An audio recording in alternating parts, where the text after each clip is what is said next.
We'll make it simpler. The Torah says the word seva and the word zakah. So according to Tanakama, you need both. You need that the person should be an older person over 70 and also Talmid Chacham. Otherwise, you don't have to stand up for him. So if you have a young Talmid Chacham, you don't stand up for him. The Yisrael says, no, you're independent. If he's old, even if he's not a Talmid Chacham, you stand up for him.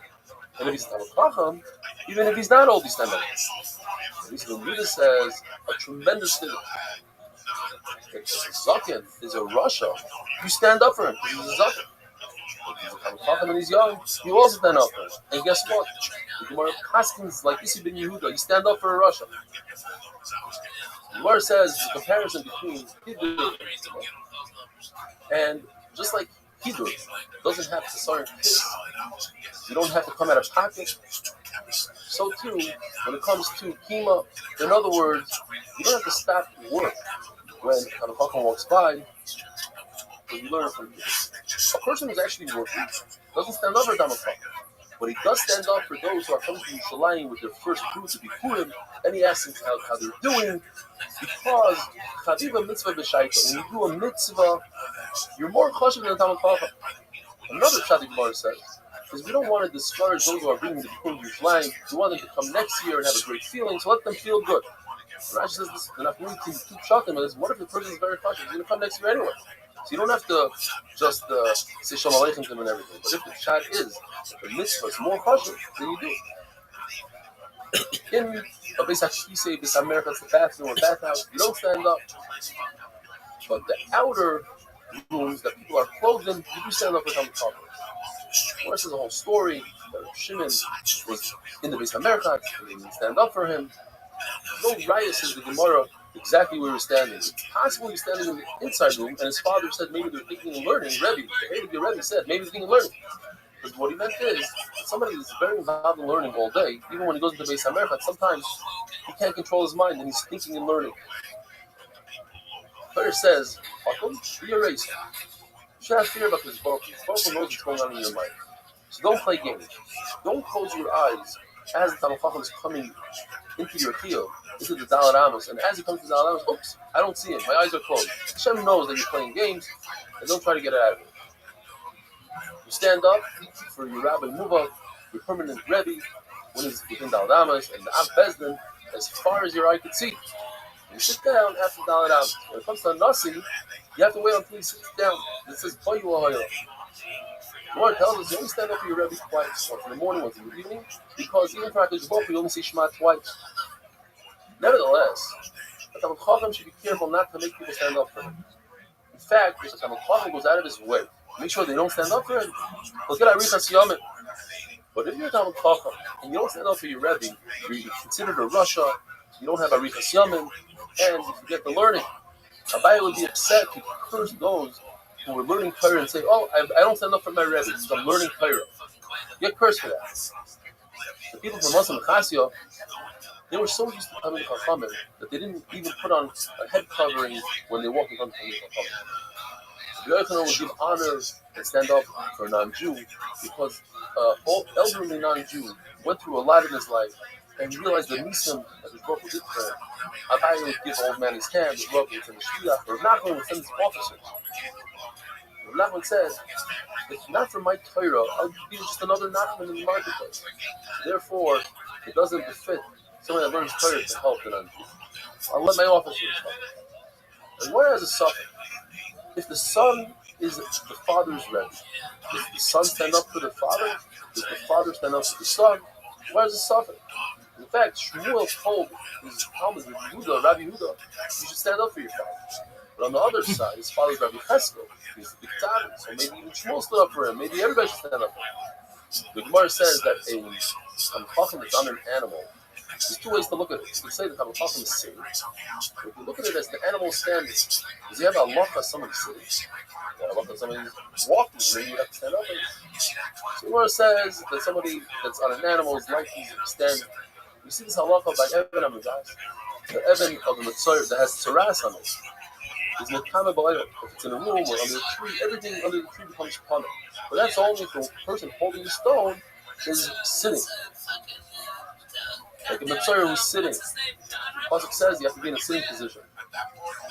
So therefore, you see the idea that even though the person is standing, the stone is considered standing.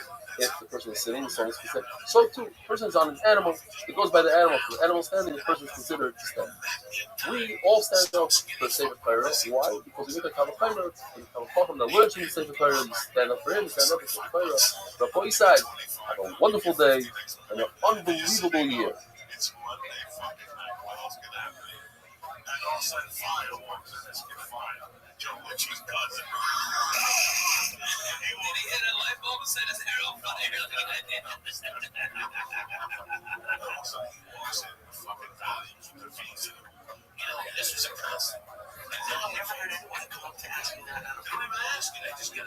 Okay, Rabbi, I hope you know serious Kasima Prego, like the Master Kasima Prego, as soon as you leave dollars and money, hey, and some of them go together, or put it together at the end of that fund. Now, in 8 minutes, okay, so excited. Sometimes it's nice to give a rule. But what I'm talking about, if you give the rule, not necessarily 100%, you get 100%. Except for this, doesn't mean it's only accept for this, it's accept the other thing too. Like we see by Abel, it says it's used for Abel. Any type of food, besides water or salt, it's not the only thing. Also, you can't use mushrooms because also they don't give you any, they don't sustain it. So, over here also, we have a rule that says that a woman is obligated in every mitzvah state. If it's not man drama, it does have to do with time. If she's cooking, it doesn't have to do any mitzvah state, it has to do with time. So it's man drama. So now, it's not 100%. Because before that, let's just get 100%. Now, where do we look for it? We learn from Phyllis. We learn from Phyllis. Phyllis is first half of the and in the second half of the obviously the same way. We know that babies don't have to learn obligated to learn prayer as we learned before. They're also not obligated to wear clothes. Yeah, so Phyllis, and then the whole thing, the mitzvah of saying has to do with height, we don't do it in Shabbos, and ladies don't have to do it. Some people don't have to do any other mitzvah to take up man drama. For example, you know, they aren't obligated. It's not mitzvah to take. Like man drama, like matzah. The reason is because matzah, the thing is, matzah is like woman. That is obligated. Not be punished, is obligated to yes, matzah. Don't forget that ladies are obligated to come for matzah. So the reason is not teaching you the whole thing to be obligated also in mitzvah to take. This is not his drama. You don't get to make the time of every mitzvah to take. That's not drama. Makes you in the whole effort because matzah is not easy.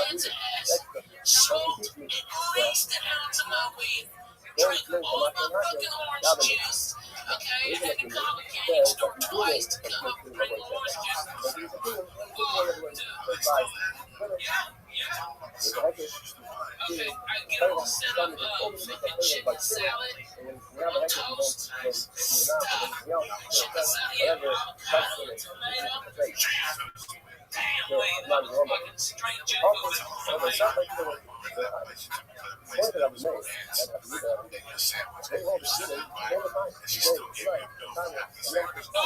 When she was a little bit saying, nothing like that. So, I've never been a problem. I also make sure I wake up, but from myself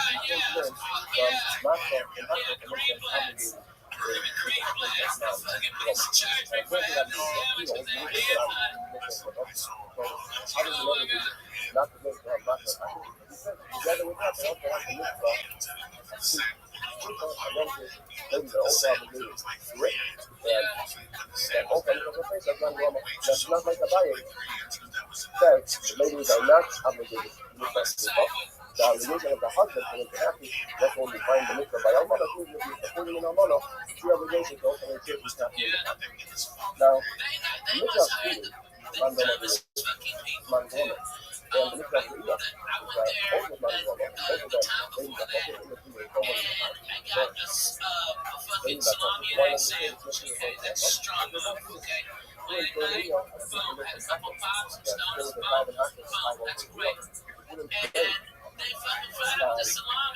really, man, I think today, I mean, this is definitely another message of the table,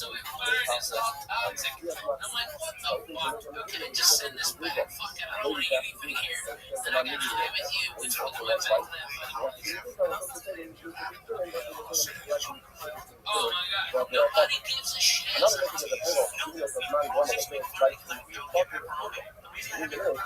Why? People think that I have to say they're protecting, maybe you're going to be living with people and living with us. And you have to live with your wife. Right? When you look at the local obligation to do anything, you live with your wife. And you live it out. You don't have to do this. Point of Allah. I think the way, and then it's other, Islam, faith, mother, they think that they obligate you. When you're obligated, that's other. I want to say, you know, because they think that they have to be in the picture. That's what they're going to say. They're talking. LA's problem is like an airport. You know, there's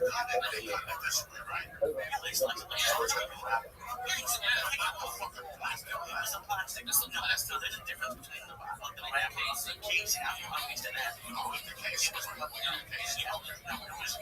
Like, you can't take casing around this.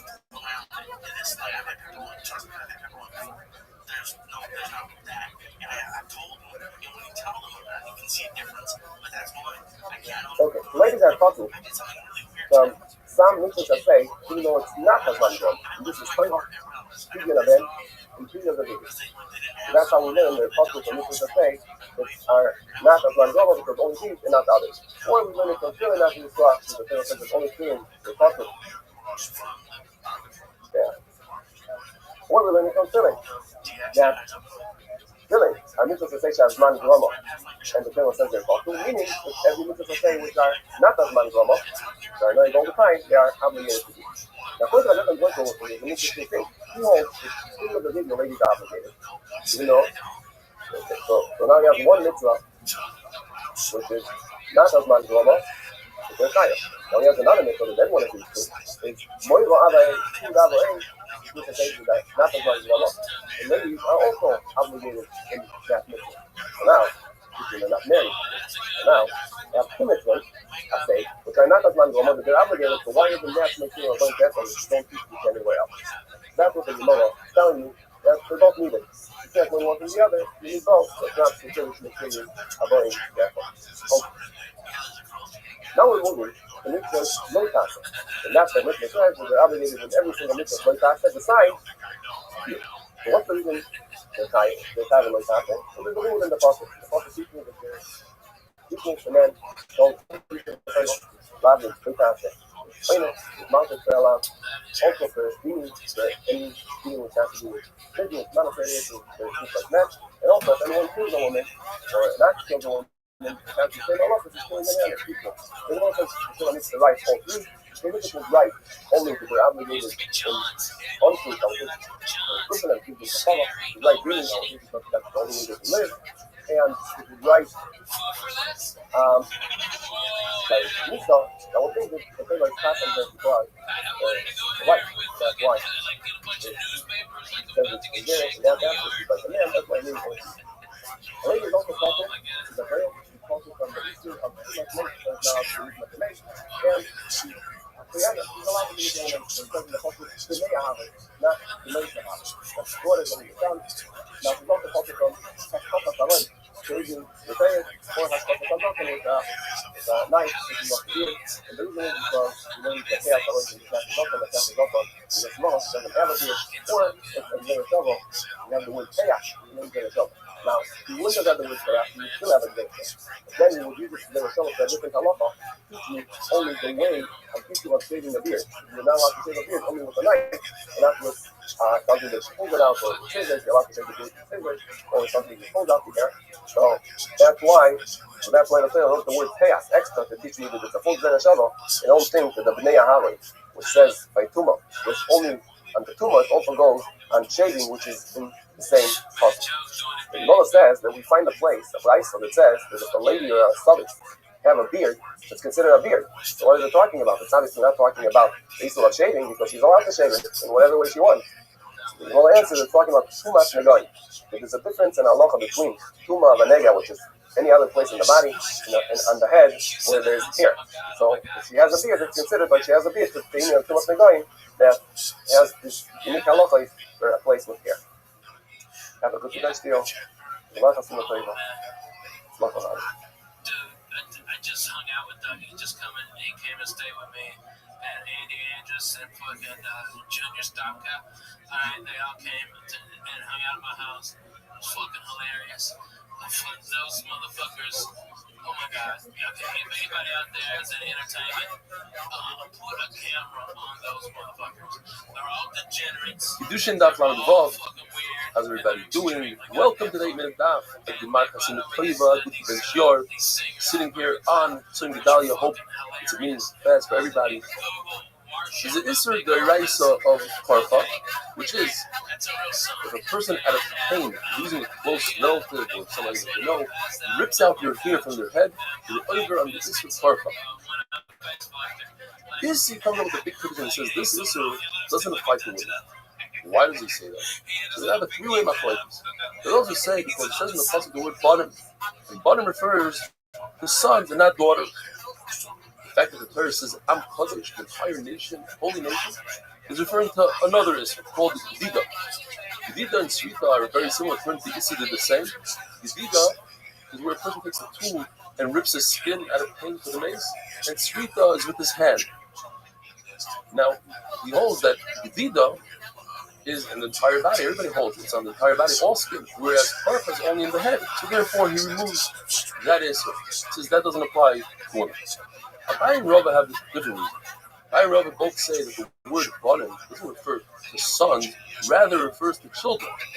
It says, they both say, that all of Klal Yisrael considers banim, regardless. And we're going to get into it a little bit. So according to Abaya, this is going to hold as a Jerishava from Karfa from the Kahana.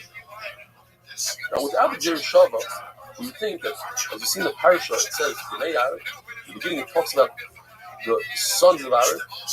Does it refer to the entire parasha afterwards, including Pasuk Hey that says about Karfa? Because without the Gzir Shava, I would say the Pasuk Gimel makes a break. It should become coming to a sister who was never married. That applies also to women. Women should bury a sister that was never married. That's a positive, that's a mitzvah say. Go ahead and bury them.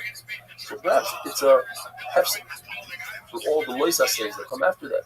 So the B'nai Aaron doesn't apply to Pasuk Hey, because we have a Gzir Shava, it does.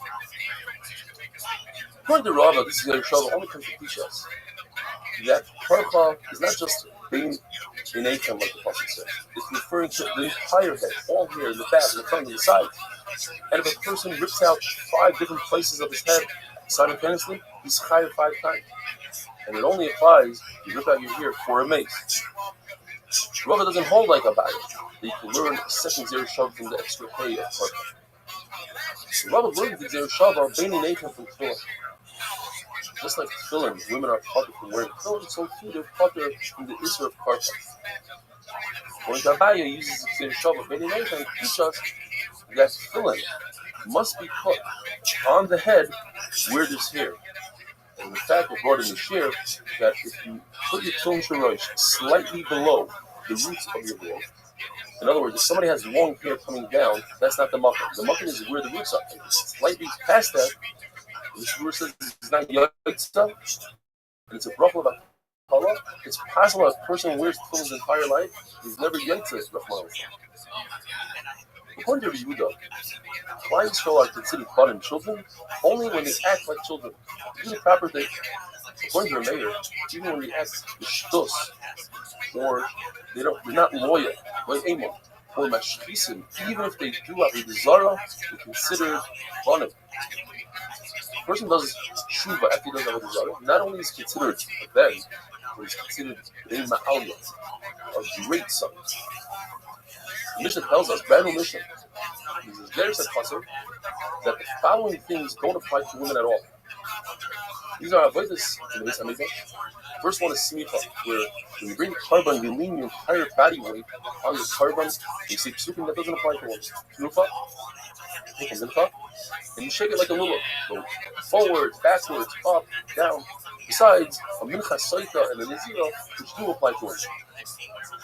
Or it doesn't do the Avodah of Kehanim doing Malika, which is the way you chef the bird in the Beis Hamikdash with your thumbnail, Hazah, sprinkling of the blood, even that of a bird, because it's got a flavor that you learn from an animal. An animal, you can do shechita with the Yisrael. Yisrael is kosher with the shechita. From that point on, the plan takes over. But when it comes to a bird, the malik is only the kind, so certainly from that point on has to be done with the kind, and not a woman.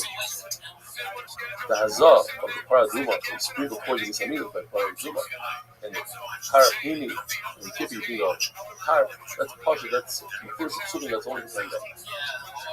To receive the blood after shechita, only a kohen, not a woman. Hagasha, to take the mincha in its pot and touch the southwest corner of the mizbeach. That's not a woman. Mitzah, to put your hand into the flour and grab 3 fingers worth of flour to make a mitzah. That's only by a man. And Hashkara, I'm putting the carbon onto the mizbeach. We learned the idea of Nuva with a kohen from Saita, and the fact that it has to be the owner as well. We learned that from Shemit. Make it Zero Shabbat. Yad, that the kohen together with the Bailon, even the Saita, the kohen does together with her, and that's how we do Nuva, ROTHSCHILD. Have a wonderful day.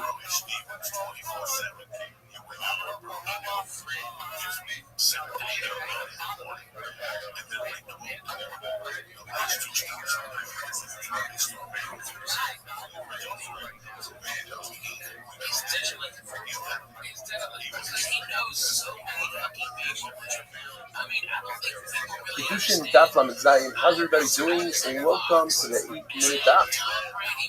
The Mishnah tells us that any mitzvah that's coming on the land, on the karka, or on the growth that comes out of the land, like Shemitah, that's a mitzvah that only applies in Eretz Yisrael.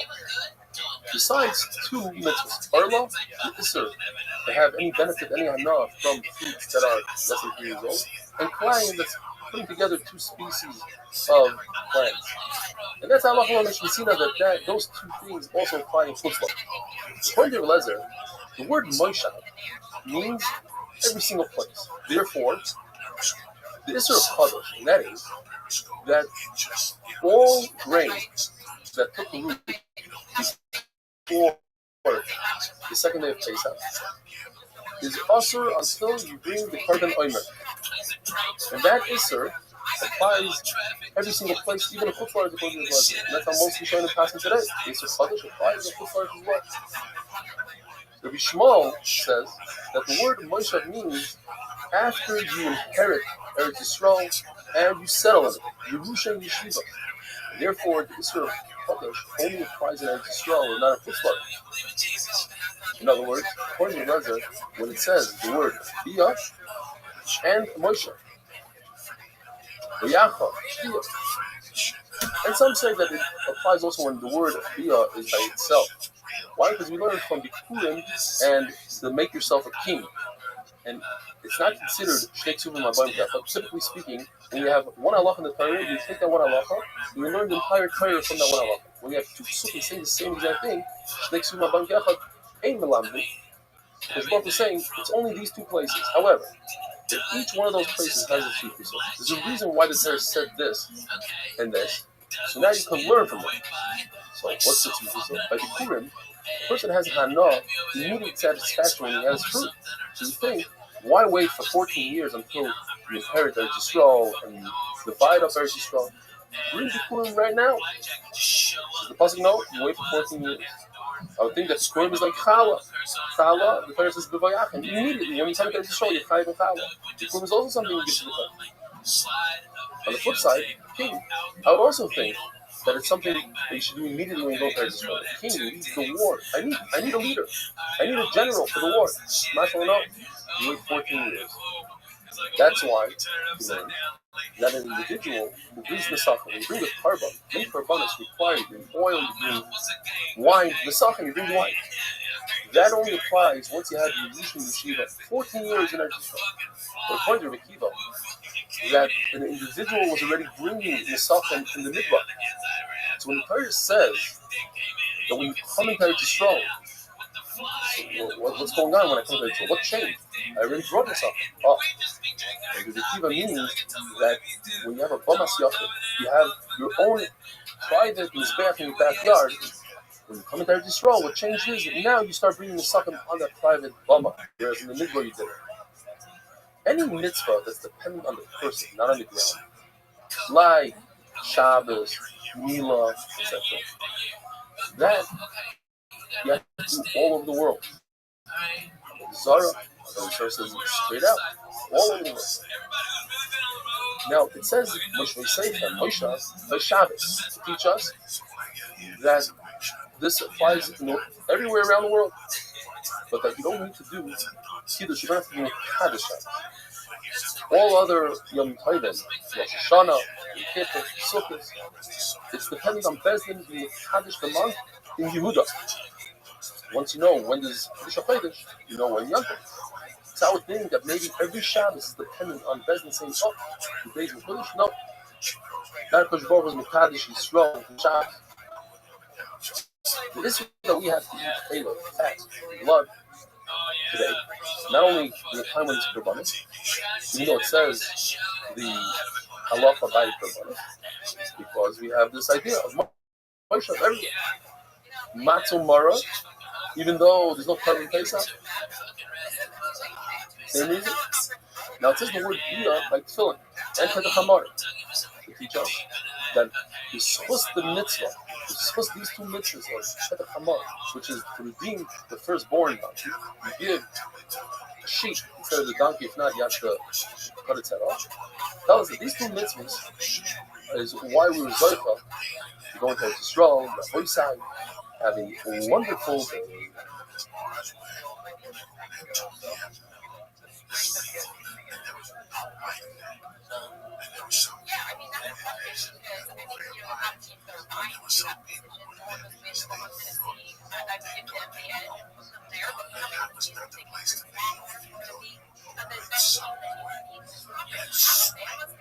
Kedushin Daf Lamed Ches, how's everybody doing? Welcome to the 8-minute Daf. We're discussing the issue of Chodosh, and that is all new grain, the 5 grains that grew after the second day of Pesach, it even took root after the second day of Pesach, is also to eat, even in our days, even in Kutzlaret, until you bring the Omer on the second day of Pesach. Once you bring the Omer on the second day of Pesach, it becomes mutter. You can't bring the Omer, we don't have a Beis, so the second day of Pesach is Mas. When the man the Omar that this Isser only started once Sais rolls in Eretz Yisrael 14 years after the Yerusha and Yeshiva. So why did they wait until the second day of Pesach to eat the new crop? The answer is because they had plenty of money. The money lasted them all the way from Zayin Adar, which was the last day that the Omer fell. That was the day that Moshe Rabbeinu was lifted. The month only came in the Shchus of Moshe Rabbeinu. So they had this month from Zayin Adar all the way to Ches Zayin Nisan. Moshe Rabbeinu was lifted, we could say Eretz Canaan, without a smile. And Ches Zayin Nisan, Yisrael obviously was already in Eretz Yisrael, Eretz Nation. There's a total of 40 years that Yisrael had money. Because we're going to take into consideration the ugos that they took out of Mitzrayim that had the flavor of money. Moshe Rabbeinu states, I'm 120, then Esrim, May of Esrim Shona Anochi Hayoim, I'm 120 years old today. That's the exact day he was born on. That's exactly his picture. He's like his borrow. Still, the years of Tzadikim, not the years. Going to Shimon Bar Yochai, he says there are 3 mitzvahs that take place everywhere in the Derbaz. Chodosh, Arla, and Klai. It says the word Moshe by Chodosh, and we make a title claim. If Chodosh, which is an easier Isser, you can bring a carbon oimer and feed that wheat, that grain to your animal. So certainly Klayim and Arla, which they are also the Hana, you can't feed it to your animals. And they never have a heter when they're also. So certainly they should also put Lord as well. Arla, by the way, its Isser is not an Isser oiler. In other words, after 3 years, this tree becomes mutter according to that. The Shimon by Yochai's son, the Elazar, he argues on his father. And he says, Kadosh is mutter l'chutzlaretz, just like all the other mitzvahs that the minhag, Klal started keeping it after they came to Eretz Yisrael. There's an exception to the rule, says Rabbi Elazar. Two halachas. The halacha of Hashmatas Ksadim. If you loan somebody money and Shemitah comes, he doesn't have to pay you back. Even according to Rabbi, that it only applies in a time where the Shemitah's karka. And Shiluach HaVadim, if you send off your slave, if you have a Jewish slave, you send them off. By Yovel, even though the minhag of we're only in a time when there is a Yovel in Eretz Yisrael.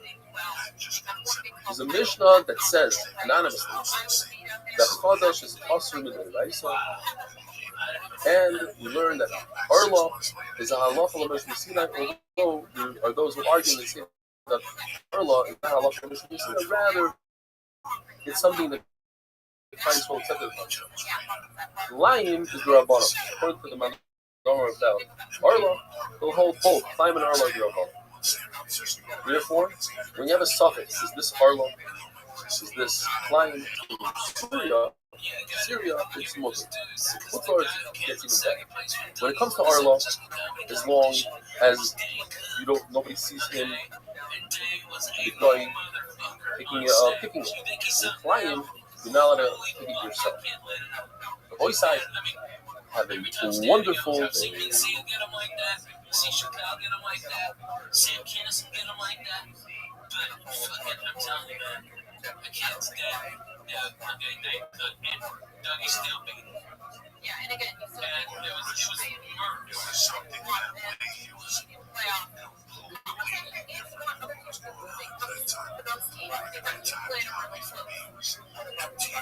Kiddushin How's everybody doing? Welcome to the 8-minute daf. According to everybody in Chutzlaretz, when you have a suffix arla, you're not sure 100% that this is a piece of arla, a fruit that grew in the first 3 years of the tree. According to everybody, it's multi-thing. The Rabbi, however, said that those who are not makbid in arla or Chutzlaretz, they have to do something about it. And he said it's also to make a suffix be a dime. In other words, you can't go deliberately pretend that it's a suffix and give it to somebody else to eat. The Lord tells us to grab the tree, take a branch and put it to another tree physically, so that you get malchus, even a Chutzlaretz. This is an isser that Baruch gave before Matan Torah to Noach. And the reason is, we say it's just like harva, just like you can't put animals together to create a third species. So too, you can't take two trees and put them together to save isser from before Matan Torah. The Torah says the word is your field. That's a field that was received from Shemayim. That's an Eretz Yisrael. It comes to exclude Klei HaKeres. That's when you take seeds and you plant it in a vineyard. Only when you take 3 types of seeds. You take wheat, barley, and a grape seed together, put them in the ground. That's Asur D'Rabbanan. Why? In Chutzlaretz, because that itself is Asur B'Hanav in Eretz Yisrael. So we take it down a step. This that Rabbi, the famous Bala Adar Rabbi, he had a yeshiva. And for his Bachman yeshiva, for his Talmidim, he planted a garden of vegetables. And he planted them in individual rows. Why did he do so? He lived in Basel. Well, don't say it's because he's makbid on putting different seeds together in Chutzlaretz, but rather the reason is because he wanted to have a beautiful garden for his yeshiva, or for the shamish, that his job was to pick the vegetables. It would be easy for him to find them. With this, our boy side, we finished half a shots. And right now we're on to the second half of shots. It's a beautiful mission that got it done. The mission tells us, and we just read the simple words. It's difficult to understand, but that's why we have the Gemara. The mission tells us a person with one mitzvah. His Rav is going to do good for him, his Rav is going to be good for him, and he's going to him, and he's going to have Olam Haba. But the point is, the Gemara tells us, we're talking about an individual that he has 50-50, 50% mitzvahs, 50% averos. And with one extra mitzvah, now let's say it's 51%, whatever the percentage is, that tips the scale for the good. What about the famous mitzvahs that we say every day? These are very 5 special mitzvahs. To the point that the person is exactly 50-50. And on this side of the mitzvahs, one of those mitzvahs happens to be one of these 5 mitzvahs. Let's say kibbud av. So even though it's only 50-50, not 51%, 50-50, that mitzvah has the power to tip the scale in his favor. Or the places, HaKadosh Baruch Hu considers him a tzaddik gomer. Whereas in other mitzvahs, he's considered a Beinoni, average. But there's a price. And the price says that whoever has more mitzvahs than Averis, he gets Yisurim, carrying punishment in this world. What does it mean? So according to the Chad, he receives a yom tov. You can call it any way you want. Be Yom Ra or Yom Tov. The point is that it's a good thing because you do bad for him. Because through the bad, he receives his proper award in Olam Adams. By getting rid of the bad in this world, you free yourself up for the good in the world to come, and vice versa. If Russia gets good in this world, that's a Yom Ra according to Rabbi, because he's actually, even though he's getting good, it's bad for him because now in Olam Adams, he won't have what he wants. According to Rabbi, the Bryce goes like Rabbi Yaakov. Yaakov is of the opinion that in this world you don't get awarded for mitzvahs. There's no schar mitzvah for mitzvah. Why? Because he himself saw a story that forced him into this. He saw a father tell his son, go climb up the ladder to the tower and retrieve the shits from that bird. The two mitzvahs that the Torah says he gets arichas yamim. And on the way down, his son fell off the ladder and died. So he says it's impossible. It's not a steer to the puzzle. Shad is you get arichas yamim in olam ha'emes. And the fact is that even with all this, that a person thinks to himself, he says, look, it can't be. If he's doing such a mitzvah, he won't even be able to be Baharer in Avodah Zarah. So how did he die? Must be like a man. Now, there's another issue. When a person does a mitzvah, he's a shliach to do a mitzvah, he shouldn't have any damage, even on the way back. Over here, it's a little different because we're talking about a ladder that's a broken ladder he used, and he shouldn't have been using that ladder. Gemara tells us, Achaz, he's a Russia. He's a Meir's Rabbi. He was a big bundle, but he went off. Why did he go off? So we learned different reasons. The Chagiga, I think it was. But the Gemara here tells us because he saw this story and he had the question: how is it possible that a son that's doing Tikkun Avayim that Shilo Magdan doesn't have a Rikas Yom? And immediately he went off. The Gemara says it's also possible that he saw the tongue of Chutzpis HaMeturim. Chutzpis was the Meturim of the young girl. He repeated all the Torah and he said, how is it possible that somebody repeats Torah from the real, the Romans are going to kill him and his tongue is on the ground and pigs are dragging his tongue around and he went off the ground. When a person doesn't do an Aveira, he has an opportunity to do an Aveira and he watches himself and he doesn't do that Aveira. It's as if he performed the mitzvah, and not only that, he gets a special shmirah of protection. Rabbi side, have a wonderful day. This guy's wrangling up. I mean, he used to leave benches in his way and with boo and okay. And then Boomy just pop up like once every 3 weeks or some shit. A lot of comedians, he disrupted their thinking. Kiddushin Daf Men, how's everybody doing? Welcome to the 8-minute Daf.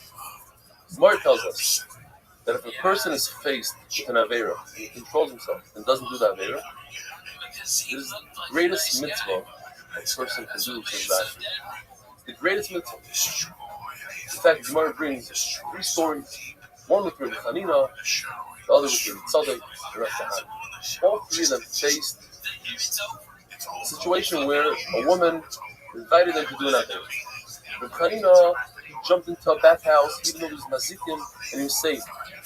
Rabbi Tzadok jumped into an oven in order not to be over down here. Rabbi Kahana actually jumped off the roof, where Eliyahu Navi came and saved him.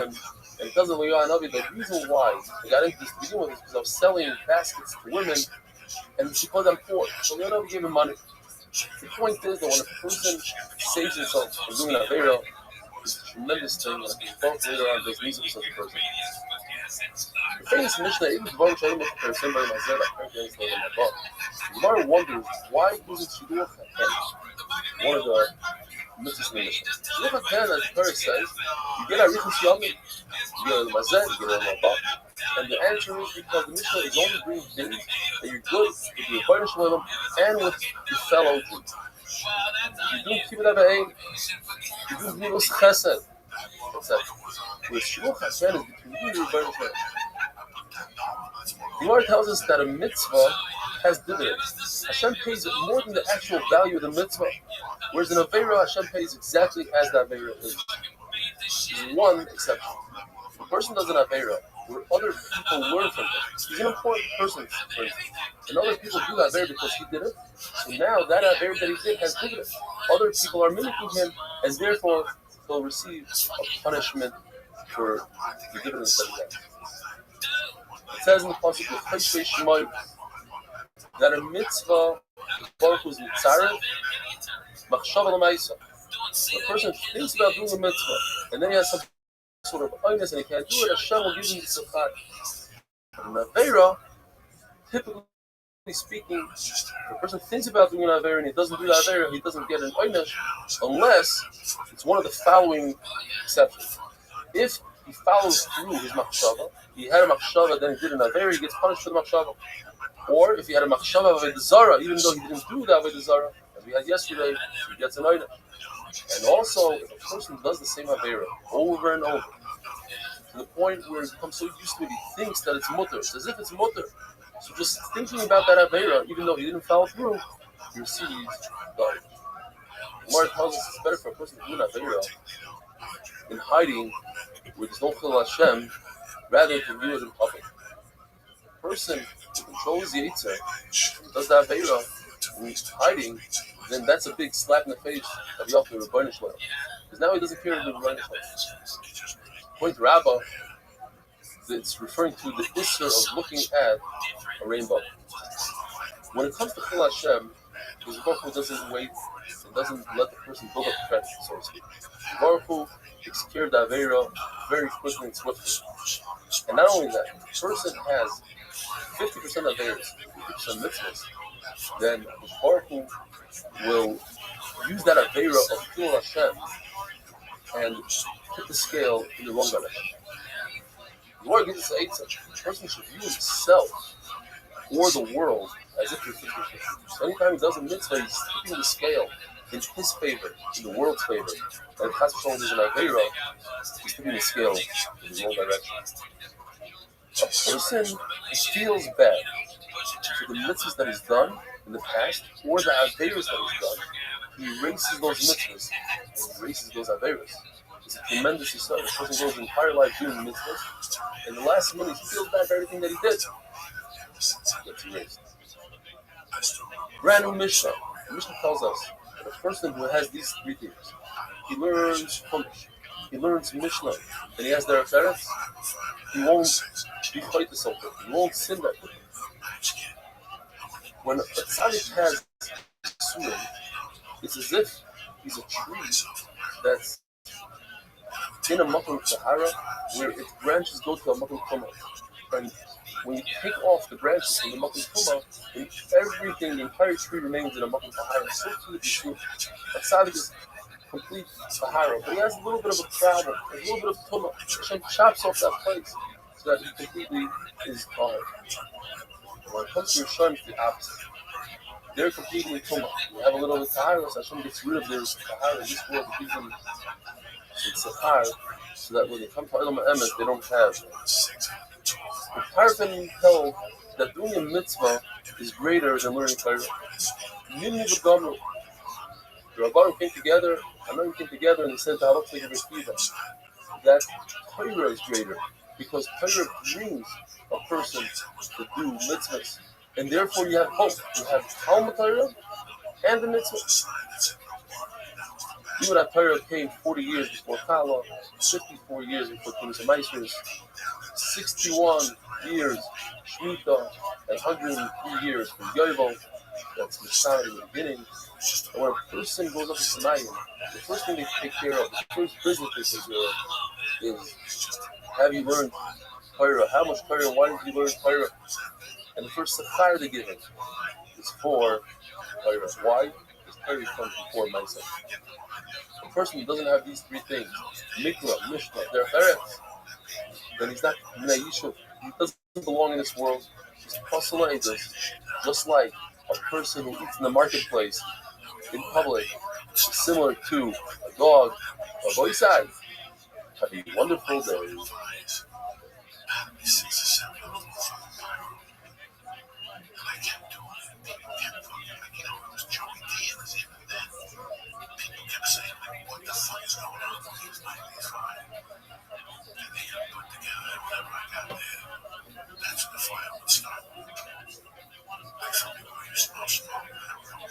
Rabbi Sai was starting the second term of teaching. So the Gemara says, also the person who marries a wife out being her support, maybe her appearance, and bothering her, that's not nice to do to her, later on they have to come away.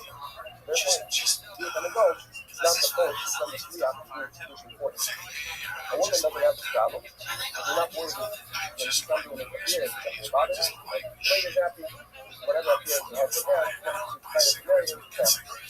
Now, still the Mishnah says, you should get married on their own, it's better than doing it for Halacha, when you do something on your own, a mitzvah, you do it on your own, but when you do it on your own, you get more reward, but it's better involved in the body and the mitzvah, but the concept of mitzvah, it's better to do it on your own, you do it for so it's happening, right? You involve in yourself in the mitzvah. Right? You see what we're going, also, involve yourself. Welcome, how are you? Hello, can you hear me? Another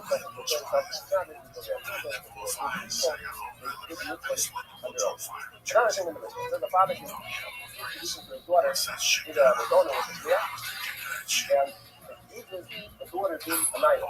So here we learn even the father is able to carry off his daughter under 12. He's waiting until 12 old enough to say I want to make the person and only then marry her. Or again, it's not the reason to say that, using that you have to make it earlier, you may not be able to see it later, so then he's allowed to marry her.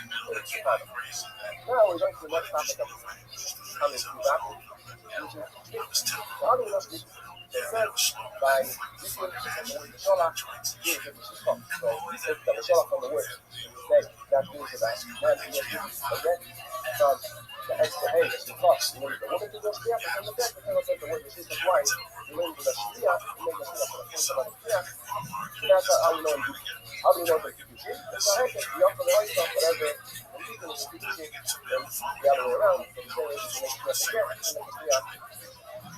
Now, Torah says also that you can make a Shia by touching.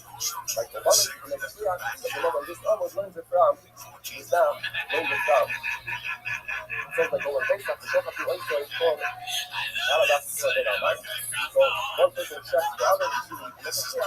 So, that's how we know in touch. The Gemara says it from together, from touch and from you. I can know also, the question is, I can also feel why there's a further right specifically in Yuma, Yamaka. The answer is that I will prove. One answer is that it comes from the blood. That's what the person is saying, the blood is giving old Yuma. Give it up, Yuma will think the soul now, there's an opinion that one can't look at his own Yuma.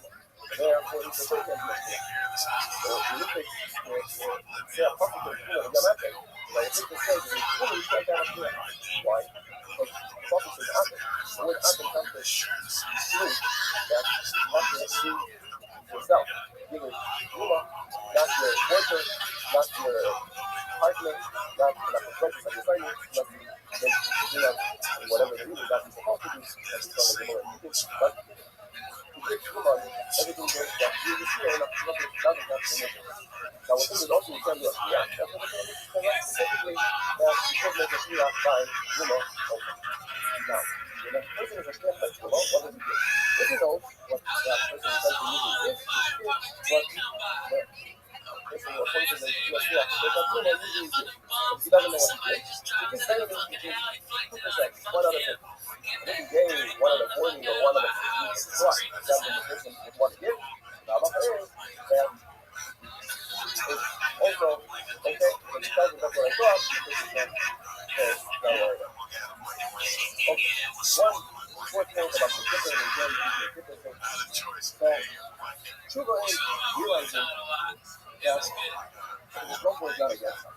Hashem wants us to have the best life possible. And give us the best insights. The thing about the best advice, there are some things that take insights. The advice, how to live life the best way.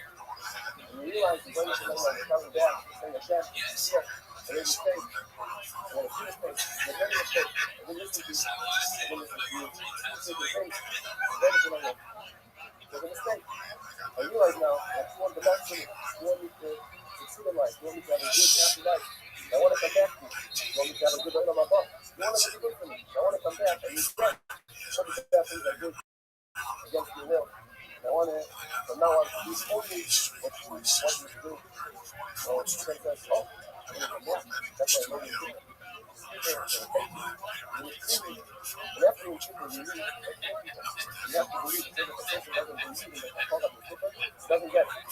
So you have to believe that after the people, you weigh 6 tons less than what you weighed before, so you have been in the rock. That's how we're going after and push it. Less is the same. So all these ladies have nothing to afraid of. Very happy, happy life. Feeling that it's sure. Trying to personal sure.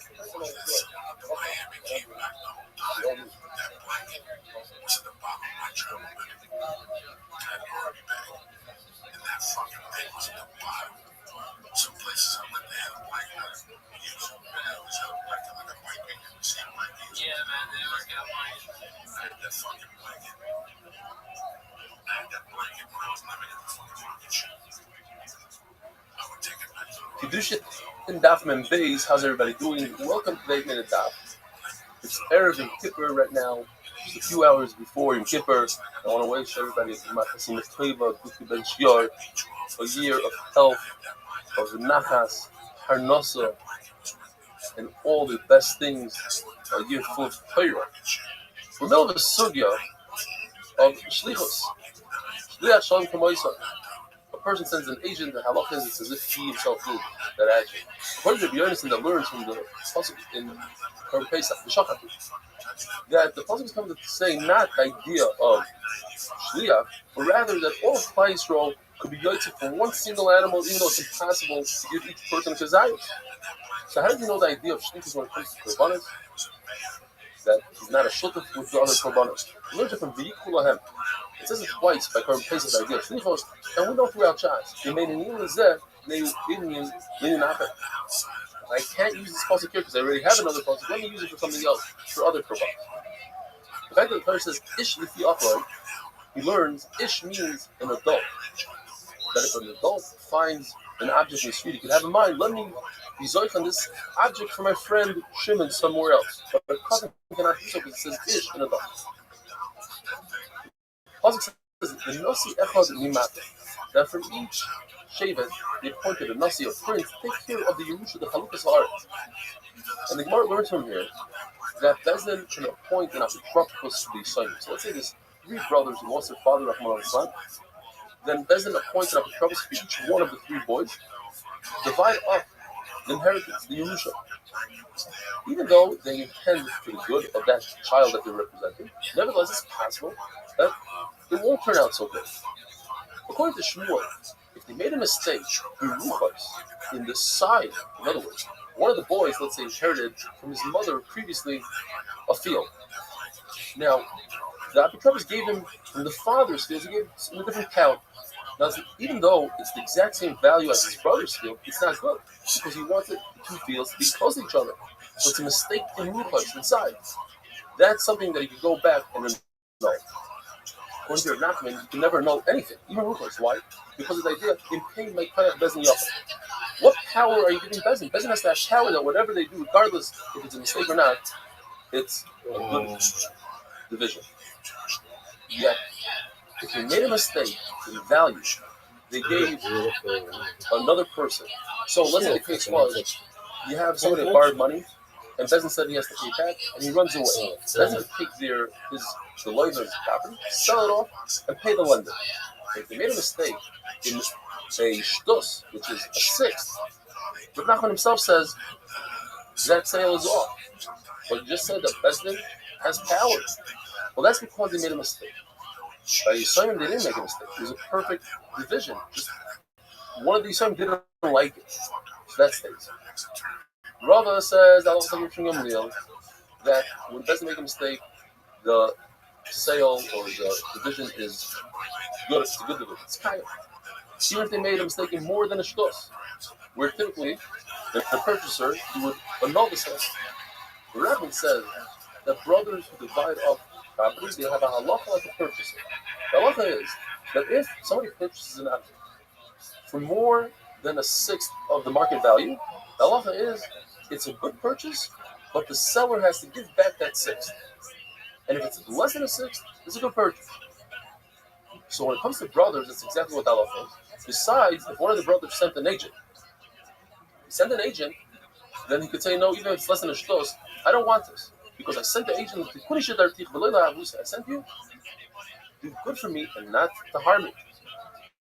Another very interesting halacha is that anytime you divide up a property with a measuring device, a measuring stick, you divide anything up with weight or even a count, 100 fishes for a batch, a dozen eggs, then the mekach is bottled even less than a shtos. There's no mechila on something like that. Even in real estate, where typically there's no halachas of enough, if you sold something with a measuring stick, you divided something up with a measuring stick, and it's off, then you have to give back the karkat. The Gemara tells us halacha that ein shliach l'dvar. In other words, you cannot send a messenger to burn down somebody's house and say that the sender has to pay, because there's no shliach l'dvar. There's a concept. Divrei harav, divrei talmud, divrei nishari. When you're faced with a dilemma, Baruch Hu said to do one thing, but somebody else wanted to do the other thing. Of course, you're going to listen to Baruch Hu. Therefore, the person doing the act that's wrong, he has to pay, not the sender. But there is an exception to the rule. There's a number of exceptions to the rule. One exception to the rule is mi'ila. If a person uses money from the Beis Hamikdash unknowingly, he's chayav and he has to pay a payment. If he sends a messenger to do it, then the messenger is not chayav. The one that sent him is chayav. So why don't we learn the whole part from mi'ila? Because it's not just mi'ila, it's somewhere else. It's shlichus yad as well. We'll explain what that is. But before we explain, once you have mi'ila and shlichus yad, it's shnei ksubim. It's two ksubim that say the same exact halacha. They you can't learn out for the rest of the time. What's shlichus yad? Shlichus yad means that if I give an object to somebody to watch, he becomes a shomer, a watcher, and he's part of the neighbor aveda unless he uses that object without permission. Not only that, if he sends an agent to use that object, then the shomer, the original shomer, he's responsible for neighbor aveda. So you see this idea only in two places, mi'ila and shlichus yad. According to Bishamah, they say that you're chayiv in shlichus yad, the word devat, that you're chayiv even thinking about using that object. So now you can't use the shlichus yad as the same person. So they learn, and that is, if a person steals an animal, and he goes ahead and he shucks the animal, or he sells the animal, he's chayiv 4 times that animal, or 5 times the animal, depending if it's a sheep or an ox. But if he sends somebody to shech or to sell for him, he's chayiv, not the shaychet or the seller, and that's the second pasuk. But ein melamdin. Rabbi say, have a wonderful day, have a very meaningful Yom Kippur. Be'ezer Hashem, we'll see you after Yom Kippur.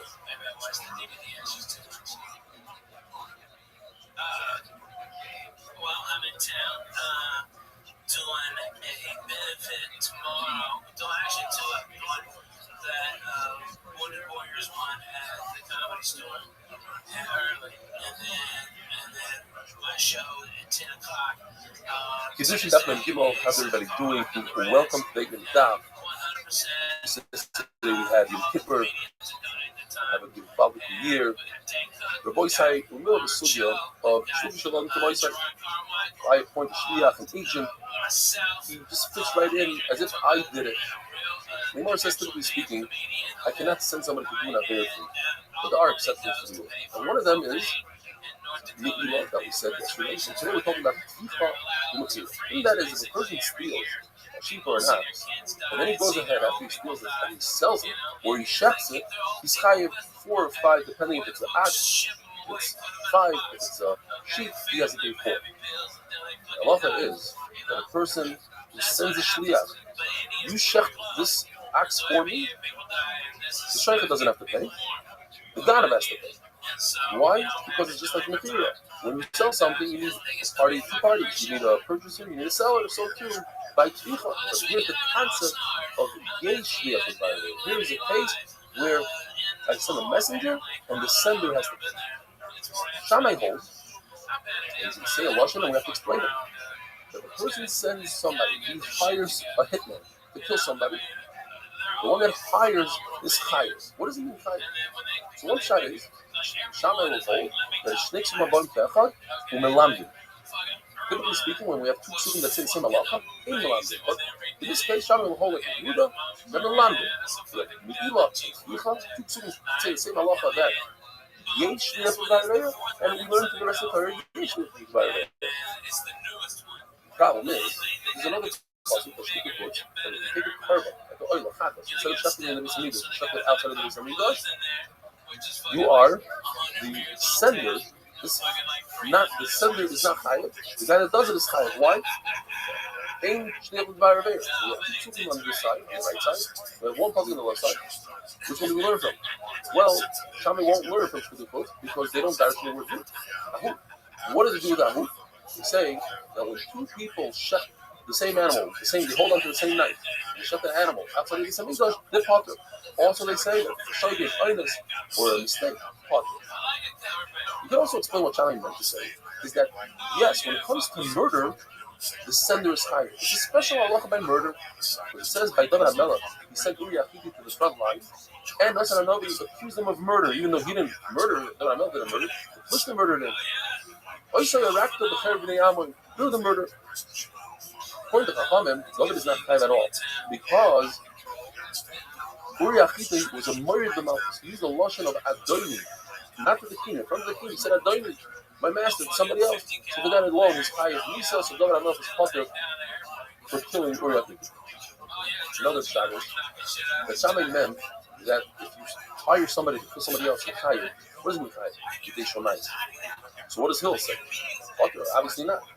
Hill would say, you're chayav not for me. You're chayav for something else. You're chayav for a Ramatam murder. Shammai says, no, when you get up with the mind, they're going to beat you as if you're a real murderer. It's a real strong murder. Mor tells us, even if you say, that according to Shammai, that if somebody sends a messenger, an agent to do something, it goes back to the sender, that would work in all the areas of the Torah, like Shabbos and Zon, but not for Navera, like Arayis and Chalak. But we never found anywhere where a person benefits and enjoys an Avera and somebody else pays for it.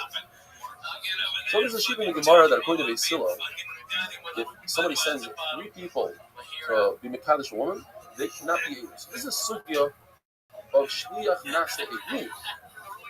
And an agent who brings Kedushin to be Mekadosh a woman, he flip into an aid and testify, yes, this woman received Kedushin.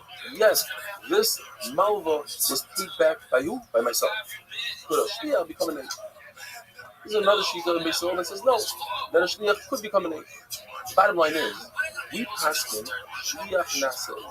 We know that Beisil, we always pass him Beisil. So either way you cut it, you have to say that Beisil holds Shliach Nase, and he says Shliach Nase, and Rab also, who's obviously not going to argue on Beisil ever, also holds Shliach Nase. Nikir Adin, the same halacha applies to Kiddushin, that Shliach becomes an age, and the same halacha would apply by Malvanis, by a Lev and a Malva. At the end of the day, there's a new concept that we haven't had in a while called Shvuah Sessions. And that is, in addition to the regular Shvuah, when a person admits a partial claim, he has to make a Shvuah. Chachamim Misakin, even if he denies the entire claim, he has to make a Shvuah Sessions. Therefore, an agent who brings money to a Malva, and he says, and later on testifies that he gave it to the Malva, we don't believe him because he's biased. Because if he would say that he gave it back to the Leiva will invoke the Shvuah Sessions. And now, a person doesn't want to make a Shvuah. He might be a Ganav, but he never wants to make a Shvuah. He'll always say that he gave it to the Malva. And the Malva cannot invoke the Shvuah Sessions. Therefore, he's biased, and now we don't trust him. Derech Hagav, Rashi says, this comes from the halacha of Ken B'di Alpin Kasser. And that is, a storekeeper sometimes extends credit. So if an employer tells the store owner, I want you to give my employees credit, that's how I'm going to pay them the salary. The store owner says, I gave them credit. The employees say, we never received it. So each one says to the other one, I have nothing to do with you. The one that owes me is the boss. So they go to the boss, both of them make The store owner and the employee make a shvua, and the boss has to pay both of them. So that would be the same idea by us, that the agents have to make a shvua, and at the end of the day, the loiva will have to pay. Chachamim hold by a get of a naira amorosa, and that is, if there's a girl who's either a kana, and even a naira who's between 12 and 12 and a half, and she's only engaged, not completely married, the first stage of marriage, naira amorosa. So, Chacham holds she could receive the get, in addition to her father receiving the get for her. Rishokish takes that a step further and says, just like you say, that she could receive a get, she can also receive her kedushin, because kedushin and get are the same. You lots of a haisa, whatever you do by get, you do by kedushin, whatever you do by kedushin, you do by get. But according to Rabbi, you're going to know there's a distinction between Yitin and kedushin. That by kedushin, Chacham will agree that only the father can accept the kedushin. Why? Because this kedushin takes her out of the father's domain, and he doesn't allow the daughter to receive the kedushin. There's another halacha in the Gemara that any girl who's that young, who keeps on going back to her husband after a divorce, you can't divorce her. It's mishal chaverim chazeres. You have to give her a get, and she doesn't come back. If she comes back, it's not a good get. Places hold in chazeres, and it does work. Rabbi side have a wonderful. They just like, if it was happening, I'd find everybody walking the fuck up. I mean, these guys are easy, crazy, extra sneaks. Those guys are the greatest. The guys that Kedushin Daf Mem Dalet. How's everybody doing? Welcome to the Minute Daf. So we're in the middle of a machlokes. The young daughter, Tana, and she's married. Not only does he receive a gift for her, but she can also receive it. And we had a machlokes yesterday between Yosef and Shlakish. What about Kedushin? First Shlakish says Kedushin and Gerushin are the same, just like she receives the get. She receives Kedushin, the Yotzav HaHaisha, and Yosef says the different. What if she's engaged? She receives Kedushin, her father receives Kedushin, and then her husband or cousin dies without children. So she becomes a Yavama. She falls to Yibam, the other brother.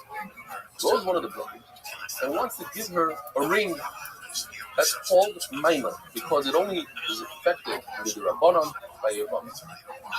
For that, you need the consent of the father. But if she's a Nara, 12 years old, you don't need the consent of the father. Why not? Why is it different? Because Midaraisa, she's a skuka. Skuka means she's a bond, she's attached to the Yavam somewhat.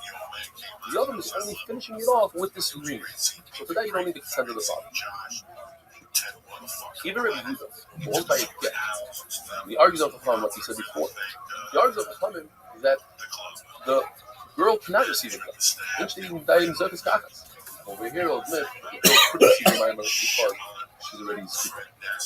Some say, according to Chacham, a naira doesn't need the das of a father by mimer, because we consider mimer to be done even forcefully by a partner. Why? Because Rabbi, that can be done forcefully, he compares mimer to the regular active of Yibam too, the active condition, even though it's the Rabbanim, still can be done by partner. Chacham say, on the other hand, that no, the act of mimer is like a regular act of kedushin in a regular woman. And for that, a woman needs her consent. So too, mimer. Gemara goes on to tell us that our Mishnah, even this part of the Mishnah, is Reb Shimon, based on the end of the Mishnah, which we're going to have on Daf Mem Vav. You see, this is machlokes, not on Mem Vav, but it's very similar to Mem Vav. I'm just going back to an original machlokes. If a person takes 5 collaterals from 5 different people, and he swears, now typically if he swore to one person, he is found to be a liar, he has to bring an asham, or maybe he swears to all 5, and he lies to them. Is it considered one shvur or 5? It's not like it's according to Reb Shimon. In order for it to be considered 5 different shvuros, he has to say the word shvur lecha, shvur lecha, shvur lecha, etc. And according to the Blazer, as long as you say shvur all the way at the end, according to Harakama, you can say shvur in the beginning. By us analogy, if a person tells a woman, I want to be mishkadosh you with this fruit, and I want to be mishkadosh you with this fruit. So they're not mixed out. The value of the two of them are not mixed out because he said a lot of them. So that would seem to be Reb Shimon. And therefore, the beginning is also a shun. The Gemara tells us that shunim, however, also hold of Rabbi Yehuda. Rabbi Yehuda, which we mentioned, hold that a girl, a Tana, cannot receive kedushin by herself. Only the father receives kedushin for her. Now, it says in our Mishnah, Ish Mekadesh, Bitoy Naira. It's mashma from our Mishnah that only the Ish, only the father can be Mekadesh, not the daughter. At the end of the day, the Gemara tells us the halakha is a good way. How do we know this? Because Ravan came out of the Bismarck and he said, in the Bismarck, everybody passing like a and Rish Lakish stood up there and he screamed like a crane. And he was screaming, the Yatz of a Haisi, you have to compare Kedushin to Gerushin. Nobody cared. In other words, when it comes to Kedushin, only the father receives the Kedushin, not the daughter. The Gemara goes on to tell us that when it comes to a get, a Nara, a girl who's 12 years old, it's a mother, is like the extension of the father's hand. She's not a chotzer, she's a yad. Why? Because if it's a chotzer, it only works if the person, the girl, would be sleeping, tied up, and you watch him like you have by a slave. And obviously the girl is not any of those, and therefore she can't accept it as a chotzer. It must be she's accepting it again as a yad. However, even though she's an extension of the father's hand, she cannot make another shtiyah. Because a hand doesn't have the ability to make a shtiyah. You need das to make a shtiyah. We have a sukkah that we're going to go into tomorrow's daf. A katana, a minor that did not ask permission from her father to get engaged, became Kadeshas on her own. So the Lord tells us she needs a get because perhaps the father agreed to this condition, and she also needs something called niyum. She needs to refuse this condition because maybe she didn't accept the condition. So she didn't accept the condition. Why does she have to do niyum? Or I'm sorry, the father didn't accept the condition. The answer is because this act of niyum shows that it's not a real condition. It's only the Rabbanah. And we want people to know that perhaps there's nothing going on here. And if this individual got engaged to her sister, people say, well, look, it was a get. It's Beraisa. That engagement to the sister is nothing. Anybody could marry her. In fact, no one can marry her, because perhaps the first girl is not Mikudeshes, and the second one is. We need to show that the first one might not be Mikudeshes, so she doesn't need him, and therefore people will be careful with the sister. And the Gemara tells us this whole halacha takes place by shittu. But there's a shidduch. In other words, then we could say that the father is reaching. We spoke about that and it was discussed. According to Ula, the Gemara says, a girl who gets engaged without the father's consent doesn't need a get and doesn't need a deal. It's a big fat zero. And either the child is thrown out no shidduch, or some say even Ula's talking about even in the case of a shidduch. Is that we found that she got engaged to herself, according to Ula, we must be saying. He's talking about a yisur of a chayah. In other words, she was already married once. Then, because she's married, she leaves her father's domain completely. The second time around, she got engaged herself. This that we find that a father sells his daughter who's an almana. How's that possible?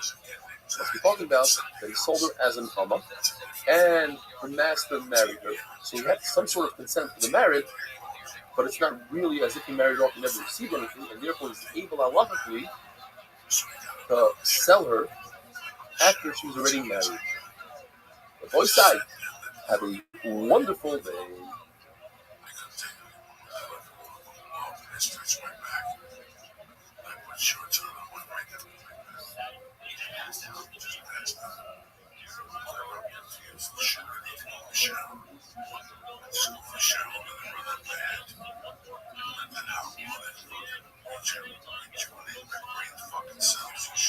Keep Kedushin, Daf Mem Hey. How's everybody doing? Welcome to the 8-minute Daf. We're talking about a case where a katana accepted Kedushin from her cousin without the father's consent. And then unfortunately, this cousin passed on to the next world without any children. So if the Kedushin was a good Kedushin, then she would fall Yibum. So the halacha is that she is required to do chalitza, because perhaps the father agreed to this, and then Midaraisa she falls Yibum, even though it's only Erusin.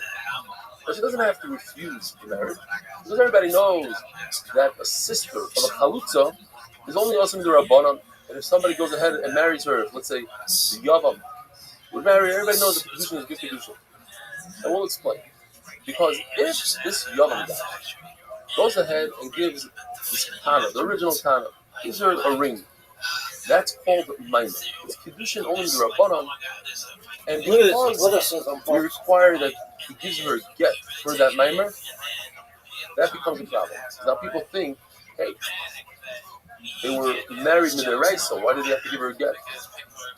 And it's possible it's midiraisa if the father agreed to it. It's also possible that they're not married at all, that they have no connection because the father didn't agree to it. So therefore we require her to do meal.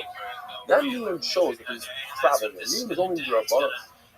So people will be concerned and they'll think that if the Yavam got engaged to this kind of sister, instead of them thinking it's nothing because he's completely married to the first one and you can't be married to the sister, they say, you know, maybe he wasn't married to the first one at all. And therefore, she's the Eshesish and nobody will marry her. According to Ravino, we're not concerned that maybe the father agreed if they made a deal. If, let's say, two fathers had a discussion.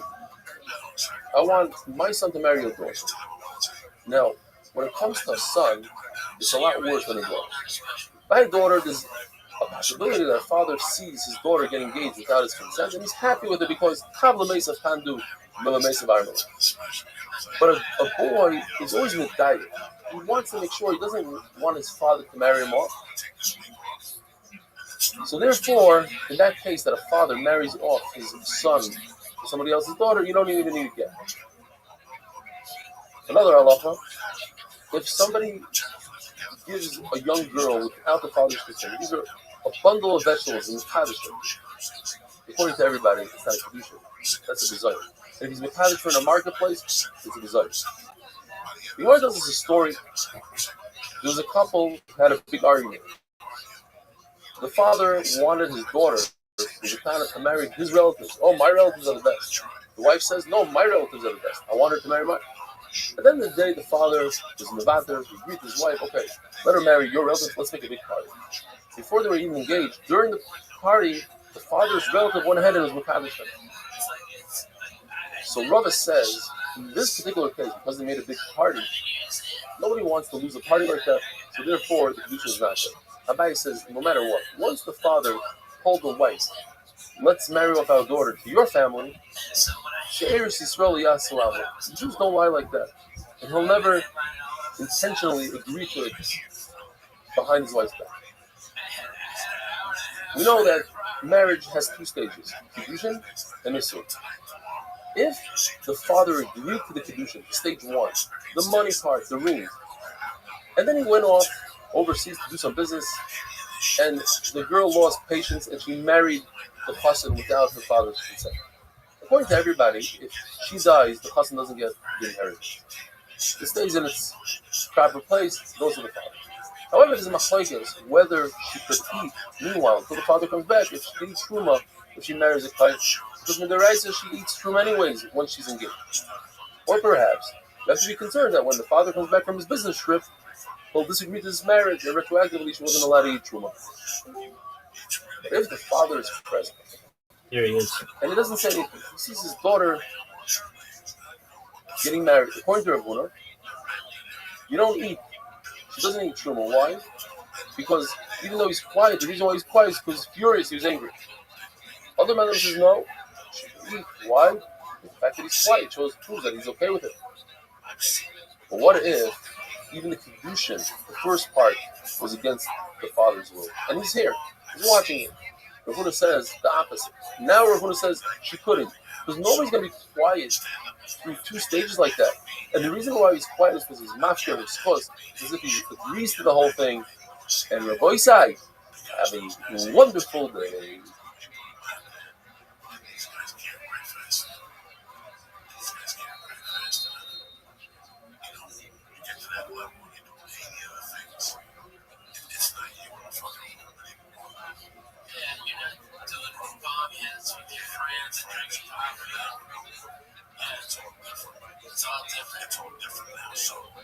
Kiddushin Daf Memvav, how's everybody doing? Welcome to the 8 Minute Daf.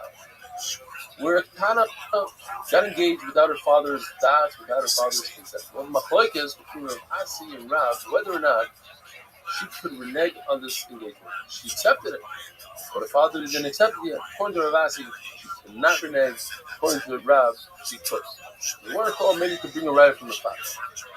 The halacha is that if somebody seduces a girl, he has to pay 50 shekel knas to the father, even in a case where the father agreed that he should marry his daughter, but she doesn't want it. So isn't this similar to our case? Because over here we don't have the father's will to begin with, and she's against it. So you see that she could be moicha. The right to Rab. No, it's not a right. So we could say, like we always learned in Feder, that we're talking about a people that the man didn't have das for kedushin, so you don't want to marry him. But even if you say that it was the shen kedushin, it would be necessary to do another kedushin. More you marina was let's do another kedushin because you didn't have the father's consent to begin with. And now we're in a brand new mission.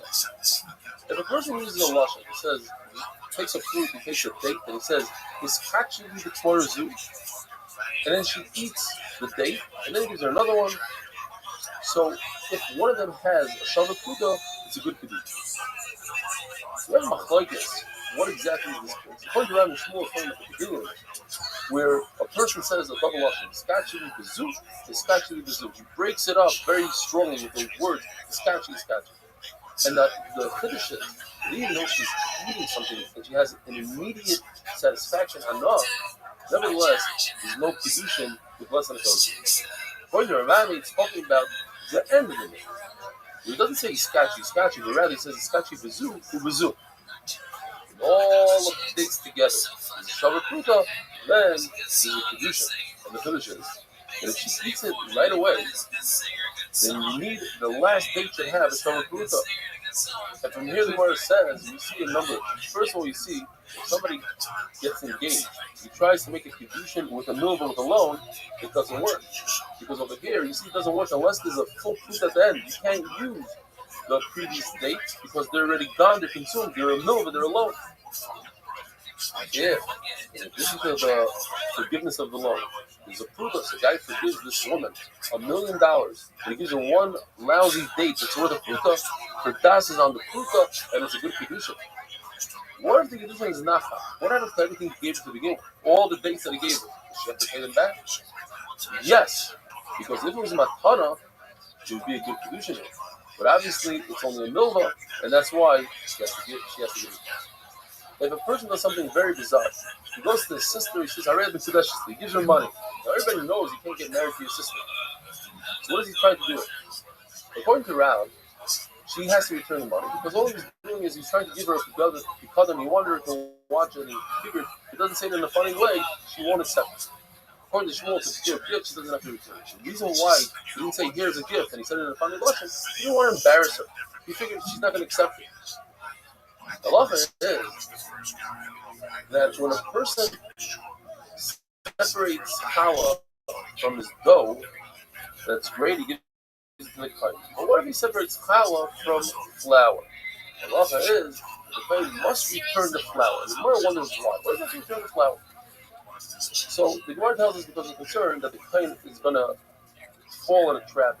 He's going to forget, he's not going to realize that what the Yisrael gave him is higher in more challah, and he's going to take that flour and add it to his own personal flour, and he's going to make bread out of it without being makish challah. And it's teva, it's also very nice to eat it. Another shot is no, Kohen won't make such a mistake. The concern is that the Yisrael will make a mistake. Yisrael will think that what he did was fine. He was makish challah from flour. Everybody knows he's supposed to take from dough. Oh no, that's just to make it easy for the Kohen. If the Kohen agrees to take from flour, you could take from flour, but the truth is no. Rashis arisei seicha. Challah is only given from dough, not from flour. Now, there's a number of things where it goes into it. Perhaps the Kohen should keep the flour and just give a little bit from some icers from that flour that he gave. Why does he have to give back to Yisrael? You see something similar when a person takes truma from a pot that has perforation, which is midorayis chayiv and truma icers, on a pot that doesn't have a hole in the bottom, which is potem and truma midorayis. Or if we say he should take truma, even though he took truma, he should go ahead and take truma again, like as if he took truma from. It's as good as the Gemara says because when you have two pots, the person understands that he made a mistake. There's the one that's high, one that's bottom. When it's one bowl of flour, he's going to be lazy. He's not going to want to take truma. In the case of a sour, spoiled watermelon, let's say. So over there we say Yachzer Yitron, we should take a second truma. But in fact, when the rice, the first truma was a good truma.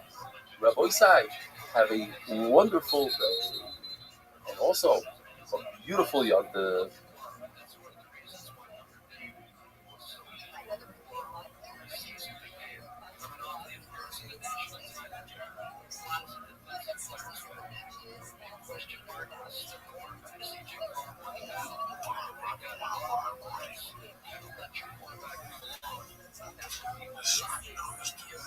Welcome back to the 8-minute daf. I'm really excited to restart the 8-minute daf. Be'ezras Hashem, I'm a Kabbalah myself. At least do Mesachas Kedushin, whether it's myself or have somebody else do it. So please join me on this journey. And you know, the 8-minute daf is about the synopsis, the main points of the daf. If you're interested in a little more, there's a full share that lasts about 40 minutes, especially if you do it in 1.5 speed. You have more charts, animation, stories, jokes, etc. So let's get into it. And of course, I always appreciate feedback, so let me know what you think. The Mishnah tells us that a woman is nikna b'shalish drachim. A woman is acquired in 3 ways. Kesef, shtar, ubiyah. With money, hariyat mekudeshes, or right hariyat mekudeshes in front of 2 edim, and delivered to her. And via relations, as long as the edim see that there is yichush, and he has kavanah for the a woman acquires herself back, that she can marry anyone she wants, in 2 ways, with a get and with the death of her husband. The get, the lease is about how much is money, how much money do you have to give the woman in order to acquire how much value of money. According to the Shammai, the value of a dinner; according to the Yisrael, the value of a pruda.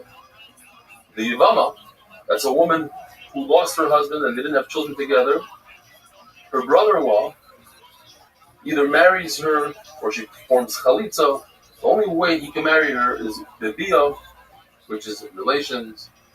Although Rashi brings he could acquire her with money, that's maimer, but that's only to make her usher on the other brothers, not to make an actual kinyan.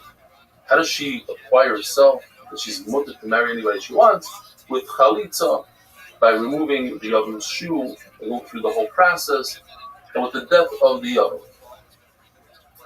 In fact, if this Yavam, the Maimer, which is giving the money, or Shtar, or Get, it only makes her hustle on the rest of the brothers.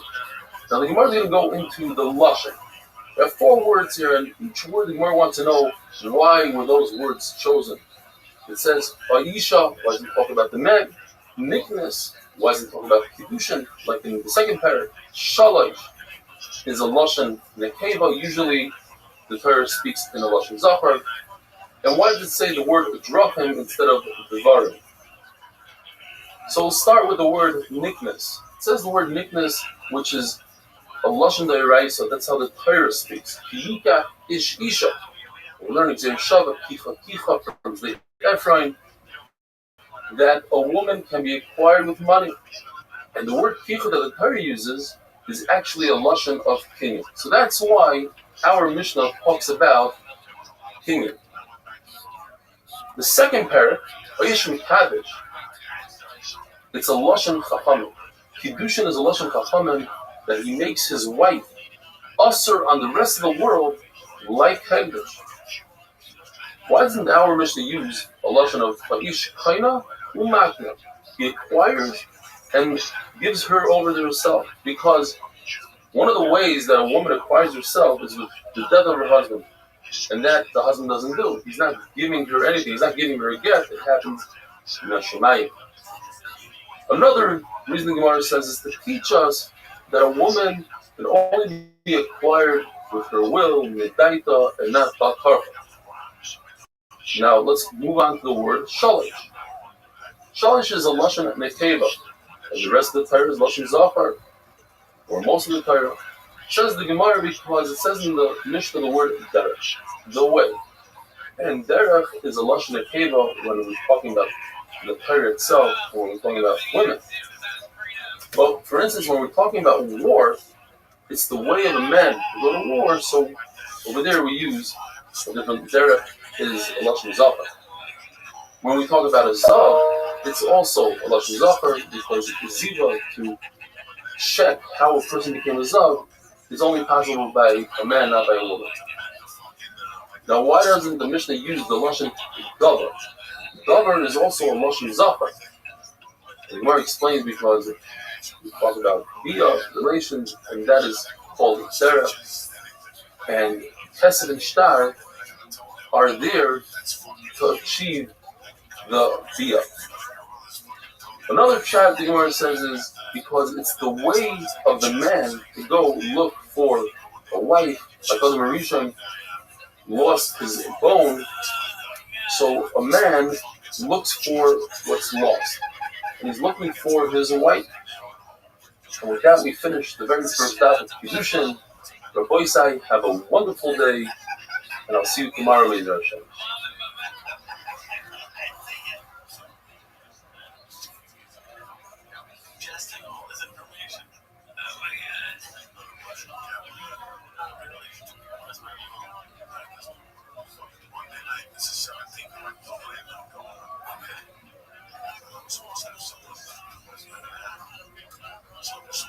Welcome back to another sikum, a synopsis on another beautiful daf Gemara, Kiddushin daf Gemara.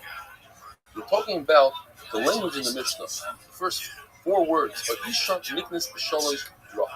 We discussed Vayisha, Niknes, Shalosh. Why the word derech? The Gemara tells us either is derech we use for lashon zachar and nekeva, depending on what we're talking about, and bia derech. We're focusing now on Reb Shimon. Shimon says because derech means the way. The typical way is that a husband seeks out a wife and not a wife seeking out a husband. In fact, that fits right in to an esrog. Now this is very interesting. We're going to learn some beautiful halachas here.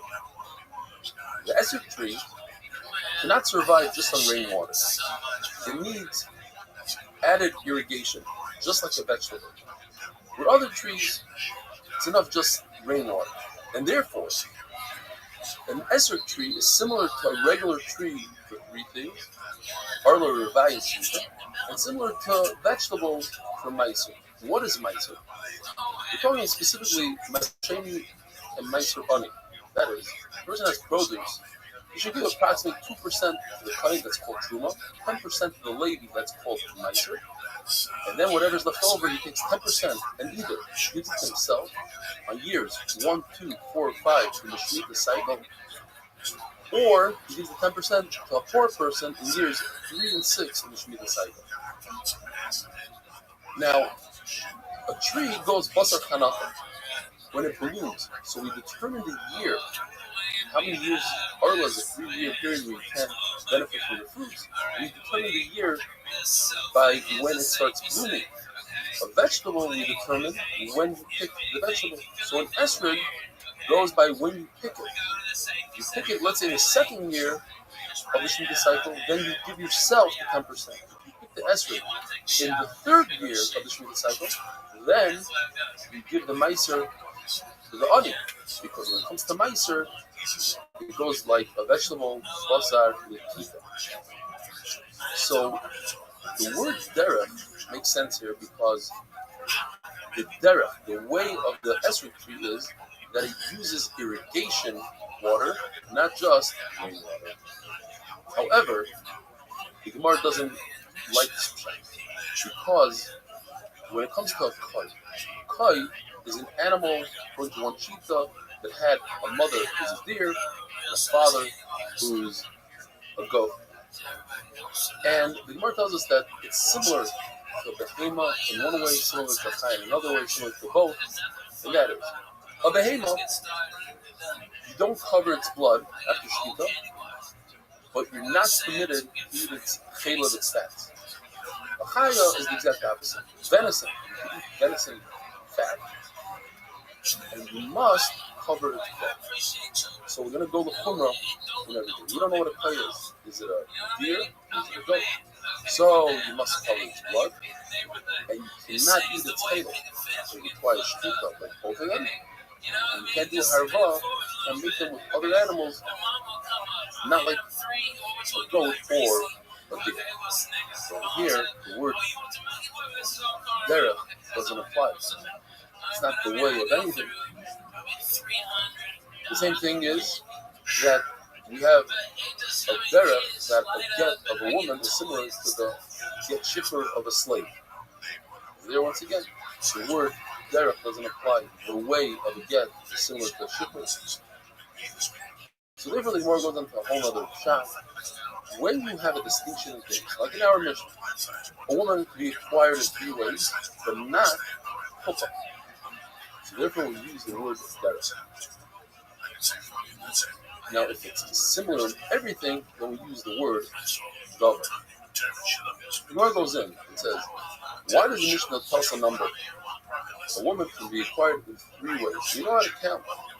They must come to exclude something, and comes to exclude, not acquire a woman for Averson. Chuppah is reserved only for this year. According to the Gemara, it comes to exclude Khalifa. That's clean soda. If you do at a chasana, you lift up a handkerchief or something, and you make a cleaning like that. Now, even though you can use Khalifa to purchase a field, but since it can be done with a handkerchief that's worth less than a shovel pruta, a woman will not be mekadosh herself with it, as Rashi says. Now you know, she feels belittled by that. The Taisvos, the Gemara had a havamina that Khalifa works as a key in Pesach. From the fact that you see that it can be worth less than a shovel pruta, you see it's not a key in Pesach. What about the number in the Sefer? It says, "Guinness atzma b'shteitra." Let's exclude chalitza.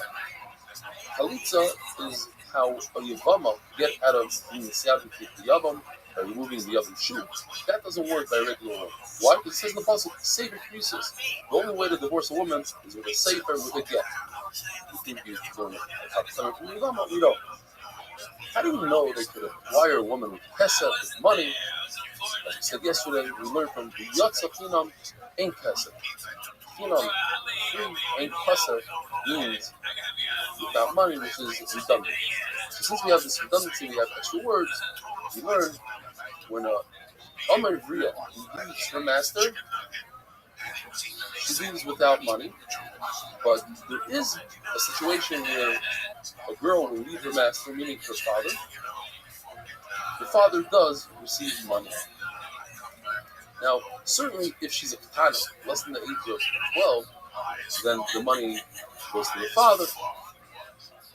By a nara, a girl who's over 12 with some money, it makes sense that just like when she leaves as an Amma, so too her father receives money. Now, when she leaves her father's domain for Nadarim, that is, she makes a vow to her father when she was younger, he made her the Nadar. Now, when she gets engaged, so the father no longer is completely responsible for the Hakara, for knowing the vow. He has to do it together with the Chasam, the others. Now, from the pasuk of the Nurel Beisavir, that when she's in Nara, she's in her father's domain, that's said by Nadarim. And we cannot learn Kiddushin, Mamanis, from Nadarim. So, just because the father put a null and nether doesn't mean that the father receives the money of the Kiddushin. Why? Because you don't learn Mammon from Isra. We also don't learn the fact that the Maisi is dying overnight. When she goes out and works and she earns money that goes to her father, you can't learn that from the daughter.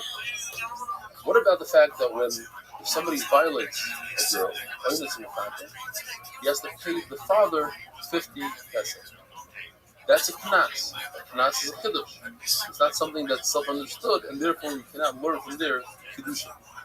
The fact that the father receives the added voices of God when somebody violates his daughter, That's because it's his, because he could give her over to a mukashkin, something that doesn't look very good, and that's included in Bishop Gam. We see that he's in that parsha. And the voice side with that was finished. That Gimel have a wonderful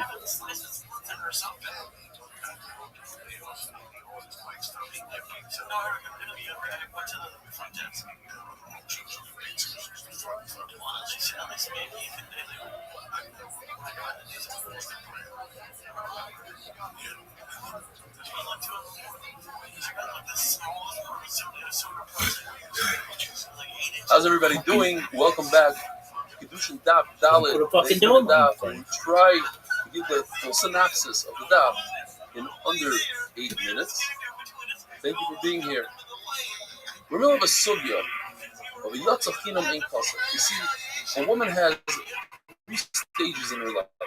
Tana, that from the day she's born until 12.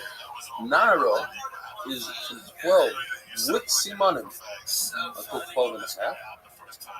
12 and a half onward, she's called a big yash. So when the Torah tells us Yatzah Chinam, that a Amma Yevriya, a girl who is sold as a Jewish slave, she goes out Chinam for free, in Kasef, without money, which is redundant. Mara learns from that Yatzah Chinam. When she turns an arrow, she becomes 12 with Simanim, she leaves her master. Ein Kesef comes to teach us that she leaves the master when she's a begaris 12 and a half.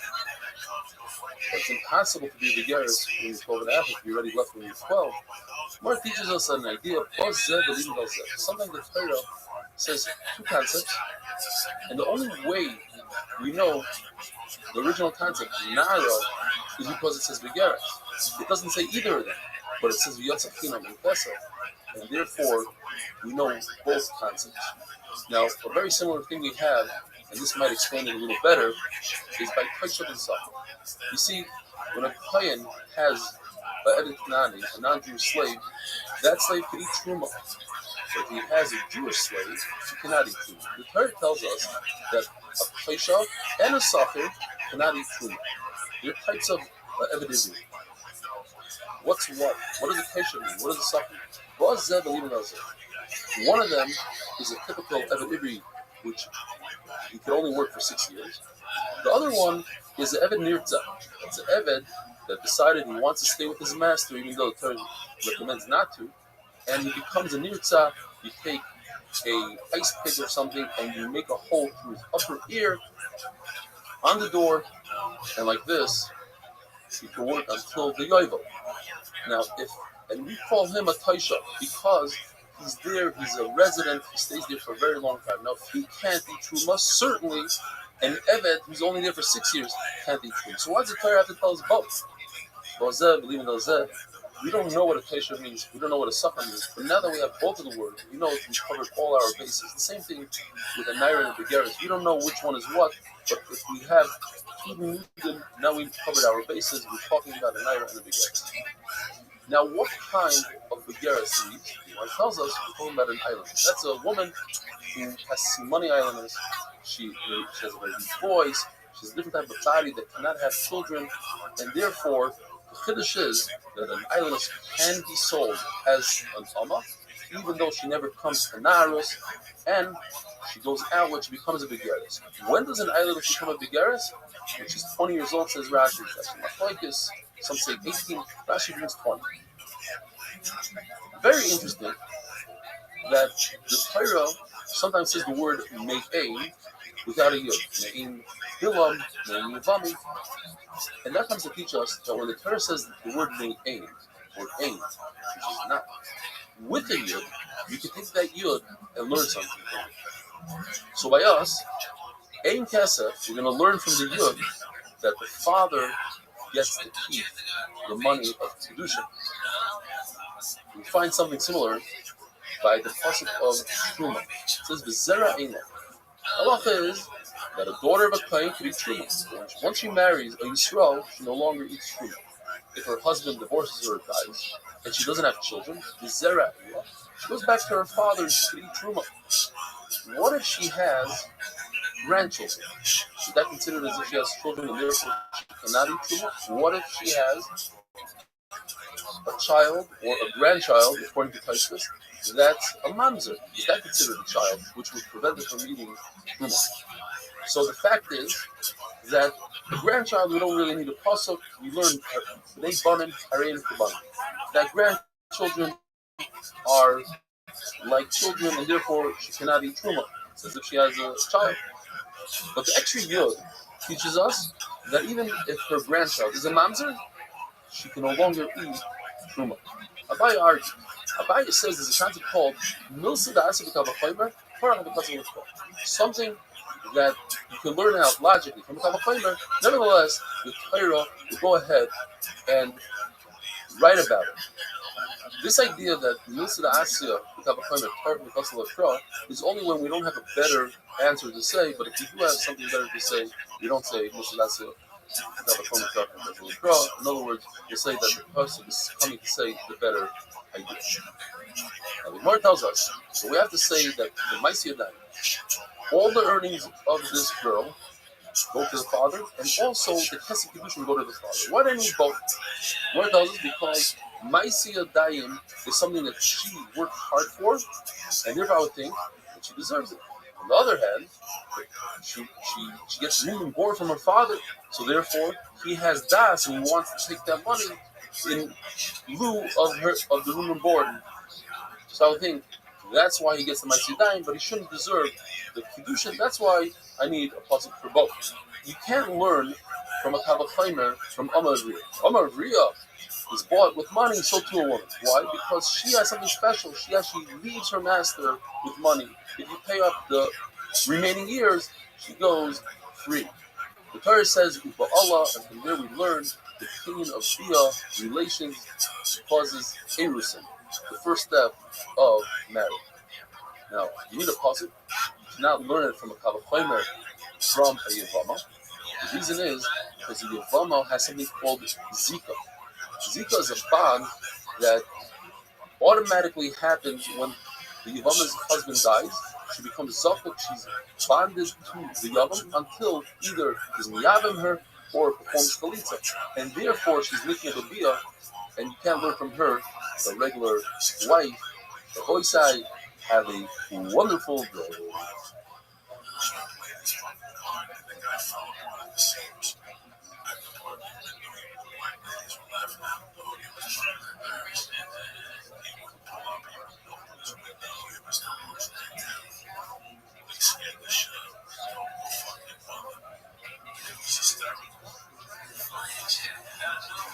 Welcome back to the 8-minute daf. We try to do the synopsis of the daf in under 8 minutes. If you're interested in a full share, we have a 45-minute share. Today we had over 30 charts with stories, jokes, ishma. Check us out. Kiddushin daf hey. We're discussing the speaking yanim for erusin. That's stage 1 in marriage. Kesef Shtar and Bia, the Gemara says you cannot learn out the kinyan of Shtar from the kinyan of Kesef. Because Kesef, money, is something that you can redeem Hegdish and Meiser Sheni. Versus Shtar, you can't just give an IOU to the Hegdish and try to redeem something, and certainly not for Meiser Sheni. So how do we learn that you could be playing a woman with a Shtar? Use a Hekish, a violates. Hekish is, anytime you have in a pasuk 2 words next to each other, it says V'yatza v'haisa. She gets divorced and then she got married. So we make a comparison between marriage and divorce. Just like divorce is done with a document, with a get, so too, marriage, erusin, is with a shtar. So, why don't we say that a woman can get divorced with money? Just like she gets married with money, with a ring, money, so too she should get divorced with money. The reason is because the pasuk says, because of love. You write a get to her, you only get divorced with a get, and you don't get divorced with money. The Gemara says when you're talking about divorce, we're going to learn a lima for divorce and not a lima for something else. Further, he learns from the puzzle something else. He learns this halacha from Paris Krisos. In other words, Torah says the word Krisos, but because breaking it in half, Torah could have said Paris. But the Torah extended the word to Krisos, so we learn two things from the same word. According to Rabbi, the reason why a woman doesn't get divorced with money because he has another spot. Ein sanegar nasik ategar shpedish elo. It's very appropriate for Elo for Rosh Hashanah. A bad guy can't be used for good, and a good thing can't be used for bad. And since you're using money to get married, which is good, you don't use money to get out. Shtar is different. Shtar is two different lashonos, so it's very different. You cannot learn one of the kinyanim from another, that we said. But how about learning one of the three kinyanim, from the other two? Let's say, for instance, learn shtar from Kesef and Bia. He says, no, Bia and the benefit is great, different than shtar. What about Bia to learn from shtar and Kesef? That's also different, because shtar and Kesef, kinyanim meruba, you can purchase many different things, slaves, karka, Bia now. What about Kesef to be learned out of Bia and shtar? Also, we don't find anywhere the idea of Kesef by that you could force a woman to get married with money. But GUINNESS says an unbelievable thing. Although the Mishnah says you can catch a woman three ways, I have a fourth way. How? With chuppah. Typically, chuppah is the second stage. After you do erusin, you do nisun with chuppah. Since we're going to know, even erusin can be done with chuppah. Why? Because he has a kavachaymer and a tzad hashava, the combination of the two. The kavachaymer is kesef, money. Cannot do stage 2. You only do stage 1, which is erusin. Certainly, chuppah, which could do the final stage, certainly should be able to do the first stage. Then we have a tzad hashava, which is also called a binyan ab, and that is, we find the halacha here. Let's use the same idea somewhere else. So we have a tzad hashava of binyan shtar, and we use the same idea that we have a binyan shtar. It's kaina, and it does erusin. To be able to do, chuppah should also be able to do erusin. Abaye addresses two questions that Rabbi asked. And Abaye says, the fact that the Mishnah says a woman could get engaged three ways, and then see the fourth way, like Rav Huna, that's not the question, because the Mishnah is only discussing those things that are said in the Torah, and not something that you learn from a kavachaymer.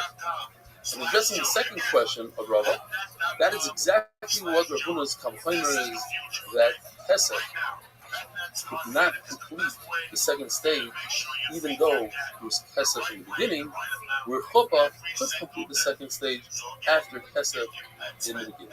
Now, brand new sugya. If a woman takes a ring, money, and gives it to the chassan and says, "Hareini skadeshes lecha," or one of the lashonos, she gives an asina and an amir. It's just two things. That's 100% no good. What if she does one out of it? Let's say the chassan gives a ring to her, and she says the amira, "Hareini skadeshes lecha." So, according to one Chandi Gemara, it's nothing. According to another Chandi Gemara, it's a second Rabbanan. If a husband says, "Hareini isha," I'm your husband, or "Eini isha," I'm not your husband, so it doesn't work for Kedushin, and it doesn't work for Gerushin. It's not even a suffix, it's nothing. Why? Because it says in the pasuk, "Hiyika." The husband has to take, and he doesn't give himself over. And the shilcha, he's the one that initiates the get, and it's such a zero that when it comes to a get, it doesn't even make her puzzle with the huna. There's no reach I get. If a husband, a chassan says, "Hareat mikudeshes," and he misses out the final word of li, he doesn't see li. Hareat mikudeshes. That's pretty obvious what he means. He means to him. But according to Shmuel, it says you need a yad mechia. You need a handle that's very clear and obvious. You can't make any mistakes. So this is not tradition because you missed that one word. Just like when a nazir walks by someone and that someone says, "Hey, I want to be like him." Since he wasn't very specific, according to Shmuel, he's not a nazir. Boy size, have a wonderful day.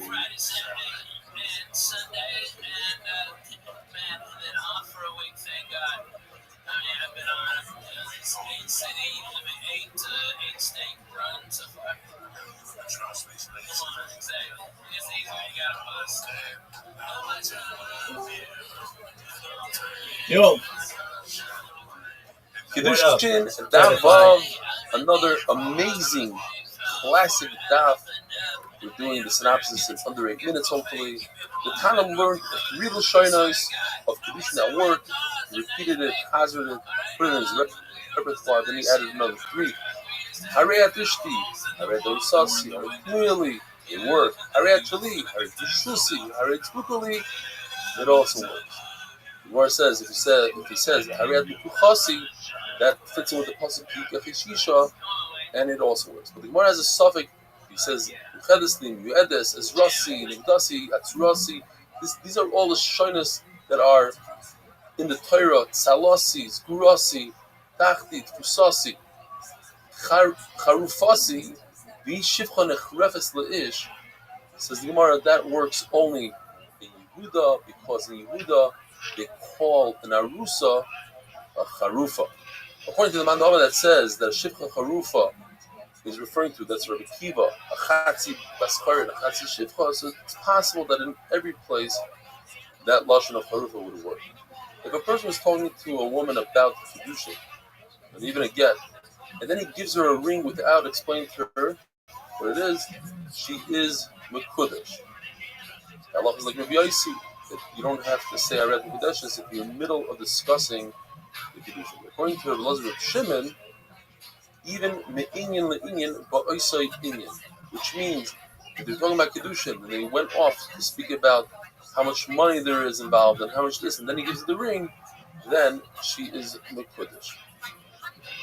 And the Gemara tells us that you have to notify the Dayanim about this halacha, because the halacha is that if you don't know about Gittin and Kiddushin, the halachas, all the halachas, you shouldn't be in Masada Kiddushin or Masada Kiddushin. This is one of the halachas. They have to know the halachas like Rabbi Yossi, because it is common for somebody to be talking to a woman about Kiddushin and then giving her a ring without saying Harei Kedushin. If a person tells his wife Harei Baschayrin, which is a lashon that you use shivcha, it doesn't work by a woman. If a person says Adam, he says this to a shivcha, it also doesn't work, because the shivcha is also to evet, she's not much to all people. The person says Ared la'atzmei, it works by a woman, because he meant you are completely to yourself, and the Gemara learns that out from a shivcha. The person says I have nothing to do with you, I'm not dealing with you, that works by a slave. If a person tells a slave, Eini Esik B'cha, I have nothing to do with you, he means that he's completely freeing you. And now for the classic Yeshivish Sugya, Abaye says, Hamakadosh b'milva enum kudeshes. If a man loaned a woman money, and then he forgives the loan, that's not enough for Kiddushin. But if he says, with the benefit, the enjoyment you have from the loan, the Hanas Milva, she is with Kodesh. And the Gemara explains, Harvach Zimna, the Hana that he lengthened the loan, that would cost her money to do it otherwise, with that Hana, she's with Kodesh. And it's also to do so because it's Haramas Ribis. It looks as if you're trying to get around the halacha of Ribis. It's talking about that she has money. A matana almanas laham. The person gives a gift on condition that he gets it back. That works for regular sale. It works for Pidyon Ben. You give the claim 5 slime on condition you give it back. It works. But by Truma, it's also to do so because it looks as if you're a Kainam Sayyab Beis Hadramas. Meaning, a Kain cannot work and expect the return Truma. So over here, when you give the client Truma, you say, here's 2 apples, but on condition you give them back to me. It should work, theoretically. You're not allowed to do it because next time, this client is expecting the Truma because he just helped you out by giving you back the apples, and that's awesome. When it comes to a woman, this is also awesome. You can't give a woman on condition she gives you back the ring. Why? Because it's similar to Khalifin. Khalifin is a king sudar. I give you this Shmata, the Sudar, and you looked it up, you make a kinyan, and it looks like that, and therefore it doesn't work like Kedushin. The Hoysai, have a wonderful day.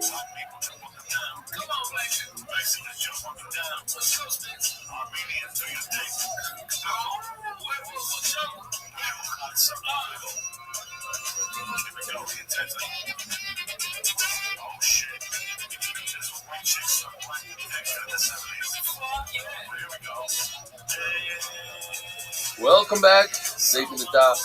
Teaching daf. Designing another incredibly gishmakadat. Bunch of members from Rabbi. Rabbi says that when you give a people to a woman, it doesn't necessarily have to be that the fussing gives the kala a food. In fact, the fussing gives that food to somebody else because she asked him to, which is something put.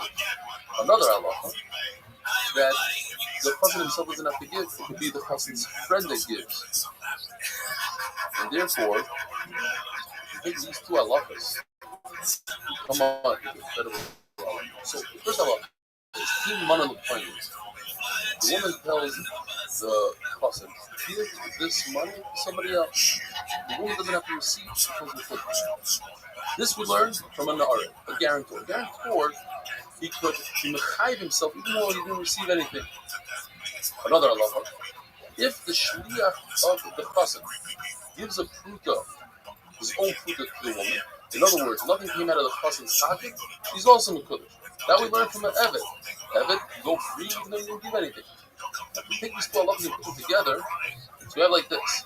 First it says, the woman says, you give money to the chassan, and I will become a kiddush to the chassan. So she didn't receive anything, the chassan didn't come out of pocket anything, and it's actually two things. The din of the art, the din of the evet, she's made for the. Another chashav, a very important person who doesn't receive gifts, he could be mekadosh a woman by receiving something from the woman, because without having know that he accepted the gift from her, she's mekadosh, because she's willing to pay somebody to convince him to accept it. There's a lot of agav. Agav means that if you purchase real estate, and on the piece of real estate, there's the calculate, movable objects. Since you made a kinyan on the real estate, you're kind of the other objects agav. So it doesn't work in the reverse. You purchase movable objects, and there's karka, you're not kind of the karka or the isa. If a person says, you become mekudesh half of me, half of the man, it's mekudesh. Why? Because what he's saying is, I'm leaving room for me to marry another woman. And he says that same lesson on her, half of you woman. Because to me, that doesn't work because it says, so you have to marry a full woman, not a half a woman. If a person says half of you, Kala, and it's Kodesh, we don't say that the person spreads out their entire being. Why? Because it's something called Das Aferes Machna. Since we're dealing with another Das, therefore, she might not agree to it. Just like we have the same halacha by an animal that's owned by two partners. And one of them goes ahead and is Mekadosh, Makdish his half, and then he repurchases the other half from his friend, from the partner, and he's How old are you? the other half. The Yusha is not his fashion. How old are you? You see from here, you see How old? the concept of rejection from his bath. Once an animal, even a live animal, is rejected, even for a moment, even though later on How old are you? purchase the other half and try to magic that other half, it's rejected from his bath, it's never to magic that part. You also see that the rejection can start all in the beginning. It doesn't have to be near, it doesn't have to be a situation where the animal could be poured in his bath and then it was rejected. Even if you start all the way in the beginning. And also, you see from here, when rejection on the monetary value of the animal, which is dumb, it doesn't necessarily have to be just like good. Gemara brings a number of statements things that we don't know, we remain with the suffering. If a person is in Magdish, a woman for half, and we're talking about halves here, and the Gemara remains with the suffix. So, in other words, one suffix is two halves of a woman with one proof. Or what if a person tells another person, I'm a Kaddish your two daughters, I'm a shliach for my two adult sons, right? They want to be Kaddish with two minor daughters. And we have one individual giving the truth, one individual receiving the truth. Is that enough to be Kaddish two girls? Now, what if a person says, I want to be Kaddish your daughter and a cow, your daughter and a field, with one proof? And we say that the entire proof goes to the daughter and the field, kind of the Chesed, the Chazaka, whatever. And we say, no, that he meant half of the puja for the field, half the puja for the daughter, and therefore it's not a good condition. Rabbi side have a wonderful day. And then I bring out mushrooms all after dinner. Fucking get you started, let the day go. Let's remember the Indians, natives. Alright, but what about the Indians? Hey, I love the Indians. Are you kidding me? Don't bring the fucking Indians up. I love them. I tell you what, Indians up here to do better than I still do it with a tomahawk somewhere. Fuck yeah. No, I know. I sent that kid to camp. Space Kedushin in Daf Ches. Welcome to another week in the Daf. We go over the Daf, the main parts, the synopsis of the Daf. And if you're interested in a little bit more, check out the full share. It's approximately 45 minutes. Charts, good animation. Check out this video. I think you'll enjoy it. The Gemara tells us that if somebody's mekadosh a woman with silk, so there's a number of steps here, as you can see in the chart. According to everybody, if the husband says, this is worth 50, and it turns out it's not worth 50, according to everybody, there's no kedushin. He says, whatever it's worth, so there is kedushin. Besides, Rabbi Yosef, in the second lashon, we learned from the that cannot be bought with Ruah and Kalim movable objects. According to Rabbi, this means chalipin. According to Rabbi Nachman, Herois don't make chalipin, so you can't say that it's referring to chalipin. So we're talking about a very interesting case. We're talking about that the fruit is worth less than a short fruit. And I would think with Harvan and Yosef, in other words, even though it's worth less than a pusa, but since the enjoyment, the benefit is right here and now, perhaps you could make a payment for an eved with that kind of hanah. It's worth sometimes more than a pusa of money because I'm having hanah right now. Nevertheless, this eved could be not be nikna with published. The machlokes between Rabbi and Rabbi Yosef is when a person says, this is worth 50. In fact, it is worth 50. According to Rabbi, there's kedushin because it was exactly what he said. According to Rabbi Yosef, even though it's exactly what he said, she's not saying that. She doesn't trust it. According to the second lashon, where there wasn't a professional assessment, just like by a cat. If somebody says, take this cat, it doesn't claim he has a firstborn son, you want to be pregnant with 5 swine, it says, take this cat for the pidyon haben of my son, and it's worth 5 slime, he tells him. It's a good pidyon haben. Because it's assessed, it was evaluated. According to Rabbi, when it's not worth 5, it's not worth 5 sela. And the kohen accepted it as if it's worth 5. So the Gemara tells us, it's very interesting.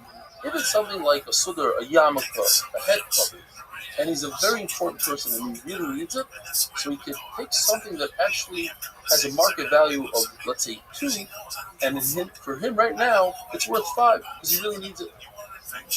Another case, where it says, if a person tells the Kala, I'm giving you 100 for the kedushin. instead of giving you 100, it gives you 1 dinar out of 100, 1%.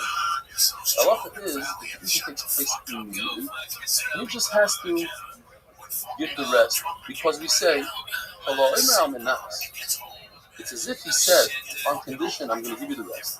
The kedusha is how right away with the first dinner. The rest is just a night, it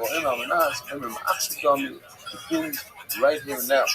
If a chassan says, I want to do Mekadosh you with this 100 right here, both the chassan and the kala can retract until the end. The Rabbi says, even when he's counting, so it goes by the end. If the chassan gave her the money at night, and you find between the money, one of the dinarim is not worth a full dinar. A copper, not mekudesh. Now, if it's a bad dinar, what does that mean bad? That you could barely use it. If you really push it, you could get it through, somebody will take it. So then the kedushin is chal, and he has to change out that bad dinar. If a person is mekadosh with 100, he said, I'm going to give you 100, but he never gave 100. He gave her a security, a collateral. The Gemara tells us, money ain't mashkin. First of all, he didn't give her any money. He promised her money. The security, that's not what he's mekadosh over. It's just a collateral, a guarantee. The same thing is, if a person buys a slave, a shifcha, if he doesn't give money, he just gives security, and then she wants to take it back, she can. But if the person gives someone else's money, in other words, somebody owes him money, say somebody owes him $20,000, and the guy gave him as collateral, as security, gave him a Rolex watch. The person can take a Rolex watch and give it to the kala, because right now the person owns the watch halachically. The person considers it as if it's his, and therefore he gave him something, and there's a loan connected to this watch. So if the borrower comes and retrieves his watch and pays back the loan, at least she'll get the loan. So one way or another, she's getting something. She's getting something right now, and it's actually worth whatever the loan is worth. And the fact that the Torah says that the lender should give back the security at night, let's say it's PJs or whatever it is that the borrower needs at night, he gives it back to him every night, and the Torah says, it's considered as if you did tzedakah. Now, you can't do tzedakah with somebody else's money, so you see from the Torah that the Torah considers that security yours. What if a person gives what he thinks is his kala, he gives her money, he takes the money and throws it into the fire. No kedushin. She's showing she doesn't want to be miskadeh, even though she's chayav to pay for the money. Same thing would apply. She tells the chassan, do me a favor, take this money, give it to your father, give it to my father. Even if she says, give it to a poor person, that poor person is someone that she constantly supports, not a kedushin. And if she says, I want my father or your father to accept this money kedushin, even if it's a stranger, he should accept the kedushin. The kedushin is how? If she sees him holding a piece of bread, he says, I read the kedushin stage, it's bread. She says, you know what? Give it to his dog. Not a kedushin. Give it or put it on top of a stone or rock. Not a kedushin. If the stone is hers, it's kedushin. What if both the chassan and the kala own the stone? If a dog is running after this woman, and she says, you know what, give the bread to the dog, she stops chasing me, obviously that's what she meant. So the Gemara has a suffix whether or not it's kedushin. On the one hand, she has a lot of anah that he stopped the dog from harming her. So she says the dog wants to bite her. On the other side, he's anyways clear to save her, and therefore maybe it's not considered anah. And the Gemara remains in a suffix. Rabbi side, have a wonderful day.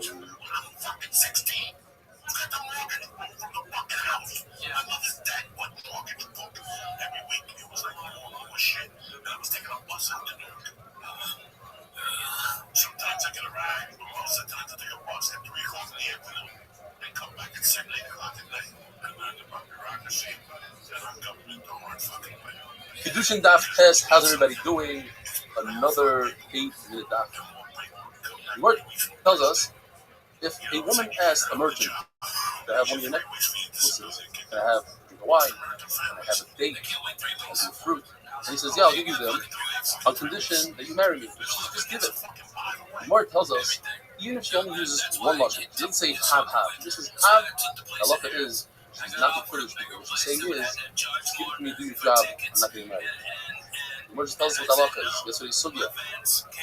When it comes to silk, you don't need shuma, you don't need professional appraisal. If somebody says, it's actually money, I want to be passionate with 100 and you only give it to 1%, uses one dinner, she's in Kadeshas right away, and he has to fulfill his condition, which is supposed to pay another 99 because Kalahim on the Nats. The person says, you come Kadeshas to me with one mana and instead of gave her mashkin, just security, what tells us money income mashkin anytime you don't have money, you don't have mashkin, she's not with you. These are halacha mission to see. We should have been came down from Sinai, and he told us that when you purchase real estate, the seller must write the star, not the buyer. When it comes to kedushin, the husband writes the star kedushin, and Chachamim brought an asmachta from Sugim. When the daughter is a nara, and the husband wants to write a star, he writes the star even if he gives the star to the girl herself, and it's on the das of the father with the father doing to her, he has to write b'cha. This is a yes, he's more than 12.5 years old. He writes the star harei ad even if he gives the star to the father, and the girl agrees that the father should accept the her, nevertheless he has to write harei ad. The word tells us when it comes to star kedushin, just like it's get, you have to write a get with shema, you have to write with intent for this specific woman. So when it comes to kedushin, it can't be written for another woman and then you just use it for this wife. You have to write it with shema. Why? As we learned, in Yatsa v'Haisa, there's a hekesh between Havaya and Yitzia. There's machlokes whether or not she needs to know that you wrote it to begin with. You have to write it in her name, with her mind, but you need to tell her that you're writing it. Just like you get, you need the das makna, which is the husband. Perhaps you need the das makna and kedusha, which is the wife. Or maybe you don't need that. Now, according to this that we don't write a star irusin and a suin. You need both of their das when you write it. You need the husband and the wife. You must be talking about shloif sikta, which today we call tonight, because this is something that's done with Amira when the two fathers make a deal. They say, I'm going to give X amount for the wedding, you're going to give X amount. You don't write it down because it's better for them that it should be a milval peh, which you don't go after real estate if you don't have. According to Rabbi Yochanan, how do you know that you can be mekadosh a woman with a deal? Not like we said on the Daladam Bays from Uba'Allah, he learns it out from Bu'ulas Abal. What does he do with the word Uba'Allah, like the Gemara said about Daladam Bays? I would think that when you mekadosh with money, you need bia as well. Mashallah, no. So if so, the story of a Naira Amurasa, this is an engaged Naira who the Torah tells us she's a psula. And if she's a Yazana, there's a different Misa. The Misa is skila instead of cutting for regular decision. How is it possible for it to be a psula if there's Pesach and Bia together, as the Morris happening there? So that must be talking about shtar. That she got engaged with a shtar. And just like a shtar, but all you need for a get is one shtar, so for kedushin all you need is one shtar. The word ubala comes to exclude Amma Ivriya. That you think that maybe Amma Ivriya is Nikna Bebia, she's not.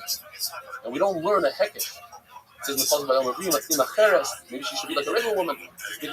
Amma Ivriya is not. And Rabbi learns that exact halacha from the Lashon Uba'Allah. You could have said Uba'Allah is actually learns another halacha from it. According to Rava, we learn also that you need kedushin misurim lebia. Meaning, if somebody says one of the two sisters, one of the two daughters is kedushin for me, and we don't know which one, now the kedushin is not hal at all because he's not allowed to be with either of them because each one might be the sister of your wife, and that's a position. They're both husband or something. So therefore, it's kedushin that wasn't given to begin with to be, and therefore it's not hal at all. Rabbi Isai, have a wonderful day.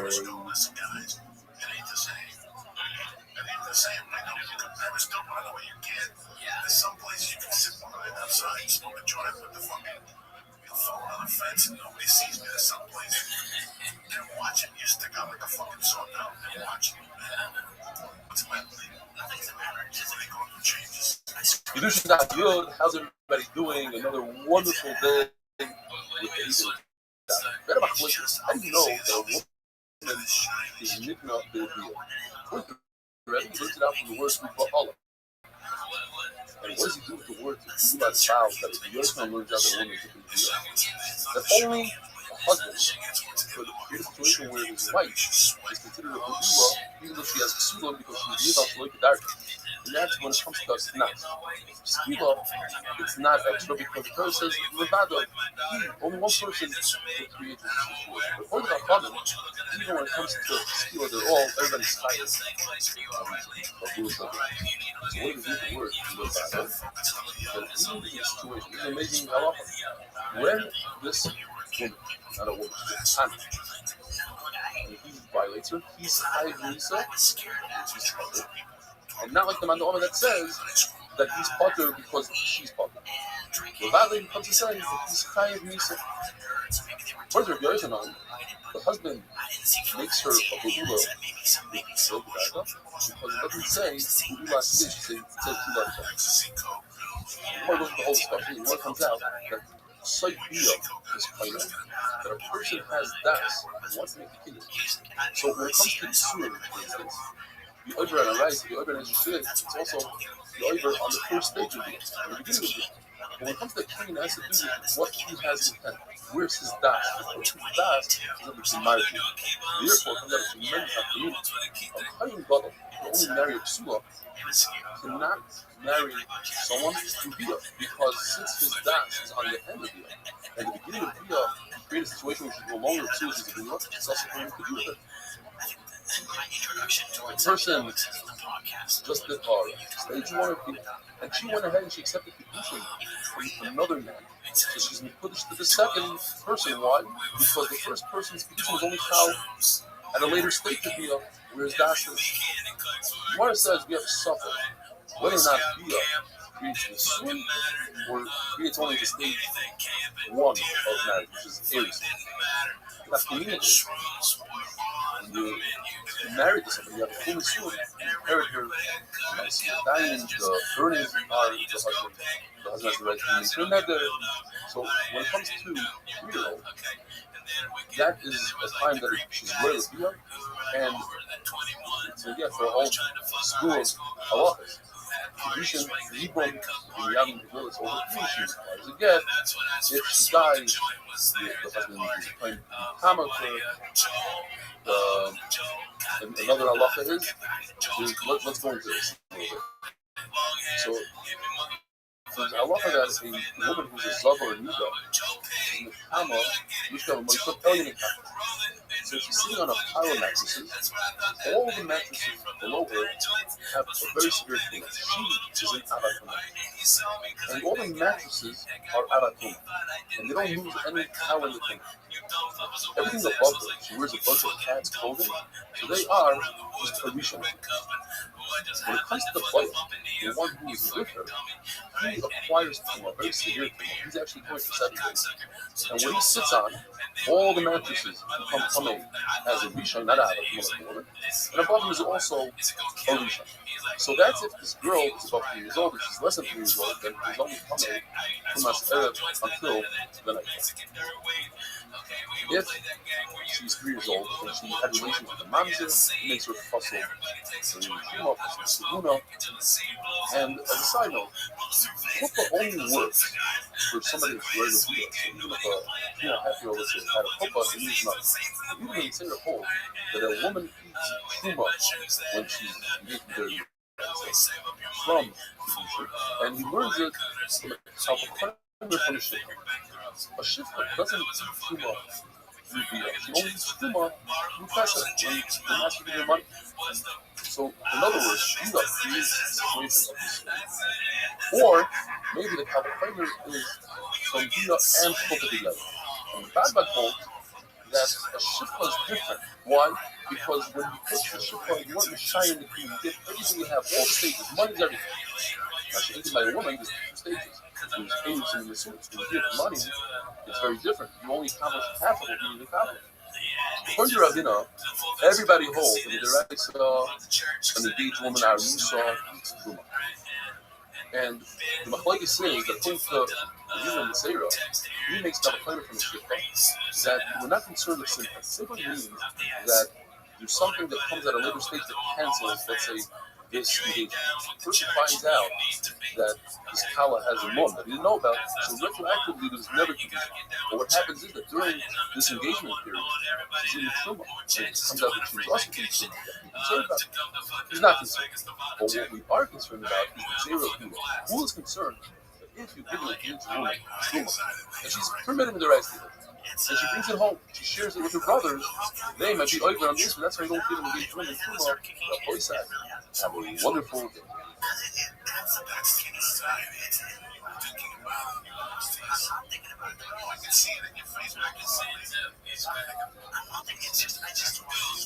Your face is so fucking red. Shut up. You're thinking about it. You sit there and you fucking run it. Right? You know. Kedushin Achid Aleph, how's everybody doing? Another wonderful daf with a quick synopsis in hopefully 8 minutes. According to everybody, when a regular Israeli gets engaged, it's an Arusa stage 1 of marriage, the Raisa is engaged to a client should eat truma. Even though she's only engaged, so how come she doesn't eat truma nowadays? Because the Xera is coming, and there's not what the Xera is. According to you, who's about the Xera?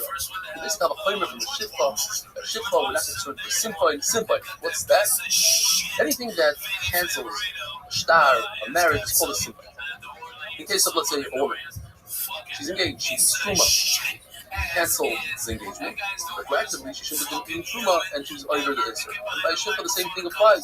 If you cancel the contract, the purchase, and she shouldn't have been eating truma that entire time.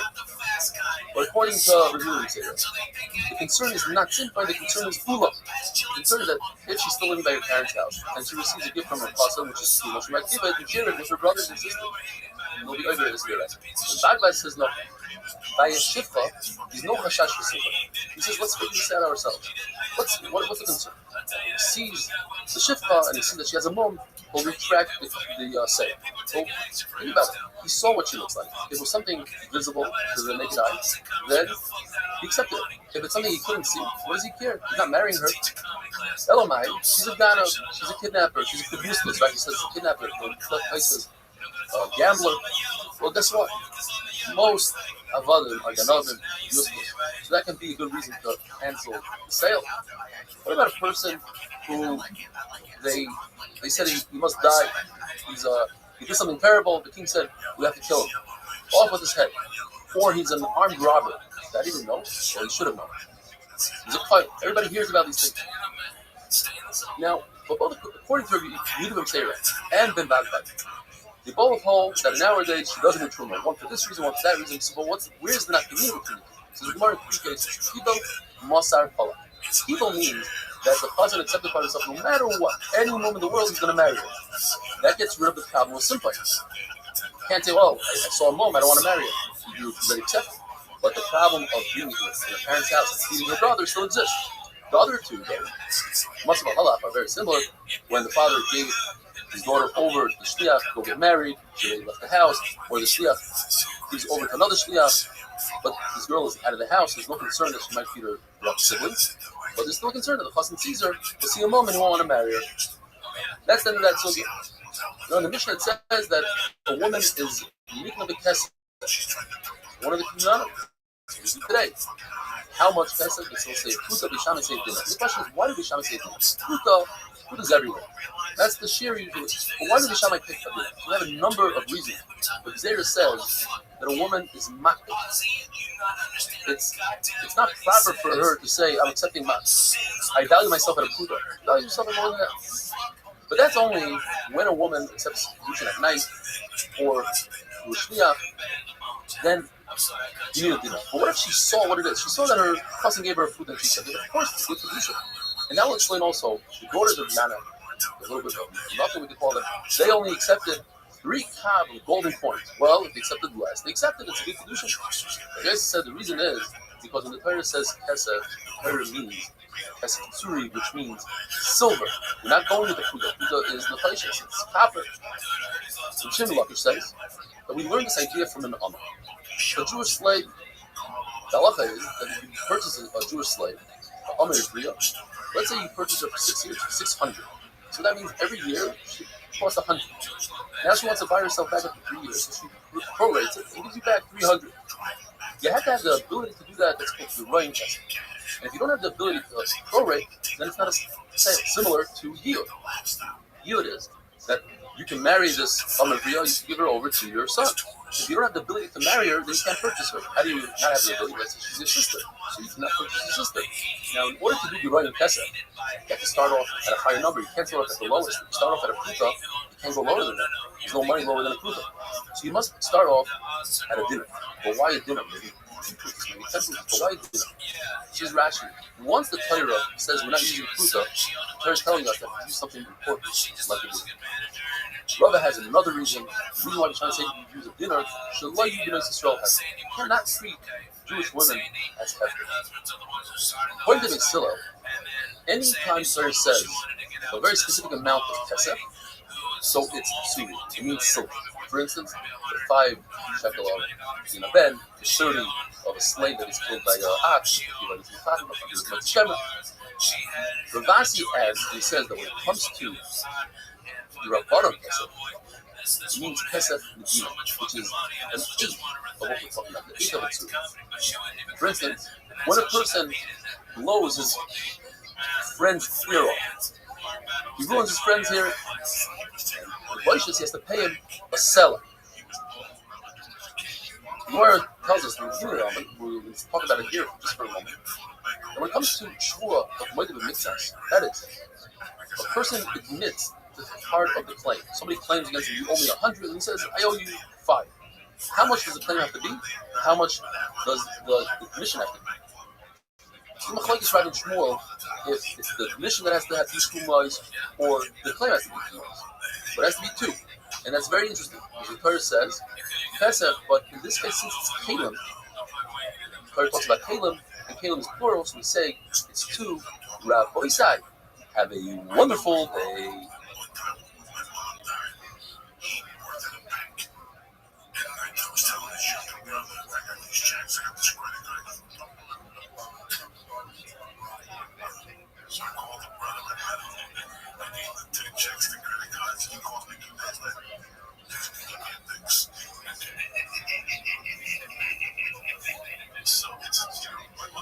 Kiddushin Daf Base, how's everybody doing? We're already 11 Daf in Kiddushin. It's flying by just like that. I hope you're enjoying. If you haven't tried out the full share, please give it a try. It's only approximately 40-45 minutes. It's a whole different game. Stories, charts, more charts.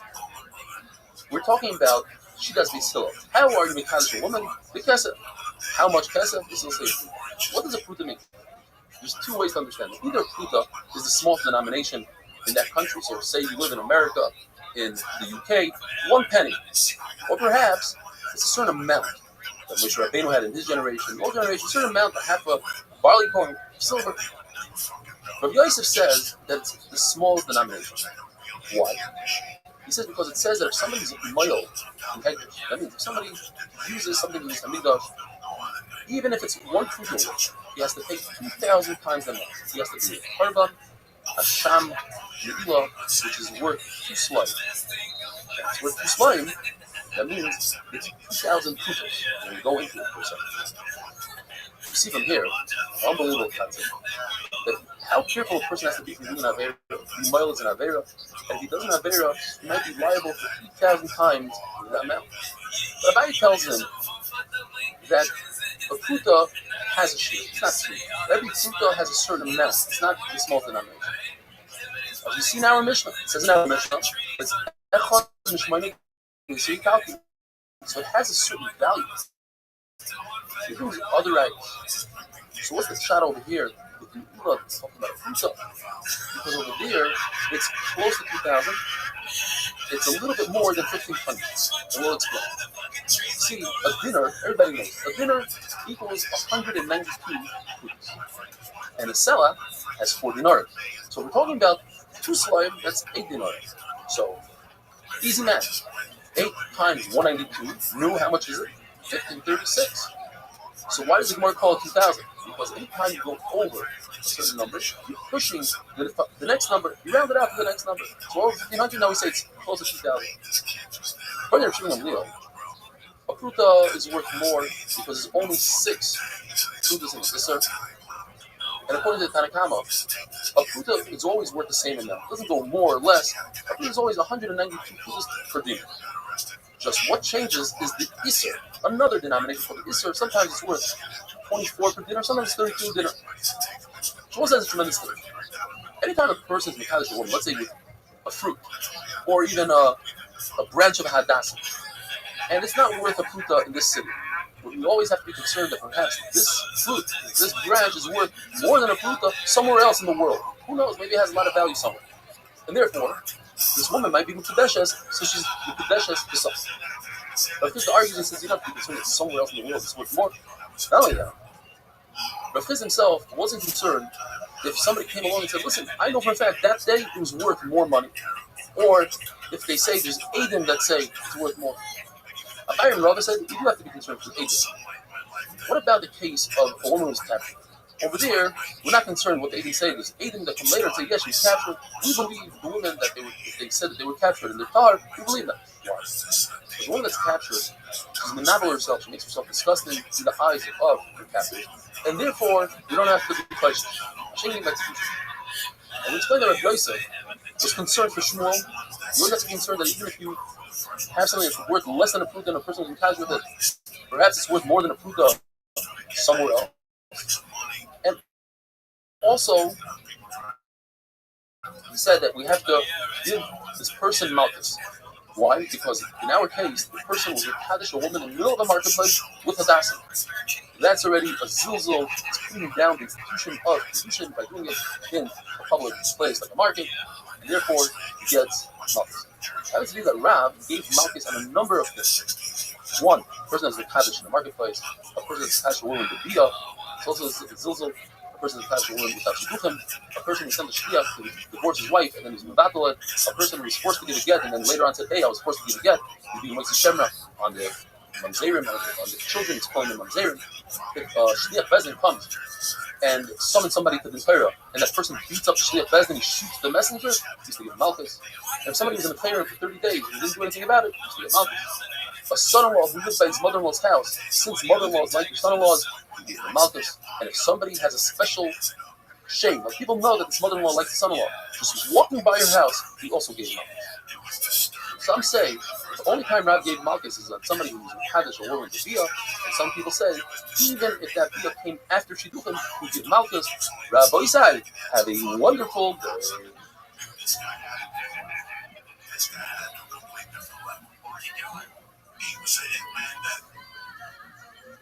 I forget the whole fucking story. He was working on a portal day. Yeah, he was editing, he was making porno and the guy wouldn't pay him. Kiddushin Daf Gimel, the 8-minute daf. How's everybody doing? If a person is mekadosh a woman with gezel, with neva, he stole it in front of them, behind their back, Hamas, he stole it and paid for it. It's a good kiddushin. What happens if a person grabs something out of a woman's hand and gives it back to her and says, I'm giving it back to a condition to become kedushes to me, and she's quiet? So it depends. If they were already talking about shidduchim, they were talking about getting engaged, and he did so, then she's engaged there. Otherwise, she can invoke the saying, in shakri, b'di shakri. She doesn't really have to say it, we say it for her. Yes, I took it from you, but I took what was mine and rightfully deserving something. When Rav Asi was nifter, Rabbi Asi, the Chacham gathered members that he said, so we have a lot of random halachas. We don't really have to do that with sugya per se, but beautiful halachas. First halacha is that karka cannot be purchased the king in kesef with less than a pruta. Just like a woman. However, if you're going to use chalip in a king sukkah, obviously the siddur never has to be worth a pruta. Other halacha, if a person is not fluent in the halachas of Gittin and Kedushin, and he deals with Gittin and Kedushin, he's worse than Dara Mabel. Dara Mabel, they didn't damage the fish of the generation, but this person is damaging the fish, also deserves to die. Agriculture, food deraisa. Somebody has a shibud, has an obligation, and a Torah, he forced the inheritors to pay up the obligation.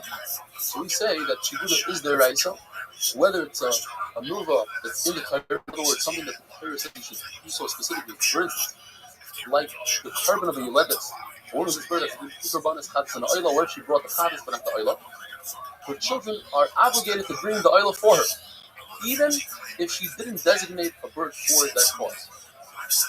And in addition to that, if there's a milval pet, a verbal loan, the person who lent the money to go after the inheritors, to go after those who purchased property from the borrower, even though it wasn't in a shtar, it was verbal. According to Rabbi Shmuel, you can't go after them. But the halacha is that shibuda is the iraisa to go after the inheritors.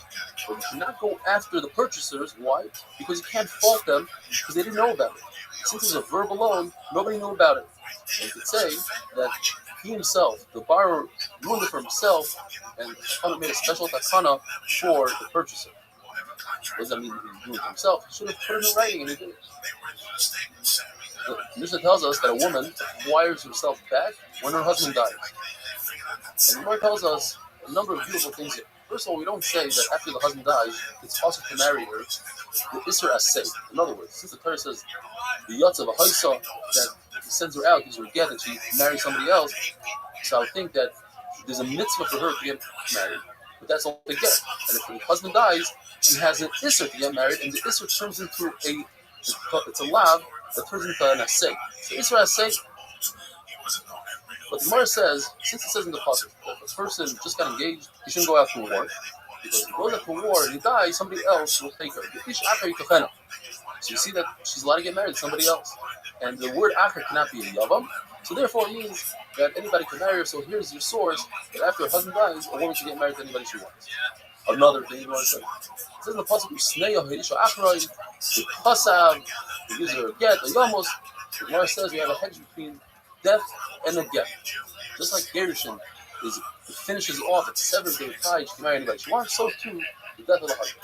The Gemara just says that you can't learn all this out of logic. If the husband dies, she can marry anybody she wants. Why? Because the whole reason why she's an Eishes, she's usher to the world, is because of the husband. Once he's gone, that Isser is lifted and she should be able to marry anybody she wants. We don't need a pasuk. The Gemara says no, because when she gets married, it creates new Isur, new arise. For instance, she's usher to her father-in-law. And even after her husband dies, her father-in-law is still usher to her. So you see that the death of the husband doesn't lift all these surim, so perhaps it doesn't lift her. So that's why we need to come out to the pasuk. Rabbi side have a wonderful.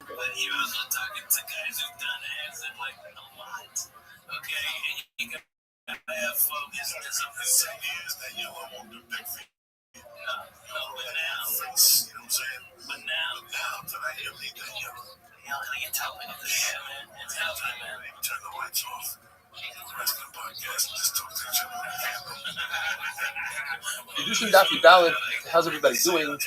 So we finished with the sugya of a woman, how you attach a woman. We're moving on to the end of the Mishnah, discussing a Yavam. Yavam is a woman who was married to a person and they didn't have children, and the guy died never. So she falls the Yavam, she must marry her brother-in-law, either the Chalitza or Yavam, in order to create a new name for the brother who is deceased. How are you trained at this Yavama? Instead of being trained with Hesed, Shtar, it's only the Bia. How do we know this? From the concept of Yavama Yavi Aleha, there's a double Russian here to teach us that it's only the Bia. From the extra head, Yavama Yavi Aleha, we learn that you carry Yavama Bal Karpa against her will. When the Torah says the Mikra Shmai, you learn from there that everybody that's there, that's present at the Chalutza, says very loudly, Chalutza now, Chalutza now, Chalutza now. From the first time that it says B'Yisrael, you learn that once the Chalutza is performed, she's mutter to marry anybody she wants. In the second B'Yisrael, we learn that it cannot be in front of the peasant of Geir, meaning Yibum is different than everything else. Typically speaking, as long as a mother is Jewish, even if the father's not Jewish, the son could be a dayim. Not when it comes to evil. Even though it says by Chalitza the word chacham, chacham is very strong. It means the it is essential for what the Torah says. Nevertheless, I would think that I could learn a Kavachimer against what it says. And I need the word Hanal to teach us that we should learn Kavachimer from a woman that a Yevamah should go out with a get. We see the same exact idea by Yom Kippur. By Yom Kippur, on Yom Kippur, the Kohen Gadol makes a lottery to see which one of the two goats. You bring two goats that are identical, and one you bring as a chatas, and one you throw off a cliff. Which one is what? It's a lottery. You think that on Yom Kippur, the Kohen Gadol could verbally decide that this one is a chatas, this one is a la'azal. No. Torah says Chukah has to be exactly like this. I think that learn about a Kavachimer that he could verbally change the designation of the card. Why would I think so? When the Torah says Chukah, it means it's essential. So you see from Yom Kippur that even though the Torah is very strong with this lashon, you can still have a Kavachimer to do away with it. So too by us, even though it says Kacha, I would think that the Kavachimer does away with it. We learn from the word now that the Yavam can use any person's shoe, it doesn't have to be his own shoe. And from the fact that the person is na'aloi, the above, teaches us that if it's a shoe that's too large that he can't walk comfortably with it, or it's too small that it doesn't cover most of his foot, or it's a shoe without a sole, it's a no-go. And now we move on to a brand new Mishnah. It says the Hilgah Mishnah. Evidently, a Jewish slave is purchased and acquired with money. Everyone knows this because they show the sucker from a slave that's a near-touch, a slave that wants to stay longer. They take his right ear, they put on the door, and they poke a hole through it. According to the Mando Omar, it says, if you don't learn suffer from this nirtza, that is nikna b'kesef, you learn it from V'chi Sasif. V'chi is a continuation from the parsha of a slave that's sold to a guy. Over there, a guy can only purchase it for money, so too all other slaves, Jewish slaves are purchased for money. A Jewish slave is also purchased for star. And how does he acquire himself? In other words, if he worked off for 6 years, you sell a slave for 6 years, or if he ever comes earlier than 6 years, or if you prorate the amount of money that he's purchased for, let's say you bought it for 6 years, for 600, and he only worked 3 years, if the slave gives back 300, he goes free. A Jewish slave woman, has one extra way that she goes out, and that's she becomes a naro. Simone, she goes out. A nirtzah, a slave that's going to work longer than 6 years because they poke the hole through his ear, he goes out to yovel. Every 50 years he has a yovel, or misas adai, the death of his master. Whereas a regular slave is only working for 6 years. If his master dies, the Yerushin inherit him. Now we have an unbelievable machlokes. The Tanakh holds that if a slave sells himself, in other words, he wasn't forced to be sold to Bezin because he stole and Bezin had himself. He decided on his own he wants to sell himself. He's given out love. First of all, you don't do it. See, he doesn't get his toe poked on the door. You don't have to give him the gifts that you give regular evidence. You cannot give him a shipet knanis like you give a regular evidence that's sold by the bezin.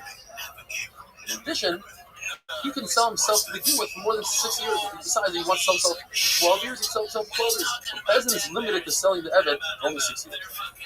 Now, the Gemara says it could be he could have learned out from the Gzeirah the suffering. But these particular things have a meal to have a limitation. It says in the pasuk that we learn from here that not somebody who sells himself. Rabbi side have a wonderful. When the last 3 weeks the park's been coming on, my all-time favorite, the kids playing. And he goes, I give him the bucket. Give him the bucket. Where's the bucket? Over there. Give him the bucket. He's starting to see the devil. That's the road. Kiddushin Daf Tzvav, how's everybody doing? Another wonderful 8 in a daf. Yesterday we were discussing Gzeirah. 2 words, soccer. One is said by an Eved Ivri who sells himself, and one is said about an Eved Ivri who's sold by Bezin. There's a comparison between the two. And the Gemara mentioned that there's a Manda Omar that doesn't believe in this Gzeirah. And we're on a search to find who this Manda Omar is, and in fact, we never locate this Manda Omar. Can't find him. Yesterday, the Gemara said perhaps, see my flight can kind of comment in regard to 4 differences between someone who sells himself and someone who's sold by a bezin. Someone who sells himself can sell himself for more than 6 years. He does not get gifts when he leaves. he does not become a nirtzah. You can't puncture his ear and let him work until yovel. And also, you cannot give him shifat nanas, where somebody that's sold by bezin has the four things. And what I want to say that's the mandal Omar. Machlokes is whether you hold suffer. Do you compare the two, or do you not compare the two? And the says no. In fact, everybody believes in suffer, the zero shalom. But each one of the four things has a special pasuk that limits those four things. And we learned about the first one yesterday, the fact that somebody who sells himself for more than 6 years. And now, we're moving on. That someone who sells himself cannot do Ritziyah. He cannot puncture his ear because it says in the Torah, Oznoi, it's only the ear of that who sold by Bezin, not someone who sells himself. How do you know, or how does he know, that a woman, Jewish slave, cannot puncture her ear? It says, Evet, from the extra hay, this Tanakama learns that he must proclaim, he must say that he wants to remain Evet Nirtzah while he's still an Evet. But once he's set free, he can't say, hey, a week later I decided I want to remain an Evet. It's too late. And that he learns from the extra hay. A slave that sells himself doesn't get parting gifts. He doesn't get a gift when he leaves.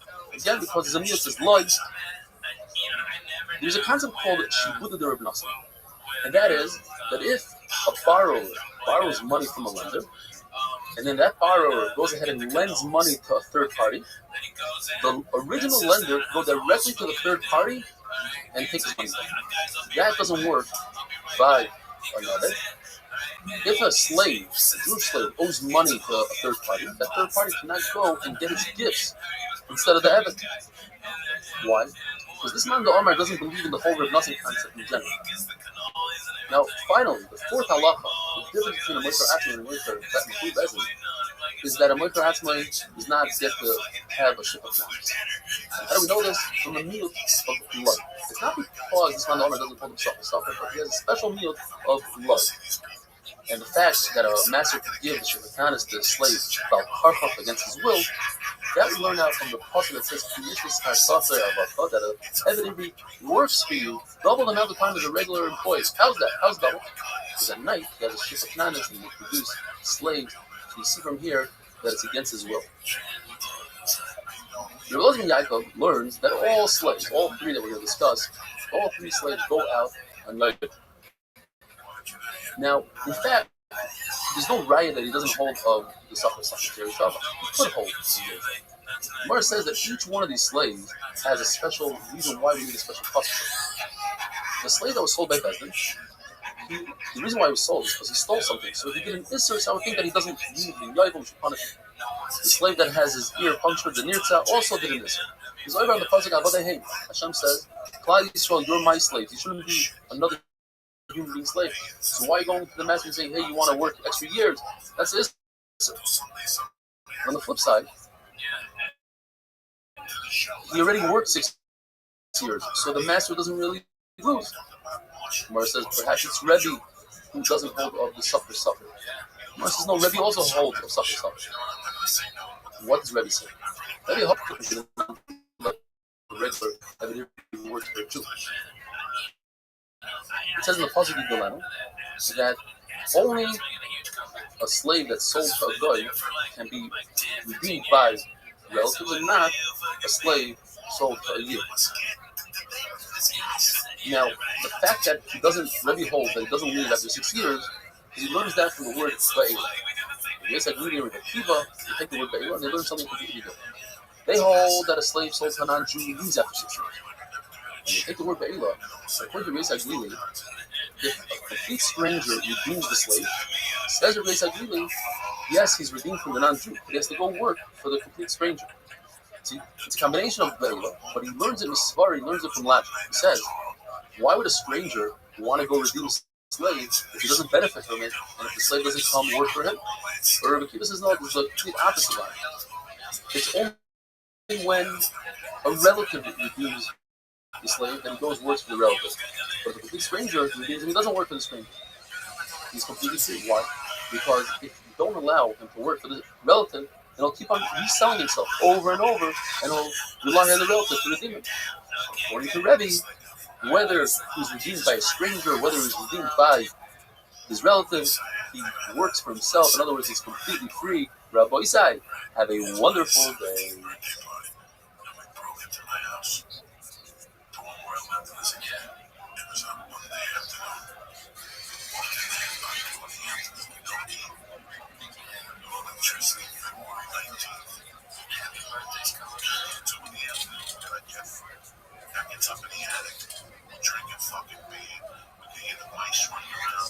Kedushin Daf Tezayin, how's everybody doing? So you're full of needed instructions to figure out why is it that a Jewish servant, slave, is making the Kesef, Shtar, etc., etc. Then we're going to have a very interesting Havakaimer that Rabbi says, you might check him up. An Evet Ivri is purchased for the Shtar because the Pasuk says, Vima Peres. You have a Omar Ivriya, girl who's a servant, a slave, and the master marries her, and then he marries another woman. The Lord warns us that the second woman, the first, should be equal. The honor should be equal. Don't take away from him. So there's a heket. So there's a comparison between a regular wife and a Amma. Just like the regular wife was out, Shtar, so too, and look at the Shtar, so too, and Amma. The point of Ravuna is beautiful because Ravuna holds that the master, the purchaser of the slave, writes documents. And that's similar to marriage, where the husband is acquiring the woman, he writes documents. The husband is who holds that the father writes documents. We have a problem. So therefore, he must learn out from different parts of the case that a non-Jewish slave goes out, B'Shem Ba'ayin, and 24 Rosh Yevarim, keeps the fingers and the toes, etc. So we make it beautifully firm. Like takes out others. A Jewish slave doesn't go out like a non-Jewish slave because in like a non-Jewish slave is Shtar, so too a Jewish slave is Shtar. But you cannot purchase a Jewish slave with Chazakah. What's Chazakah in a slave? That you force him to do something for you. The Jewish slave goes out to Kesef. Why? Because you learn the Kesef Masa goes out. Shabbat Kesef, the word, somebody has value. With Yosef, your mind is prorate the amount of time he works and gets back to the Hevda and goes out to Shtar. No worse than the Evet. But Mechila, just to say, I'm worried for the Chayyim, that this Evet Ozmi doesn't work. Why? And this is a phenomenal Kiddush. If you're watching this just for this Kiddush, it's worth it. The Gemara tells us that the body of a Jewish slave is honey. In other words, you own somewhat of his book for Malacha. But nevertheless, not just a regular worker, you own his book. A Jewish Evet goes out to Shonim for 6 years, Yovel 50th year, and an Omer Rita goes out with one more, she goes out with Siman. The Gemara tells us that Simanim have a limit, a lower limit, not an upper limit. We don't know when she's going to have Simanim, but we know that there's a lower limit. In other words, a girl under the age of 9, according to everybody, those Simanim are Shuma just the most. From 9 until 12, and the Simanim are still there, then we have a Masay. And after 13, in other words, 12 in a day, then it's a Simon, even if the Simanim fall off. And the Gemara says, that according to the Shlokish, there's a phenomenal Kabbalah. It says, yes, we have all these ways that a Jewish girl goes out if she's an Amma, but I have one more, he says. If the girl's father dies, she also goes out and it's not a from Simanim. The Gemara tries over and over to knock him off. Finally, the Gemara brings it to you that what? The Gemara says that Simanim are different. You can't make it have a claimer Simanim to Misas Av because when it is Simanim, she becomes a different person. Shtana Haguf. That's not the same person that's a master purchased. And Tysus points out, for a father, no matter what, he's still a father. So even if her body changes, he's still a father. The gifts that Evet Ivri, Amar Ivri receive when they leave, the parting gifts. So for the Evet Ivri, the gifts go to himself. And the big Kiddush is that if the whole Kiddush like Rav Nosson over here, we won't do a Shibud to Rav Nosson. And that is, as you see in the chart, that if there's a Malva and a Leiva, the Malva lends money to Leiva, the Leiva lends money to a third individual, so the Malva could go directly to the third individual. In our case, if the slave owes money to someone, the master cannot give that someone the gifts. He has to give directly to the slave. That's the Kiddush over here. However, when it comes to Amir Riyah, the girl that's a servant, her gifts go to her father. And when her father dies, then the gifts go to herself. Why? Because you don't inherit the spouse of the daughter, it goes to herself. The same thing applies to a mitzvah. She finds something. The only thing is that the mitzvah goes to the father, but the time that it took her to pick up the mitzvah, even if it's a fraction of a second, or whatever it took her to deal with this mitzvah, that you have to pay back to the master. Now, according to everybody, a slave that goes out after 6 years, you have to give him gifts. If he goes out with Yovel, you have to give him gifts. If he goes out because the master died, you have to give gifts. And if she's an Amar Bria, she goes out with Simanim gifts. All my is, if a slave goes out, the Duran Pesach, he prorates the amount of work that he did.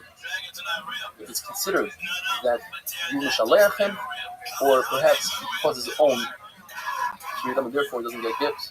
But according to everybody, if the slave ran away, he doesn't get gifts, even though, let's say the immediate day afterwards is loyal. Why? Because he doesn't have to make it up, but if he did make it up, then you do give him the gifts. Rabbi side, have a wonderful day.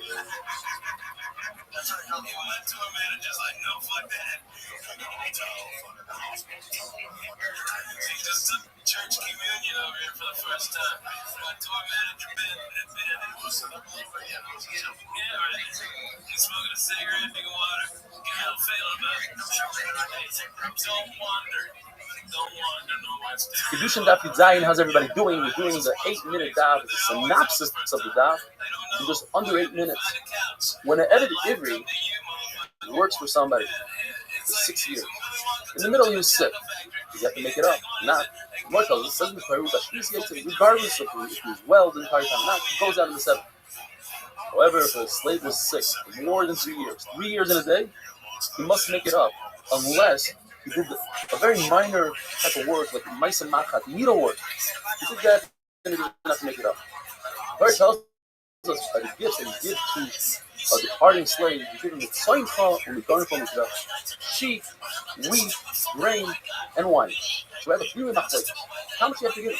The mayor hold, the word is there, Shabbat, Rekam. 2 words Rekam, that was the Messiah that he got from his Rabbi, that he continued words Rekam. From Ben, we all know, is 5 selah. Times the 3 tzoncha, garnish, is 15.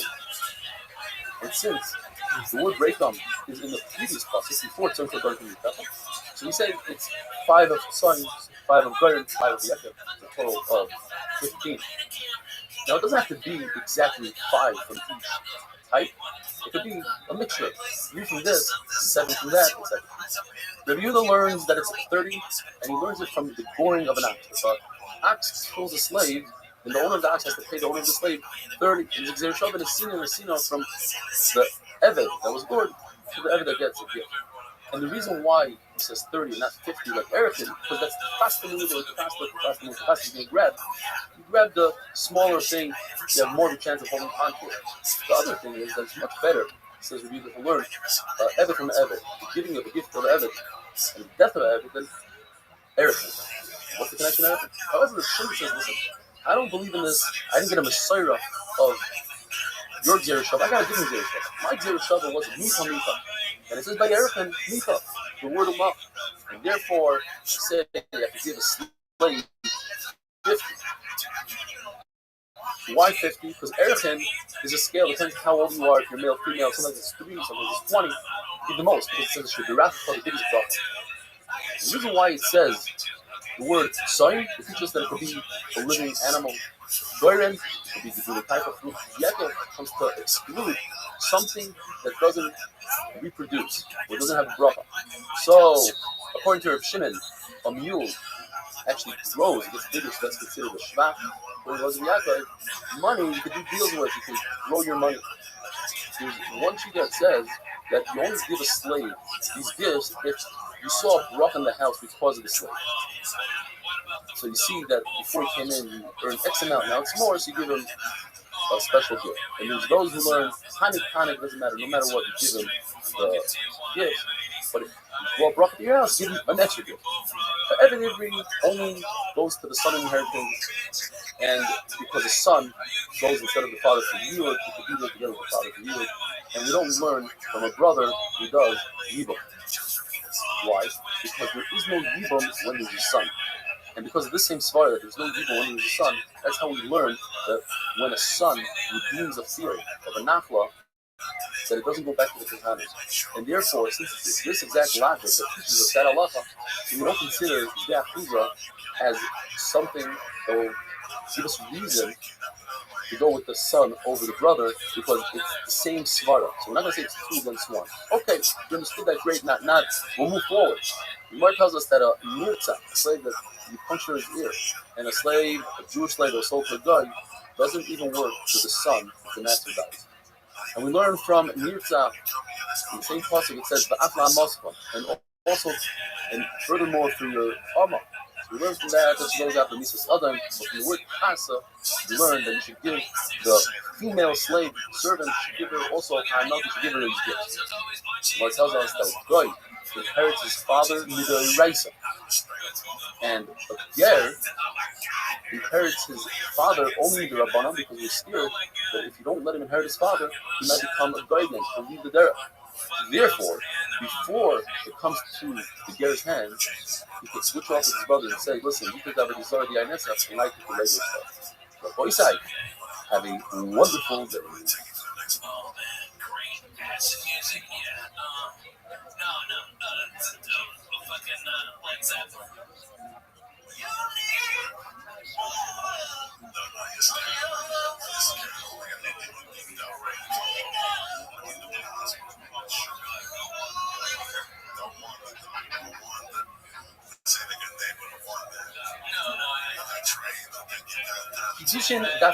How's everybody doing? Welcome to the 8-minute synopsis. The 8-minute daf. We try to do 5 documents in 8 minutes, and sometimes a lot quicker than that. The Gemara talks about the halachas of Yerusha. Does a guy inherit another guy? Does a ger inherit his father, etc.? What does it?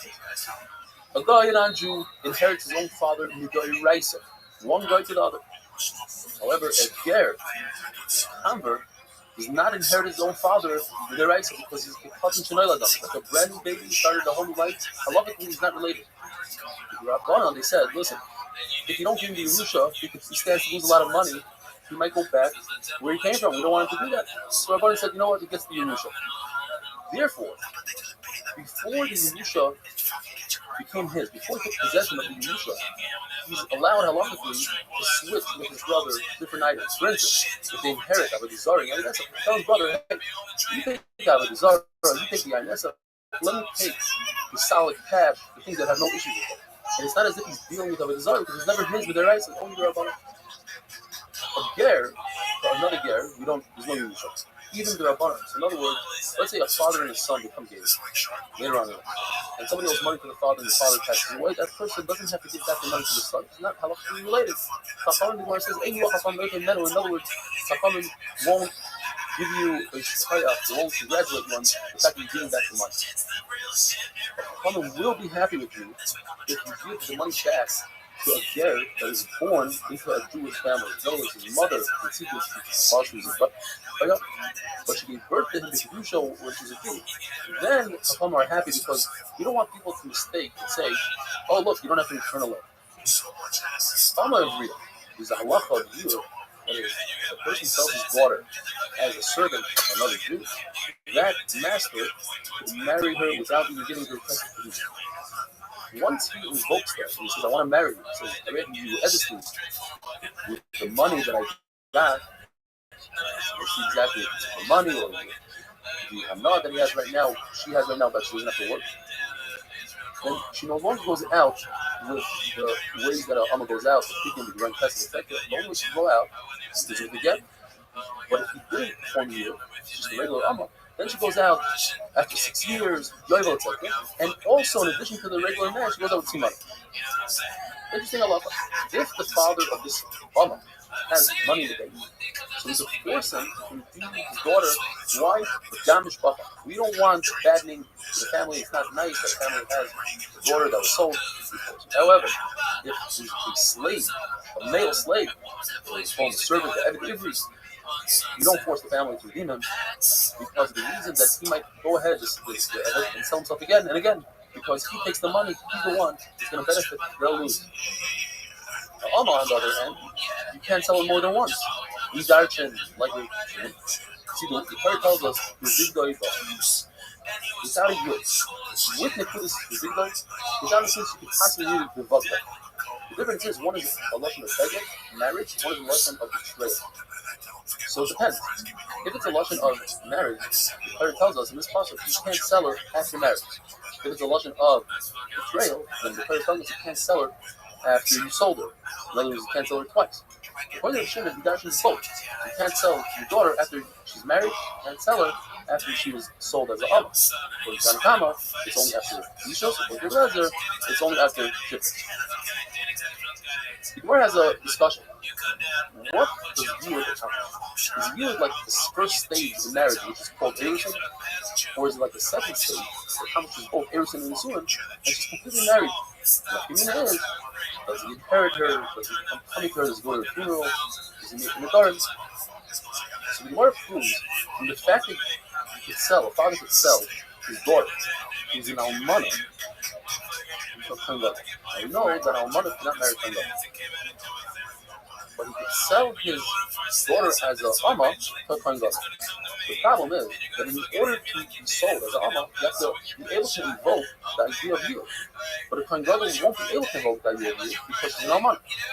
The answer is, he could, because Kedushin is Haifas inside the Lavin, even though there's an Isser Lav here, it'll still be a good Kedushin. But nevertheless, you see, there's a concept of almana. How is it possible that a girl is an almana and her father could sell us? We must say, the only way to explain it is only that she's an almana from you. She was sold once before, and her master said, and then her master died. And it goes according to the Manala that says the first money that she sold with is nothing. Now, if she is considered completely married, then her father wouldn't be able to sell her. Because once she's married once, she loses no money.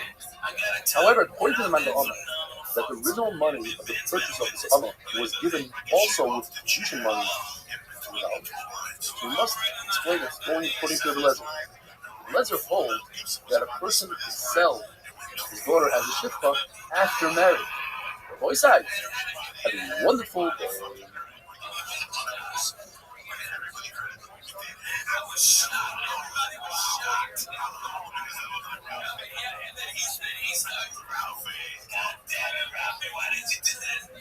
Everybody's fucking looking at me, and I'm like, God damn it, don't come from Jesus. Oh my God. Kedushin Daf Test, how's everybody doing? The 8-minute daf. The Lord tells us that if a covenant is over and a rise is mizana, he's puzzled. It says it's the havim, and of course he's puzzled. You can't punish a covenant. I would think that even though the woman is a goyla dies because of him, that's like an animal, but we kill the animal. Come on, on that. If a woman is married to a couple, even if the couple was a yava, so that means that in the raisa there's a zika, there's a bond between the two, and his bia is considered a bia, so I would think that she's considered the wife of this couple, a real wife that she's HSC. Your couple is not over an HSC. What does it not being yai Oma, your son is a couple. The person has a bia, you gotta marry her or give his son. If he's a couple, it doesn't work.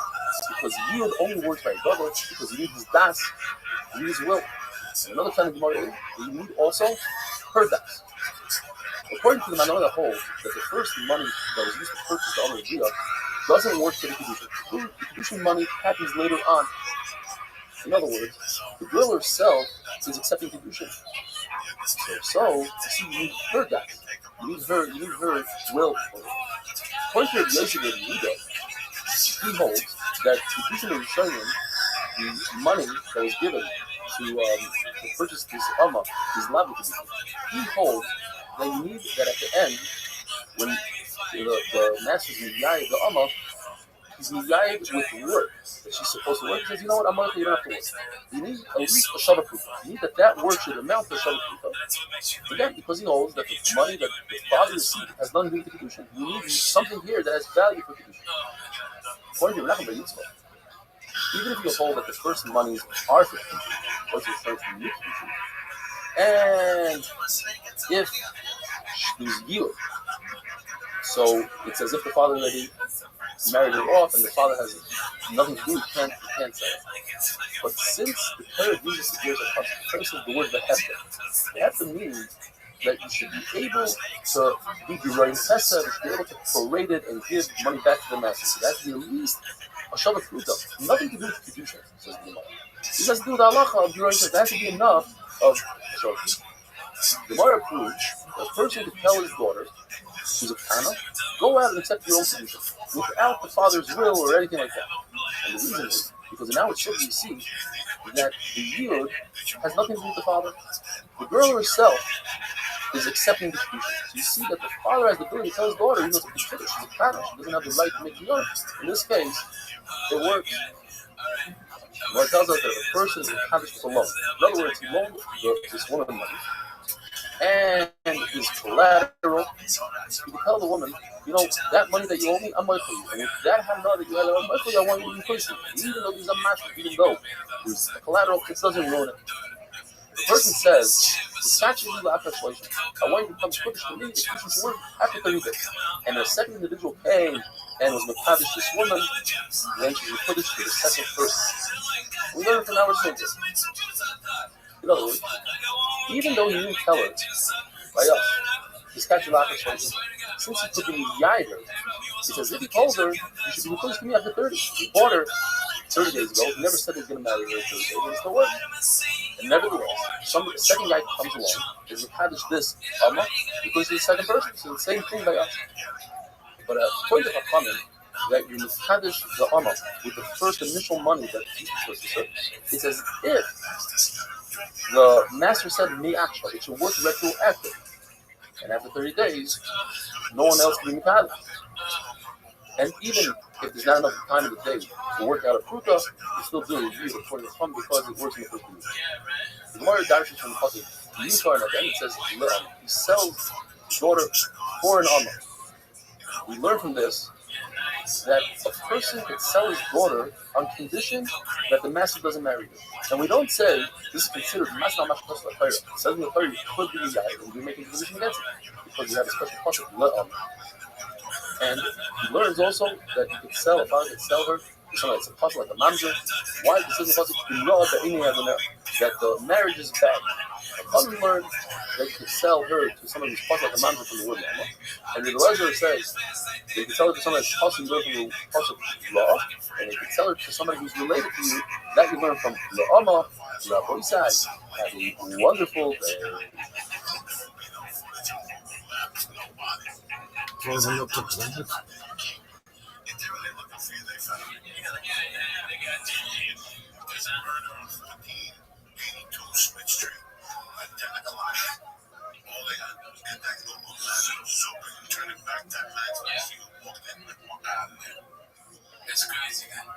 Kiddushin Daf Chav, how's everybody doing?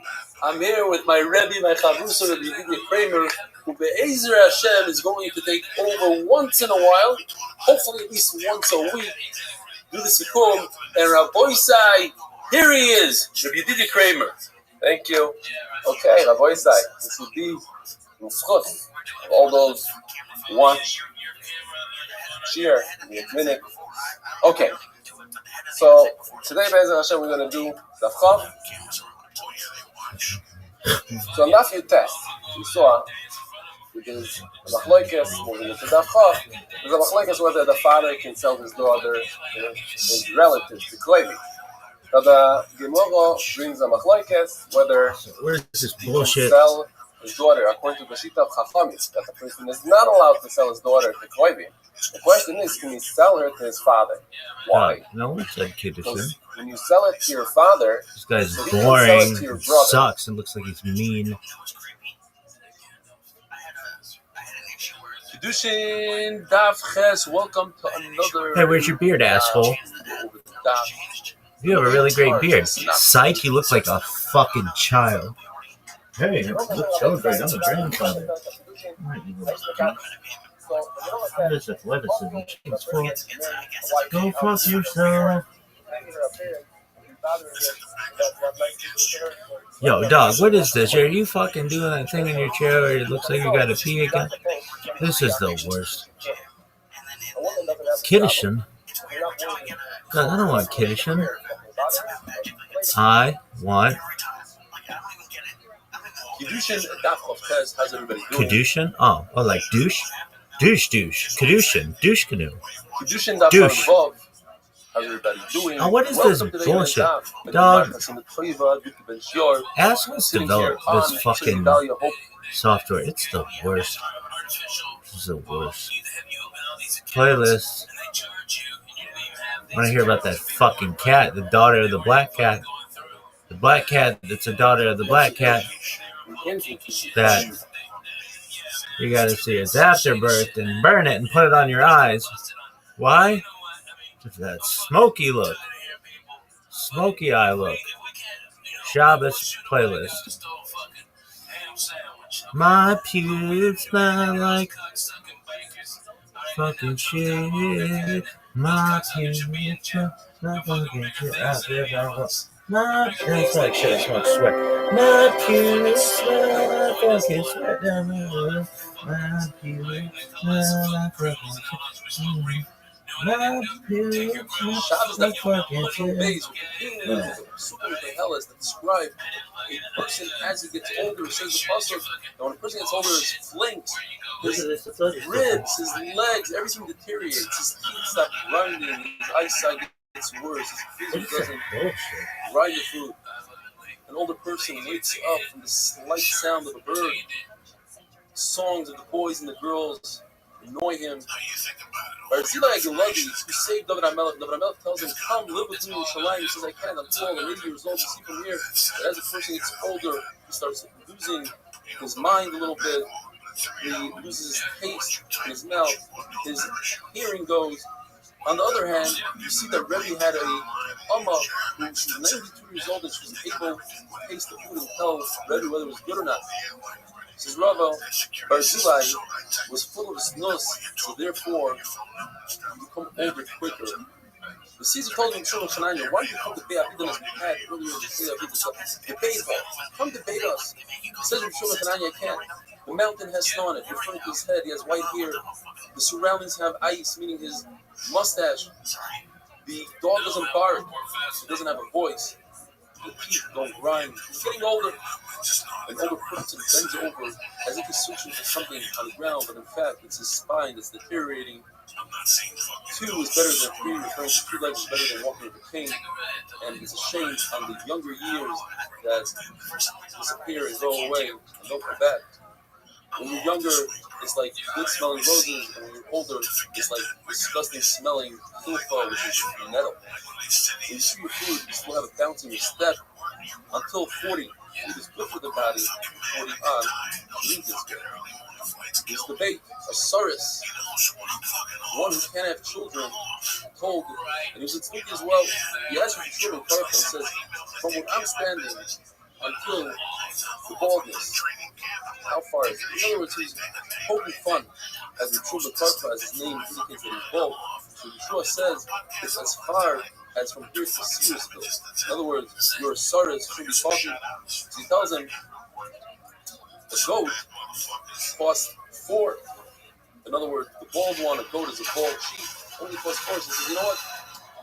A goat that's a Saris actually costs 8. So the dude tells him, you don't have shoes, you're worth less than that person. So he says, back then, you know, Haggas Panim, to have a Haggas Panim is to have a beard, to have simple life is to have a wife, and to have inheritance from a good birth, to have children, you don't have all 3 of these. Rabbi asked Shimon Gamliel, why did you come visit me on Yom Tov? Like your forefathers did.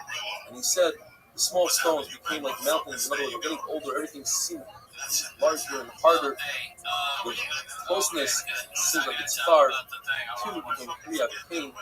And I don't have height anymore, so I can't make up with my wife, and therefore I can't. When a person, if I'm talking, gets older, he's both using extra das, extra sefer, and when I'm a Haaretz gets older, he becomes more of a kippur as time goes on. An older person, his hip is visible, it sticks out, his rear becomes like a burden to him, he loses his taiva. As they were reading this specific to Rav let out grown. Oh, and the Gemara says, Shmamino, I see from here that he actually lost his taiva. You, Omar Bayeya, was broken, commanded that should be taiva. Taiva is nothing, even though logically it doesn't make any sense. It's a body full of waste and blood. They created, we have children, and through the children, that's why we have taiva. I'll explain. The children are very difficult to rear and raise, and the Baruch Hu instilled in us a taiva for them, nevertheless. Each person, when he comes up to Olam Ha'emes, has his place. It's that designated room. It's not like we all get to sit with our Rabbi, Moshe Rabbeinu, Rabbi Akiva. We sit where we belong.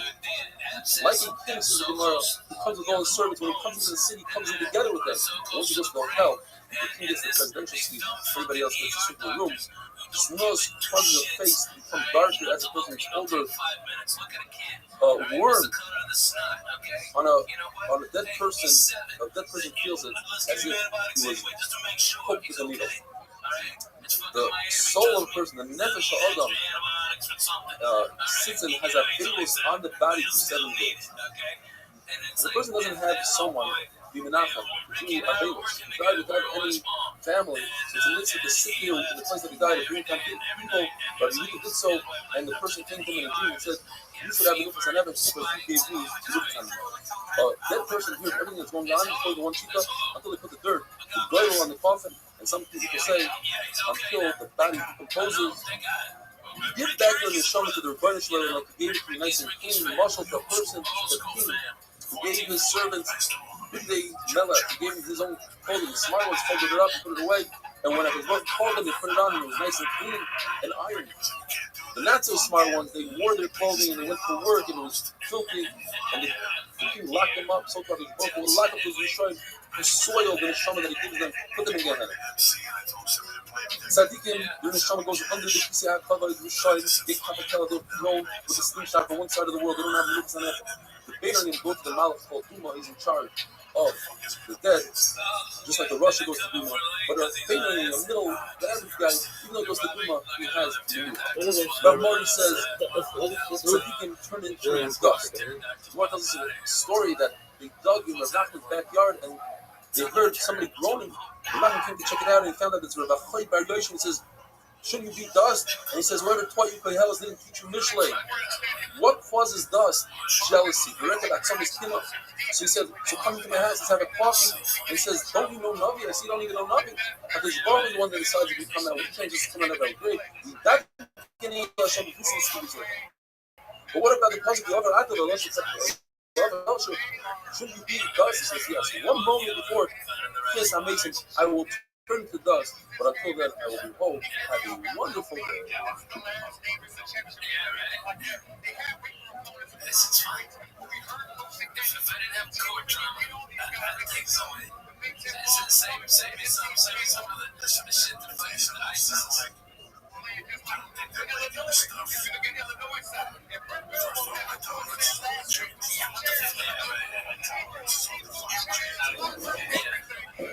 I'm going to talk about a topic that I think sometimes people are not in the mood to hear about, and that's why some people said, "Rabbi, just don't talk about it." And then other people said, "Rabbi, how could you not talk about it? It's by far the biggest topic of our time. And it's by far the number one issue on people's minds. And if we talk about it last week, and we talk about it this week, there's still room to talk about it next week." So we're going to try to talk about the topic that was requested of us by some of the rabbis to be addressed tonight.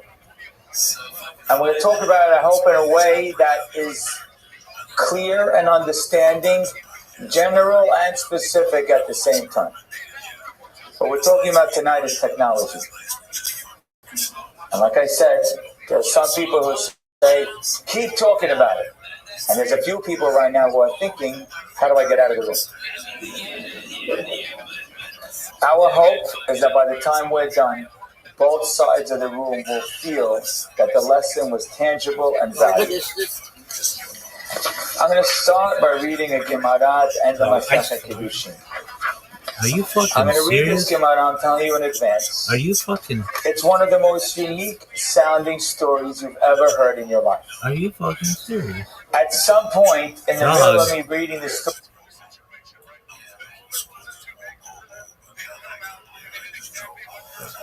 Dog.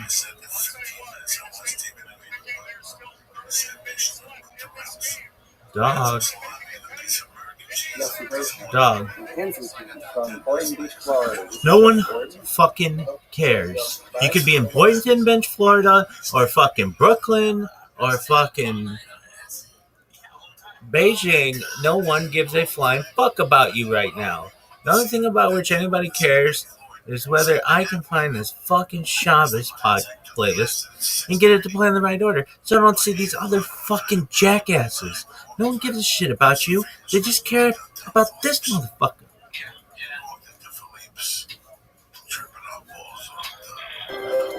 Prepare. How about you go fuck yourself? Or if you don't know what to do, knowledge. Kiss my ass, motherfucker. Dog. Shabbos that Kufram Beis, continuing with the Pesukim and Kazelas that describe a person as he gets older, says the Pasuk, when a person gets older, his flanks, his ribs, his legs, everything deteriorates. What in the fuck? Grinding, his eyesight gets worse. Dog, this is the worst. Grind the food. Worst An older person wakes stream ever.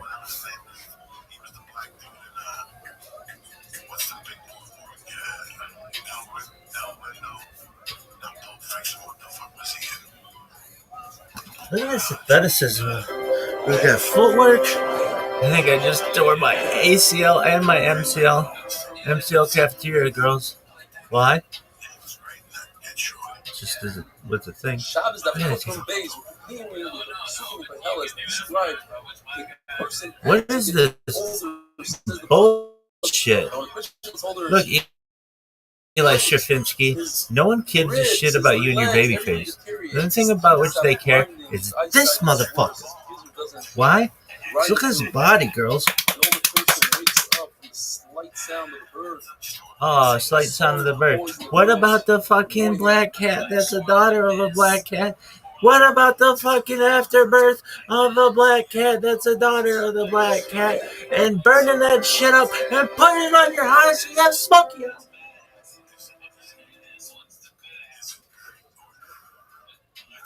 The Shabbos Worst days, amazing. We finished with ever. And now we're going to take this journey. Why? 156 days of Shabbos. The Torah says also the people on Shabbos, and that includes 39 The lie malachos. detector determined that was a lie. Primary Yisur. For that we have subcategories of secondary Yisur. And the Mishnah that Ayin Gimel describes all 39 malachos.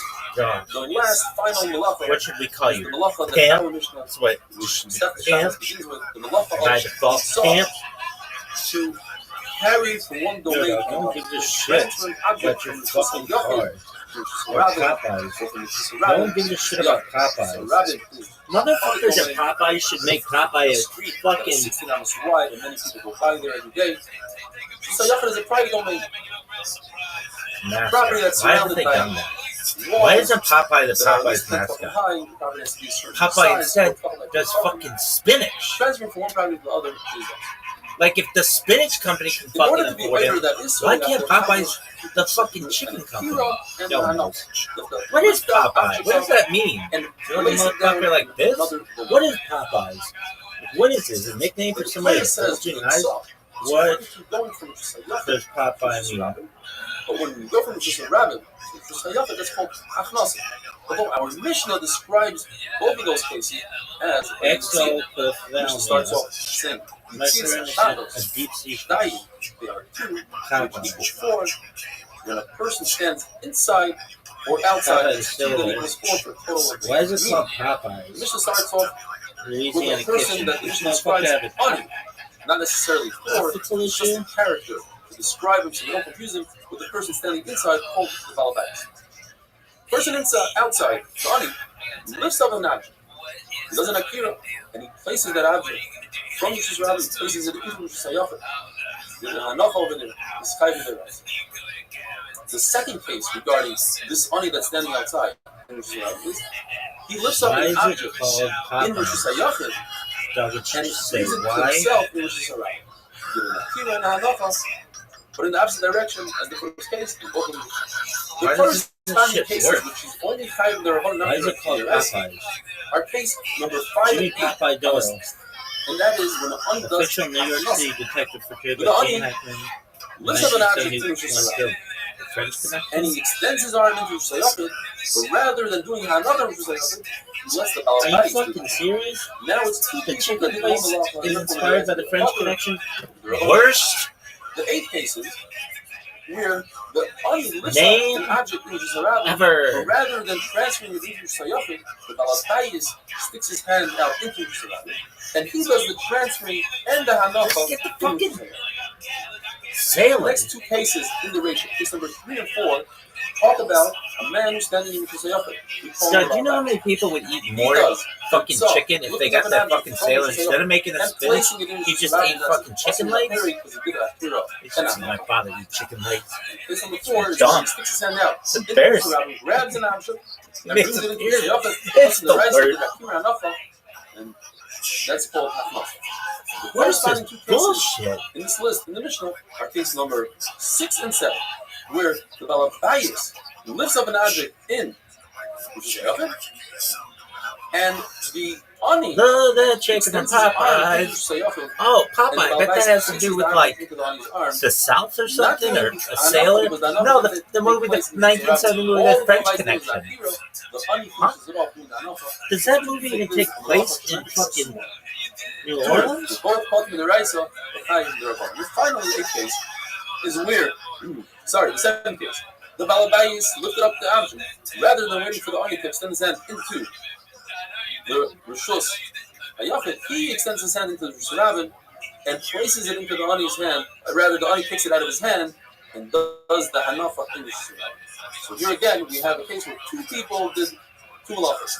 Dude, Popeyes did have the fucking sailor until 2012, and then they fucked Those are the up. 8 cases. The Gemara brings a Mishnah in the Sefer Shavuos that's very similar. That says 2 which are 4, and brings a number of cases. One of them is a shvuah. Somebody takes an oath. The That Torah whole describes it fucking as chain in the is future. It says he's not going to eat or he is going to eat. That's 2. Donkers. We add. Oh, we're not gonna have enough pasta because I can't afford I it. didn't eat Huh? or I did eat.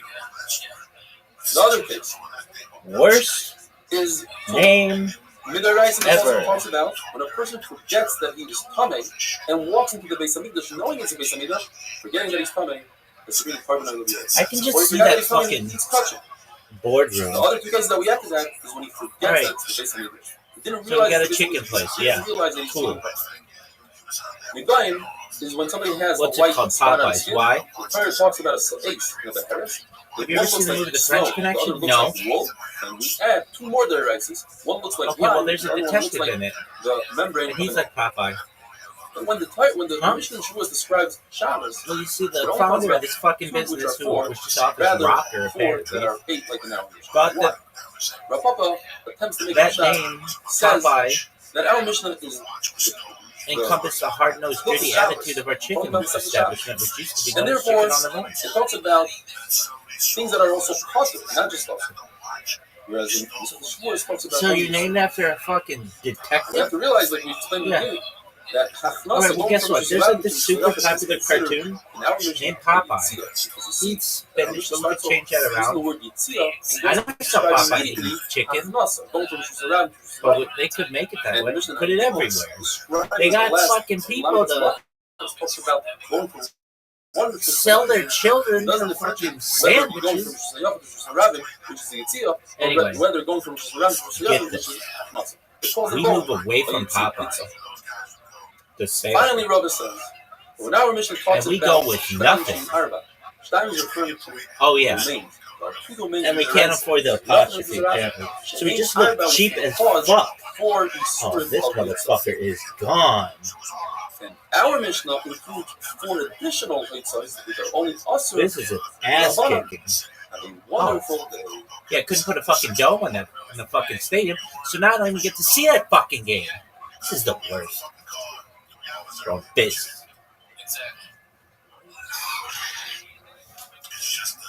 I can't believe I've become a bigger NFL fan than I am college football simply because of fantasy football. No. Now, if they had made fantasy college football, that would be baller. Shabbos that people, I apologize that we fell behind on videos because of Purim and the sin that we had in Purim. Bezer Shabbat tomorrow will be all caught up. According to Shmuel, anytime it says in our Masechta that a person that does a malacha that has actions where he's pater, it was pater avol asur. Rabbanan, it is asur. Besides three cases that a person took action, and it's completely the Rabbanan. And that is, Rabbi, why did you choose 2x stop? Why not, bro? He's chayiv midoraisa. Person becomes, he is completely potter because he didn't add anything to the trapping. And if a person traps a snake because he's not doing it to catch a snake, I saw your in the third case is a person who is cussed from within and I thought it was amazing. And mutter because he's not trying to make a hole in his body, he's trying to remove and relieve the Our Mishnah for the ratio where a person extends his hand, it's an object for one domain, but another domain. I don't understand why you can't. It's welcome mutter and mutter. But the reason why it's not brought down Brandon, what up, baby? because I don't understand why you can't get passive. Just standing you in a fucking. In our Mishnah, we have 8 cases. The first 4 cases are cases where people are chayiv midoraisa on this sort of stuff, and that is because they accomplished 2 things. They did an akira and an hanach. They uprooted an object from one domain and placed it in another domain. Of 2 people, one did an akira, one did an hanach. Now, if you look at it, it's 8 cases, but in fact, we have 16 cases because we're talking about 16 different individuals.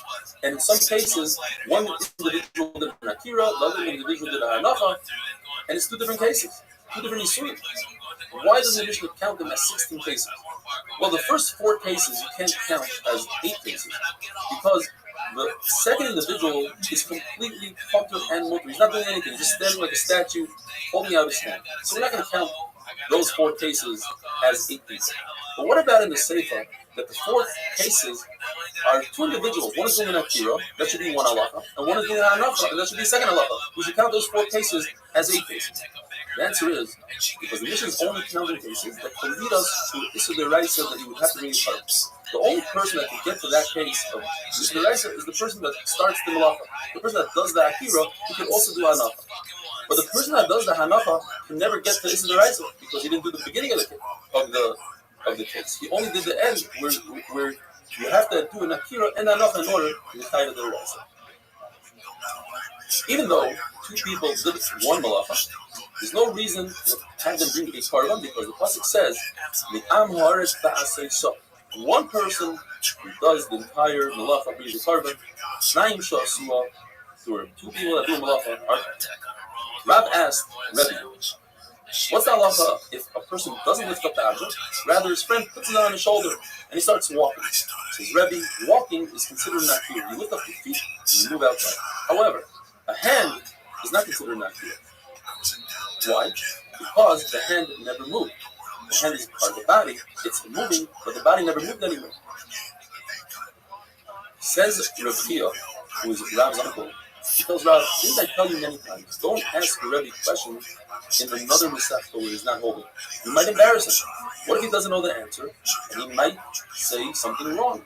You're lucky that Rabbi is a gadol and he knows everywhere, and in fact, he said exactly like it says in the verse. Says Rabbi, you see from the fact that if an ani, a person standing in Rosh Hashanah extends his hand into Rosh Hashanah, and somebody removes the object from his hand, we don't view that removal of the object from his hand as if he removed it from Rosh Hashanah. Although the person's body is in Rosh Hashanah, but his hand is somewhere else. On the flip side, if somebody standing in Rosh Hashanah extends his hand to Rosh Hashanah and somebody removes an object from his hand, we don't view it as if he removed it from Rosh Hashanah, even though his hand is an extension to his body. Asks Abaya, maybe you should view that hand. You're right, the hand is not a Rosh Hashanah, it's not a Rosh Hashanah. It doesn't go by the body, and it doesn't go where it's at. It's something in between. Perhaps you should view it as a Rabbanan paramount. In other words, it should be a penalty there. For somebody that extends his hand out into another domain, he should not let it be able to bring his hand back into the original domain as a penalty. The Lord brings a contradiction from 2 brises and makes 6 shackles. How we could explain the contradiction? One brisa says that if you extend your hand into another domain, you're allowed to retrieve your hand and bring it back into the house. The other Rabbi says that if you take your hand from Rishus Hayafet and put it into Rishus Rabbi, you're not allowed to retrieve your hand. So the try number one, maybe the Rabbis argue whether or not your hand is considered a carmelist, just like a biased question. If it's considered a carmelist, another shot is everybody agrees that the hand is a carmelist. But we all know that above 10 tefachim in Rishus Rabbi is not considered Rishus Rabbi at all. It's a makom too. So one Bryce is talking about that he extended his hand over and tefachim. Therefore, he's allowed to bring his hand back in because it's not going to Rishus Rabbi. Under 10 tefachim, not allowed to bring the hand back in. Another shot is no. Everybody's talking about, both Bryce are talking about below 10 tefachim. And the question is, one Bryce is talking about that he extended his hand before Shabbos on Friday. Therefore, he's allowed to bring it back in. So well, you could say in reverse logic. If a person extends his hand before Shabbos, perhaps he shouldn't be allowed to bring his hand back. Why? Because even if he would bring his hand back in on Shabbos, he wouldn't be over his deraisa.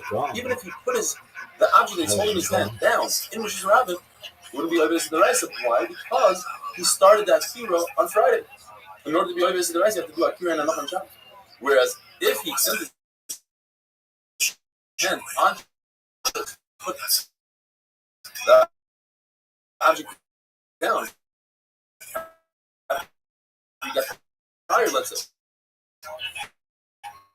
There was around them, be over their eyes, and maybe in that case, we are lenient with him and say that the question we're going to have tomorrow, in a situation where a person puts bread in an oven on Shabbos, it takes a couple of minutes for the bread to bake. Is he allowed to remove it on Shabbos? Now, removing bread on Shabbos is the issue of the Rabbanan.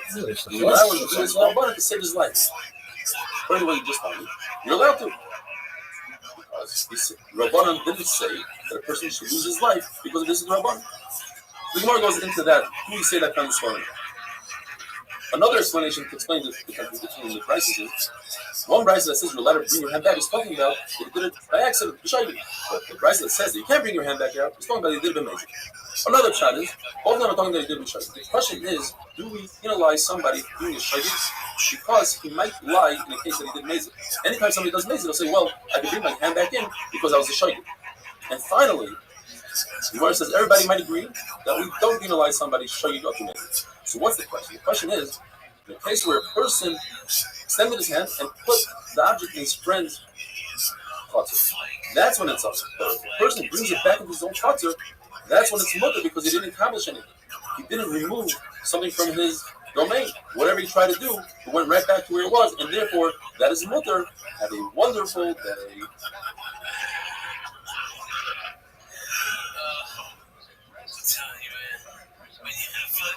Okay, the fucking was slim was funny.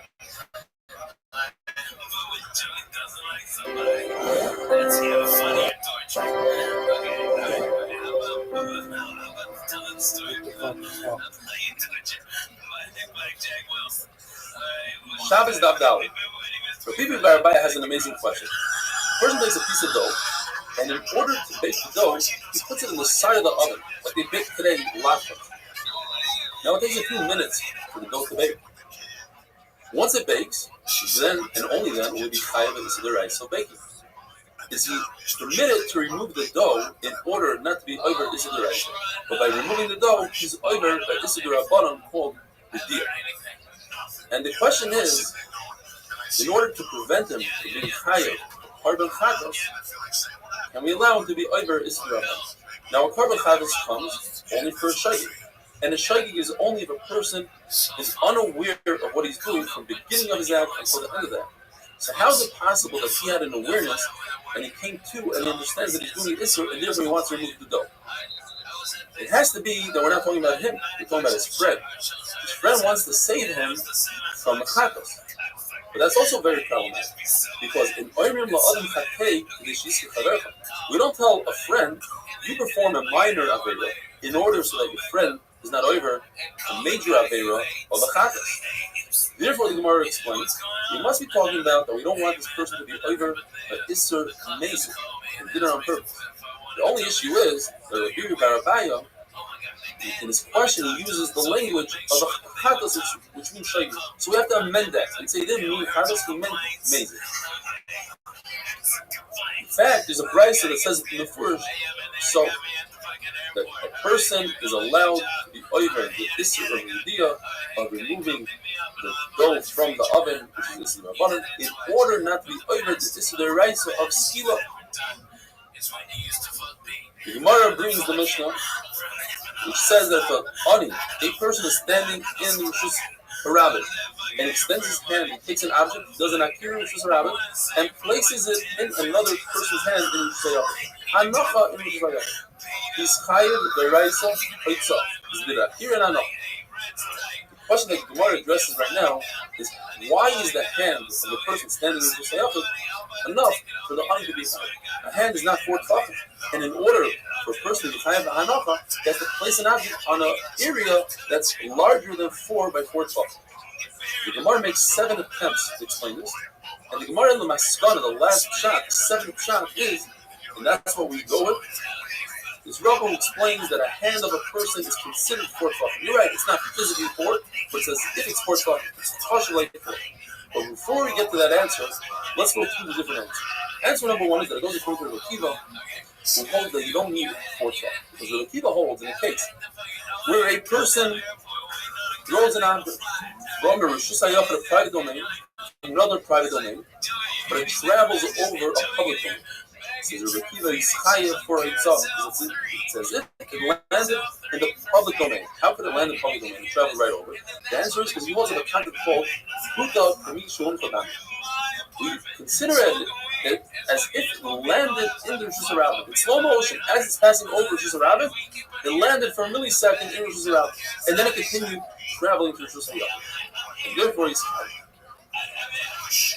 Mara pushes that logic off and says that you see from the Rabbi Akiva that he only holds Kudik and Mishon Fadam when it comes to landing, but not taking off. Because if you be chayiv for taking off also, Rabbi Akiva should say you should be chayiv twice. Once for taking off in Rishus HaYachid and landing in Rishus Harabim, and then again, it must take off in Rishus Harabim in order to get into Rishus HaYachid and be chayiv again. You see, people hold that for landing you don't need 4 tefachim, but for taking off you do need 4 tefachim. Therefore, the Akiva does not fit into our mission. As the Gemara is describing this concept of the Akiva, the Gemara brings Rabbi, who in the beginning had a suffix what the machlokes was, and at the end it says this part. But just to point out, the Rabbi brings something called a question. We learn Zrika from Moshe. In other words, in the Midbar, the Levim would pass beams from one wagon to another wagon, which is one Rishus HaYachid to another Rishus HaYachid, because these wagons had walls that were 10 tefachim high, and the wagons were larger than 4 tefachim by 4 tefachim. But as they were passing the beams from one wagon to the other, they were going across a Rishus Harabim. In between them was a Rishus Harabim.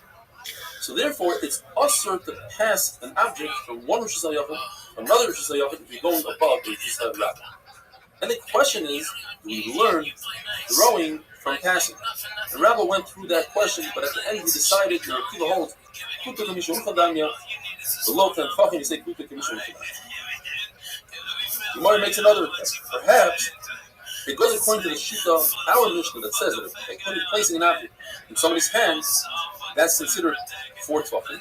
Why? Because it goes like Rabbi. Rabbi holds that if you throw an object in Rishus Harabim and it lands on a branch, even if the branch is very small, you're chayiv. The Gemara says, well, don't prove anything from that case, because the branch is actually 4 tefachim. Why?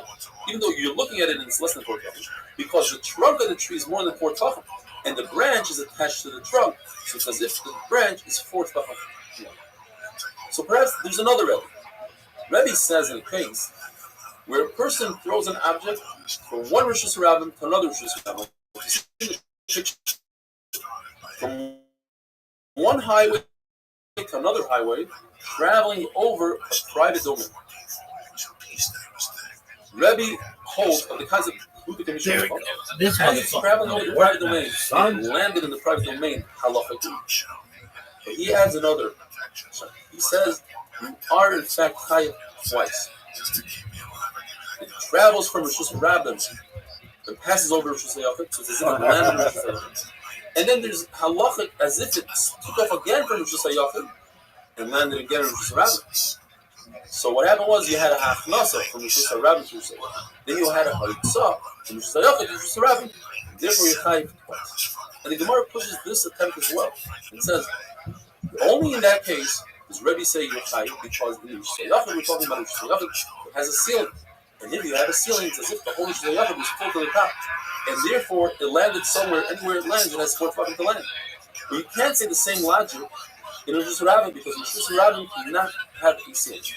Because in the desert, we didn't have a ceiling when we were doing the Mishnah. So every Rosh Hashanah cannot have a ceiling. And therefore, it doesn't fit into our Mishnah. And for the rest of the attempts of how to explain a person's hand that doesn't have 4 tefachim, how does it work? That we'll see Be'ez Hashem on that page. Have a wonderful day.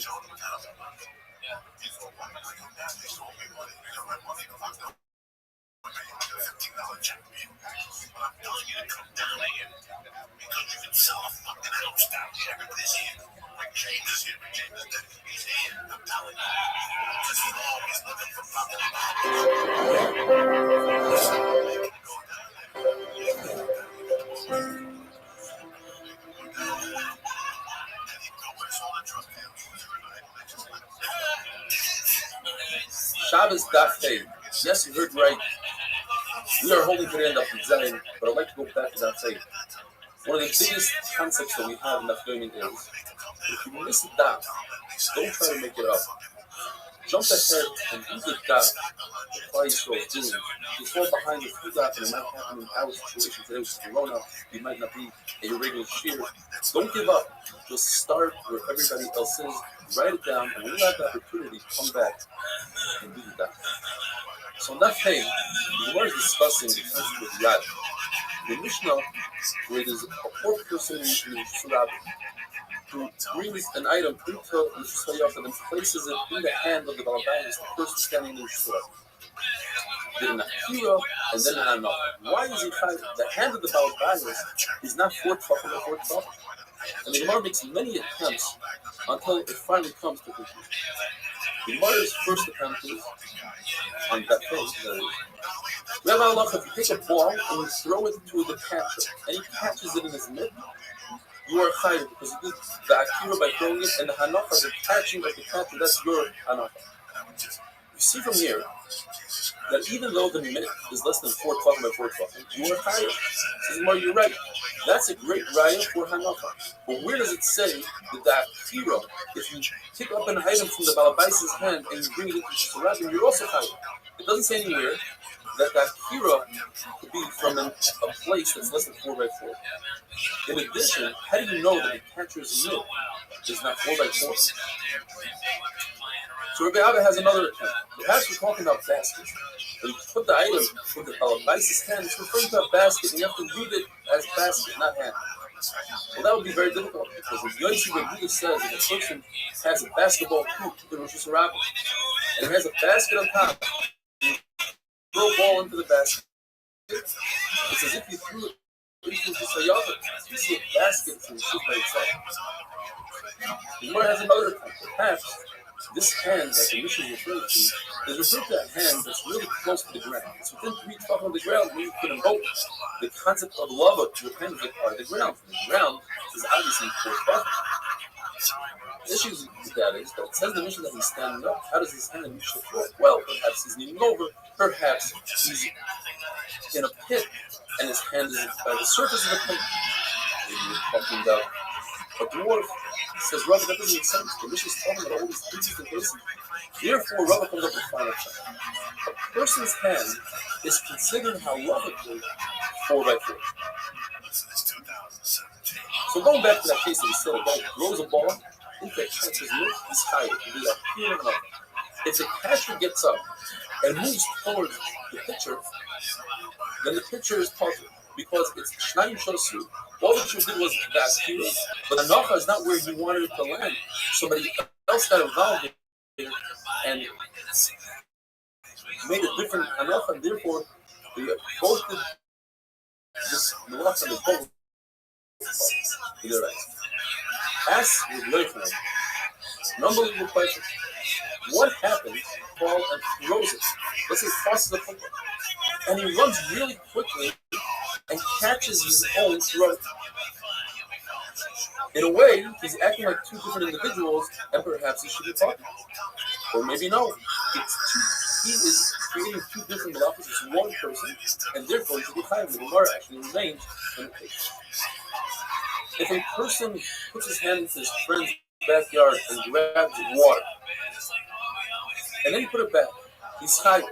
And the chiddush is that water that's laying on top of water is still considered as if it's laying there, because all water is one. But if you have, let's say, a floating walnut, that's not part of the water, and that's not a hanafa, that's not its resting place, nothing in that place.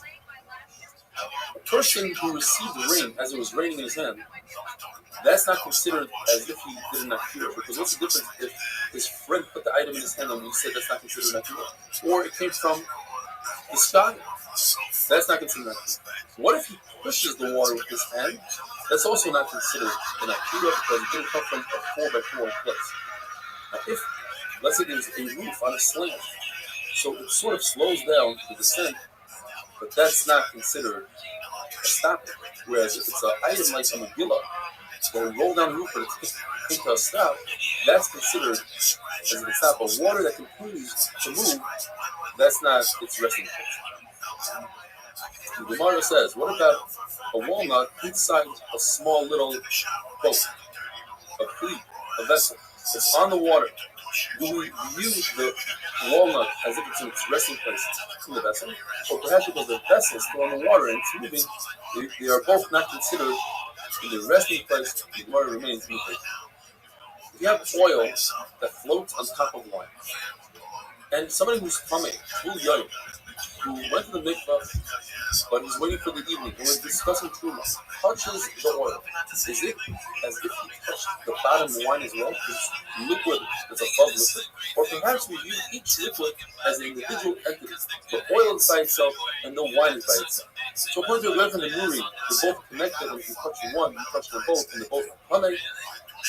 And according to the Tanakama, no, they are not connected. If somebody has food on him, like on a napkin, and he keeps on going back and forth, he's not chayav until he makes a short stop. One kind of stop, it has to be a stop, then he stops for rest. But if it's stopped just to readjust the load, that's not considered a stop. That's not considered a stop. When the reverse is true, we can use that same logic, but is that, in other words, a person is chayav if he walks into surrounding 4 hours. What happens if he's walking 2 hours and he stops to readjust his load?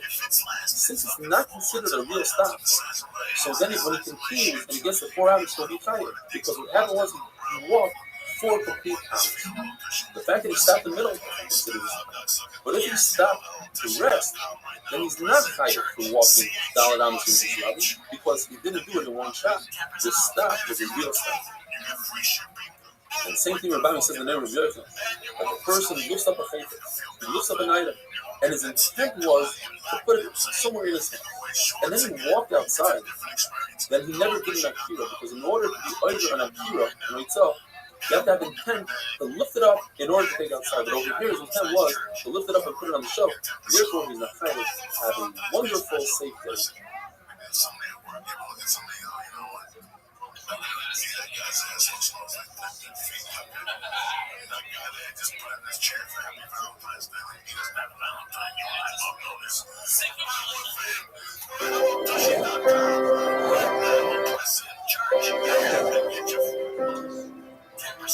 That's right. ROTHSCHILD.com. Right now. I want to thank ROTHSCHILD.com. I want to thank Ralph, man. I want to thank the Flying Jew. This was a hell of a podcast. Starting to see things too. Shabbos Davo. Gemara brings an interesting case. A person who walks with an object from Rosh Hashanah to the Rosh Hashanah, but he travels through a Carmelis. Carmelis is not a Deraisa, it's a Rosh Midrabanan. It's not a Rosh Hashanah and not a Rosh Hashanah. Question is, do we view this person as if he made a stopover in Carmelis, and he wouldn't be chayav at all because in order to be chayav, you have to go from Rosh Hashanah to Rosh Hashanah? Or perhaps we don't view his walking by the Carmelis as a stopover. We ignore it completely. According to Ben Azai, he's potter, and according to Chachamim, he's chayav. Now, it's very easy to understand Ben Azai. Ben Azai holds the mahalech koimim. A person who's walking is as if he's standing still. every time he puts his foot down on the ground for a millisecond, that millisecond he's in a standing position. Therefore, this person is spotted because he walked from Rishus HaYachid, stopped completely in the Carmelis, and then continued on his journey to the Rishus HaRabbi. Since he stopped in the Carmelis, that causes him to be spotted. The Gemara says we need to understand Chachamim. Where do Chachamim see that if a person makes a stopover, even though Chachamim hold Mahalach Lav Koyim, it's not considered as if he stood still. Where else do we in Shas, if a person walks through Carmelis that is tied, the Gemara makes 2 attempts before its final third attempt to resolve it. Perhaps it's as if a person walked more than 4 hours with an object in his hand. Now, a person is not chayav until he places the object down and reaches around. A person walks 4 hours and he continues walking. He's not chayav until he places it down. But all the long that he's walking until he places it down, he was putter. So you see that even though he walked through a place that he was putter, he is chayav at the end. Remember, that's not desire. Because had he chosen to put the object down at any given time, at that moment he would be chayav. Whereas if he's walking through a carmel and he decides to place it down in the Carmelis, at that point he will be putter. No comparison. Okay, so we have another case. What if a person walked exactly 4 hours? If he decided to place the object down, in order to be chayav, have to walk 4 hours. So here's a case where a person walks through a place that he is putter, because other people that would place their objects in is more than 4 hours. Only this individual is putter. So the actual place is a muck chiyuv for the whole entire world besides this person. Not a good example.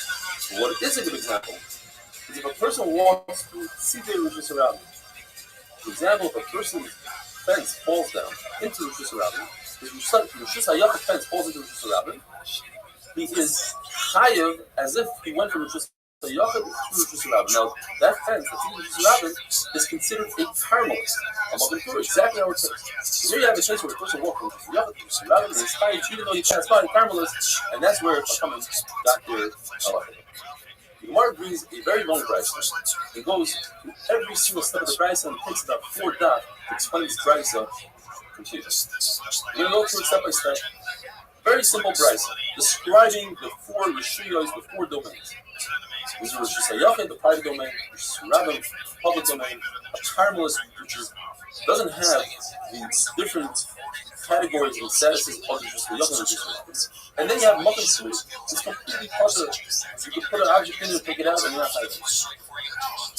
Rishus HaYachid is any place that's 4 tefachim by 4 tefachim wide, with mechitzos, with walls that are 10 tefachim high, even if it's underground, in the ground, even if it's on top of a wall. Rishus HaRabbi is a place that's 16 amas wide, and it's a highway, or it's a large marketplace where people do their business, there's a lot of people, and it's 16 amas wide. Now, if a person goes from Rishus HaYachid to Rishus HaRabbi, by Hadsim Yishayim, he's chayav b'chadash. You go by Mezid, he's chayav Haris, and if he was Eidim and Asra, he's chayav Skiyah. The Brisa can tell us that the Haris is chayav Nisa. It's in the pasuk that you do on Malacha on Shabbos, you chayav Haris, you chayav Skiyah. The answer is because Rabbi Yochanan says that one who commits 39 Avos Malachos is chayav 39 chatas. You can't be chayav more even if you do 12 days. You can be chayav up to 39, but you're chayav 39. There's a Megillah started. There was a Megillah. In those days, they didn't write down the Torah Torah. If somebody had a very, he finished the Shita, he was a Das Yachid, he was the only person that said so. In order not to forget a Shita, they would write it down in the Megillah and they would put it away. They found the Megillah starting with Isi ben Yudah that said, there's one out of the 39 Malachos that's not chayav Skiyah. Rice is going to tell us, guess what? That one is not the Malacha of itself. So you are chayav Skiyah and Haris. And that's why the Brisa tells us to be chayav Skiyah. If there are multiple yards, let's say rights, that belong to different people, communal yards, or a mavli she'enim mefulish, meaning streets that are not cut off, they go through and through. If they made, streets that are enim mefulish. Mefulish means they go through and through. Enim mefulish means that it's a dead end. So you can make an eruv here. If you make an eruv, it's mutter to carry. If you don't make an eruv, it's possible to carry. If somebody stands on the Shkufa is a threshold. It's a mokum to you could take an object from the Shusarabim, or you could take an object from the Shusayachid, but you cannot be the middleman. You can take an object from the Shusayachid and place it in the Shusarabim and vice versa. If three people do so, they are all potter, but it's possible. Achayrim says that the Skufa, this threshold, depends. If the door to the house is open, then it acts as a Rishus HaYachid. If the door to the house is closed, then it acts as the Rishus HaRabbi. If there's a house on either side, a person owns a house on either side of a Rishus HaRabbi, and he wants to make the Rishus HaRabbi his own private domain, could he do so? According to Rabbi, he simply puts the beams from side to side on both sides of the houses. So this area between the two houses is considered a Rishus HaYachid, where he puts a lechi, standing beam, a vertical beam, on each side of his house, the corner of one house, two corners. They act as walls. So I'm saying you can't take a public domain and make it into a private domain. That's impossible. What's the condition? Why does the Raisa use the lashon that Rishus HaYachid Gemura? What's this lashon? Gemura says Gemara, some hold. Even if a person throws an object, into this area that a person put a lechi in a parah, he's not chayiv from going to even the former we don't say so. The lashon of if there's a highway or a public plaza, zuhi Rishus HaRabbi. This is a Rishus HaRabbi. Why is the Raisa such a strong lashon? To exclude a case of Gimel. Gimel is an L-shaped wall that's an amma by an amma. You put four of these L-shaped walls in the middle of the Rishus HaRabbi, and you have a well in the middle. And they act as a Rishus HaYachid. People could bring their pails and draw water, they give water to their animals when they're oil red. Even if people are walking through it, there's a lot of rabbin going through it, it's still considered a Rishus HaYachid. In the time of Matan Torah, when Christ rolls in the Midbar, the desert is considered a Rishus HaRabbi. But nowadays, it's not considered a Rishus HaRabbi. It's a wonderful day.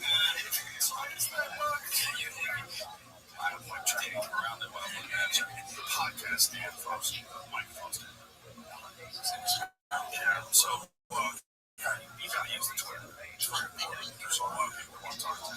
Not only is it good for Russian, it's great for writing comedy. So it's funny about this.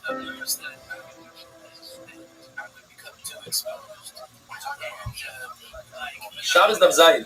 We continue with the Brisa that describes the four domains, the four Rishuyas, Rishus HaRabbi, Rishus HaYachid, Carmelis, and Makom. While describing a Carmelis, the Brisa brings an example of a Bika. Bika is a valley, a large field. So we're saying that a Bika is a Carmelis, but on the other hand, the Mishnah tells us that a Bika is considered Rishus HaYachid 3 out of 4 times. And the other time it's considered Rishus HaRabbi. In other words, in the summer, we consider Rishus HaYachid if somebody carries from a Bika into Rishus HaRabbi Yitzchayim. And in the winter, if somebody carries from there Yitzchayim. And when it comes to Tumah, a Bika is considered a Rishus HaYachid, but in the summer, it's considered a Rishus HaRabbi. What does that mean? Tumah has a special halacha that if you have a suffix Tumah, you have a doubt whether this thing is coming, you are coming. You look at where you are. If you're Rishus HaRabbi, you are Shahar. If you're Rishus HaYachid, you are coming. And why is that? Because we learn from a Saita. Saita, a woman who's secluded with another man, there are no other people there. So if it's in Rishus HaRabbi, there are people, and therefore you are Shahar. So in this case, only in this case, in the summer, there are some people that go off the beaten path and they go into the field, and therefore it's not considered a Rishus HaYachid. For Tumah, it's rather considered a Rishus HaRabbi. The question remains though, we're calling this Bika a Rishus HaYachid, something Rishus HaRabbi, but never do we call a Bika Carmelis. So why does the Brisa call a Bika Carmelis? The Gemara brings 2 answers. Ula says, in fact, it is a Carmelis. Regarding Tumah, there's Rishus HaYachid and Rishus HaRabbi. And that's why we call it a Rishus HaYachid versus Rishus HaRabbi. But halachically, it's actually a Carmelis. Rav Ashi doesn't like that answer. It says specifically it's Rishus HaYachid. Says Rav Ashi, because we're discussing a specific case of a very large field that's enclosed with a fence. And that creates a Rishus HaYachid, the Eraisa. However, in the Rabbanan, you're not allowed to walk in that Rishus HaYachid 4 hours because it's very similar to a Rishus HaRabbi. While describing this Carmelis, there's 3 cases plus a Carmelis. In other words, the Brisa says, Yam, sea, a Bika, a valley, Istavan is benches. the Carmelists, but we are describing Carmelists. So what is this extra word the Carmelists come tell us? A special case of Keren Zavas B'Rishus Rabbi. There are houses lined up on the Rishus Rabbi, and one of the houses is set back. Now, people could actually go from the Rishus Rabbi into that setback, but they don't. They don't like using that. So therefore, that area is not considered Rishus Rabbi, but rather is considered a Carmelist. Rabbi says, in those days, in the middle of the highway, they would have a pillar, and people would hang their goods on it to sell. Says Rabbi Yochanan, the area of these amudim, these pillars, is considered a Carmelist. It's difficult to maneuver between them. You could, but you don't. Says Rabbi Yehuda, the benches that are in front of these pillars, they are considered Carmelists, meaning that the beams are not a Carmelist, because you could maneuver if you wanted, but you cannot drive over a bench. Rabbi Yochanan says that the pillars are Carmelists, certainly he would agree that the benches are Carmelists. The Gemara discusses a case where a person takes a sticky object, like a wet fish or silly putty, whatever it is, and he throws it 4 amas in Rosh Hashanah, and it lands on a wall. He's chayav because he transferred an object 4 amas. Now, if it lands on top of the wall, on top of this muffin, you have like a stone in the middle of Rosh Hashanah. How do we view any object in the middle of Rosh Hashanah? Could it cancel Rosh Hashanah? If the stone is 3 tvachim by 3 tvachim, and 3 tvachim high, then it becomes a mokum ketur. And if the fig lands on top of this object, this stone, then he's potter. If it lands on the side of the object, of the stone, then he's chayiv, because it's considered as if it landed in Rosh Hashanah. Whereas if it landed on top, it landed in a mokum ketur, and he's potter. Now, what about thorns that are less than 3 tvachim? People don't like to step on thorns. Does it cancel out Rosh Hashanah? It's machlokes in the Gemara. What about waste? No one wants to step on dog waste. So the Gemara, it's considered by most as a mokum ketur. However, Rav Ashi says you can't start canceling out Rosh Hashanah when you feel like it. Say this item is cancels it, this doesn't, and therefore he says anything that's less than 3 tvachim high is batal to the Rosh Hashanah, is part of Rosh Hashanah, and it doesn't cancel, doesn't become a mokum ketur.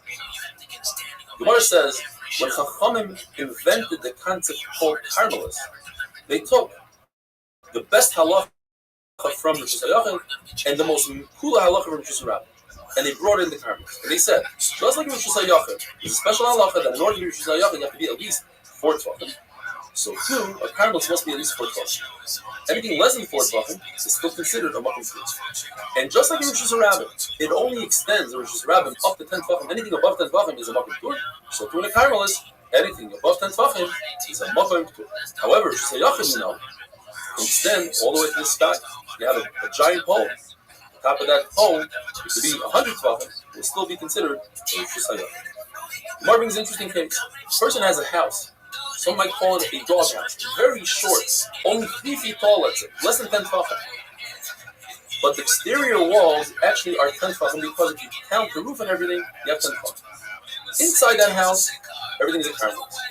Above the house, it's all Rosh Hashanah because you have 4 by 4 tvachim, and you have lower walls, and we use a concept called gud asik mechitzah. The walls on the side extend halachically upwards and create a wall that is 10 tvachim tall. Now, what happened if that person decided he would like to use the house and would like to dig down into the ground and create more than 10 tvachim height in the center of the house? But the side of the house, the side of the room, is less than 10 tvachim. Says the Gemara, the entire house turns into Rosh Hashanah because of the concept called Chayrei Rosh Hashanah. The holes in Rosh Hashanah are like Rosh Hashanah. The shelves that are in the walls of Rosh Hashanah have a halacha of Rosh Hashanah. So anything that's less than 10 tvachim is considered a shelf, and therefore has a halacha of Rosh Hashanah. What about shelves in Rosh Hashanah? You build a wall to separate Rosh Hashanah and Rosh Hashanah, and there's a shelf in the wall. What halacha does that have? According to Abaya, it's considered a Rosh Hashanah. Why? Because people benefit from it. They like to use that shelf. According to Rava, it's not like Rosh Hashanah. And Rava asks Abai, didn't we just say before that Karen is obviously Rosh Hashanah when there's a setback to a house that's considered a carmelist and not a Rosh Hashanah? Says Abaya, in that case, no one likes to use that setback. But shelves, everybody wants to use the shelves, and therefore it has a halacha of Rosh Hashanah. Now, going back to that case where somebody threw a sticky object on a wall, we're talking about a case where there's no hole in the wall. Because if there's holes in the wall, then even if you threw it above 10 tefachim, it should be considered Rosh Hashanah. And if you might tell me, well, it's not considered Rosh Hashanah because it doesn't have 4x4 at that hole. Well, there's a concept called like and we go according to the mayor. The mayor says that anytime you have a hole that's less than 4x4, I halachically carve out a 4x4 area. Have a wonderful day. There you go, baby.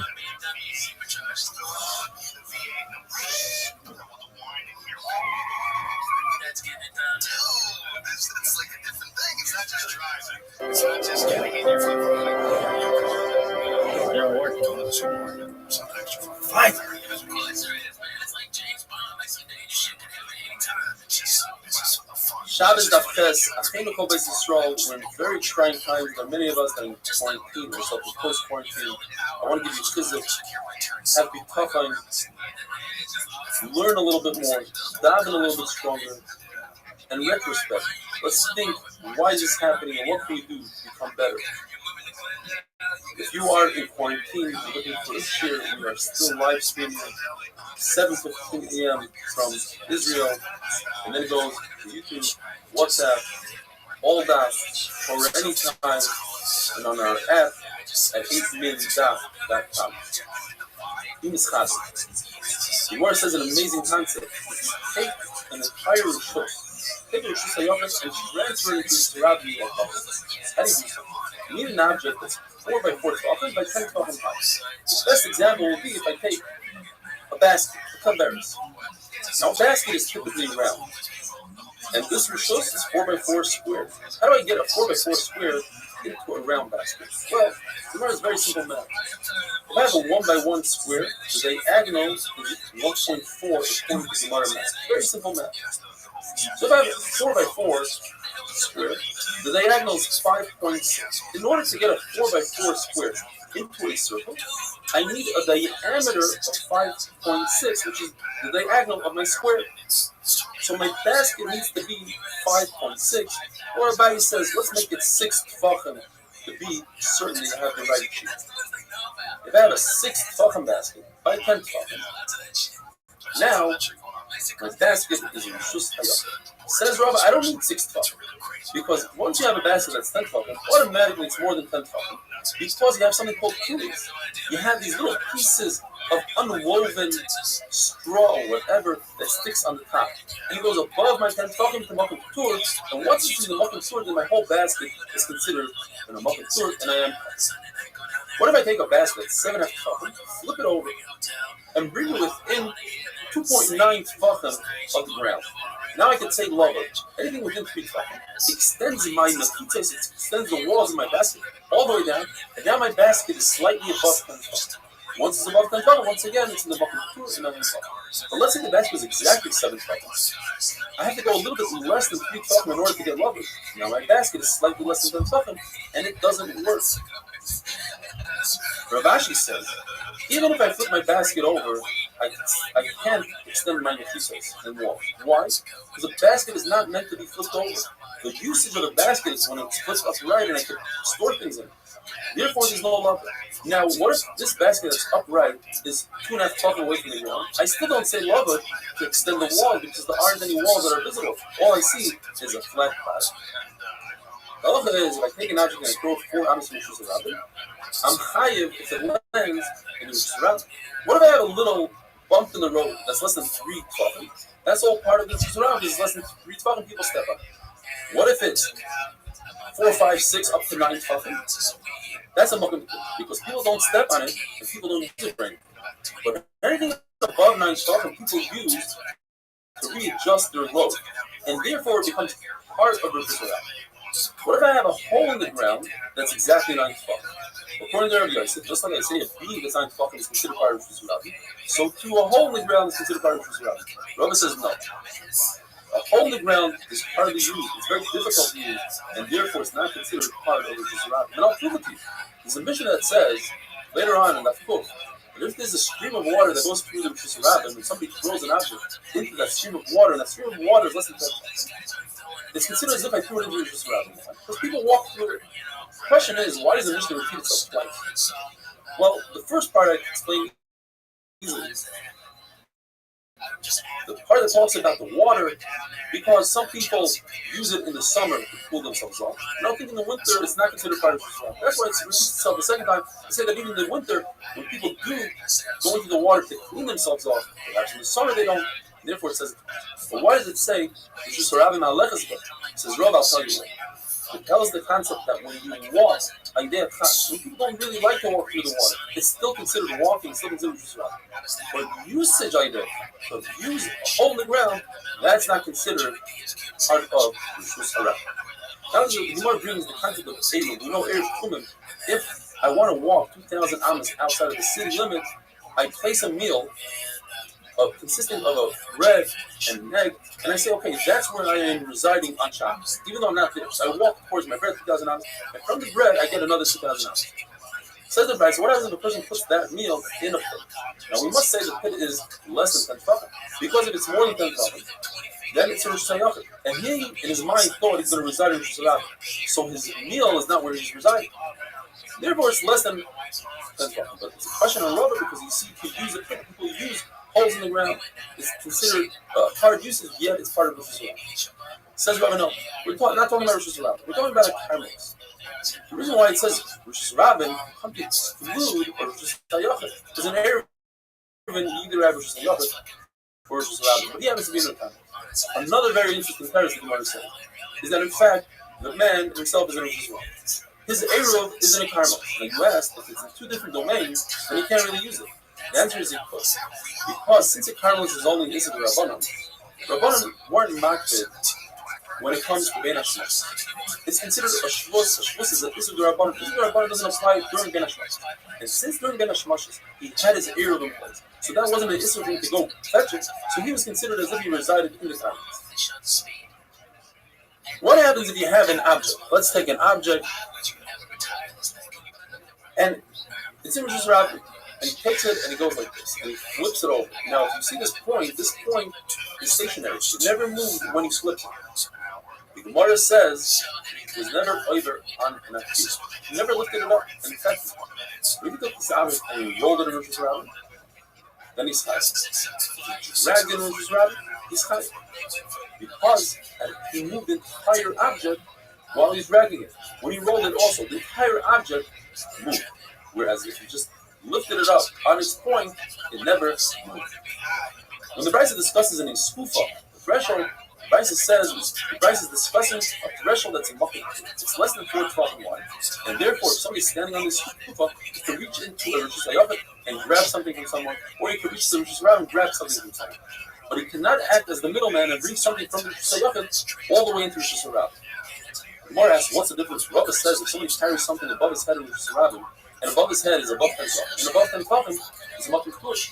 Yet this person, if he travels 4 hours and he places it down, he's tired. The answer is because he never rested, he never stopped. But when a person takes an object and places it on his skufa, he stops in a muffin push. Then he goes from the skufa to just a rabbin or vice versa. So he made that stop, and therefore he's not tired for going directly. So rabbin, stay safe, be healthy, and have a wonderful day. It just goes straight up and straight down. This is so sound, man. The speed of sound. They fucked up. I think the last one, was a really dumb fuck up too. So somebody hit me down here, goes left on the track. The Concord hit it. Fucking caused a gigantic explosion. Yeah, then the town hall, when those people are dying, they're dying. So people are paying like $10,000. Shabbos Daf Test. Please remember to subscribe to our YouTube channel so you can watch the full 45-minute shir. The end of the Brisa tells us, Acherim Oimer. Acherim is usually where the mayor says that in the Sufa can serve as Rosh Hashanah and as Rosh Hashanah, depending if the door to the Mavon is open, then it's a Rishus Hayachid. The door of the Mavoi is shut closed, then the scoop of the threshold is part of the Rishus Hayachid. Now we need to understand, what are we dealing with over here? What kind of scoop? We learned the concept of Torah and Lechi, that is, you have either a vertical beam or a horizontal beam on top that make a distinction and tell us this is the end of the Mavoi, from here on out is Rishus Hayachid. Be careful. If this Lechi, standing up, is on the inner part of the scoop closer to the Rishus Hayachid, how can you use these scoops even if the door is open? And then you're going to tell me that the scoop is less than 4 feet, and therefore I can use the wall of the equity, the sign as a lechi. That's not true. In order to use the rest of the scoop, it says I need an additional lechi on the outside of the scoop. So being that usually the lechi is on the inside, what are we dealing with? Says Rabbi, I'll tell you what we're dealing with. He's dealing with a pyra, not a lechi. There's actually a horizontal beam on top of the door. Now, that beam is only half wide. So we view this beam as 4 tefachim. And once we view the beam as 4 tefachim, there's a new concept called Pi Tikra Yored B'Saisa. The actual roof comes downward. The edge of that board, we view it as it's coming down and creating a new mechitza. And therefore, I can use the skufa that's underneath that carpet. Rashi says, I have a difference. We're not talking about a mobile, we're talking about a house. The threshold is the home. And on top of the threshold, there are 2 beams that are distant from each other in less than 3 tefachim. Less than 3 tefachim always tells me I can use lava to combine the 2. The 2 of those beams combined, the red and the blue, are 4 tefachim. Once I have 4 tefachim, I can use the concept and therefore I can use the entire skufa because I have an outer wall and the inner walls, and now the skufa is completely surrounded by walls. This is one trick. There's a door situated in between the 2 pyramids. When that door is closed, it causes separation between the pyramids where I cannot use lava. And if I can't use lava, then the pyramid is less than 4 tefachim, and if it's less than 4 tefachim, I can't see the once I swing the door open, the 2 pyramids combine with each other, there are 4 tefachim. That's what Rabbi says. Sometimes I use the pyra, I use the skufa as a Rishus Hayachid, and I can use it. And sometimes it's like Rishus Rabbi, and I cannot use the skufa. We're going into a new sugya. The final brisa though says one other. That if the skufa is 4 by 4 tefachim, 10 tefachim high, it's its own rishus. Like Rabbi said, even if you put a Rishus Hayachid within a Rishus Hayachid, you create a beam in Rishus Hayachid, you cannot use it to readjust your load because you might come to readjust your load in the Rishus Rabbi and forget. Says the Mishnah, we're going now to the Chesed Beis, brand new Mishnah, brand new Sukkah. We're not even dealing with Shabbos. We're talking about a weekday. What things are you not permitted to do before you daven mincha? The Mishnah is referring to minchas b'baylah.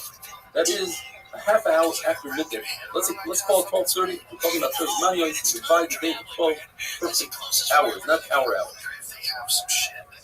You're not allowed to get a haircut. What kind of haircut is going to one shot? A very expensive haircut. The haircut of a Kohen Gadol, which means the bottom of one hair touches the top of another. It takes many hours, so you might forget that. You're not allowed to go into the bathhouse. We're talking about a very long bath with the schwitz and the sauna and all the good stuff. You're not allowed to have a big meal, like a wedding. You're not allowed to go into your factory or bursiki where you can't hide or something similar to that because you might come to get that mincha. And you're not allowed to start it in Torah. Now, before mincha Hana, which is 6.5 hours into the day, Shulchan Levi says, even if you're not allowed to taste anything, and if you start the meal, you must stop immediately. Now, another pshat the Gemara brings is a revacha. We're not talking about big meals. We're talking about a regular meal. We're talking about a regular bath, a regular haircut. But each thing has a problem. A regular haircut will worry with concern that in the middle of your haircut, the barber's scissors will break, and therefore you'll forget the daven mincha, you won't get the daven mincha. When it comes to a bathhouse, perhaps you'll faint if you get the daven mincha. When it comes to the bursiki, you'll find out that you had such a loss, you'll be too sorry, you'll be too pained to daven mincha. And when it comes to a small meal, you might get involved in the meal and bring more food, and then forget daven mincha. comes to the Torah, perhaps you'll find some other reason, some other logic, and it will cause you to forget me. Once, for Kriya Shema, since Kriya Shema is the Raisa, you have to stop right away. When the Esrei, you can accomplish and do the two things. Let's say, eat your meal. And then from Esrei, once you start, you don't have to stop. But what does it mean once you start? So the Gemara says when it comes to, here's what it means, that you put the apron on. You don't even have to cut it. When it comes to a meal, it means you either wash your hands in a Yisrael or you undid your belt in Bava. When it comes to the bathhouse, it means once you remove one article of clothing, the first article, then that means you started the bath. When it comes to the Torah, it depends. If there were no other dinner Torahs that day, the Gemara on the Fidon says it means once the judges put on their cloak. But if they're already wearing their cloak, it means once the Bali Din, they start saying their arguments. Rabbi says in Babel, where the minute was to strap on a tight belt and undo it for the meal, it depends. If you hold that Meir versus Rishus, it's not obligatory, then once you open your belt, we don't force you to daven Meir. But if it's obligatory, if you hold it obligatory, then we tell you must daven Meir. Now what's the difference between Meir and Mincha? Mincha we said, so once you open your belt, you don't have to daven Mincha. Two answers in the Gemara. Either Mincha time is not a time to get drunk. People don't get drunk in the afternoon. Usually they get drunk at night. So at night is more of a concern to forget Meir. Or the shot is that a person doesn't have that much time to daven Mincha compared to Meir. Only 5.5 hours. So a person is always concerned they'll forget, and therefore we are not concerned that they'll forget. But by Meir, people procrastinate and say, wait, I have the whole night, and they'll come to forget, and therefore we tell them, daven right now, having a wonderful day. That's just the shit on the surface. There's still technology's badasses. He's 35 years old. I think a lot of what they're doing is drones, man. There's a fascinating video of these people. This is before they shut it down. These people were watching, like from, some parts of the States from the air. You never see anything before that's going on. It's probably because there's no people that are throwing a drone. They're all drones. Exactly like this, but small. Shabbos Daf Yud. How are you supposed to look? And what are you supposed to wear when you daven? Says the Gemara, he claimed the crest of the Yisrael. When you daven Hashem, wear the clothing that you wear in front of the king. In other words, if your belt is undone, make sure you tighten your belt. The Mishnah says you should not wear pajamas, don't wear boots. Maybe nowadays don't wear flats. Rabbi Bar Huna had special shoes that he wore for davening. Rabbi would take off his cloak, the one that made him important. He's so important to something like his Baruch. Took that off, and then he would clasp his hands as so, like a eved, like a slave in front of a man. Rav Kahana did both. When you listen to this lashon of the Gemara, when there's pain in the world, and I myself can't remember a period of time where there was that much pain in so many countries, like today. 156 countries from Iran, the United States, Israel, all over the world is pain. So when there's pain in the world, Rabbi would remove, or when there's trouble in the world, Kahana would put on his coat, put on his palace, claim the press with him. Rabbi absorbed Rabbi Amnuna davening a very long davening. And he said, what are you doing? Torah is the most important. You should be learning Torah. It brings you the world to come. Tefillah is for this world. What are you davening for, says Rashi? We're davening for health, for parnasa, for shalom. But that's only chayishah. That's for this world. And Rav Nun himself held you right. Torah is more important. But once you daven, matil l'chod, you continue davening. Rabbi Yiri was talking and learning with Rav Zera, and he was in a rush to get to daven. So Rav Zera pulled out a beautiful pasuk on it. It says in the pasuk, Meser Ozni Shmai Torah. You want to take your ear away from listening to Torah? What's going to happen? Then your tefillah ends up in abomination. It's no good. The Gemara now discusses the importance of being a dayan and doing a good Torah. Machlokes is how much you should do every day. Rabbi and Ravasi, they would make a noise on the door, telling people, "Come, do the Torah by us." In other words, the Torah is more important than Torah itself. Rav Chizna and Rabbi, the Gemara says, they were doing the Torah all day long to the point where they became very weak. It says, repeat to them, you learned the wrong kind of it. It says that Moshe Rabbeinu stood on Chai Yisrael Min HaBoker there. Doesn't mean that he necessarily did Torah from day to night. What it means is that one who does the Torah, it's that important as if he's a partner with HaKadosh Baruch Hu in Ma'aseh Bereshis, which over there it says those words Min HaBoker Adar. Another sheet in the Gemara is that a Dayan does the Torah all the way to 6 hours of the day, to midday. The Gemara uses a lashon that the Dayanim, they are dealing with the Tefura of Torah, whereas other people are drinking and getting drunk with wine. The Gemara tells us a list. The Ludim, the cannibals, they need to eat all the time, to the point where they eat humans. So they eat by sunrise, the first hour of the day. Listing the robbers who are up all night to take a quick nap, they need to eat in the second hour. Yorshim, the trust fund babies, they don't have to worry about parnasa, they eat in the third hour of the day. All other people eat on the fourth hour of the day. The fifth hour of the day is for the workers, and the sixth hour of the day is for the coming. They push it all the way to the sixth hour. But if you eat after that, it's like throwing a stone with a barrel of wine. It looks like there's more wine, but there's no more wine. Unless, of course, you eat hashakas, you eat a morning meal, then even if you eat after the 6 hours, then the food will be beneficial. The bathhouses in those days had 3 rooms. You had the bath itself, where people stood there unclothed. You have the middle room, where people ran out to get dressed. So some people are dressed and some people aren't. And they have the front room, where all the people are dressed. In the first room, you can say Kriya Shema and Shemon Esrei, you can say Shalom Aleichem to your friend, and you can even put on tefillin. In the second room, you can say Shalom Aleichem, but there's no Kriya Shema and Tefillah. You don't have to remove your tefillin, but you're not allowed to put on tefillin. Third room, there's no Shalom Aleichem, there's no Kriya Shema, obviously.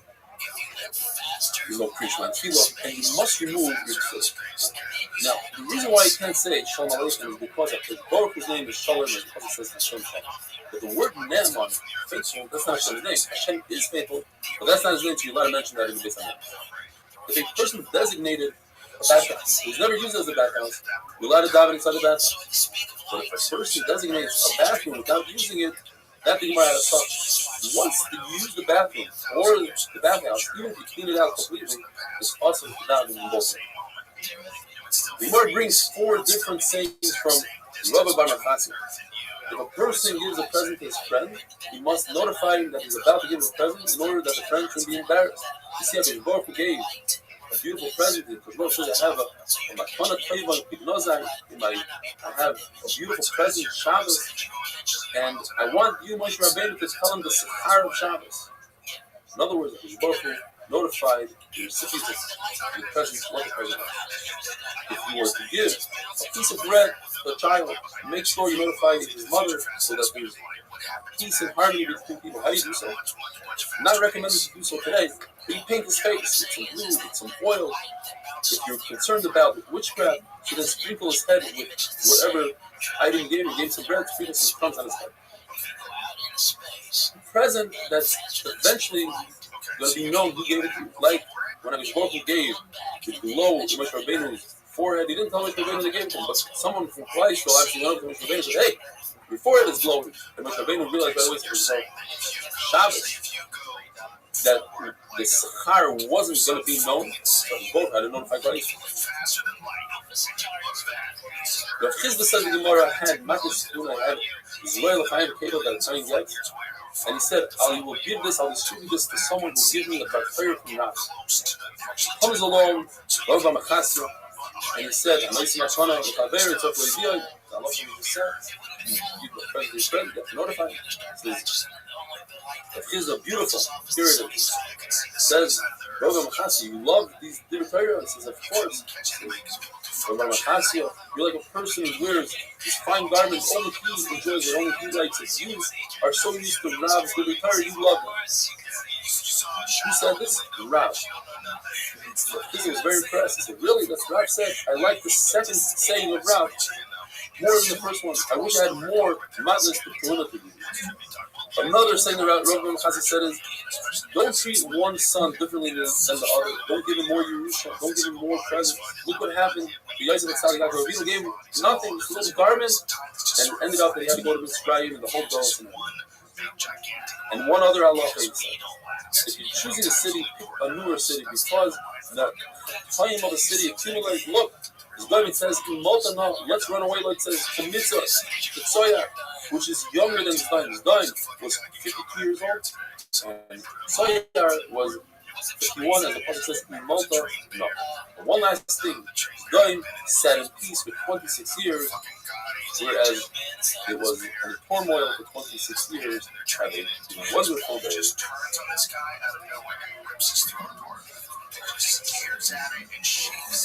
That's why they never want to go up in space and look at the tape from the past. Years. And that bitch is fishing next to grizzly bears. And I just want the grizzly bear to go fuck you up union. And then you're the grizzly man movie. I'm gonna hit your ass. I'm coming in, just attack. Shabbos Daf Yud Aleph. Yesterday we had 4 saints from Rabbi and today we have 5. The first one is, always make sure that your show is the tallest building in the city, otherwise it causes the city to be destroyed. That does not include towers and forts which are not built for living. Rabbi is the Shiva in the Chat. He said, I saved the city from being destroyed because of the same. I never allowed anybody to build above the shul. Has a choice to be a servant. You should go in the following order. First, you should serve. If that doesn't work out, go first.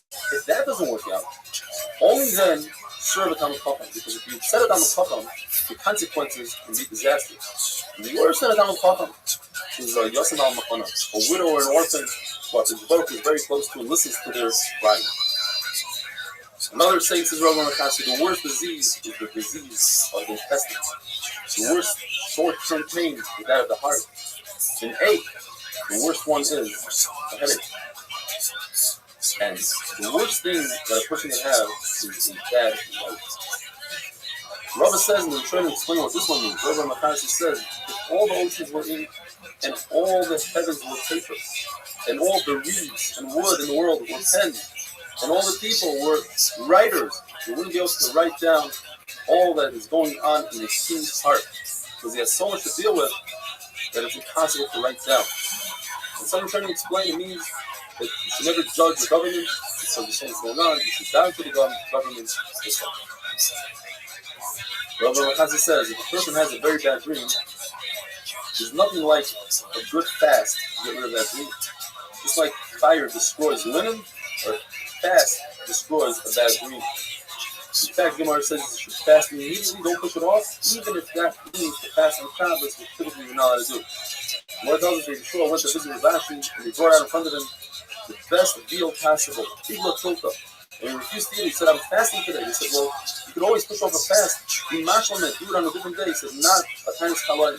Tainis kalayim you have to do today, even if it means to fast on Shabbos. We had in the mention of a person started taking a haircut, he went to the bathhouse, or he started his meal. He doesn't have to stop to say Shemona Esrei from Mincha. But Kriya Shema, he doesn't have to stop for. And then the Mishnah finishes off, but he doesn't have to stop for Shemona Esrei. What does that mean? We already said that one.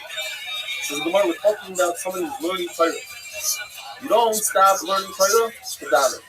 And that is if you are like consuming by your Torah, you're wrestling with somebody whose job it is to learn Torah and never stops learning, and he doesn't stop for davening Shemona Esrei. But he does have to stop for Kriya Shema, which is the Eraisa. The only time they don't stop for Kriya Shema is when they're debating whether or not to add another month to the year of Hebrew Shana.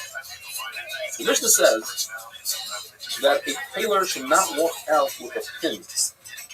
Just like a writer should not walk out with a pen a half hour before Shabbos, because he might come to forget that it's Shabbos and he'll walk down and on, so he'll bring his pen or his pen from Shayavah to Shayavah. There's a mission in Eruvin that says that a person should not stand in one domain and drink from another domain from a cup. So you shouldn't stand in Shayavah, lean over to Shayavah and drink, or vice versa, because you might bring the cup back into the other Rishos, you'll be over and it's up. And then the Mishnah finishes off, the pain, the gas, and the same halacha applies for a wine press.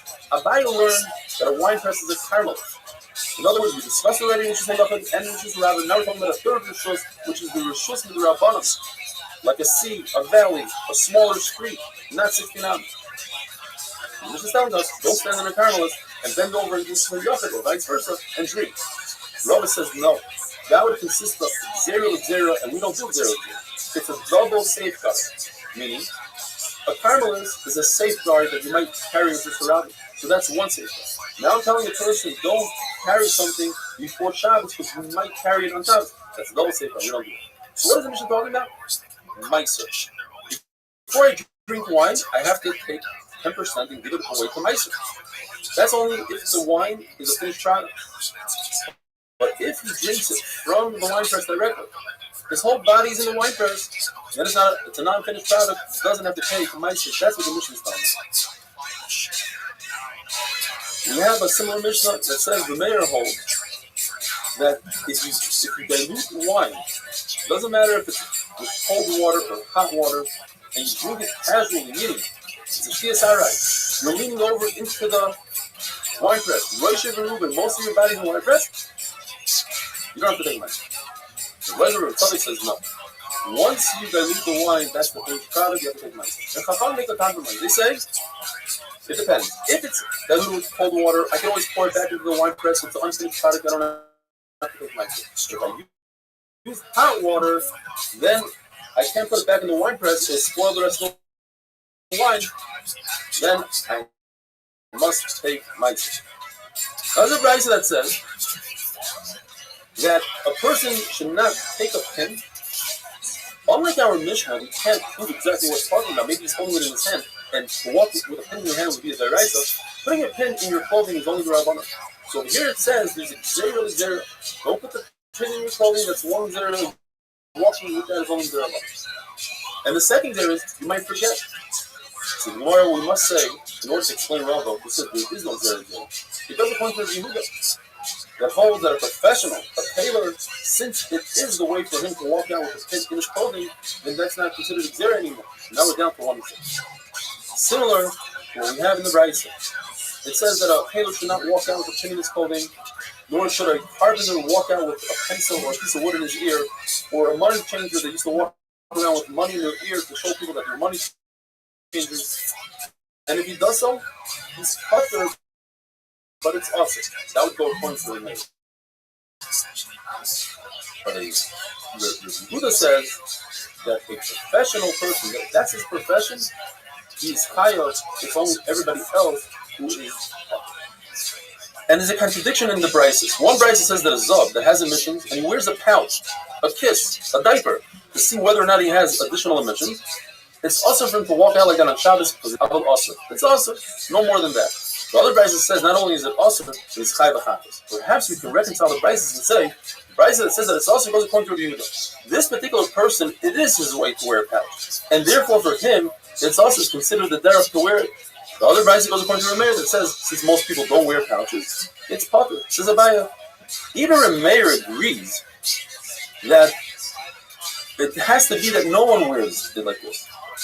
Where if some people wear it and some people don't, the professionals do wear it, Rameh will agree that it's awesome. Baraya, if somebody drills a hole, that a professional usually drills a larger hole, and he drills a smaller hole, you think this guy is popular? Of course not. Therefore, Rabbi says we're talking about one Baraisa, a Zov only saw 2 sightings. And in order for him to be a Zov Gomer, he has to see 3 sightings. So for him, it's necessary to wear the pouch, and that's why he's high. The second Bryce is talking about that he already had 3 re'iyos, and it's that day. So therefore, the pouch doesn't really accomplish anything, and that's why he is potter. The fact that the pouch prevents his clothing from becoming dirty, that's not considered enough of a usage of a tzarech, and therefore he is potter. Have a wonderful day.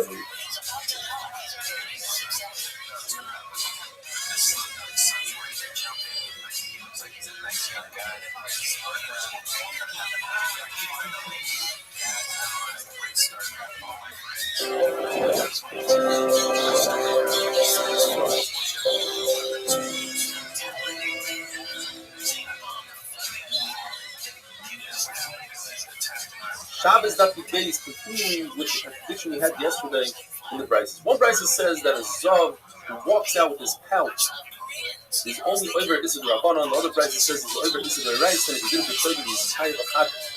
The Maskana says the Gemara says it's dependent on the famous Machlokes of the Zidin of Shimon. On the Lacha she'in tzricha, on the Lacha that you don't need to do the actual Malacha, you want the outcome. For instance, if a person, this is the whole Shabbos, he's over his other right. But if he wants only the sand, he doesn't want the whole, so according to your Shimon, he's popular, according to your he's kind. In our case, since the Zav doesn't want the house, doesn't want to walk with it, he just doesn't want to get dirty, therefore, according to your Yehuda, he'd still be high, according to your Shimon, he'd be popular. The law is that one is allowed to walk outside with tefillin before Shabbos. We're not concerned that he'll forget and go into another Rishus on Shabbos. Of a climber from the tzitz of the Kohen Gadol. The Kohen Gadol's tzitz only has one mention of Kohen Gadol's name. Nevertheless, he has an obligation to constantly feel his tzitz and make sure that still on his tefillin that have the name of his Baruch many times. The person constantly has to check his tefillin and make sure they're still on his head. And we're not concerned that he'll forget that it's Shabbos and walk outside for one week. The famous Anan Yoimer. The person has to check his pockets before Shabbos and make sure he has nothing in them, because perhaps he'll walk outside with something in his pocket. Where it says, this is a very important halacha when it comes to Shabbos. We learned in the Mishnah that a person should not remove lights, and the Gemara explains it means the candlelight. Just like one is not allowed to read in front of the candlelight because he might just look, so too he shouldn't remove lights. Small end. We said in certain situations a person is not allowed to pick his clothing from within his wife's clothing because it's so similar in those days. Men would wear skirts. Well, it depends.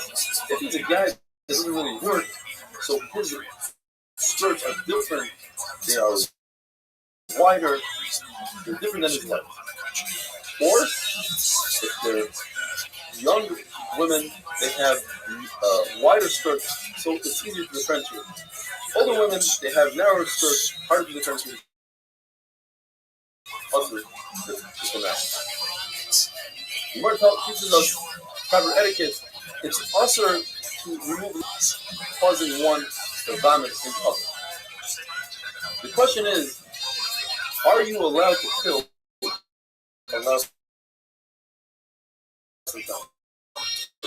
According to the Silo, incredible halacha, say you're allowed to kill out some time. And according to the Shana, you're not.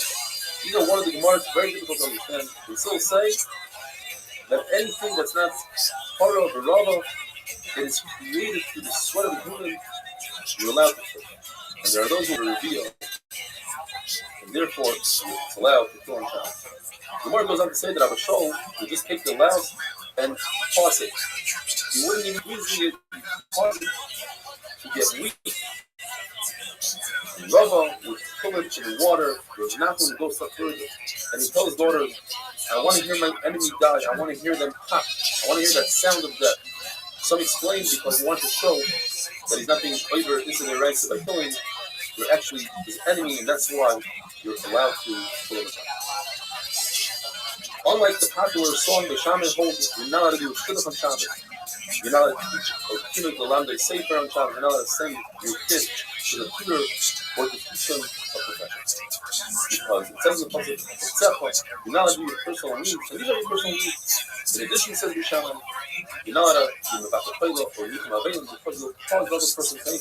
You still say no. When it comes to a mitzvah, that's not your own personal needs.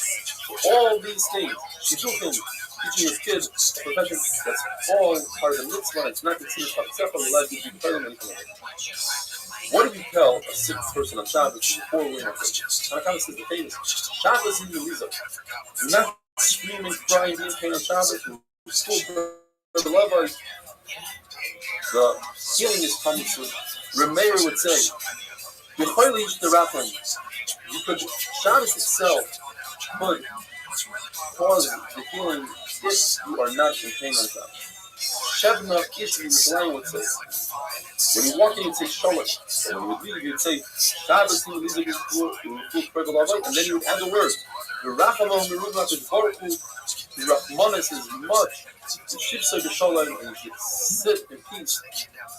Rabbi says Anytime you mention the sick, you have to mention all of the sick of Klal Yisrael. Put him, insert him within that, and therefore you'd say, Hamocha Yirachim Alecha. Hashem should have rahmanas on you. The Sayyid Sha'ar Klal Yisrael within all the other sick of Klal Yisrael. Rabbi Lazar would sometimes say his sayings in Latin, sometimes in Aramaic. He would say, Hamocha Yifag or he would say in Aramaic, Rachmani Hashem will remember you in peace. And the question is, Malachim don't understand Aramaic, so how are they going to bring people up to his life? And the answer is, that the probably down here below, together with the sick, as the Pasuk says, his beard. And therefore, since the phone is right there, right above the sick person's head, it's also to sit on a sick person's bed or to sit next to him, rather it's to sit in fear with his talons and sit opposite of him. Now, when the Mishnah tells us you should not read to the light of a candle, we don't differentiate. Even if the candle is 10 stories high, it's still usher for you. Yet, if you read with another person, and you're reading the same exact material, then it's worth it to read the light of a candle because the other person will remind you not to adjust it. If you're reading in front of a large bonfire, and people sit at a distance, and they're worried about the fire catching on, then it's usher to read, even if you're reading the same material. Rabbi says, an important person who never reads just the wick, even during the weekdays, he's allowed to read by the candle. He said, I'm not worried about adjusting the flame on Shabbos. And he sat down and he read, and in fact, he readjusted the flame on Shabbos, and he wrote down in his notebook, when the Beis Hamikdash is rebuilt, I owe a nice Torah status. And the Gemara tells us because when it came to Torah, he acted like a simple person. He would adjust the wicks and stuff, he wouldn't ask for certain things. The Gemara has a contradiction. On the one hand, it said, and then that he's doing good, he's sleeping now. That's excellent to hear. All right. I would like to use the restroom, and then we'll play. Is that okay? Okay, go ahead. Excellent. I'll be right back.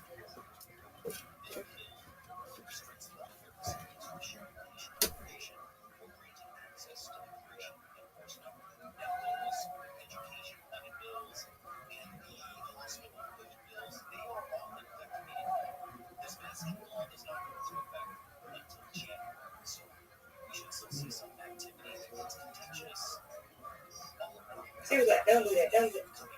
But you didn't say it. I hope y'all come. I said, hope y'all come. If you don't come, who cares? I said it in a bad way. They'll be all over her ass. They said she wanted somebody to do it anyway. So, I hope y'all like it, because this is her program. Because right now you want to run because it's so goddamn broke. She want to she want to do verses at once, 3 verses at a time. So that's all we're going to do. Don't like it, but I don't do it. This is her goddamn broke. She's learning how she running. She wanted her to learn how she running. All right, Mr. Aquarius, you ready? Okay, I'm ready. Excellent. Hey, Brandon. Brandon sleep. He's doing his thing. No, yeah, he's sleeping. He's gonna pass me in. Yes, he is. One is I cancel at 1:20 something. Yeah, it's okay. Okay. And he has multiple accounts. He might pass me at a certain rate. Well.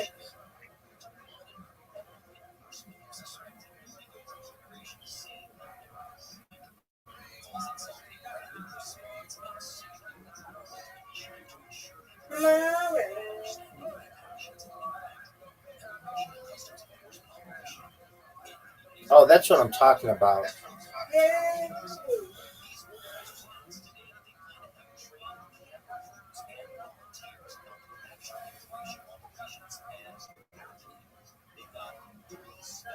This is a tough split.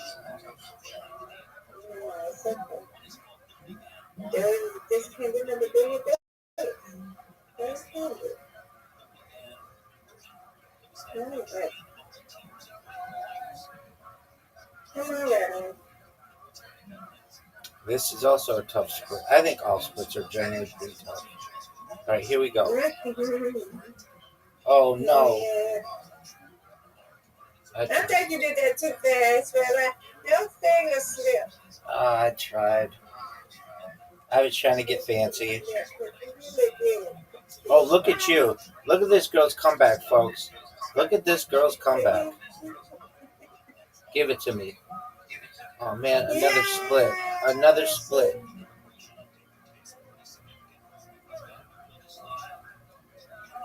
Ooh. Alright, Miss Aquarius. About to put the smack down.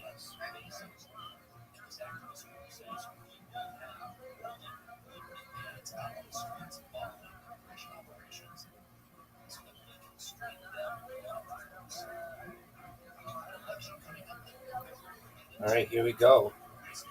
Folks, she's got the lead. No. Okay, I've got to get those pins in the middle. Perfect. That's what I'm talking about.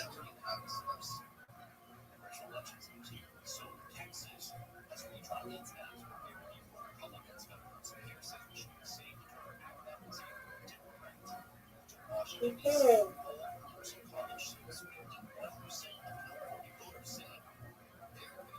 Yeah, it's okay. Come on, Rabbi. You lead it. You got it.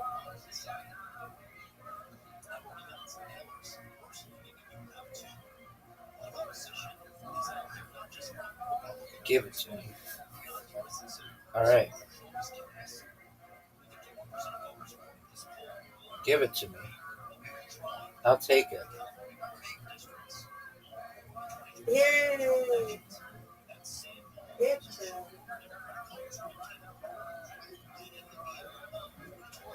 Woot, woot. Right. Your turn. Your turn, Miss Aquarius. Right. It doesn't matter. Because we both win, okay? We both win. It doesn't matter. That's right, Miss We Aquarius. both That's right.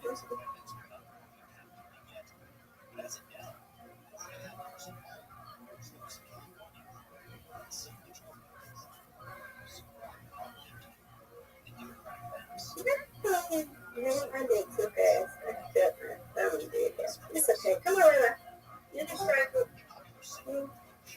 Hallelujah. What up, Leia? How are you? Oh, Rabbi. Leia, can you hear us? How was your day, Leia?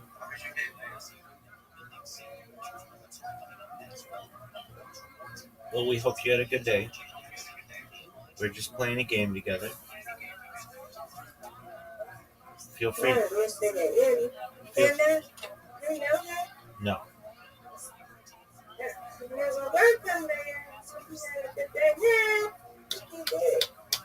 That's what I'm talking about.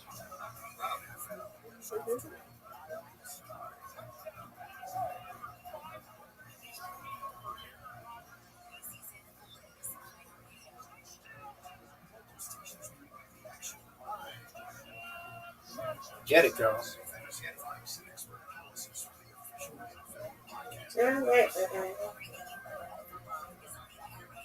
Oh.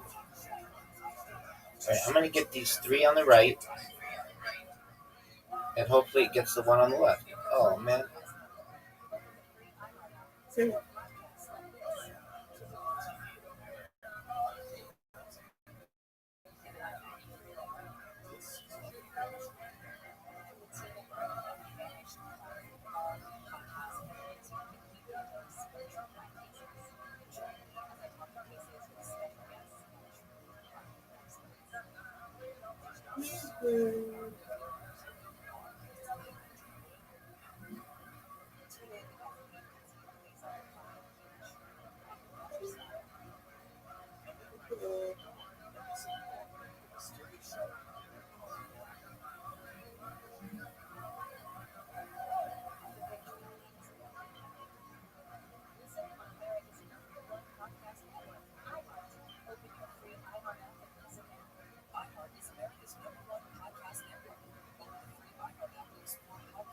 Nice spare, Miss Aquarius.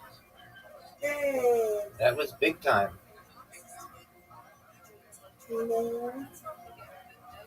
Get it. Come on, Rabbi, you got it. Oh, for sure. No doubt. Hey.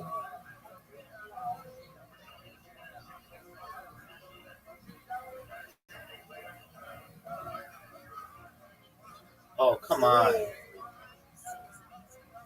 Right. I win, you win. We won. You win, I win. Undefeated in bowling, undefeated in friendship. Yay! Yay! Okay. I'll be back and I got to sleep. Okay, I'll be back. Sounds like a plan, ma'am.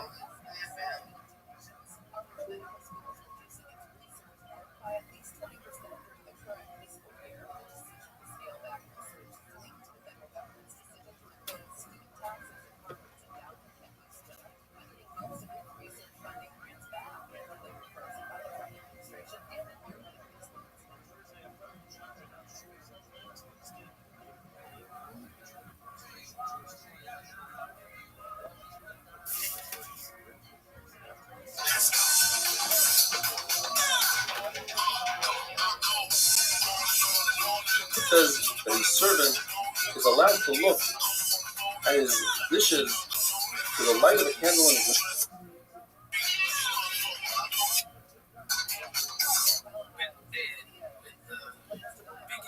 And then it became hip hop, and everybody was going out for dollars. And they made a lot of shitty music except for Eminem and Jay-Z, maybe Nas. Ralphie May dropping rap knowledge. Ralphie May's in the house, ladies and gentlemen. This is our guest. He's very disruptive in the world of rap music, and I know if you're concerned as well. This show and all shows are sponsored by the Fleshlight. Ralphie, you ever felt the Fleshlight, sir? No. No one has fucked this. Well, a lot of people have figured it. Well, you know. This Fleshlight is not a virgin, but it's like a slutty junior high school girl. So you gotta figure it out. Isn't that amazing? Feels great, right? Pretty creepy. Tune in, Faith. It's way better than just regular jerking off. And the best thing is that they have somebody else hold it and fuck you. It's even more detached from your own body, so it feels like you are actually having sex. Have you done that, Joe? Have you had somebody else hold the fleshlight for you? No, you and I I'm gonna fuck them. Yeah. Unless it's a boy. Why is he holding it? Well, it's like the hand job. It's the newest hand job. Actually, the girl's gonna give you a hand job nowadays. Hey, give me a hand job with a fleshlight instead. It's way better than a regular hand job. Is it? Yeah, well, do try it. Have but if it's a girl's hand, a girl's hand is always gonna feel better. It's a human person touch. Ralphie says no. But I mean, Free. Can you come with Ass, kids, I'll fuck everything with it. No, man, what's wrong with... Can you come if a girl's giving you a hand job? Is that what you're saying? Yeah, I can. I know. You're thinking. I can't. Ralphie, you need some more stimulation. I need pussy. Okay. I've never even come to a blowjob. What? I know. I'm the same way, Ralphie. Same way. I do not like blowjobs. I know. It's the way girls are blowing you too. Like this.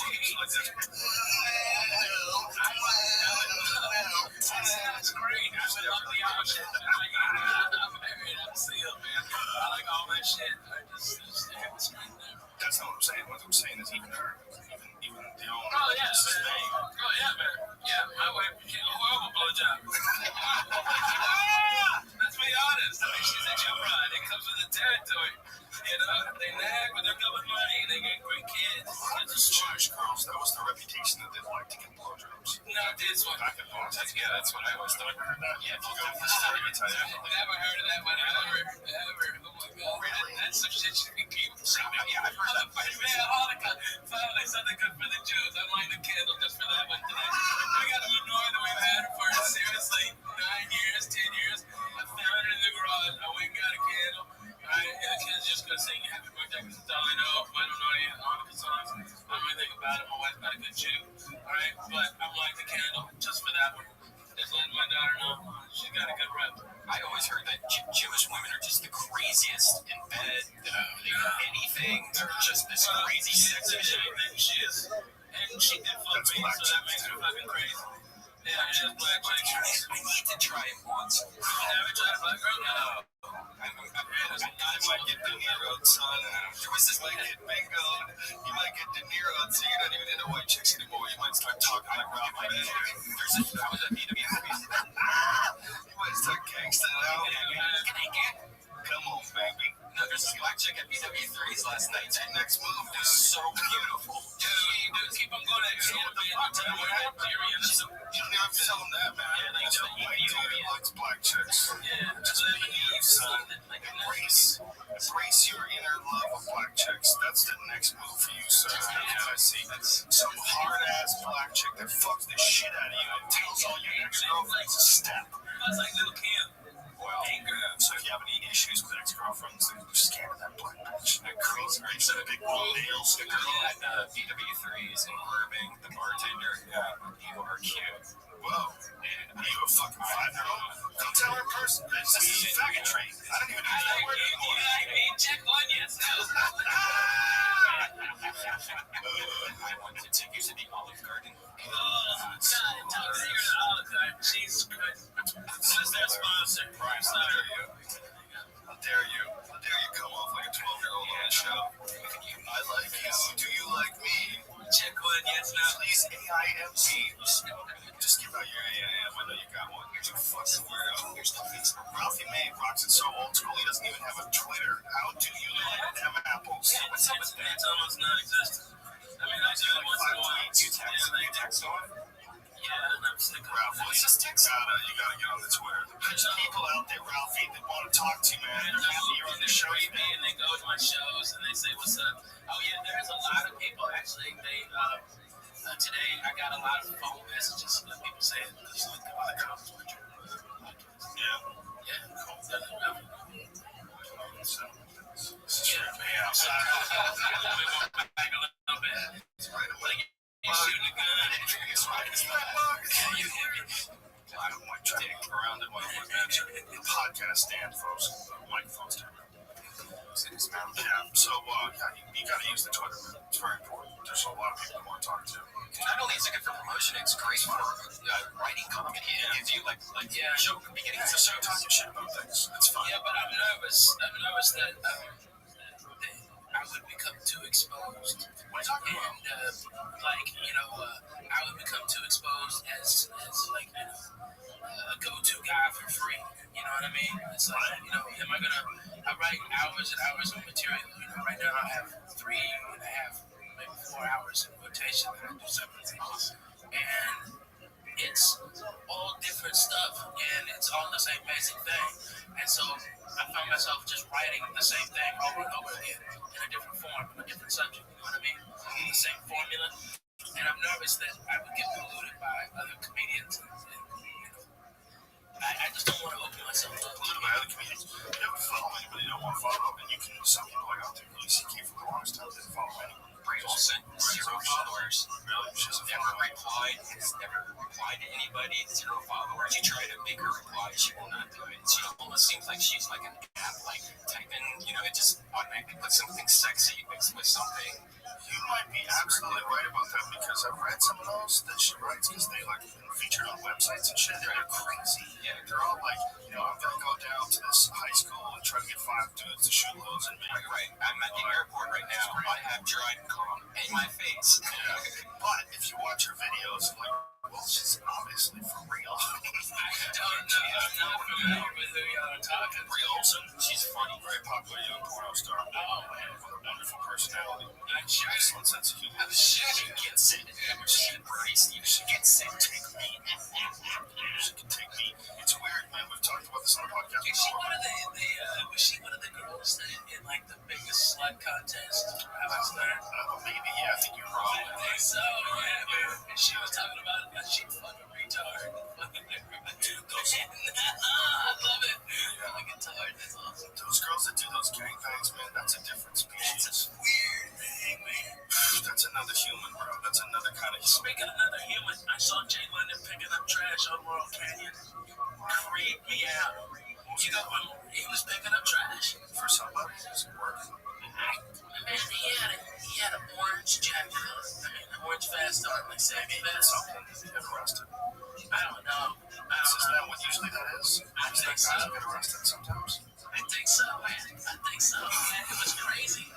Yeah, let's cut extended. No, like the next one. Was on the next one? You know, Jay and I were in the first TV show I ever did in 1992. It was a Spotlight Cafe. This weird show in New York. Jay was on it with me. And then I always thought, wow, this guy's so quirky and interesting. He's going to be a famous comedian. And then he got on Last Comic Standing. I'm like, wow, here it goes. Maybe people start recognizing him at the Comedy Store. Yeah. And then nothing happened. And then it all stopped. You have done the best of anybody of capitalizing on that Last Comic Standing crowd and running with it. You ran with that shit, dude. There's a lot of guys who, like, John Heffron ran with it pretty well, too. Yeah. But I think he ran with it even better. I'm still running. Prolific. Well, it highlighted you more than anyone. You were the only person on that show that when I watched you when it was really on, I saw you blow up audiences. I mean, you just destroyed on that show. You were like a regular Last Comic Standing person. You were tearing up rings. Jay Moore came to me and told me and showed me the minutes from it. We're not worried it will be readjusted. On the other hand, it says that a servant should not. Like he probably shouldn't. And he told me that they were nervous about having someone my size on NBC a lot, especially in prime time. Like dying or something? No, just the image it would put out there. They were embarrassed about my size. One answer is that the precedent says you're allowed to. It's crushing. But I use it as motivation. And he goes, the only way they're not going to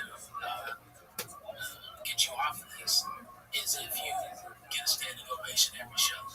That's the only way they can deny it. Check the dishes, the light of the candle, because we're talking about a servant who's not.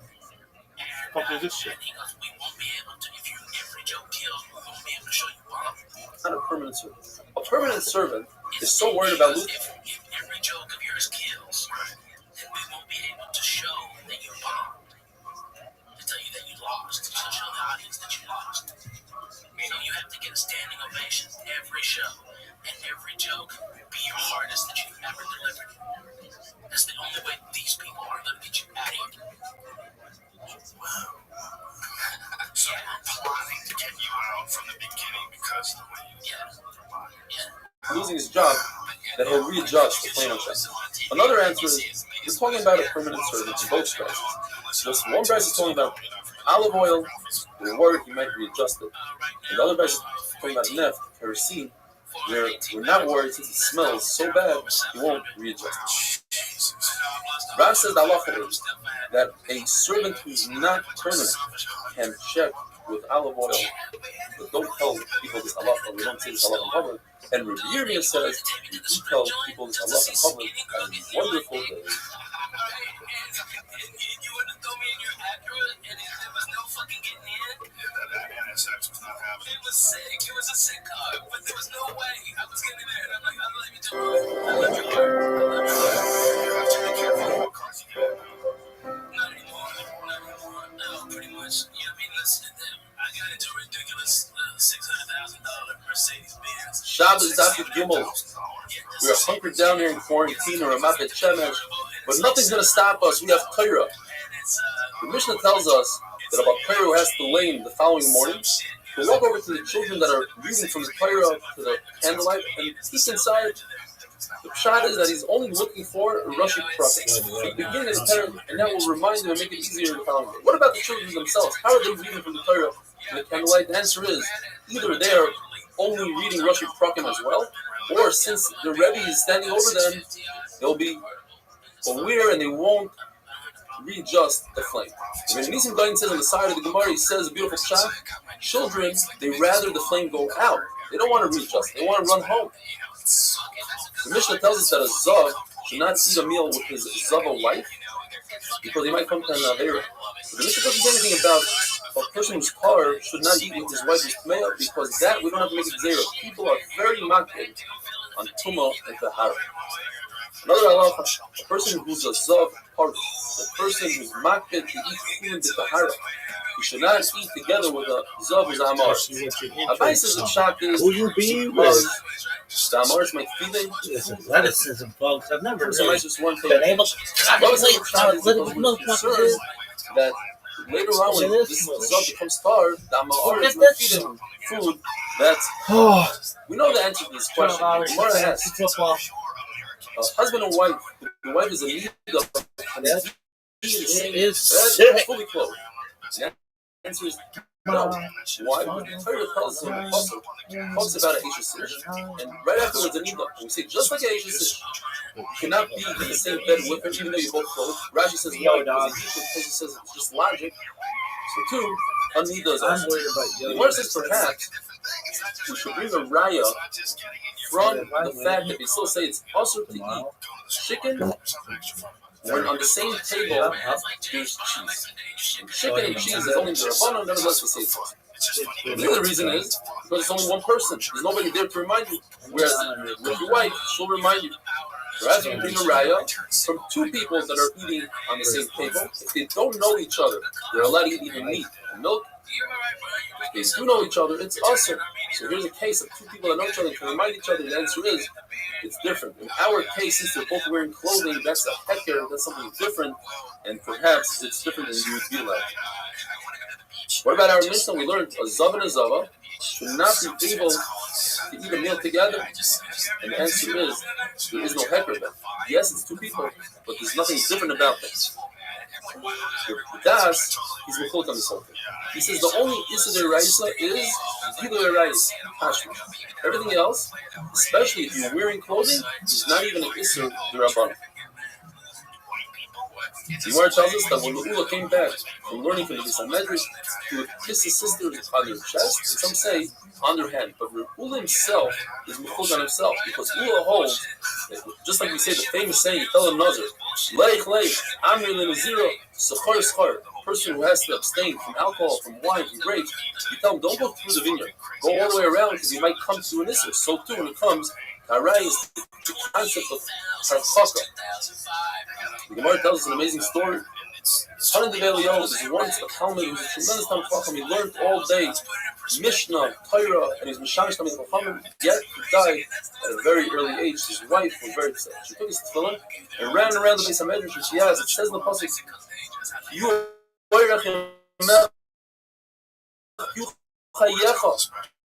Torah is your life. Longevity. Nobody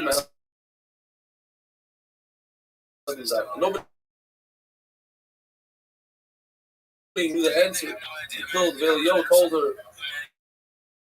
let me ask you, how does he treat you when you're in Nida? He said, Chas v'shalom, doesn't even touch my small finger. But how does he treat you when you're Shiva Nekiyim? The second 7 days. And he said, oh, he eats with me, he drinks with me, and we sleep with Kiru Basar. He said, if so, he didn't do our Chokah. It's a good thing he died. He deserved to die. And Isis points out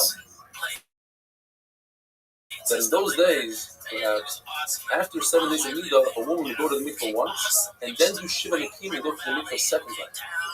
And he held that since she was tired, I mean, the Rashi she's tired, it's only got a bottom, it's okay. The Gemara says, Rabbi said, he had a very large bed, and there wasn't any pure bustle. And their Shirley answered that what's going on, that she was wearing pants, sort of pants. So there's no pure bustle on the bottom half. We learned in the Mishnah that a person is not allowed to eat louse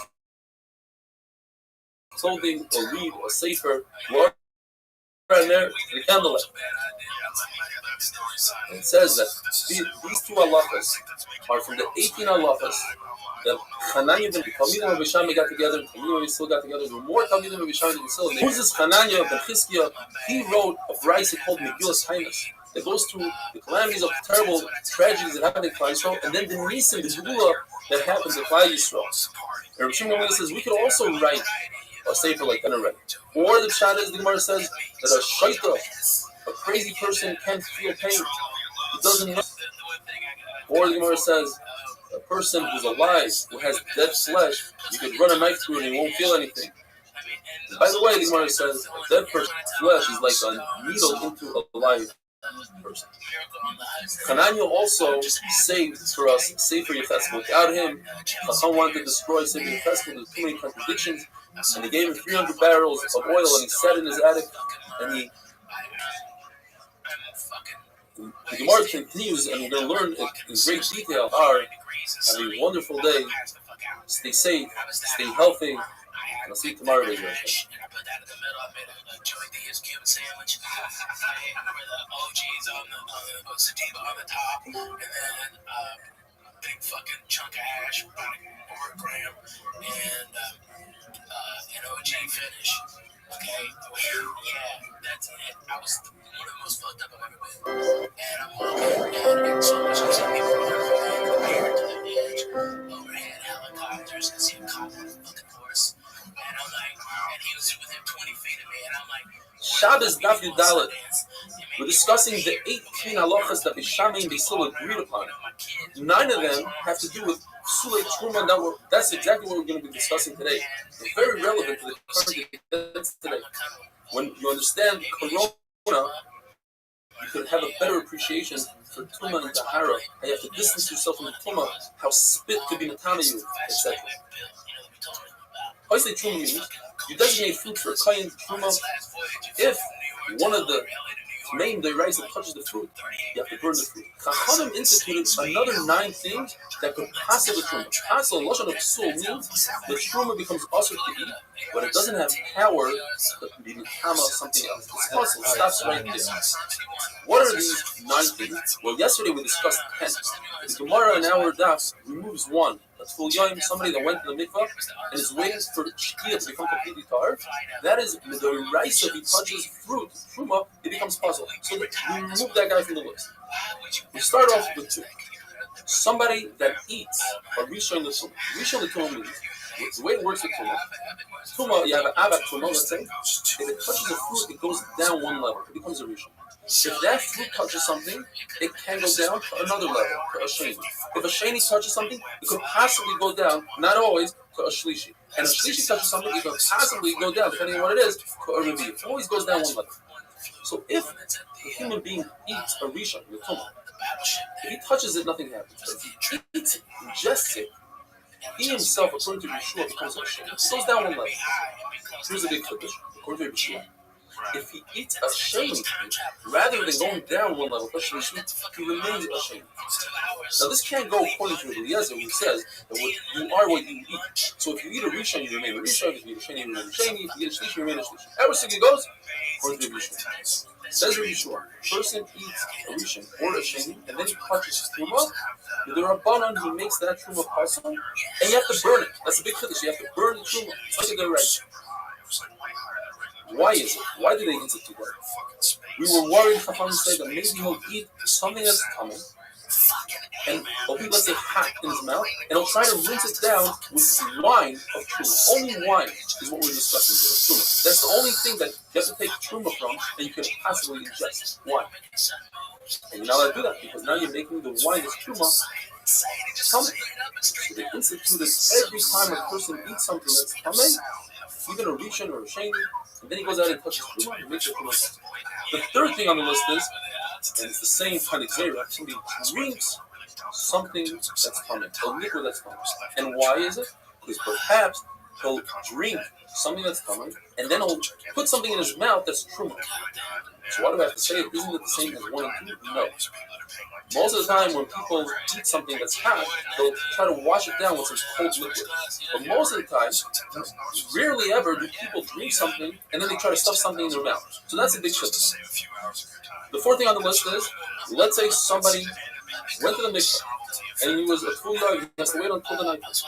And then he rinsed himself off, he took a bath, or he poured water on himself. He becomes hungry. Why is that? Because what happened was people used to go to the mikvah and the water was very dirty. So they rinsed themselves off with clean mayim shuvah. And eventually people started thinking that the way they became tar was from the clean water. They didn't realize it was the mikvah. So in order to prevent that, when people not going to the mikvah just pouring water on themselves, they said, pour water on yourself, you become tummy.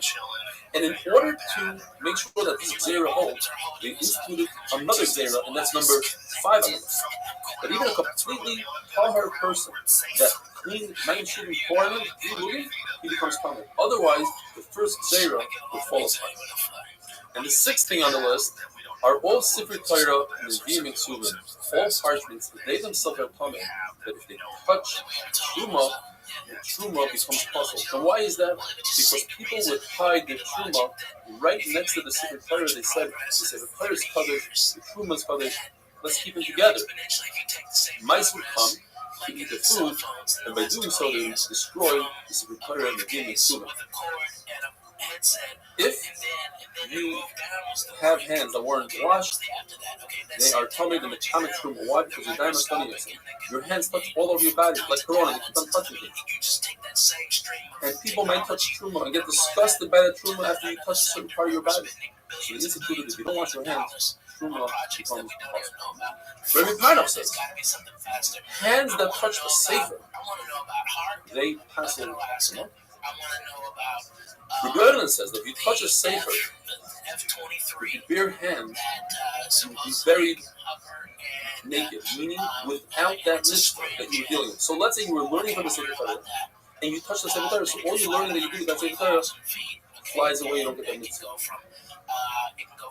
And what came first? The chronological order is, says the Gemara, first they made a Gzeira on hands that touch the Sefer Torah, and only afterwards they made a Gzeira on regular hands that they are coming, because if it was vice versa, then there's no need to make a Gzeira on hands that touch the Sefer Torah. They're already coming because regular hands are coming.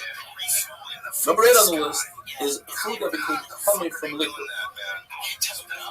The Gzeira is because we might have liquid that touched a sheret, which is common midori raisa, and it also that everything that touches even hands, which is the Rabbanan, is also coming. Number 9 are vessels, kalim, that became coming through liquids that touch the sheret. Because midori raisa, the liquids of a zav, the spit of the zav, is midori raisa. So he said that the liquids that touch the sheret are midori raisa. The Gemara says that Shlomo HaMelech was the first one to institute the concept of washing your hands for touching. Later on, Hillel and Shammai instituted the concept you have to wash your hands for truma. But nobody accepted it. Probably didn't accept it until the Talmidim, Beis Shammai and Beis Hillel came along, and they instituted the Gzeira. And then they even said, Hillel and Shammai originally said that it's so strong the Gzeira that you have to burn the truma, which typically you don't do. You typically let it stay there and go to waste. You want to tell us that there was a Zugos, the first Zug, was Yossi ben Yoezer's trade and Yossi ben Yoezer's life. And they instituted a number of Gzeiros. One of them was that dirt from other nations is metala because the other nations weren't careful and didn't mark the graves, and their dead are coming to their bottom. So they said that the dirt is also coming. And they said that even glassware is metala, becomes coming, and so too clean matters, which we're going to go into. Shimon ben Shadach said that up until that day, the ksuba of a woman was put aside. God doesn't say, here's the ksuba, it's in this vessel. They didn't get really mad at her and say, take your ksuba and go, because you had nothing to lose, it's already designated. Shimon Shadach said, no, a woman can go after any of the husband's money anywhere. She can go after his business, whatever she wants. And therefore, a man will think twice before he divorces. And finally, Shmuel tells us that Hillel and Shammai only argue about 3 things in the entire Shach. Whereas the Talmid and Beis Hillel and Shammai argued on many, many things, including every one of the 8. That is not been decommissioned. And that it's being used. I mean, the fucking government uses everything else from the 50s. They're gonna drop, 800 million in fucking bucks of hedging and just say, fuck it, we're out. Why do we do that? They're doing something. A lot of times it's just not enough money to run shit if they don't think they're going to get a direct. Shabbos Daf Tesvav, we're discussing the 18 machlokesim between the Shammai and Beis Hillel, that the halacha is like the Shammai. Even though they still argued with the Shammai in every single one, once they passed in halacha like the Shammai, the following day Beis Hillel agreed that they were right, the Shammai was wrong.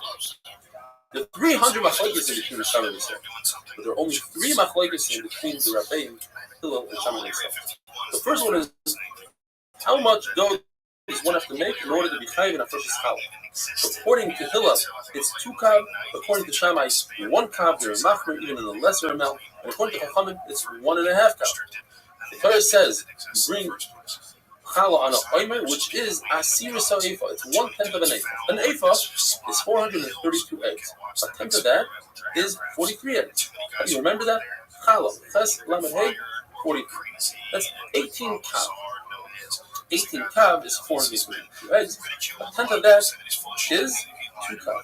How is a tenth of 18 2 kav? Well, because we're going millibar. In other words, in Gemara math, you take the final number. 2 plus 18 is 20. 10% of that is 2. Chachamim say, well, let's talk about Bisnei B'Shamai for a second. They both agree it's 2 kav. But B'Shamai say that the 2 kav is for 2 meals. So we're dealing with 1 meal. 1 meal is 1 kav, and the 2 challahs on 1 kav. Chachamim say, we don't go millibar, we go milagab. We do 10% of 18, which is 1.8. In addition to that, we're not talking about the shiurim of the Midbar, we're talking about the shiurim of Yerushalayim. We took 6 and made it 5. Later on, when they took, again, 6 and made it 5 in Tzipori, the shiur changed again. And Rabbi said you have to add a little bit more because the eggs were larger in the desert than they are now, and he added another 5%. Second machlokes is mikvah. A mikvah needs 40 saw of rainwater. Let's say you're trying to fill up a mikvah with rainwater, and then you decide, that's not on purpose by the way, you decide to put in a little extra water from the sink. It makes the mikvah possible. But how much water do you need to introduce? According to Hillel, it's a hin. Use the word hin like his Rabbi, which means 12 lugim. According to Shammai, it's 36 lugim. And here's an amazing thing. Chachamim paskin like 2 weavers that live next to Shara Ashbaz. She points out, weavers is the lowest profession possible. One cannot be a king or a kohen gadol if he's a weaver. And the worst neighborhood in the world is Shara Ashbaz. Yet, we paskin like these 2 weavers that testified in the name of Shmai and Atalion that is 3 log. Why? Because they learned to play. And the third machlokes is regarding a woman who sees dam. Any food that she touches becomes tummy. Dam takes time to emerge. Once it leaves the womb, she's tummy. Yet Shammai says she's only metama from here on out. Even though she touched food 10 seconds ago, and it's impossible for the dam not to be metama, no. Dayin shatim from here on out. Hillel say that it's from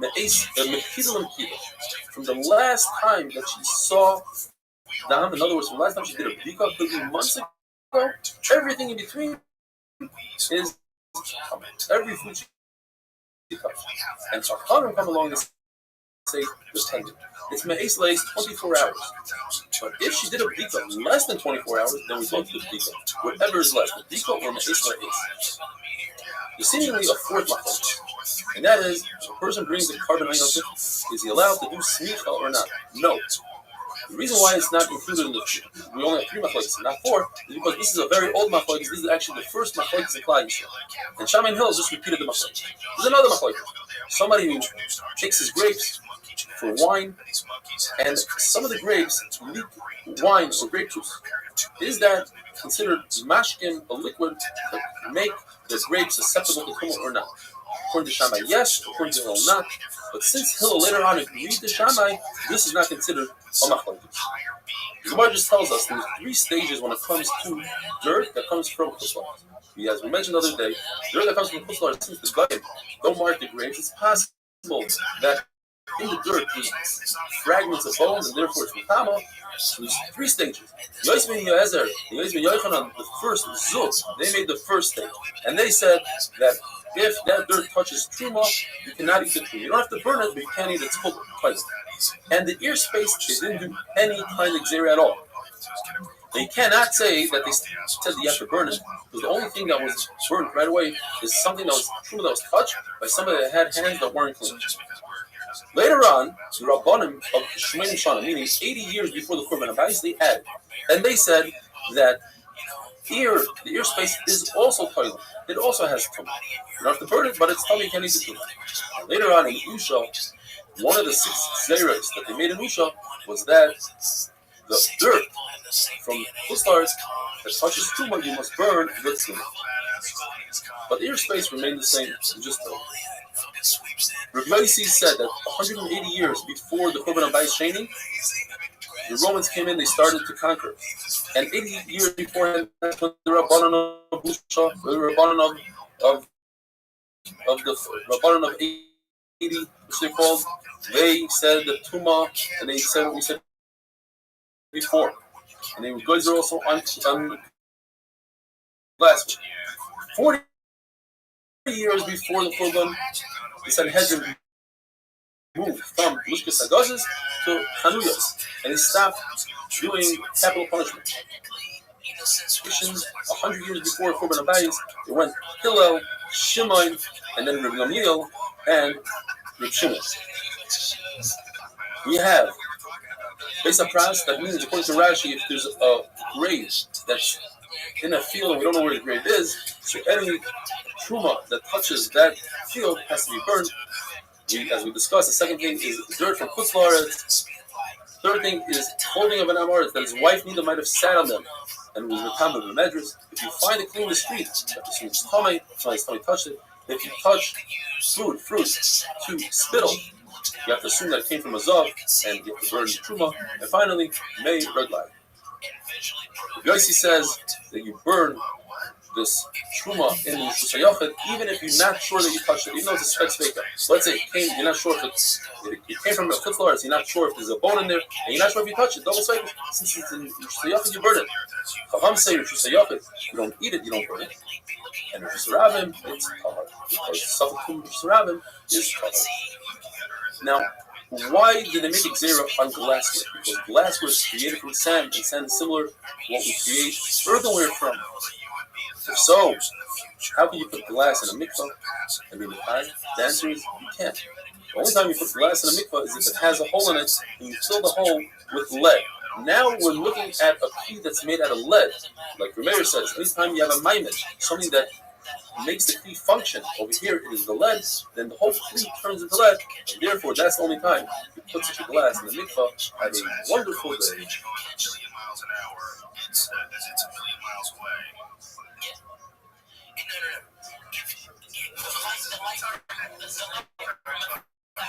I know what you're saying. It's bouncing off there. The idea behind it is if you move into the future fast as we know, what happens back here moves at a much faster pace. Yeah. What I'm saying is that the light that bounces off the earth, okay, has an image, and that image is the same, traveling off the earth at the speed of light. You can go out into space. Shabbos Daf Zayin. We're discussing glassware and how in some ways it's similar to earthenware, and how in some ways it's similar to metalware when it comes to Tumah. There are 5 differences between metalware and earthenware. The first one is Shita Klicheres. If the Klicheres is flat and the metalware is flat, Klicheres is not Mekabel Tumah, metalware is Mekabel Tumah. In this case, glass is similar to Cheres, earthenware. Second thing is that earthenware is not Mekabel Tumah from the outside. If you touch a shirt to the outside of the cleat, it's not Mekabel Tumah, whereas metalware is Mekabel Tumah. In that, glass is similar to metal. And we're going to discuss why that is. Third halacha is that if earthenware or metalware have a hole in a tummy cleat, that makes the tumah go away.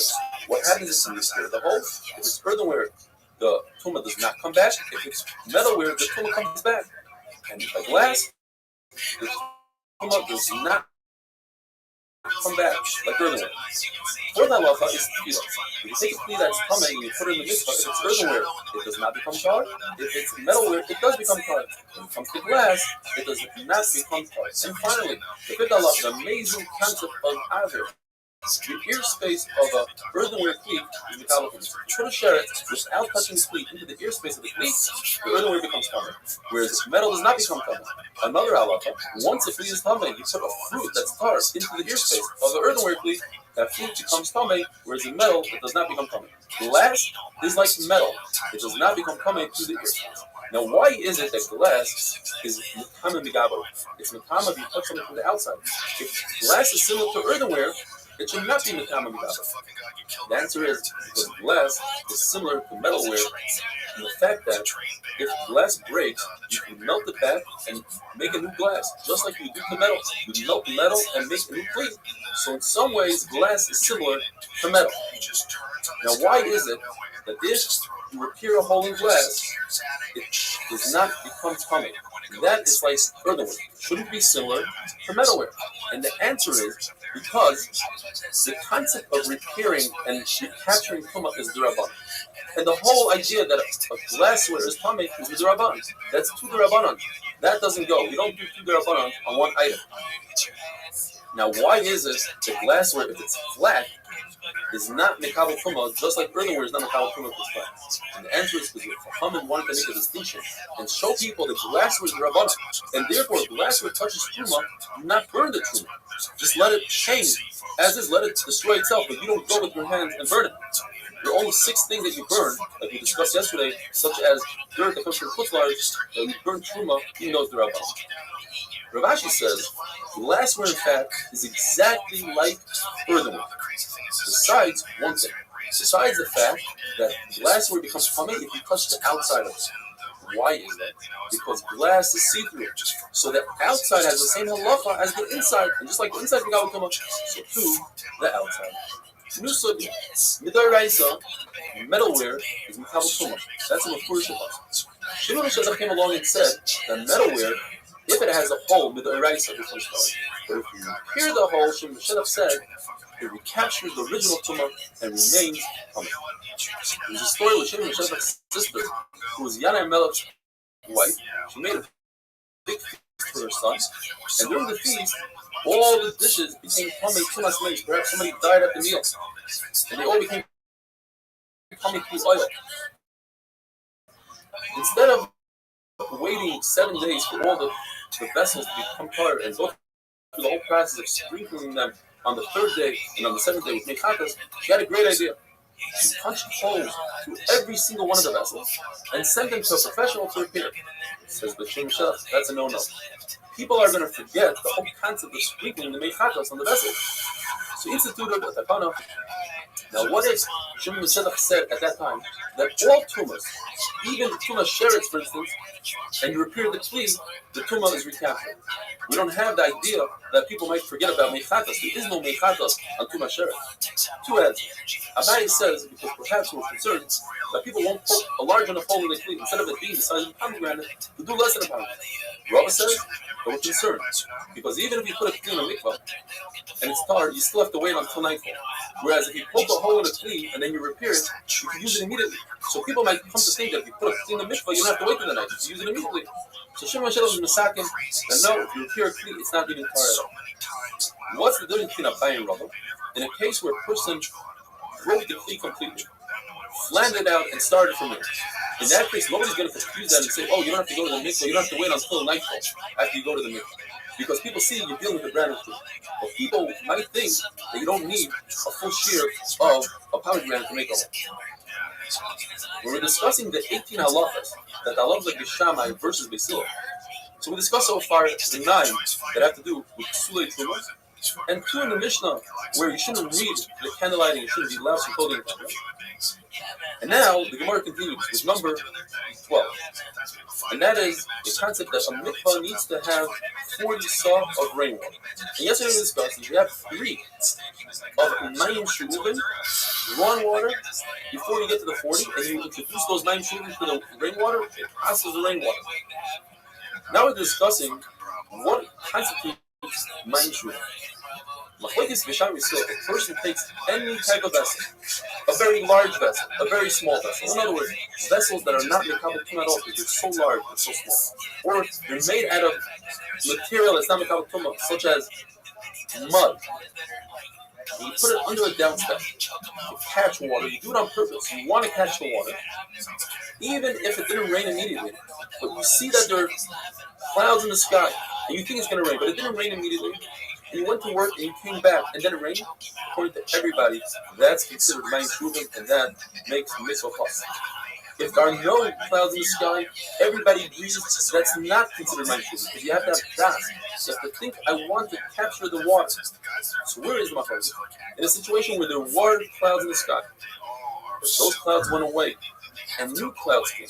According to Beishamai, since I had the proper machshava, you're right, it's on the wrong cloud, but my machshava remains, and therefore this water is my shuvim.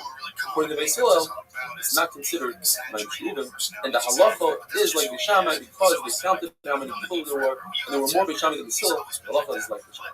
The Beis Hillel says no, that's not one of the 18. In fact, the halacha is like Beis Hillel. What is one of the 18? The fact that all Kusi girls, even one day old, are considered nida. Why? Kusi believe the girl under the age of a doila can become a nida. So we cannot trust the Kusi, and therefore they instituted that all Kusim are nidas having a wonderful day. They escape at 18 and they go rape and steal a girl out at night. You know, Sparta was fucking. I mean, these guys, they were warriors. It's all crazy. You think about what pussies we are today, and that people had to be like that at one point in time for us to get to today. They had to be strong.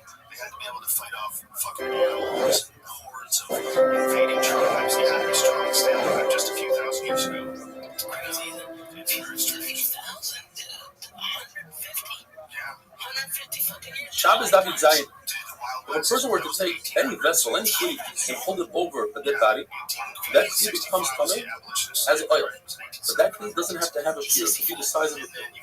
However, if you want something in the room to become tamei because of oil, in other words, anything under the same ceiling as the dead person is tamei, the ceiling must be at least a tefach wide midaras. As one of the 18 halachas that we pass like the Shammai, according to the Shura, is the halacha that the ceiling does not need to be a full tefach if you're holding onto the ceiling. In other words, a mardeya, a goat, you fried an animal with. The shear in the time of the Gemara was exactly a third of a tefach wide. The diameter was a third of a tefach. That means the circumference was a full tefach. Since people might confuse the circumference with the diameter, therefore they instituted that the person is holding onto the mardeya rather than making him come in until the evening, because the mardeya was over the dead body. The dead body is a via v'sekuma. The mardeya becomes the avatuma once the place, and the person holding onto it becomes a rishon. A rishon was the mikveh, that's in there. But people might get confused and they'll say, wait, even a full-fledged 7-day coming only has to go to the mikveh that's in there. There is no such thing as 7 days. Therefore, they instituted tum, whereas it's supposed to be for 1 day, they made it for 7 days. The Targum says, I'll curse my sons if this halakha is true. It's impossible. It's a mistake. What happened was once a farmer that he was walking with his goat on his shoulder.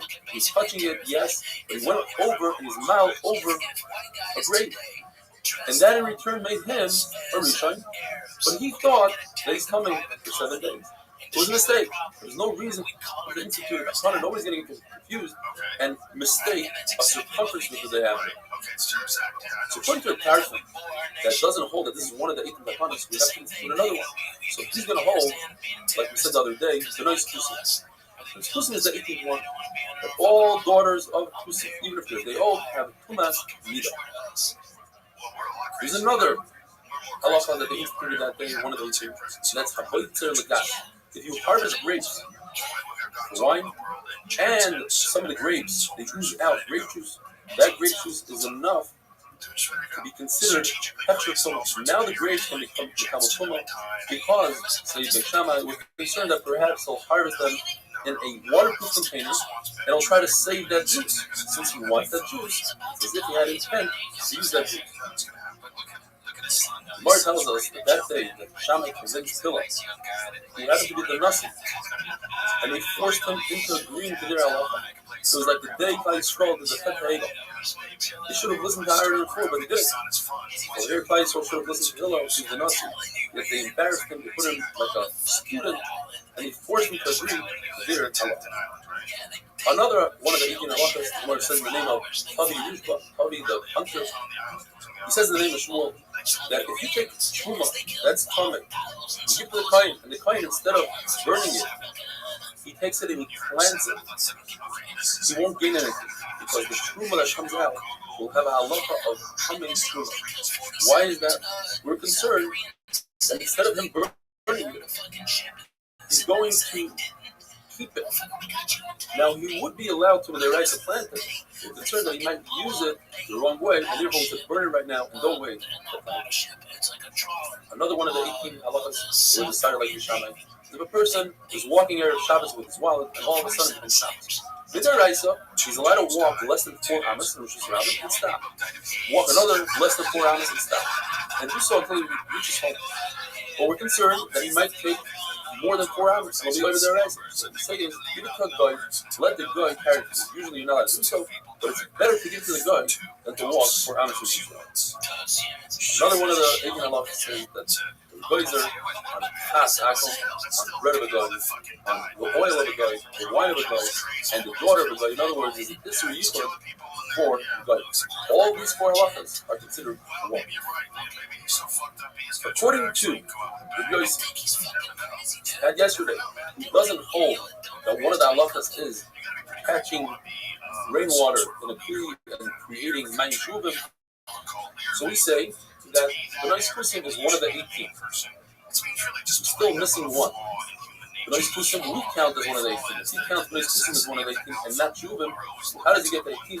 The Lord tells us the Zera are all non-Jewish boys, that they have a halacha of coming Zav. Although a Goy never becomes Zav, but they instituted that Goyim have a halacha of Zav, so we don't want our children playing with their children the shash of Mishpat Zav.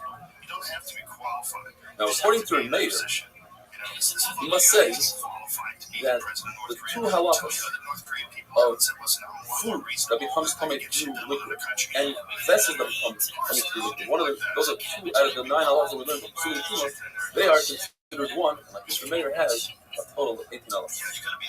And now we are done with the Sugi of Tumah, and we're starting a brand new Sugi. Says the Mishnah, and we're dealing with Shisas Kelim. That is the concept that you're not allowed to have your property through Malacha on Shabbos according to the Mishnah. And therefore, let's say you take your ink and let it soak before Shabbos.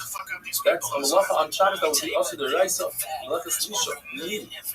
And so too, to soak your veg, different kashim and different vegetables. That would be needed. According to Shaman, if you want to do so, you have to make sure that the malacha is over before Shabbos begins. According to the Sila, it's not a problem. As long as you put it in 1 minute before Shabbos, that's okay. According to Shaman, you cannot set out a trap before Shabbos unless you have enough time for the animal to be caught. And for Sila, you can't. You're not allowed to put it in wool until enough before Shabbos. That's the libun. That's also the Raisa, making the wool white, unless you have enough time to finish before Shabbos. And finally, the Mishnah says, you're not allowed to sell something to a guy before Shabbos unless he has enough time to get to his house. You're not allowed to load him up before Shabbos, according to Shabbos. So, as long as you have enough time, 1 minute before sundown, that's enough. But you don't have to finish the Malach. According to Shammai, you're not allowed to give your clothing to cleaners before Shabbos unless there's enough time. According to the Sila, you can't. Shimon Gamliel says, Shimon Gamliel was the descendant of Hillel. Shimon Gamliel says his father used to give white clothing, which takes a long time to launder, 3 days before Shabbos.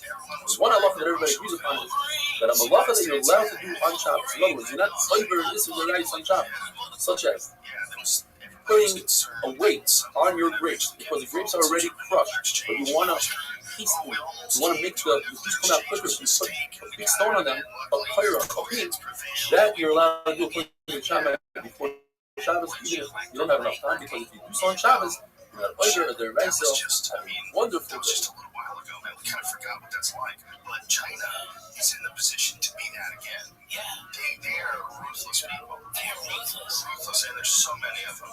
They look, if you watch like some of the HBO specials, some of the shit that's going down in China right now, you know what's really popular? What's happening online? People selling their kids. People are having their kids and selling them. They're like 5 and 6 years old. So hot right now. It's terrifying, man. There's a whole show on it where this brother, his brother was 5 and his brother was kidnapped Shabbos Daf Nichas, we discussed in the Mishnah that according to Shammai, you're not allowed to take heat and soak it in water before Shabbos, unless the process is done before Shabbos. Obviously, Shammai holds the only thing that's also to do before Shabbos is something that's also to do on Shabbos. Now, soaking ink doesn't involve any hand movements. You don't have to knead the ink. Therefore, the Gemara assumes that this goes according to Rabbi. Rabbi holds that this is a Risha, kneading on Shabbos, applies even if you just introduce water to flour without kneading it with your hands. Even if you introduce water to ashes. According to Rabbi, Risha is when you do it with your hands. You knead the dough. Take the water and the flour and you knead it with your hands. So our Mishnah doesn't go according to Rabbi Yossi. The Mishnah, no, perhaps even Rabbi Yossi would admit in an object, in an item that doesn't require kneading, such as ink and such as ashes, you don't have to knead it. Just introducing the water is enough. So why does Rabbi Yossi say that you have to knead ashes? The answer is perhaps he never said ashes. He said offer, and we're reading it afer. You can confuse the two. Gemara tells us there are other halachas of things that you can do before Shabbos. You're allowed to make a dish to bring water from a water source to your field, even though it will continue on Shabbos. You're allowed to put fragrance under your clothing before Shabbos, even though it will continue on Shabbos. You're allowed to put sulfur under your silverware in order to create some coloring for the silverware, even though it will continue into Shabbos. What you're not allowed to do is put wheat in a watermill. There are two reasons given. According to Rabbi, because a watermill makes a lot of noise, and that's not nice for Shabbos. That's a design for Shabbos. People will hear a machine working on Shabbos. Another reason the Gemara gives, according to Rabbi Yosef, there's a concept called Shvisas Kalim. You have to have your utensils rest on Shabbos. Now, according to Rabbi Yosef, even Beis Hillel agrees to the concept of Shvisas Kalim. So then why is it in the Mishnah Beis Hillel say you're allowed to put flax in an oven, you're allowed to do all these things? Because all those things, the machine wasn't moving. The oven doesn't move. There are no moving parts. You put fragrance under the clothing, it's in a vessel, but the vessel's not moving. What about trapping on Shabbos? Rabbi still say you're allowed to have a situation where you traps an animal on Shabbos. We must say that we're talking about traps that don't move, like a hook for a fish, or like a kurkuri, like a certain basket that's shaped in a way that a fish goes in and gets trapped, but the basket doesn't move. That's what they still allows on Shabbos. According to Rabbi, the concept of Shvisas Kalim is only according to Beis Shammai. And Beis Shammai hold in our Mishnah, even if the vessel doesn't move, like an oven, like a vat for dyeing wool. But we need to explain, how do Beis Shammai allow one to light a candle, which will last into Shabbos? How do Beis Shammai allow to make food, which cooks over Shabbos? Or make beer, which takes 8 days? Even though the vessel is not moving, you need Shvisas Kalim. We must say, says the Gemara, that in all those cases, the person is mafkir his candle, is mafkir his barrel, he's mafkir his spit, whatever it is that is under the pot, he is mafkir. The Gemara tells us that it's also to cook beans that take a very long time to cook. We also put them on the fire before Shabbos. And if you do so, it's also for you to eat them until the amount of time that it takes you to cook. So if it takes you 12 hours to cook beans, you have to wait 12 hours after Motzei Shabbos in order to eat these beans. The same would apply for cooking up a very large amount of hot water. You could say that this is also even according to Beis Hillel, because of a new concept called Shema Yichates. The problem, you might soak the coals, you might stir the coals on Shabbos. Now, when it comes to the fragrance and sulfur, there is no problem of Shema Yichates, because if you stir the coals, it will create smoke, which will ruin what you're trying to do. What about flax in an oven? Also no problem, because if you open up the door to the oven, you'll ruin your flax. That's the concept of the ear will ruin it, and therefore there's no fitu. What about dyeing wool? Dyeing wool, we do have an issue of Shema Yichates might still be cooked. So there's a way to get out of it. If you remove the pot from the fire, from the flame. But there's another issue. Even if you remove the pot from the flame, there's a problem of hadasa. You might stir the pot. The way to get over that problem is if you seal the pot with cement or something else. Now, this halacha of not being allowed to put beans, that's only beans. But meat, you are allowed to put meat onto the oven before Shabbos. We're not concerned that since you're not able to eat it, you are not going to destroy the coals and forget about it and you'll eat it. And the same will apply if you have food that's completely cooked. So you're allowed to put it right before Shabbos. The only thing you're not allowed to do is if it's semi-cooked. Semi-cooked food, you're not allowed to put on before Shabbos unless you introduce the semi-cooked food a piece of raw meat. Then you won't touch that pot for a while, and we don't have an issue of Shema Yichata. There are two reasons that we said that help us with heat, which stirring cold. One is if there's air that ruins the cold, or ruins whatever food you're doing or any malach you're doing. And the other is if you seal the oven, you seal the pot, then you don't have a problem of Shema Yichata. So if you have both of those reasons together, let's say you have a young goat that introducing air to the cooking is terrible, and you seal the oven according to everybody, that's not easy.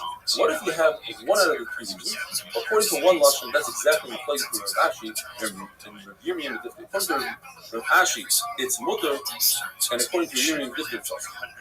What if you don't have any of the reasons? Both reasons don't exist. According to the second lashon, that's when the machlokes of Rashi and Yirmiyah and Different exists. Rashi says it's mutter to put food in an oven because you're not going to come to do keep the coals. You have to stir the coals. So the door to the oven will be your reminder. However, Rashi admits that it's directly on the coals, then that's a concern that you might stir the coals. Mishama is saying in the Mishnah, and adding to the Mishnah, the Gemara brings that you're not allowed to lend something to Goy, you're not allowed to sell something to Goy, you're not allowed to give a Goy a present if the Goy won't make it to his own home before Shabbos. It will look as if he's doing something for you. Amir La'anto, he's your Shliach. You still say, as long as he can get to the house that's next to the wall of the city, in other words, he has a place where to place his items, that's okay. And Rabbi Kiva says, what we still need to say is, as long as you can leave your house, from that point on, it's in Yana D'Yayim, a Shammai hold that your chiyuv to be mevar promise to destroy chametz exists even if you sell it to somebody else. Even if you sell it to a guy, you have to make sure that the guy eats the chametz. Amazing. You know for a fact that God won't consume the chametz, you're not allowed to sell it. They still say no. As long as you can't eat the chametz, you can sell the chametz. And Yudachim, who holds like Rabbi Shammai, so you can't sell chametz to God as long as you don't, as you know that he's not going to consume it. He says that's only 30 days before Pesach. But more than 30 days before Pesach, I'm not concerned. Have a wonderful day. Possibly, if they were all online at the same time. Ask some questions so you have the population. You definitely get good answers to a lot of shit. And if you're an interesting person, you're into things that, fascinating things about science and space, I know you are. When you tweet those, if you find something online and you find some story like, whoa, check this shit out. They just bam. And you put that link out, a bunch of dudes will retweet that link, and then they'll start sending you shit. Hey, Ralphie, I know you're into this space shit. Check this out. You just discovered this. Boom. And that's what's going on, right? The heart? Sure. The heart? Yes. That's fucking amazing. What have you heard? What is your heart? Shabbos Dr. Vitelis, permitted to feed your own dog on Shabbos, and you're allowed to give a poor non-Jew food enough for a meal. We're not concerned that they might take the food out of your shus, out of your domain, and it'll look as if you're doing your shlichus, and you don't have to prevent it. You're allowed to rent your kalim, your different tools to a non-Jew on Wednesday, Thursday, but you're not allowed to do so on Friday because it looks as if you're renting it specifically for Shabbos. Sending something with a guy, sending a letter is much different than sending anything else. Because a letter, as the Mishnah explains, has the writing of the Jew, and everybody can tell it's coming from the Jew. Therefore, there's the following halakha. If you're sending it on Wednesday, Thursday, it seems like for most Kohanim, that's model. Although Rabbi Yossi HaKohen, or some say it's Rabbi Yossi HaChassid, is machmar himself, and he never sent a letter in the hands of a non-Jew, even on Sunday, Monday. If you stipulate a fee, and now the non-Jew is acting on his own terms, according to Beis Hillel, you're allowed to send it even on Erev Shabbos. According to the Shammai, you're not. Now, on Erev Shabbos, if there's no fee stipulation and there's no daya. Daya means the mayor of the city, but it really means that the receiver of the letter has a permanent address, where the guy will most likely find the receiver won't have to travel any further distance. If you don't have those two reasons, then it's also to send the letter every time. However, if in a case where there is daya, the person does have a permanent address. Now, you didn't stipulate the fee. According to the Shammai, it's okay as long as the messenger, the guy, reaches his destination. And according to the Basil, he doesn't need to reach his destination. As long as he reaches the first house by the city wall, that's okay. You put it down there, and if he decides to go on his own any further, that's on his own terms. The halacha is one should not embark a ship 3 days before Shabbos. There are 5 reasons given. Shabur brings them down in Rishon Test. 2 of them are brought here. Places says because it's similar to swimming, and Rabbi Yochanan says because it takes 3 days to overcome seasickness, it's not proper to go to Shabbos while one is sick. So by mitzvah, it's mutter to embark the ship even less than 3 days before Shabbos. According to Rabbi, you must go over to the captain of the ship and stipulate with him and say, I'm only embarking the ship on condition that you stop on Shabbos. And the captain says, okay, and of course he laughs at the guy and doesn't stop, and that's okay as well. But Shimon says you don't have to go through the whole stipulation process. It's good without talking to the captain of the ship. A very short trip. If you know you're going to reach your destination before Shabbos, you're allowed to embark the ship, even on Erev Shabbos. You're not allowed to make a siege on a city less than 3 days before Shabbos, but if you start, you're allowed to continue. Shammai says the reason is because how do you really try until you decimate your enemy? That means even on Shabbos. There's once a launderer who wanted to charge a buyer the same amount of money for colored laundry like for white laundry. He says, Rabbi, I know what tricks you're up to. I learned. Shimon said that his father never gave white laundry the launderer less than 3 days before Shabbos. In other words, it's much more difficult to do white laundry than colored laundry, and therefore the price should not be the same.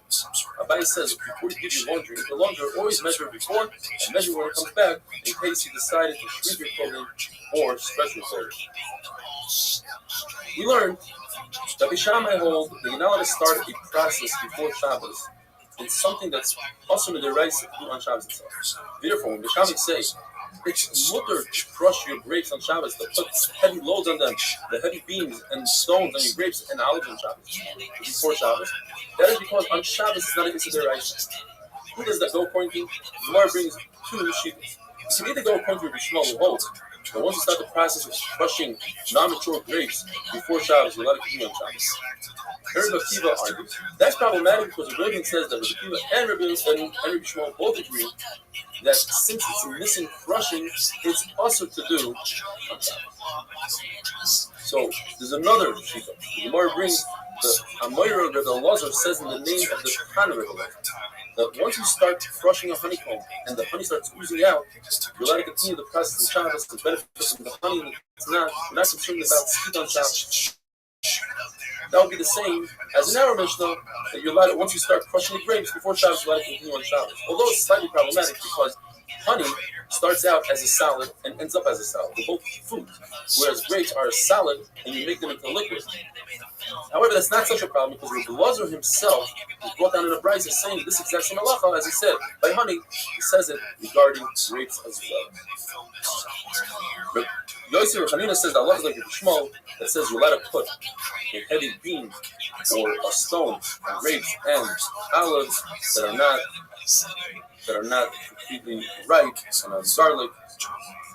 There's a famous machlokes in Masechta Shabbos. In Yesh Muktzah or Ein Muktzah. Rabbi Shimon holds Ein Muktzah, meaning you don't have to be so stringent on the Hilchos Muktzah in certain regard. And Rabbi Yehuda says Yesh Muktzah. Rav paskins like Rabbi Yehuda, there is Muktzah, you have to be more stringent. And Shmuel paskins like Shmuel, you don't have to be stringent. The Gemara brings here 4 nafkaminos. One case is if you have these reeds that you use in your olive press. The olive press doesn't work on Shabbos. So these reeds are muktzah according to Rav, and they're not muktzah according to Shmuel. If you set aside olive oil for your worker, it's his salary. So according to Rav, the olive oil becomes muktzah, and to Shmuel it's not muktzah. A tart for your merchandise on your boat. According to Rav, the tarp is mukta. According to Shmuel, it's not mukta. You're allowed to shech an animal on Shabbos, on Yom Tov. What if the animal is designated for milk, for eggs, for plowing, or even fruit? You have dates that are designated for commerce, for commercial use. So you set it aside before Shabbos. According to Rav, they are muktzah. You're not allowed to change your mind and try to shech this animal or use these dates on Yom Tov. Why? Since you set them aside and you didn't have mind to use them when Shabbos came in, you're not allowed to use it for the rest of the Shabbos. There's a Talmud that decided to pass in the halacha like Reb Shimon, even though the halacha is like this. Pass like Reb Shimon, and they put him a fair. And why? Because the story happened in the city where Rab was the Rav, and therefore they put him a fair. This is machlokes, and two Talmidim decided to pass him on their own. In what way do you save food from a fire when you're in a place that has an eruv chatzeret? One paskin that you have to take you can take as many meals as you want, as long as you put it into one vessel. And the other one said you can take as many vessels as you want full of food, as long as they fit into one vessel.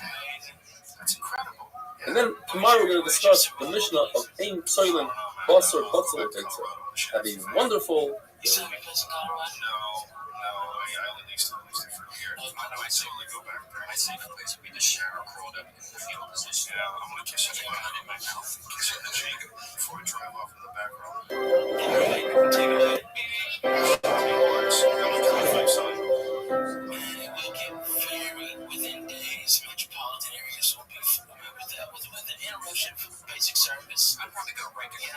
Yeah, that's the problem. It only needs to be out for a couple of weeks. What happened in the fucking horror Katrina? That's terrible, man. I watched documentaries on that. Shabbos Daf, we learn from the Mishnah that Erev Shabbos, one is not permitted to roast meat, eggs, onions, unless you're able to roast it before Shabbos. What does that mean? Kimachal ben Yusoy, it's a shear, what the Rashi means, a third done, according to the Rambam, 50% done. Once we're going back to Kimachal ben Yusoy, there's a few tools. Number one, once the food reaches Kimachal ben Yusoy, according to Rashi, it's a third done. There's no more issue of initial act. The guy couldn't take on the cooking from that point. According to Hananya, there's no Isser Shihiyah. Once your food reaches a third done, you can leave it on the flame when Shabbos comes in, and we're not worried about Shihiyah, even though you don't have roof of Tuma, you didn't remove the coals, and you didn't sprinkle the coals with ashes. We learned in the Mishnah you don't put bread into the oven before Shabbos, unless Harba Panel has a nice color. According to Danakam, it means the outside of the bread. According to Lezer, it means not only the outside, but also the part that lays on the oven. As we learned yesterday, a young goat, if you introduce air, oxygen, into the oven, it will ruin the meat. So therefore, we're not concerned they're going to open up the oven door and stoke the coals. Yet, when it comes to Korban Pesach, we say that you are allowed to put a Korban Pesach on a spit into the oven because you are part of a group. And the group is going to remind each other not to stoke the coals. But what happens with the reason that oxygen is not good for the meat? The answer is because Korban Pesach is a whole goat. It's not cut up into pieces. It's sausage. So therefore, the air and the oxygen doesn't cause any harm, and it would be a concern. But because you have other people there, it's not a concern. There's the Mishnah that in Beis HaMoket, there's a fire to warm the Kohanim's feet. You're allowed to start the fire right before Shabbos, even though you don't have most of the wood burning. But outside of Beis HaMikdash, that's not allowed. What is the reason? So one reason given by Rabbi is because it says that there's no Isser to light the fire on Shabbos in the Beis HaMikdash. Gemara has a bomb Kashan Rabbi Chizda says because Kohanim's reason, beautiful Rashi here, the Kohanim are all B'nai Torah, and they're very careful with the mitzvahs, and we're not concerned. And the pasuk, the Sevarim is referring to Haktar Sevarim Chalavim that you're allowed to burn. They're allowed to burn on Shabbos on the Mizbech. But outside of the Beis HaMikdash, the shear is that it has to grab most of the wood. What does that mean? According to Rav, it means most of the pieces of wood. Every piece of wood, you have to have a majority of that piece on fire. And according to Shmuel, it just means that it caught on enough. They don't have to bring small pieces of wood to create a flame. Now, we have a great riot for Shmuel because it says by the menorah that you have to light the wick enough that the flame should go by itself. In other words, that it doesn't have any help from the outside. If you're lighting one piece of wood, so according to Rav, it has to be that the fire catches on most of the circumference. Another shot is most of the actual piece of wood, the thickness of the wood, the flame has to go through the wood. So Rabbi says, if so, let's do both. Most of the thickness and the circumference. Yaakov burns Megillah Seichel, and it says in the passage the Es Ha'ach in front of Mubarak. Rav says that means an araba tree, and Shmuel says they were together. It's a lashon of achla. So we have a three-way machlokes here. Read that our individuals, they don't need roiv. They're easy to catch flame, according to Ravuna, and if they're in a bundle, they need that the majority of it should light up. Rav says the exact opposite. That if they're individuals, they need the roiv, and when they're together, it's easier for them to catch on flames. And Rav says, like Ravuna in this case. When it comes to pits, so Rav Huna says the same thing by Kanim, that when they're individuals, they don't need a roiv, and when they're together in a vessel, in a basket, they need roiv. Because this is the exact opposite. And Rav Kahana in this case says, like Rav Kizar. These are things that don't need roiv, majority fire. We're talking about zefet, which is pitch, tar, gophers is sulfur, vina, cheese, ravad is grease, hash, straw, inkvava is stubble. Rabbi Yosef says that the trees of bubble don't need. And what is that? Rabbi Yosef says, as we'll see later on, it's a branch of a cedar tree that's dry and thin, and it has like a woody substance that can catch flame. So it doesn't mean that it's cut into small pieces, because Ula says that even a Shabbos candle, you have to light it and make sure that's lit, the majority of it, and therefore small pieces doesn't help. And Rami Barabba says this is referring to Zaza. Zaza is moss. And with that, we finish the first parak of the Sefer Shabbos. Tremendous mazel tov. Hagan Allah Yitzias Shabbos. And now we're going to start parak. You cannot light with the wick of lechesh, which is, like we just discussed, the wool that is found in a cedar tree. And you can't light with poison. According to Rabbi Yosef, it's the small pieces of flax. According to Abaya, it's flax that wasn't honed. And Globi Kalach. So Shmuel asked them, he asked them, what is it? They told him it's kulcha. So woolly substance, ciceros, something like that. The reason why Ziyura says it's pushkira. It's a very inferior type of silk that comes from a silkworm. They call it floss silk. Robin says no, it's a good grade of silk. It says the Mishnah of Lipsi, Seidan, which means achavina, which is like the woolly substance from a willow tree. And Robin showed Abaya. Abaya says, that tree, a willow tree? Yeah, no, but he pulled it apart and showed him, look, there's a substance, like almost like a wool in there that catches on fire. It says, Hamidbar, Shavra, which is nettle grass. They grate it and they make wicks out of it. But might be a regal pnei, that's not referring to algae, but rather it's referring to the moss. Now, some people added hair and wool, but our Tana says that hair and wool are not added because wool actually shrinks and hair burns. Now, from here on out are the oils that you're not light with. You can't light with tar, which is pitch. And shava is wax. But if you make a candle out of the wax, since this is in the category of oil, but not the category of wicks, so you're allowed to, and you're permitted to use, as we do today, make a candle out of wax. Have a wonderful day. The punchline, right? The employees were talking about, there was no gas. Waiting in line, giant lines to get in. Giant lines, and as soon as you said, people were going on their CBs and internet and looking for trucks. I mean, any truck, any tanker that was going through was being diverted. They're just less than 8 hours away from total catastrophe at any time. God damn it, Ralph, why are you bringing this dude along? I'm just trying to stay positive. I'm trying to be positive. I'm just trying to tell you that you're right to train and be UFC and be fucking close to your chin. Shabbos Daf Chaf Aleph. Rather, listen to the Mishnah, different wicks that are also to use on Shabbos. These wicks are only also to make a candle out of them. If you use it to make a bonfire or for heat, it's mutter. You can't use shemen kik. 3 opinions. Shmuel says it's the name of a bird. Rizok says it's a cotton seed.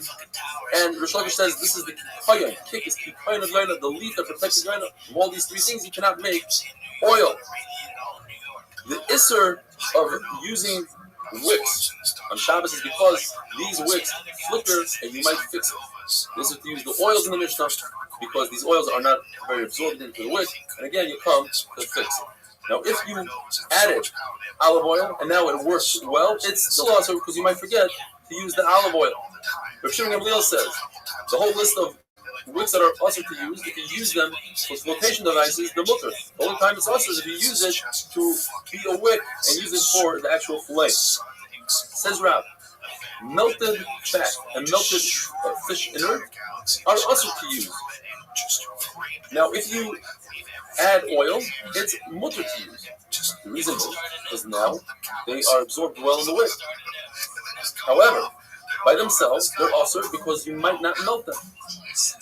But you don't make a double clear. You don't say, well, with olive oil, you might not use the olive oil and you might not melt them. That's 2 zeros, and we don't do that. All wicks that are also to use for Shabbos are also to use with the Samitos, so it says in the Pasuk, it has to be a flame that goes by itself without any help. In the Beis Hamikdash, they made the wicks out of the belt of the kohen, and the belt was made out of wool. How did they do so? The answer is because it's only on certain spaces Sho'eva where the mitzvah is not the Doraisa. However, there is a brayso that says that they made wicks for the menorah, which is the Doraisa, out of the leftover clothing of the kohen. And the answer is, over there, it was only for the kohenes, which is made out of linen. And from here on out, in the next 3 daf approximately, we're going to be discussing Hanukkah. This is the sugya of Hanukkah of the whole shot. 3-way machlokes. Ravuna says all the oils that you're not permitted to use on Shabbos, you're not permitted to use on Hanukkah, on the weekday, and on Shabbos. The reason is because on the weekdays we have a concept called Hafsa Zokatla. If the flame of the menorah is extinguished within the shear of time, let's say you have to light the candle for a half hour, during that half hour is extinguished, you must relight it. So we're concerned that perhaps he won't light it on purpose. He'll use an inferior product and he won't relight it. On Shabbos, we have another reason, and that is because since you are permitted to use the light, you might read to the light, and then you'll come, Shemayat, you'll fix the candle. Rav Chizah says, in a weekday, you could use that oil, because Kafsa aims up to it. You don't have to relight it. But on Shabbos, we still have the concern that you might fix the candle lighting, the candle, because you are permitted to read to its light. And Rav says, you're allowed to use it for weekdays and for Shabbos, all these oils that are possible. Because Kafsa aims up to it. We're not concerned that he might be Kosher, that he might not relight it, because he doesn't have to relight it. And on Shabbos, it's also to use the candlelight, and therefore we're not concerned of Shemayat. Abaya heard this pshat from Rabbi Yirmiyah, and he didn't accept it. So later on, he heard this pshat in the name from Rabbi in the name of Rabbi Yochanan, and he accepted it, and he felt bad. He said, "I wish I would have heard this when I was younger, because when he was younger, there's a concept called Jush V'Yankus, so prayer that you learn when you're young sticks." The mitzvah of Ner Chanukah is from Shkia until the Talmudim leave the marketplace. Talmudim are people that sell firewood, and they stay in the marketplace last, and therefore that is Rechiel. In other words, if you didn't light your candles, you have all the way up until they leave to light. Or another shot is how much oil should one put in his menorah, enough to last from Shkia until these people leave the marketplace. There are 3 levels of Mahadran in Ner Chanukah. The basic level is 1 candle every single night for all the people in the house. That's all you need. On the 8th night of Hanukkah, 1 candle is enough for everybody. The next level is Mahadran, and it's 1 candle, but for every person in the house. And the 3rd level is according to Beis Shammai, the Rabbi's, according to some Rishonim, the Tosis, and the Rambam, is this in addition to every single person in the house, or it's only the Rabbi's? Shammai say you start out with 8. And on the 2nd day, you go down to 7, and on the 6th day, you go down to 6. Still say you start with 1 and you build up. 1, 2, 3, 4. There are 2 svars in the Gemara for Beis Shammai and 2 for Beis Hillel. Gemara says, according to Beis Shammai, you light as many candles as you have left in Hanukkah. So on the second day, you have 7 days left, you light 7 candles. And the second Shana Mishana is because on Sukkot, they started out with 13 cows they would bring for Karbanis, 13 cows the first day of Sukkot. The second day was 12. So tomorrow Hanukkah, you go down. But still, as far as says that you light as many candles as days that went by. So on the second day of Hanukkah, it's 2 days that went by, you light 2 candles. Another Shana Mishana is Malam B'Kodesh, you always go up in Kedusha. So you start with 1 and you go up to 2, etc. If your house is open to a front yard, and that front yard is open to the Rabbi, you light by the front door, outside of your front door, in your chutzner, or by your house, by the door. If you live on the second floor, you should light by the window, facing your Rabbi. If it's a time of tzachar where you're not allowed to light outside, you go to the mitzvah, lighting inside, on your table, says Rabbi, provided you make a hecker that this is your Ner Hanukkah and not your lamp for regular usage. Now, if you have a bonfire at home, then you don't have to make a hecker. Obviously, that small little candle that you lit is for Hanukkah, unless you're an Adam Pashuk who never uses a bonfire. The Lord tells us on the 25th day of Kislev, we make 8 days of Hanukkah, which you don't do a hesped and a levaya, and you don't fast. What happened was the Yevon went into the Heichal and they were mekama all the oil, and then when the they found only 1 Pach Shemen with the seal of the Kohen Gadol, which should have only lasted for 1 day, but lasted for 8 days, and therefore Chachamim made Hanukkah where you say Hallel and you give Tzedach Meidot of those blood. The halacha is, if you cause a loaded with cotton and the cotton goes into a store and catches on fire and your camel creates a fire, that's your responsibility and you are accountable.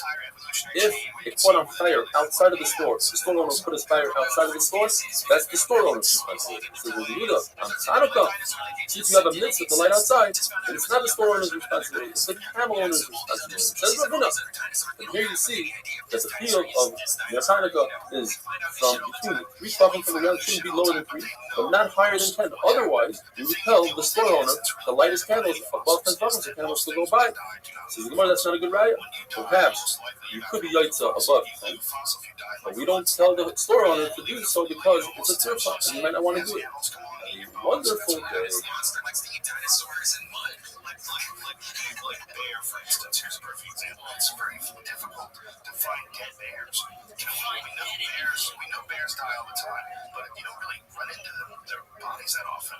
That's because they eat them. And some people don't know it's a coyotes eat them, and the bones get crushed up. And they don't keep on it within like a week. I don't know how long it takes, but sometimes I've been walking through the woods in Arkansas and walked up on a deer carcass. We're a whole deer. Shabbos Daf Chov Beis, Rabbi Tanchum says that just like you're not allowed to build a sukkah that's over 20 amas and you can't have a mavoi, a crossbeam, a koira above 20 amas, so too you cannot light your menorah above 20 amas. Another famous saying that Rabbi Tanchum says, when the Shvatim threw Yosef HaTzadik into the pit, the pasuk says, "Habor reik, ein boi mayim." It's empty and it doesn't have water, which is a double language. Gemara says, yes, it didn't have water, but it had snakes and scorpions.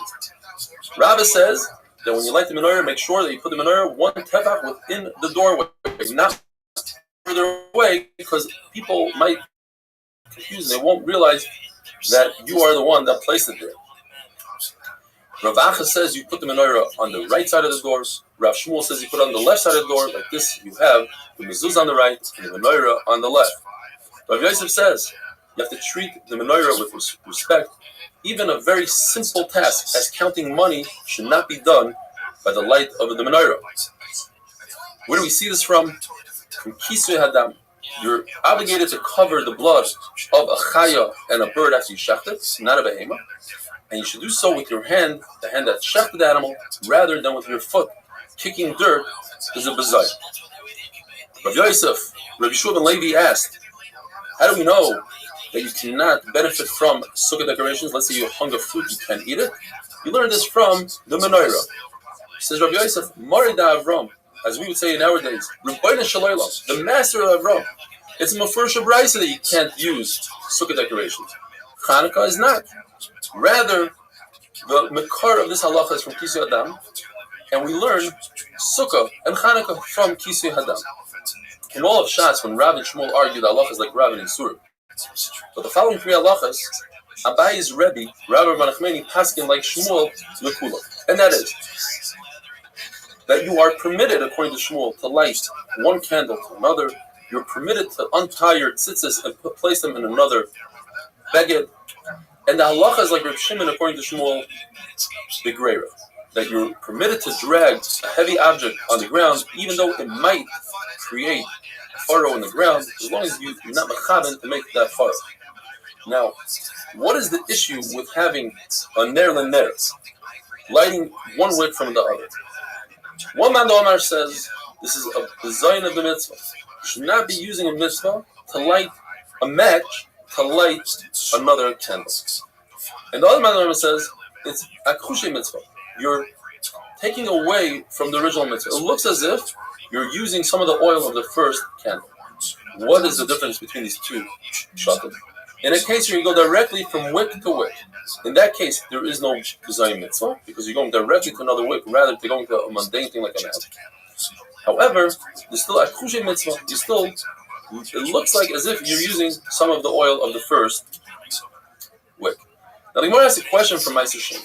If a person has a lot of fruit, which he needs to bring to Yerushalayim to eat because it's Ma'aser Sheni, he's permitted to redeem all of his fruit onto a coin.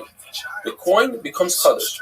Now, I want to take that coin that's kaddish and use it as a counterweight to weigh another coin in order for me to use that other coin for Ma'aser Sheni. I want to do a mitzvah with it, but right now I'm doing a mundane task. I'm weighing with it. The halacha is you're not permitted to do so. We must explain, in order to explain Shmuel, that the reason why it's usher is because we're worried about the outcome. What if you find out that the weight of the second coin is not adequate? It doesn't weigh enough, or it weighs too much. You're not going to use that coin.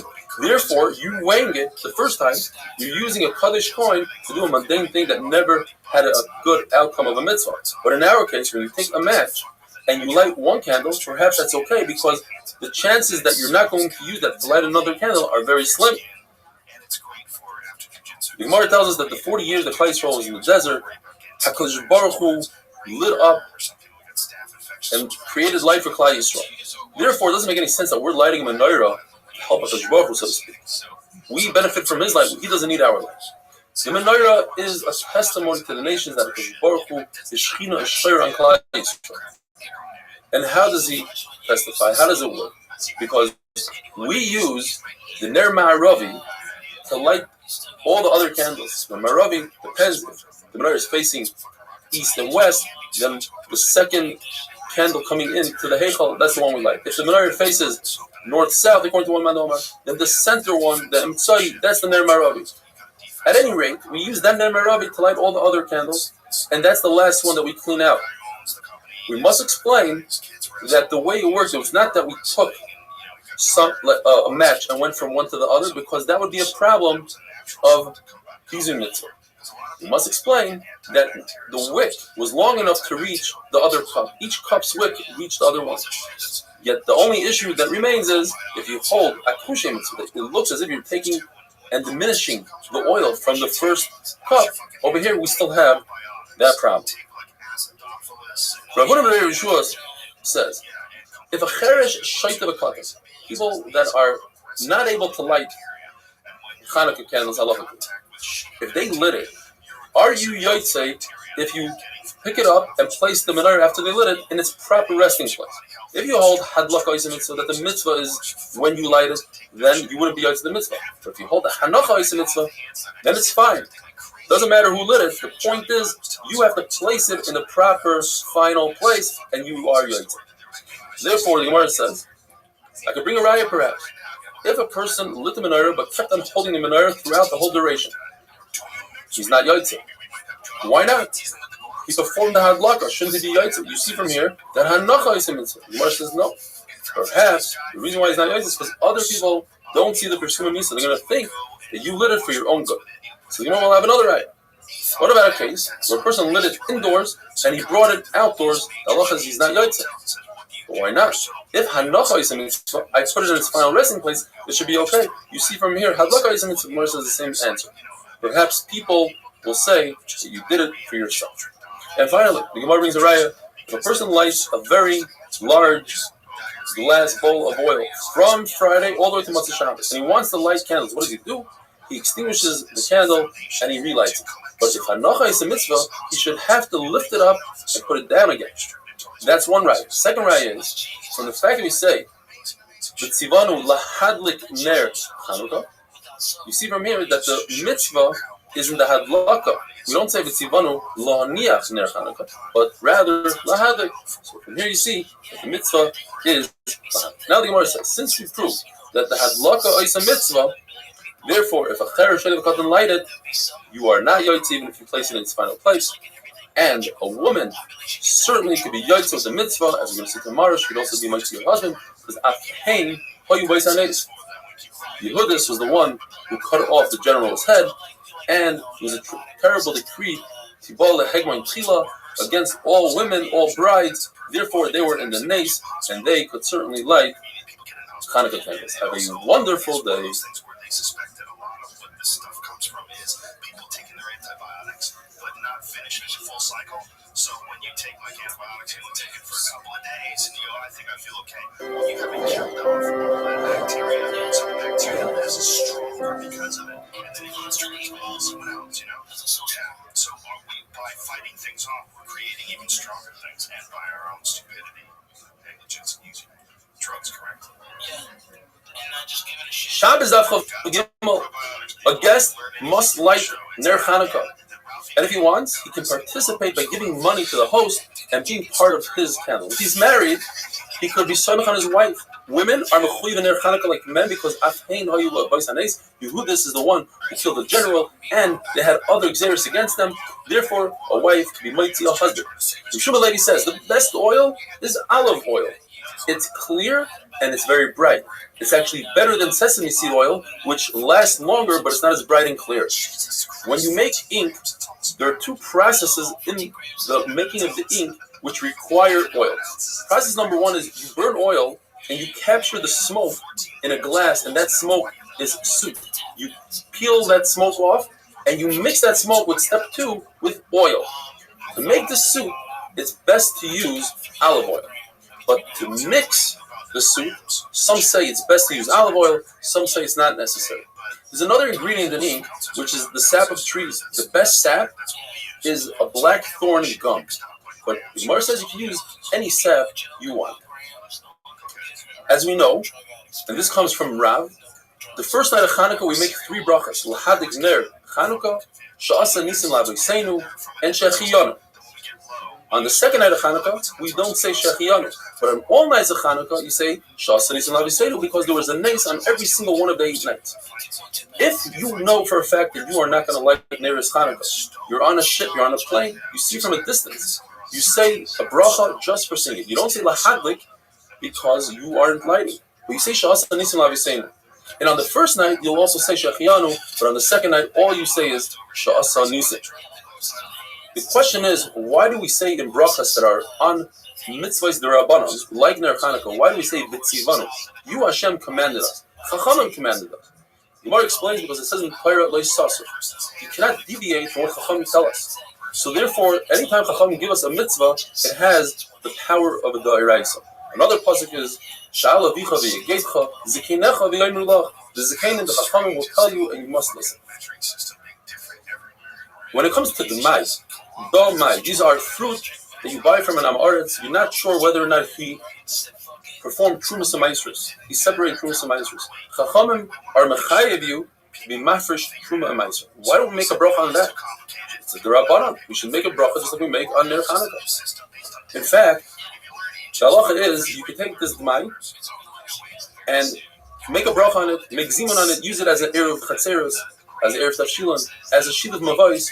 You could also be mafresh the Truma Amaisrus unclothed. That shows us that there's no bracha. And the answer is, says Abaye, because it's a suffix of Rabbanan. The Rabbanan are not sure whether or not the Amoritz is mafresh Trumas Amaisrus, whereas by Chanukah it's a vada. Rabbi says even more. Not only is a suffix, it's not even a suffix. It doesn't start at all. Because most Amoritz do perform Trumas Amaisrus. It's a chumrah. And on a chumrah, you don't make a bracha. Rav Huna says that a house that has 2 front doors, We're not concerned that some out-of-towner that's not familiar with your house will think that two separate families live there and will wonder how come one of the families didn't light Ner Hanukkah. Therefore, all you need to do is light one candle. However, if you have doors on two sides of your house, let's say on the front of your house and on the side of your house, you're mechuyev to light two candles. We are concerned for the people that live in the cities. They might think that since you didn't light on one of the doors, you didn't light at the other door. Where do we see that you must be concerned with what other people think about you? In the Torah, by Kayah. The Torah says that you have to leave the corner of your field for the poor. And you must leave it all the way at the end when you're finished harvesting. Why is that? Why all the way at the end? Why can't I leave the corner in the middle while I'm harvesting? There are 4 reasons given. But the reason that's important for us is that we are concerned that other people might think that you haven't given pay, and they'll curse you. And we don't want other people to think bad about you. The other 3 reasons are because if you could give it whenever you want, you'll wait until the poor people leave, and then you'll make a phone call to your best friend and have him come down and take it. Or we don't want the poor people to waste their time. They don't know when you're going to give it, so they'll sit around for days. Like this, they know exactly when it's going to happen, and they won't waste their time. And the 4th reason is, the Torah says, you have a field to take payoff. And we don't want you to lie and say, yes, I gave it yesterday. We know exactly when you're giving it. You're giving it all the way at the end, and like this, you won't come to lie. A candle, a lantern that has 2 wicks coming out of the 2 sides. The Mishnah Berurah says, even if it's one long wick, but you don't see it, you just see the 2 ends of the wick. 2 people can be yotze the field of Ner Hanukkah. If you have a bowl with many wicks in it, many people could be yotze the field of Ner Hanukkah. However, that's only if there's a cover to it. If there's no cover, then it'll be one large flame, and one large flame is called a medura, a bonfire, and that's puzzle for Nero's Hanukkah. So the Gemara teaches us that Shalom Bayis is the most important. If you have a choice whether to buy a candle for Shabbos, which is considered for Shalom Bayis, or a candle for Hanukkah, Shalom Bayis comes first. If you have a choice between the candle of Shabbos and to buy a cup of wine rather than making Kiddush on bread, Shalom Bayis comes first. The Gemara just wonders, what about Kiddush, which we do every single week? Does it come before Ner Hanukkah if you only have money for one? Since the one you do more frequently comes first. Says the Gemara, in our case, Ner Hanukkah comes first because Pirsumei Nisa, to publicize the nace that Baruch did for us, comes before Tediros. The Gemara tells us that a person who's careful with Shabbos candles and Hanukkah candles will have children that are Talmidei Chachamim. In fact, Rav Huna walked by Rabbi Oven, the carpenter's house, and he noticed that he's careful with candle lighting. And Taisus points out that it wasn't just him, it was him and his wife. And therefore, he said, we'll have 2 children that are Talmidei Chachamim. In fact, he had Idi Bar Oven and Kiya Bar Oven because him and his wife were careful. Then the following story is that Rav Chizda saw that Rav Shizvi's wife was careful with candle lighting. And in that story, only 1 out of the 2 parents were careful, and therefore Rav Chizda promised her a son Talmid Chacham, and she had Rav Shizvi. If you're careful with mezuzah, you'll have a beautiful home. You're careful with tzitzis, you'll have beautiful clothing. If you're careful with kiddush, you'll have many barrels of wine. The Gemara tells us a story. Rabbi Yosef's wife wasn't very careful with Shabbos candles. She would light very late, not after Shkia, but at the last moment. So he gave her a hint. He said, it says in the pasuk, we had the leading cloud and the leading fire at night. Because the Torah doubles its language, the Torah is telling us that the fire came into being during the daytime. So she took the hint and she tried to light candles way before Shabbos. And Rabbi told her, too early is also not good because it's not noticeable that you're lighting the candles for Shabbos. Rabbi says if a person loves Talmidei Chachamim, he'll have sons Talmidei Chachamim. If he gives honor to the Talmidei Chachamim, he'll have a son-in-law that's Talmidei Chachamim. And if he fears Talmidei Chachamim, he himself will be a Talmidei Chacham. And if he cannot be a Talmidei Chacham, so at least his words will be listened to like Talmidei Chachamim. Shemen Sreifa, says the Gemara, means truma that's tamei, that you must burn, and we're concerned that you might want to burn it on Shabbos and Shemiyata.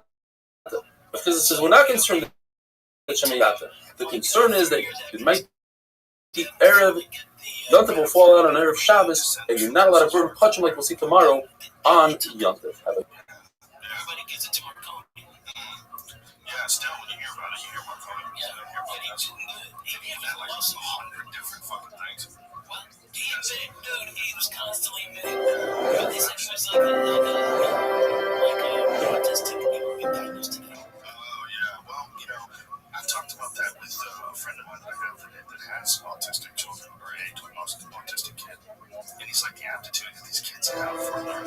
and for holding information and for dispensing it and spitting it back out. Because like it's shocking. It almost makes you think, I wonder if this is like some weird hiccup up to the next stage of evolution. Exactly. Shabbos Daf Dalet. Please join us. Our live Zoom share today, we had 110 people that joined the live Daf from all over the world, from New York, from Brooklyn, from Los Angeles, from Melbourne, from South Africa. Please join us, 7:15 a.m. Israel time. The halacha is that we say Ala Nisim in Shemona Esrei because Ala Nisim comes to give praise to HaKadosh Baruch Hu l'chaydos u'lahalach. Where do we insert it? In the part of Shemona Esrei that's praising HaKadosh Baruch Hu by Moedim. But in Birkas Hamazon, it's not necessary to say Ala Nisim because Hamazon is the Raisa, Ala Nisim, the whole concept of Chanukah is the Rabbana. If one insists on saying Ala Nisim in Birkas Hamazon, you should insert it by the Chaydah part of Birkas Hamazon, by Noidel. And not, we insert Yalav Yahweh, which is by Bnei Yerushalayim. Bnei Yerushalayim is a bracha that we should build Yerushalayim, and we should have the Beis Hamikdash, we should be able to bring Karbanos, and that's the tefillah of Yalav Yahweh. Rav says that on Rosh Chodesh, you say Yalav Yahweh, you mention, that's what we do today. Why is that? Because it's the Eraisa. Rosh Chodesh is the Eraisa. Rav Chaim says, no, you don't say Yalav Yahweh. Since there's no Isser to do Malacha, you gotta work on Rosh Chodesh. The halacha is like Rav because it's a brayso that Rabbi Shai says, and it goes as follows. There's two categories. There's the category of days, like Rosh Chodesh and Chol Hamoed that you bring a carbon musaf, and there are days like fast days that you don't bring a carbon. The days that you bring a carbon musaf, says Rabbi Shai in the brayso, you say Yalav Yahweh in Birkas Hamazon, and that's exactly what Rav says. In addition to that, you say Yalav Yahweh Shemona Esrei by Ripsei, and if you forget to say Yalav Yahweh, you repeat Shemona Esrei unless it's the first day by Ma'at. And there's no Kiddush, you don't take a Kiddush cup and make Kiddush on the Seder Kalama. The days of a fasting, on Sheni B'Chamishi, that we fast for rain, or the Mamados, and that is your people that were Yisraelim, that were designated from Klal Yisrael to represent the entire Klal Yisrael when they brought Karbanos of the Tzibur. Half of them, or part of them, went to the Beis Hamikdash, and part of them remained behind and fasted Monday, Tuesday, Wednesday, and Thursday, and they said Sukkim, and they davened, that the Karban to work for Klal Yisrael. That's my mother. Those days, we say our name. When does the Gemara say our name? We say all Shemona Esrei, Shachar Mincha. Rashi brings the Go'onim, but we only say Anenu in Mincha like we do today. And the reason is that we shouldn't look like we are lying in our Shemona Esrei. Perhaps a person will have an oinus and he'll eat by mistake, and it'll be a lie. However, Tosfos points out that the Shliach Tzibur should say Anenu in Shabbat, because it's impossible that in the entire Tzibur there won't be at least one person who's fasting a complete fast. Rav Huna and Rav Yehuda hold that you don't say Ala Nisim by Musaf on Shabbos and Rosh Chodesh. Since Chanukah is not the cause for Musaf, there is no Musaf for Chanukah. The other shita is that you do say Ala Nisim because all the other Shemona Esreis have Ala Nisim in them, and we don't want to make Musaf different from the other Shemona. The Raya for Rav is from a very similar place. Yontif that falls out on Shabbos, you don't mention Yontif in the Haftarah of Mincha. In those days, Rashi says they would say Haftarah by Mincha, and they did away with that minhag. But nevertheless, even though it's Yontif, you're not mentioning Yontif because there is no Haftarah because of Yontif. Even though Yontif itself invokes Haftarah, but not today. So that's a good raya. What's not a good raya is from the other case that Rosh Chodesh that falls out on Shabbos, you don't mention, and that's what we do today. We don't mention Rosh Chodesh in the Haftarah brachos of Shabbos. And the reason is, the Gemara says this is not a good raya because Rosh Chodesh never invokes Haftarah. There is never a concept of Haftarah Rosh Chodesh. Rosh Chodesh just happens to be today, which is Shabbos. The Gemara says that Allah is like a true Levi. Another similar case. Yom Kippur that falls out on Shabbos. By Ne'ilah, we mention Shabbos. Even though we never have any Ne'ilah on Shabbos, the whole Ne'ilah is only because of Yom Kippur. Nevertheless, we mention Shabbos. The halacha is that we mention Chanukah. Now, on Shabbos, Rosh Chodesh, according to Rashi, we do mention Rosh Chodesh. But as Tosfos points out, and the halacha of Tosfos, we don't. And the halacha is that the halacha is not that we don't say Yontif in the After Mincha Shabbos. But Leil Shabbos, Friday night, is different. Friday night when the Shliach Tzibur says Chazor Shashat, Me'in Shabbos, and it's Yontif, we don't mention it. Why is it? Because the whole reason you do Chazor Shashat by Ma'ariv of Shabbos is because of Sakana. The shul was always out in the field, and we're concerned about somebody coming late to shul, and we have to leave after everybody left, and he'll be by himself, and the Mazikim will get him. So if we prolong the Ma'ariv. On a weekday, people didn't go to shul in those days. So because it's a sakana, we said that there's a shot, but it's only because it's a sakana, there's no reason to mention it. In the Mishnah, there are two shittas that say the same exact thing, that you should not light from trailer from fat, whether it's cooked or uncooked. One of the shittas, though, is different. One of those shittas hold that if you add olive oil to the mix of diluted fat, of melted fat, it's actually mutter to you. Says the Mishnah, you don't use shemen sreifa. As we explained yesterday, shemen sreifa is truma oil that became common, and you must burn. Halachically, you have to burn it. You cannot burn it on Yontif, as we had done. Now, shemen sreifa, the reason why you say it is because you cannot burn that oil on Yontif. Even though you have a concept of asay, the asay of burning the oil to push off the loisas of you should not make a fire on Yontif, which is not for you. There's three reasons given. Either because it says ad boiker twice, and the second time it comes to tell us the second morning you have to wait to burn it until Alamat. Rabbi says, or Rabbi says, oilas Shabbos v'Shabbat. You bring the oila on Shabbos. You don't bring the oila of the weekday on Shabbos or on Yontif. So certainly, if you cannot bring the oila on Yontif, so certainly you cannot bring oil that's possible. And Rabbi says, we learn from the Pasuk, you cannot make machir, you can't make knives on it. Levado, you cannot make a bris milah for a child that's not on his 8th day. 9th, 10th day, it's already pushed off. You don't make a bris milah, even though it's a kavachimer that you should be able to. So if you cannot do a bris milah, we learn from you that anything that's pushed off, you push it off on Kilat Yontif, including this one. And Rav Ashi says, even though we have an essay that should push off a loisas, but Yontif is actually an assay and a loisas. And one assay does not push off an assay and a loisas. I think wonderful thing. As far as names go, it's just all worked up. Like your outrage is a learned thing, and if you didn't learn that the N-word was something that's supposed to be offensive, it would just be another too simple word. And by calling it the N-word, you just didn't hold that word and keep it in our vernacular. And if you use the word like groovy or far out, or why do these words and phrases leave our vernacular and become uncool? Groovy's still awesome. It's still good. Shabbos Daf Chafei. Rav says, just like there's a field for you to burn kachim that became tameh. Let's say you have meat from a carbon that became tameh, you must burn it. So too you have a field to burn truma that became tameh. Rashi explains, there's two reasons. Truma is very similar to kachim, and second of all, because of the color. We don't want you to, by mistake, use the truma that's tameh. That is a very big difference between the two. Kachim, when you burn, you cannot benefit from that. Truma, when you burn it, the kohen can benefit from its light, from its heat.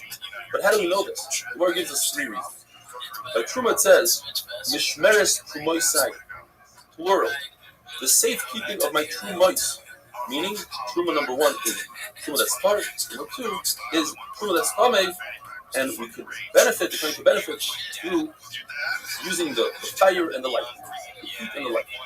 The Rebbe says that says by Ma'aser Sheni, which Yisrael could eat in Yerushalayim, on the 4th and 7th year, there's a field to be mevarer, to destroy it. And when he destroys it, he says a Judah. He says the famous passage, I didn't destroy it when I was coming or when the Ma'aser Sheni was coming. Where's the diet? Only Ma'aser Sheni you cannot benefit while you burn it, but there's something else that you could benefit. And it could be one of two things. It could be either kachin or truma. So why do I pick truma as the lighter one and say could benefit from truma? Since kachin has 6 things that make it chomer, whereas truma only has 4. So it makes more sense to say kachin I cannot benefit. What are these 6 things and what are the 4? By kachin we have pigul.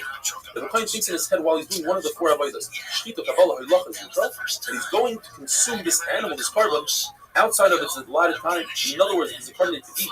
But day and night, he thinks himself, I'm going to eat it in 2 weeks from now. And he eats it then, this type of noisar. If he leaves over from his carbon, past the allotted time, the fact that it's called a carbon, very interesting. Just the name is a chumrah. Me'ila, if somebody benefits from kachin, he has to pay back the principal plus a fifth. Karetz, if somebody eats kachin when he's tameh, he gets karetz, meaning Hashem will take away from his life and his children's life. 2 things. And kachin is usher to a person that's a person who lost a beloved one that day. Whereas truma is only 4 things. If somebody eats truma ischayim misa b'dei shomayim, it doesn't have the karetz part where it kills his kids. Chaimesh, he has to pay a fifth. You cannot redeem truma, whereas you could redeem kachin. Let's say the carbon becomes a balmum, you can redeem it. And truma is always also to Yisrael, whereas kachin there are times that Yisrael could participate in his carbon, shlamim, tais, etc. Carbon, kachin's house. Another reason the Gemara gives that kachin is more chomer than truma, because kachin has karetz, which is the 2 things that kills his children as well, whereas Misvei Shemayim is only they're not Yitzchak says. When it comes to being mafresh truma, the Torah tells us don't use truma that's tameh and try to get away with using it to alleviate the chiyuv that you have on your truma that's tar. Don't use tameh for tar. And the Torah tells us titein loy. Give something to the kohen that he can benefit from it. Loy. Not that he should heat it up and use its light, but that he actually can consume it. But from here the Gemara infers that you could use, you shouldn't give it to the kohen, but if he already has it, the kohen could use it for his own benefit and use the light and the heat. Rav says that lighting a Shabbos candle, have light in the house, is a mitzvah. As we say, it's a chayvah, but it's a mitzvah. And we say bracha. Whereas washing oneself before Shabbos, according to Rabbi, is only a rishus, it's not obligatory. Rav Nachman argues and he says that bathing oneself before Shabbos is a chayv. It's a mitzvah. And in fact, it proves it from Rabbi Yehuda Bar Eloi, the famous Rabbi Yehuda in our Mishnah usually, that he would wash his face and his hands and his feet, and he would adorn himself with a talus that had talus in it, and the Gemara says he resembled Malach Hashem's fathers. Malach. And the Gemara adds that his Talmidim were embarrassed from him, and they would tuck the corners of their beged, of their clothing inside, so you wouldn't see that they're missing the tzitzis. And he asked them, why aren't you wearing tzitzis? Are you concerned about shatnez? There's no concern because we hold like Beis Hillel. There's machlokes Beis Hillel and Shammai to put tzitzis of tefillos, which are samer, they're woven together with a beged of linen of eksus laila. At night, you do not wear tzitzis. You can't wear shatnez, and you might leave that beged on. You might wear shatnez at night. It says that Yirmiyah Hanavi said, "Batiznaf mishaloi nafshi noshisi koiva." He was complaining that he lost his hope. He doesn't have hope. He doesn't have the peace of his neshama, of his nefesh. Noshisi koiva, I forgot the goodness that he used to have. What did he forget? What is he missing today? Says the Gemara, according to Ravo, he's missing their Shabbos. He doesn't have light. Noshisi koiva, according to Rabbi means, I don't have a bathhouse. Rabbi Nafka says, I don't have a nice bed with nice linen. Rabbi Abba says, I don't have a made bed with a woman who's adorned with jewelry for it. So just thinking, we should be grateful. We have all these things. Yes, we're in quarantine, but we have, based on marathon cycle, we have a shower, we have great wives, we have light, Ner Shabbos. We're doing great. Who's considered wealthy? Reb Meir says somebody who appreciates his wealth.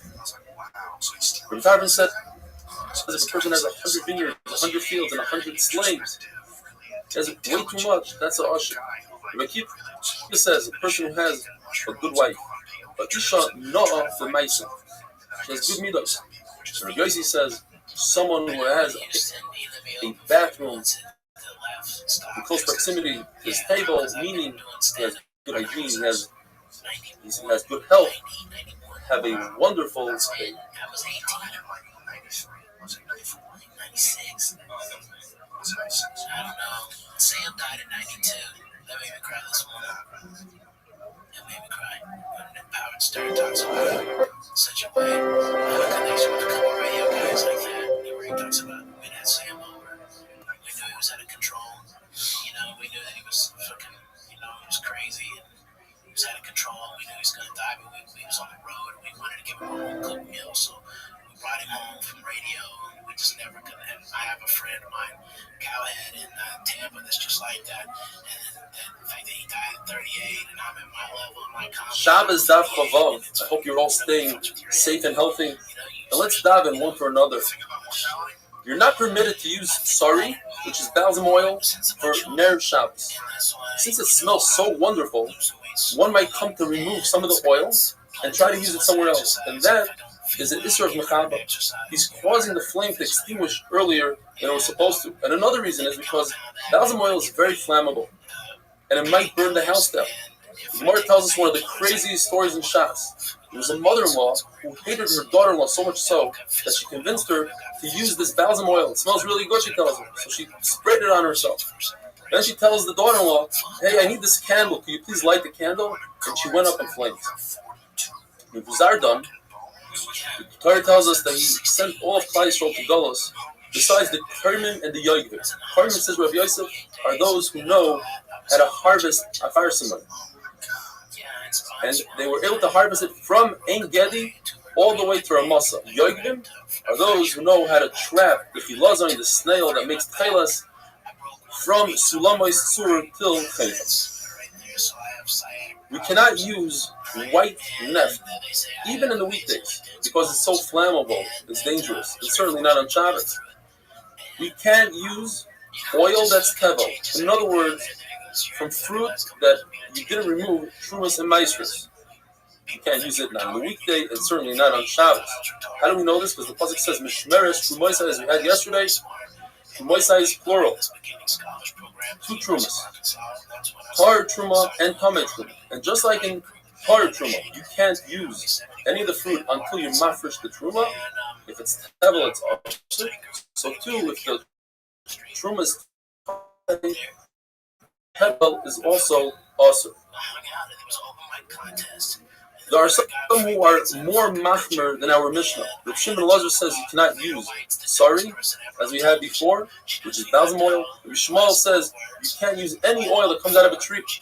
Rav Shmuel ben Brachia says only that oil that comes from fruit. And Rav Tarfon says you can only use from zayis. Says Rav Yochanan ben Nuri, he got up and he was upset. He said, if so, people in Bavel who only have sesame seed oil, how can they light candles on Shabbos? In Mother, they only have nut oil. In Alexandria, they only have radish oil. In Kapoitikal, they only have kerosene.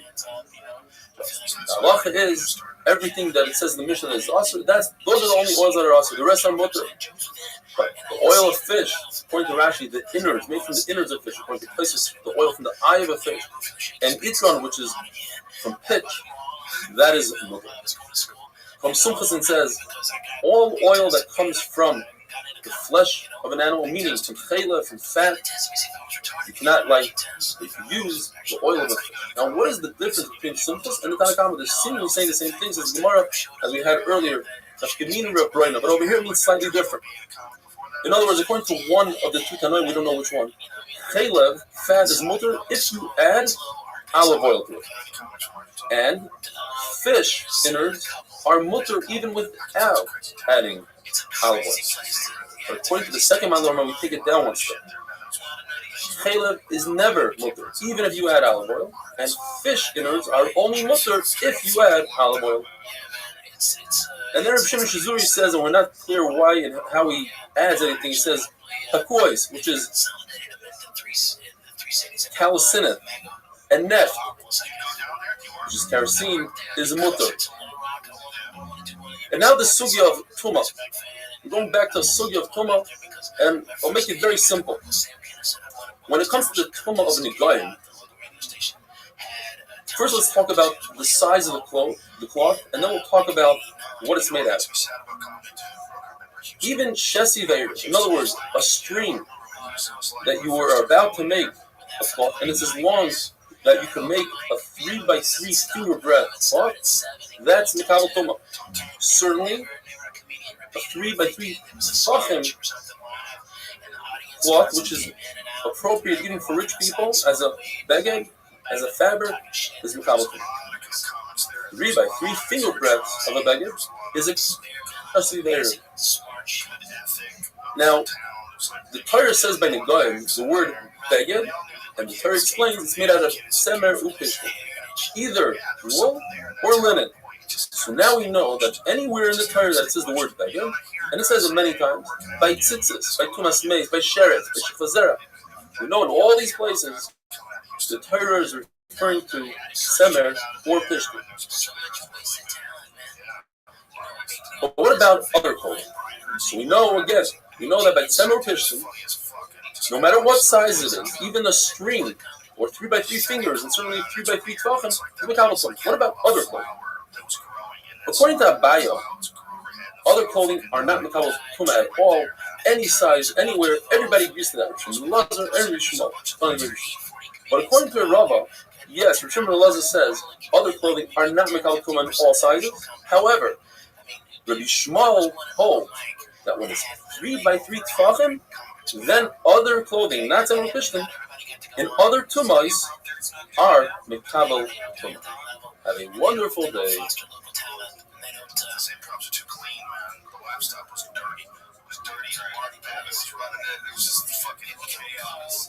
That place was chaos. It was nuttiness to the extreme. That's what you need the real comedy to develop, especially developing comedy. There has to be chaos. It has to be like the Comedy Store. It has to be like that place, like the last It's stifled if it doesn't. Like, I didn't grow as a comedian. I mean, I grew to a certain level. Like, I knew how to rock and roll, but I had to do it clean. Shabbos Daf Chav Zayin. I hope my friends are all doing well. A continuation from yesterday's sugya. According to Rabbi, in Reb Shimon Elazar, the Torah says by negat tzaras the word beged, and then explains to us semer upishtim.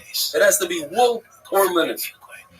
It doesn't matter what size that beged is. It's Mikabel Tumah, whether it's a thread, 3 fingers wide, 3 tefachim wide. They're all Mikabel Tumah.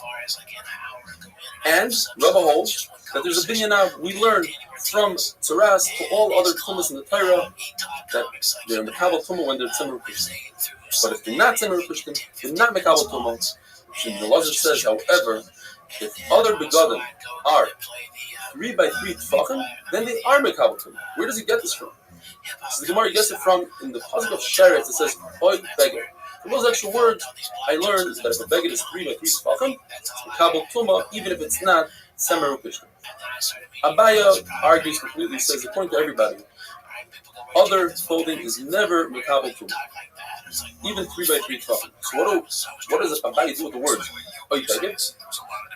Rabbi says that we don't have a flat-out binyan for all tumas in the Torah. I cannot learn sheret from Negoim, nor can I learn out Negoim from sheret. And therefore, I need a beged to tell me that a beged that's 3 fingers by 3 fingers, that temer pishtim, is Mikabel Tumah by a sheret. Why can't I learn out sherets from Negoim and Negoim from sheret? Because each one has a chumrah that the other one doesn't have. A sheret is Mikabel Tumah b'chadasha, whereas tzaras is Mikabel Tumah b'kigris, which is 9 times the size.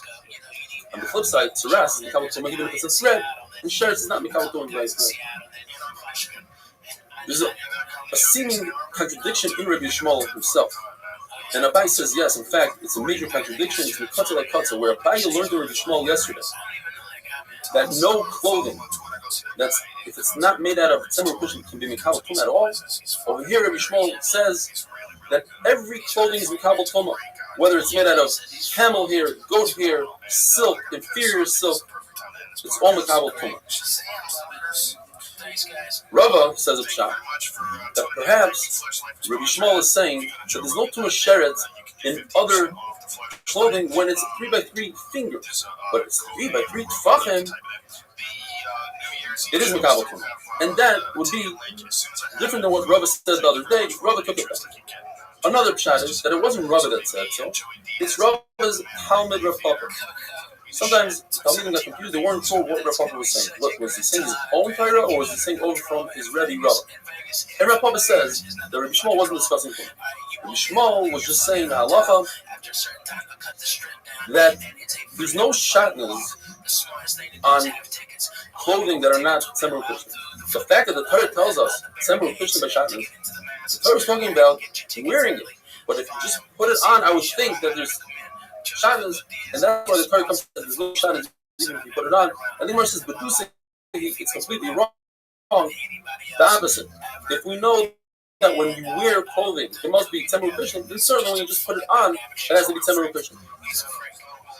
Nachman Bar Yitzchak says that Rabbi Shmuel wasn't talking about Tumah. Rabbi Shmuel, the second Rabbi Shmuel in the contradiction, is talking about tzitzis. And Rabbi Shmuel holds that the only garment that's chayav with tzitzis is a garment made out of wool. If you wear a beged made out of wool, then you have to put on tzitzis. If you wear a beged made out of cotton, you don't put on tzitzis. In fact, that's how the Mechaber passes la'alacha, and that's why Sfardim wear a beged made out of wool with tzitzis made out of wool. Ashkenazim paskin like the Ramah, and therefore we wear cotton with wool tzitzis. Although the Mishnah says that a Yirei Shamayim should be makbid to wear wool and wool tzitzis. According to Rabbi Shmuel, we just said, he learns from Oik Beged to include all begadim for Tumah, so why don't we include from tzitzis? It says Asher T'chasim should include all begadim for tzitzis. And the Gemara tells us that from the words Asher T'chasim comes to include a blind man's clothing, this chayav tzitzis, because other people can see it. U're'isim oisam, though, comes to exclude something that you don't see. What don't you see? Night clothing. That no one can see at night, and therefore Laila is potter from tzitzis. Abai says a statement that Shimon ben Elazar and Sumchos agree to the halacha that you're not allowed to use pishtan. In other words, something that's mekabel tumah for negoyim, for your schach. Shimon ben Elazar, we said, and Rabbi Yehuda holds that pishtan, flax, even if it wasn't spun, it just came out of the oven, the process that causes it to whiten, that itself makes it possible for schach. It's machlokes between Rabbi Yehuda and Rabbi Meir about shasi.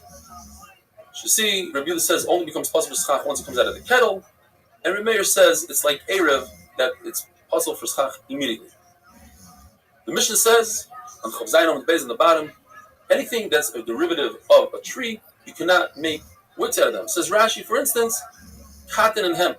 And Taisus doesn't understand. He says, cotton, what's wrong with cotton? The whole point is, according to Rashi, that it doesn't carry the flame well. What better wood do we have than cotton, says Taisus. And anything that comes out of a tree, says the Mishnah, does not become tamei tumah soil. In other words, if there's a dead person in a room, the roof, the ceiling does not become tamei. Unless the ceiling is made out of cotton, then the ceiling will become tamei. Have a wonderful day.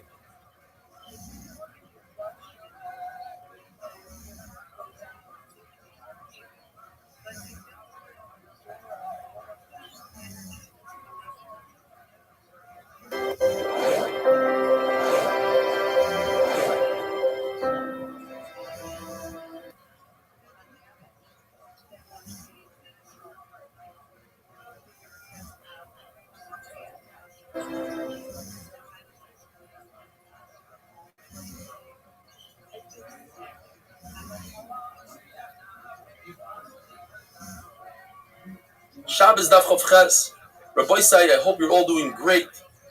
What a tremendous opportunity is right now to add Torah to our lives. If you're not part of a shir, please join us. Today we had over 200 people live watching the shir on Zoom and on YouTube. If you can't catch us live, you can catch us afterwards on YouTube, on Torah Anytime, on our app. Torah tells us that typically when there's a dead person in a room, the ceiling is not Mekabel Tumah. It's attached to the ground, so if you have a ceiling made of cement, wood, etc., not Mekabel Tumah. However, if the material is identical to the Mishkan, such as flax or the hair of a goat, or different type of hides, they are mekabel tuma. The Gemara learns that out from Xer Shabbat. That's only the material, but it doesn't have to be done exactly like the Mishkan. The Mishkan, for instance, took the flags and they did 6 strings. It doesn't have to be with exact details, it just has to be the exact material. Even though the Mishkan was built with krushim, with wood is not mekabel tuma. Why? Because the Torah says, krushim la Mishkan. The wood is for the Mishkan. In other words, it's not the essence of the Mishkan, it's just for the Mishkan. The essence of the Mishkan are the Yeriyos, are the layers on top of the Mishkan. The 3 to 4 layers, depending on who you hold like, and each one is mekabel tuma because there's a hekish one to the other. The bottom one was made out of tsemer upishtim, wool and flax. The middle one was the goat hair, and the upper one is elim and tachash. Now, Rabbi Lazar had a suffix. What about non-kosher hides? Leather made from non-kosher animals. Are they mekabel tuma ba'ayil? What was his suffix? The suffix was, did Moshe Rabbeinu use non-kosher hides to make the tachash? What was the tachash? Now, Rabbi Yosef says it's impossible. Because only something that's tahar can be used to build a mishkan. So what is this tachash? The Gemara tells us if you hold Rabbi Yosef, let's say the tachash, there's a language used there, tala ilan, which means one of the wild cats. So it has to be that it looked like a wild cat. It had beautiful coloring to it, but it wasn't made from the hide of a wild cat. Rish Lakish says that this tachash is a one-of-a-kind species, only born like a unicorn, but it was kosher, not like unicorn that we're familiar with. Just like other Marisha, the karban, the bull that he was makriv, had a single horn, because the Torah says, mi keren. It was a one-time thing, it was nizdam lefi shah, it was necessary for that time, but after that it was nignaz, we don't have tachash anymore. That the Gemara is still mesupik whether tachash is a chaya or a behema, because even though the animal with one horn by other Marisha was a behema, was a bull, yet it's possible that it's a chaya because there's something called a keresh, and a keresh is a chaya. If I remember correctly, when we were learning chulin, there are some shittas that hold that a keresh is a giraffe, because there are some giraffes that have a single horn. Rabbi says, since I can make a tzad shava, you take 2 things. You take sheretz and saras. Both of them have a chumrah to themselves. Saras has the chumrah of shesi, it's metama even a thread. Sheretz has a chumrah that it's metama with a very small amount of kadashim. But the tzad shava, the common denominator between the 2 of them is that they are mekabel tuma. In other words, if you have a non-kosher hide, let's say a tiger's hide, it will be mekabel tuma if saras develops on it, and it will be mekabel tuma if it touches a sheretz. So says Rabbi, you can take those 2 and have a common denominator and say, therefore, hide from a non-kosher animal is mekabel tuma ba'ayal hameis.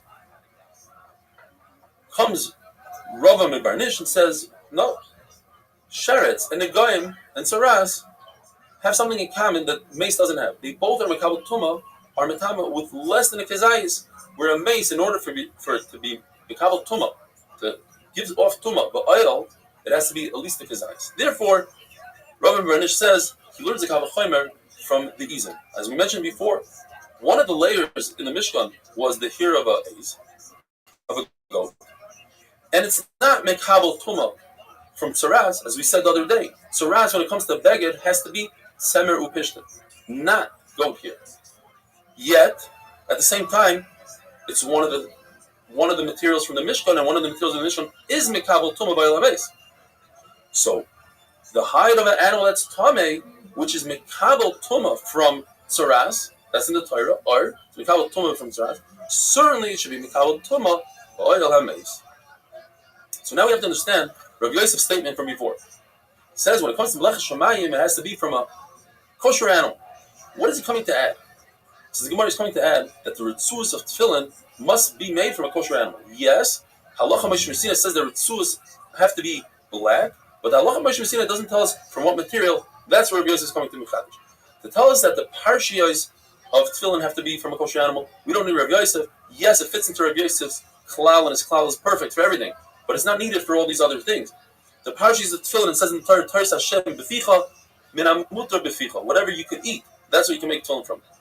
That the box of the tefillin has to be from kosher animal. That we know from Halacha Mishum Sinai, because you have to make a shin, and that's Halacha Mishum Sinai. So the hide has to be Halacha. That has to be from a kosher animal. The fact that you have to wrap your parashas with the hair of a kosher animal, or sew the tefillin with kosher sinew, Halacha Mishum Sinai. That you have to make square tefillin, also Halacha Mishum Sinai. And now the Mishnah. The Mishnah tells us that if you make a wick out of clothing, you fold up clothing and make a wick out of it, according to Rabbi Lezer, it's tameh. Why? Because it still remains a beged. And a beged is tameh. This is Rabbi Kiva, but when you fold it up, you take away the name beged from it, and it becomes a wick, and therefore it's no longer tameh. Says Rabbi Lezer, he says a 4-step halacha. Therefore, if this beged is exactly 3 by 3 fingers, and it happens to be yontif that falls out on a Friday, and we hold like ula that you must burn most of the wick.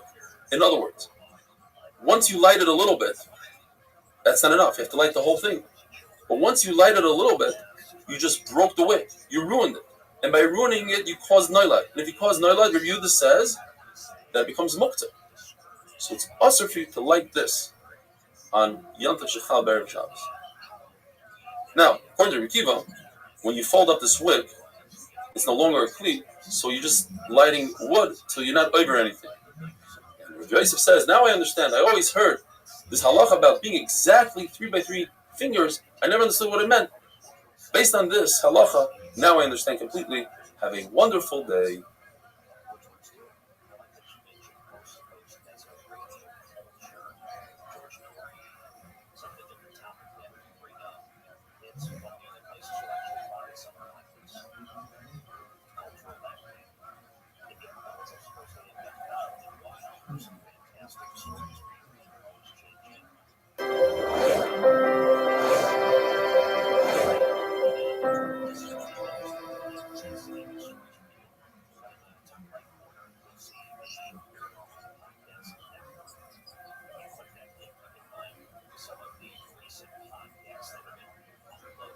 Shabbos Daf Chof Tes. I hope you all have a wonderful Shabbos. Please keep safe and healthy.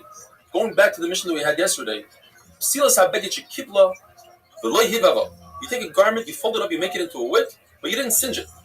Yesterday we had one pshat in Machlokes Rabbi Eliezer and Rabbi Kiva, why it might be tameh or tar, and why you can use it or can't use it on Shabbos. Today we have another pshat. Rabbi says, the Rabbi Eliezer says you cannot use this wick on Shabbos because it's unsinged. You must first make it black where the fire could catch nicely, and you won't have issues with it on Shabbos. Otherwise, we're concerned you might fix it on Shabbos.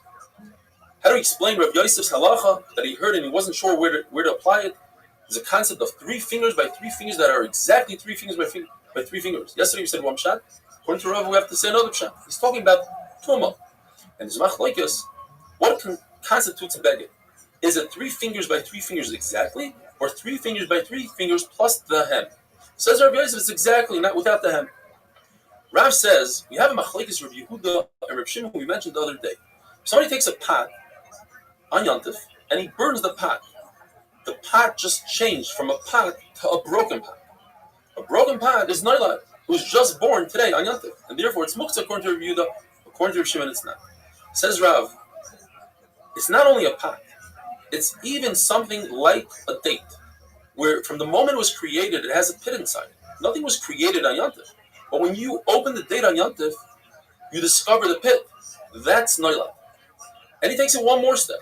Not only a pit, but even, let's say, a walnut, where there's the fruit inside and the wood is on the outside, where you could visibly see the wood, yet it's not wood until you crack open the walnut and you extract the nut. Then you're going to use the wood. So it's Noilad on Yontif. Rabbi Shimon says in all these cases, there is no Noilad on Yontif, and you're allowed to use all these items. The Gemara tells us, Rav never said this halacha mifurash. Rav Yehuda heard a story. The Reb Chia, who was Rav's uncle, told Rav, he saw him eating a date, and he had a pit. He said, listen, if you threw that into the fire on Yontif, you'd be over on Noilad. And Rav didn't answer. The Gemara says, well, he didn't answer. Did he agree with his uncle or not? So Gemara brings a story. Rav was eating a date on Yantif, and he took the pit and threw it to an animal. Now, if he held that the pit was muktzah, he wouldn't throw it to the animal. Says Gemara, wait a minute. It's possible that Rav was eating a very inferior date, and that date had fruit on the pit. A good quality date, when you open it up, there's no fruit on the pit. But this date was inferior, and since it had fruit on the pit is not muktzah. It's considered fruit, and therefore he allowed himself to take it and toss it to the animal. If a branch falls off a tree on Yantif, that's called noida. If it falls off into your oven, how do I use it on Yantif? If you add more wood that's not muktzah, I can use it on Yantif.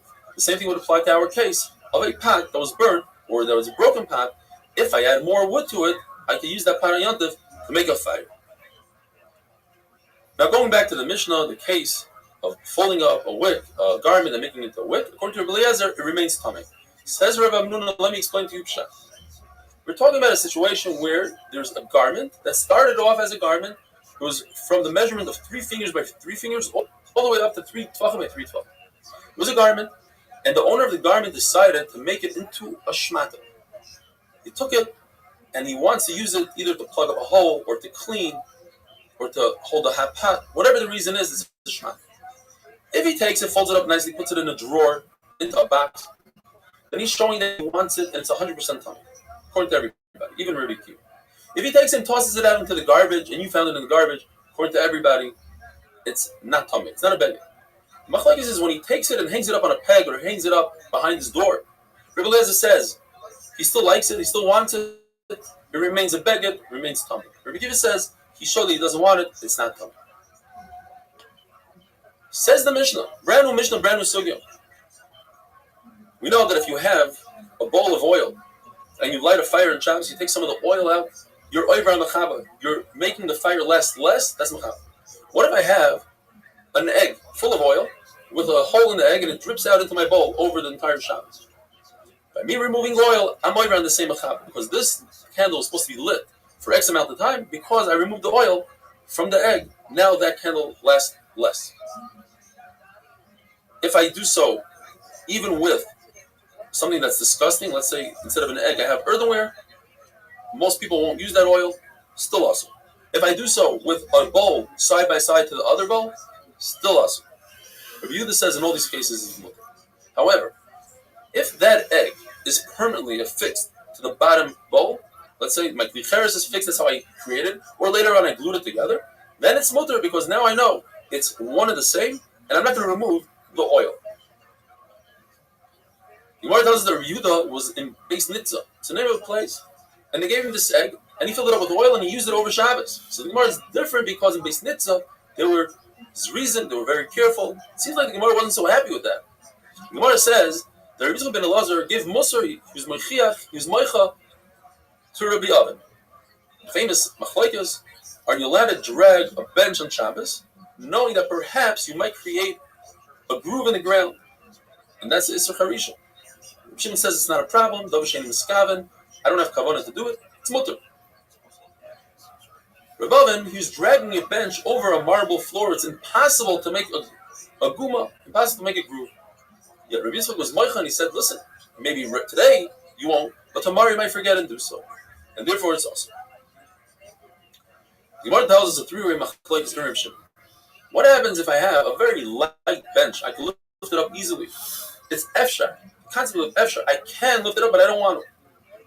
According to Rabbi Yirmiyah, Rabbi Shimon only said his halachah is very heavy and you can't do it otherwise. But if it's light, you have no business dragging it and perhaps creating a group, and therefore, in that case, he says it's awesome. And we have to explain when the Mishnah talks about a kisei, a safsol, that mentions a chair, it's talking about a very heavy chair. Ula says no. The machlokes is even in a very light object like a chair. The Rabbi Shimon is going to say it's mutter, but in a very heavy bench or bed, the Rabbi Yehuda would also agree that it's mutter. So why does the Mishnah talk about a bed? It's talking about a very light bed. Rabbi Yosef says no. The machlokes is in both cases. Even if it's very heavy and light, Rabbi Shimon says mutter. Very heavy and light, Rabbi Yehuda says it's possible. The Gemara asks a bomb question from a person who's selling clothing in the street. says the Gemara, if he's just putting it on him and he's not having any benefit from it, he's not saving himself from the elements, from the heat, from the rain, it's mutter. But a tzanua, a tzaddik, should put it on a stick and not hold it. When you see it's efshar, it's possible for him to get away from the whole problem of Shabbos. Yet we say it's mutter for him to carry it on himself. So that's a kasher Rabbi that says that in a situation of efshar, you're not allowed to do so.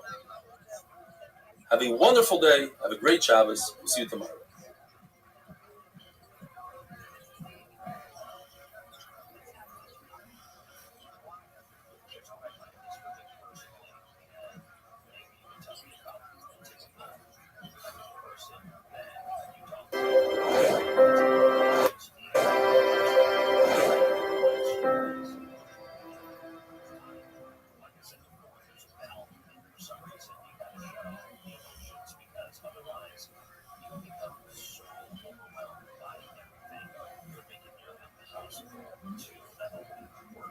Shabbos Daf Lamed. We're going to start from the Mishnah on the bottom Daf Chav Tes. If a person extinguishes a flame because he's fearful of the goyim or the robbers, or he has a person who's very ill, he's potter, meaning it's completely mutter. Our Mishnah goes according to Rabbi Yehuda that holds melacha shein sricha legufa asur, where Rav Shimon holds it's mutter. What does that mean? The best example is if a person extinguishes a flame because he wants the flame to be extinguished. In other words, it helps him burn the wick, and he wants that charcoal on the wick. That's a melacha shetzricha. He needs it. Another example is, let's say he prefers that the candle wasn't lit to begin with. A robber is coming, he doesn't want the candle to be lit. By him extinguishing it, he gains nothing. That's melacha she'ein tzricha. Therefore, if a person extinguishes a flame because he wants to save the pot, he wants to get the oil, grab the wick, then he's chayev. On the other hand, if he extinguishes a flame because he has a chayil shem b'sukan, or just in general, according to Rav Shimon, it would be potter, because he's extinguishing it not for the sake of the extinguishing, but because he just doesn't want the flame. It's usher to do, but he's potter. Gemara tells us that they asked for Tanchum, are you allowed to extinguish a flame if you have a chayil sheish b'sakana? And he went into a huge tangent of Agadita. The next 4 daf are full of Agadita. And he started by saying, there seems to be a contradiction in Shlomo HaMelech between himself and his father. On the one hand, Shlomo HaMelech says, B'shabech hanis hamesim, I have to give praise to the dead. And he says, a live dog is better than a dead lion. David HaMelech says, the dead can't do anything. They can't praise HaKadosh Baruch Hu. Says Gemara 3 pshat. When a person is alive, he could learn Torah and he could do mitzvahs and he can accomplish. Once he's dead, he's over. Chavshi, he's free from mitzvahs and Torah. On the other hand, when Moshe Rabbeinu davened on Klal Yisrael by Chet HaEgel, he davened and HaKadosh Baruch Hu didn't listen to him. But when he mentioned the Havais, his Chus Havais, HaKadosh Baruch Hu listened to him. So you see that the dead are greater than the live. Another pshat. If a ruler makes a decree in our days, sometimes people listen, sometimes they don't. But when Moshe Rabbeinu made the decree thousands of years ago, he made decrees to learn the halachas of Yom Tov 30 days before Yom Tov. Or in benching, the first bracha of benching, he decreed. That lasts forever. A third pshat. David HaMelech asked HaKadosh Baruch Hu that he should show him a sign that Klal Yisrael should know that he was moichelim on the Aveira of Bashem. And HaKadosh Baruch Hu said, I cannot give you the sign when you're alive. I'll do it after you die. In fact, when Shlomo HaMelech did Chanukas HaBayis and he tried to bring the Aron into Kodesh HaKadoshim, it was too wide, he couldn't fit it into the door. So he davened 24 prakim of Tehillim and he wasn't answered.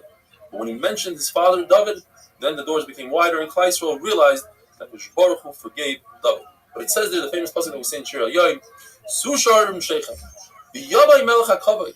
The doors thought that Shlomo HaMelech is referring to himself, Melech HaKavod, the king, and they want to swallow him up alive. So Shlomo HaMelech says, no, Hashem is V'gibor. I'm referring to HaKadosh Baruch Hu. David HaMelech says the Gemara, when they finished the Chanukas HaBayis after 8 days, it's a very long pasuk, and the Gemara dashes the pasuk, Vayichol Aleim, Klal Yisrael went to the tents, they found their wives b'tahara, and then it says Smeichen, they had Hannah from the Ziv HaShechina, v'toy v'leiv, each and every one became pregnant with a boy, and then it says L'David Avdoi, that HaKadosh Baruch Hu forgave David, Yisrael Am, and HaKadosh Baruch Hu forgave Klal Yisrael for eating that Yom Kippur that was so simply ate. In fact, they got awarded Gan Eden for eating on Yom Kippur. David HaMelech wanted 3 things from HaKadosh Baruch Hu. He wanted to know how his life is going to turn out, what year is he going to die on, and what day of the week is he going to die. HaKadosh Baruch Hu said, I cannot tell you when you're going to die and how your life is going to play out, but I'll tell you the day of the week you're going to die. You're going to die on a Shabbos. He said, can I die on Sunday? It's better for my family. He said, no. Sunday's already the Melucha of Shlomo HaMelech. If I die on Friday, he says every day that you're alive and you yourself said it to Tehillim is better than 1,000 oilos that Shlomo HaMelech is going to bring. So every Shabbos, David HaMelech would learn Torah like Pasuk Puvim Megirse. He wouldn't stop learning because he knew that the Malach HaMavis cannot kill him as he's learning Torah. So Malach HaMavis made a lot of noise in the backyard. David HaMelech, as he was continuing to learn, went to see what the noise was, went down the stair, and the Malach HaMavis took out the stair, he fell, and from falling, he got scared, he stopped learning for a moment, and that moment, the Malach HaMavis killed him. So Shlomo HaMelech sent to the Chachamim 2 questions. First of all, my father, the king, is lying in the sun. Can I move him on Shabbos? Second of all, can I feed the dogs? Is it mutter to feed dogs on Shabbos? And they said, yes, you could give the neveila, which is typically muksa, but since it has a purpose, you can give the corpse of an animal to a dog. On the other hand, you cannot touch the dead person unless you make a special heter. If you put a loaf of bread or a baby on the dead, then you can carry the dead agav the bread. So you see that a live dog has more importance than a dead king. Finally, the question that they asked Rabbi Tanko, he said, as a mashal, because we have a pasuk v'chai b'hem, obviously you're allowed to extinguish the flame for Chodesh Reish B'Sivan, but he said in the derech of Agadah, because there's women and Amaratzim, so he wanted to open their hearts to Torah, and he said, a person is like, the neshama of a person is like a candle, like Hashem's candle. So of course Hashem's candle comes before a human candle, and therefore you can extinguish the candle so that Hashem's candle can live longer. The Gemara tells us that they wanted to bury the Koheles because of the contradictions, the seemingly contradictions in Koheles. It says, but however, since Koheles starts with Torah and ends with Torah, so they decided not to. How does it start with Torah? It says,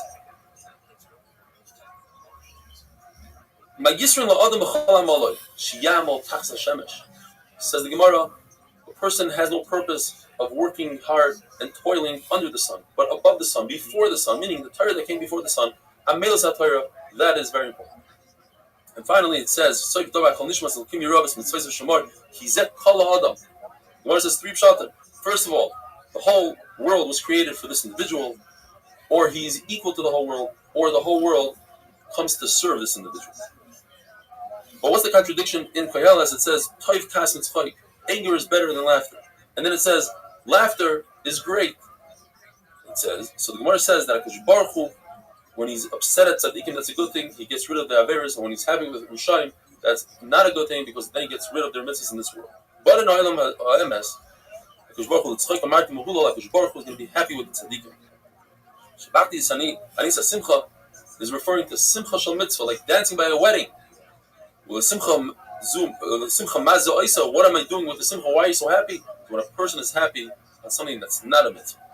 In other words, it comes to teach us that the Shekhinah doesn't rest on a person that's sad or lazy or mitzchayik, levity, and kalas roish, litzanas, or sicha, just talking, things that are important, things that are not important. Only in the simcha shal mitzvah, when a person is doing a mitzvah, then the Shekhinah is shayra. And when you want to learn Torah, it should be besimcha. And when you want to dream nice dreams, it should be besimcha. Elisha, who was angry, he said, bring the musicians, because there's a mitzvah to have this shriyas Shekhinah. Tulashoinas, one says the Rebbe should be besimcha, but his Talmidim should be in fear. Another version is the Rebbe should start off besimcha, and the Talmidim should be in fear. Like Rabbi, every shir he would start off with a milsa de bichusa, with a funny joke or something to get everybody into the mood. They wanted to bury Mishlei, but they said, look, you wanted to bury Koheles and you saw that you were wrong. Let's look into Mishlei. It says in Mishlei, Al Tanksil, don't answer a fool, and then it says you should answer a fool. When it comes to Torah, you answer. When it comes to Dvarim Acherim, you don't answer. For instance, Chacham said that a woman is going to give birth every day. The trees are going to bear fruit every day. There's going to be bread growing from the ground. And the Talmidim laughed and they proved to them, look, you see the chicken lays an egg every day. There's a tzlaf that gives fruit off every day, etc. And then when the fool said to the Chachamim, your wife had an affair, you're a mamzer, so they didn't answer, but they gave him a cup of wine. Here, drink a cup of wine. And they exploded. Have a wonderful day.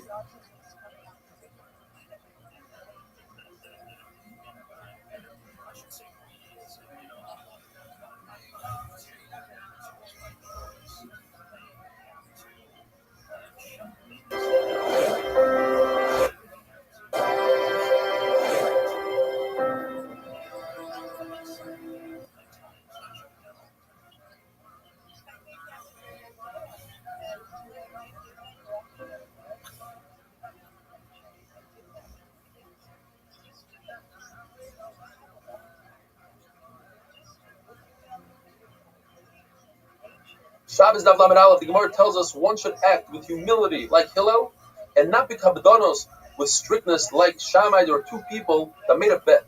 Which one could upset Hillel? One of them took the bet for 400 zuz. He went to Hillel's house on Erev Shabbos while Hillel was in the shower, and he screamed out, Mikan Hillel, Mikan Hillel. It's a lashon of Bezoyin. That's not how you talk to the Gadol Hador. Hillel comes out, wraps himself up, and says, how can I help you, my son? And he asks him, I would like to know, why are all the Bavlim's head round? Says Hillel, he asked me a beautiful question. I think the answer might be because the midwives, they deliver them in a certain way where it causes their head to be round. Oh, goes back inside, and as soon as he gets back into the shower, the guy screams out again, is Hillel here? Hillel comes out, wraps himself up. How can I help you? I'd like to know why the Talmudim's eyes are round.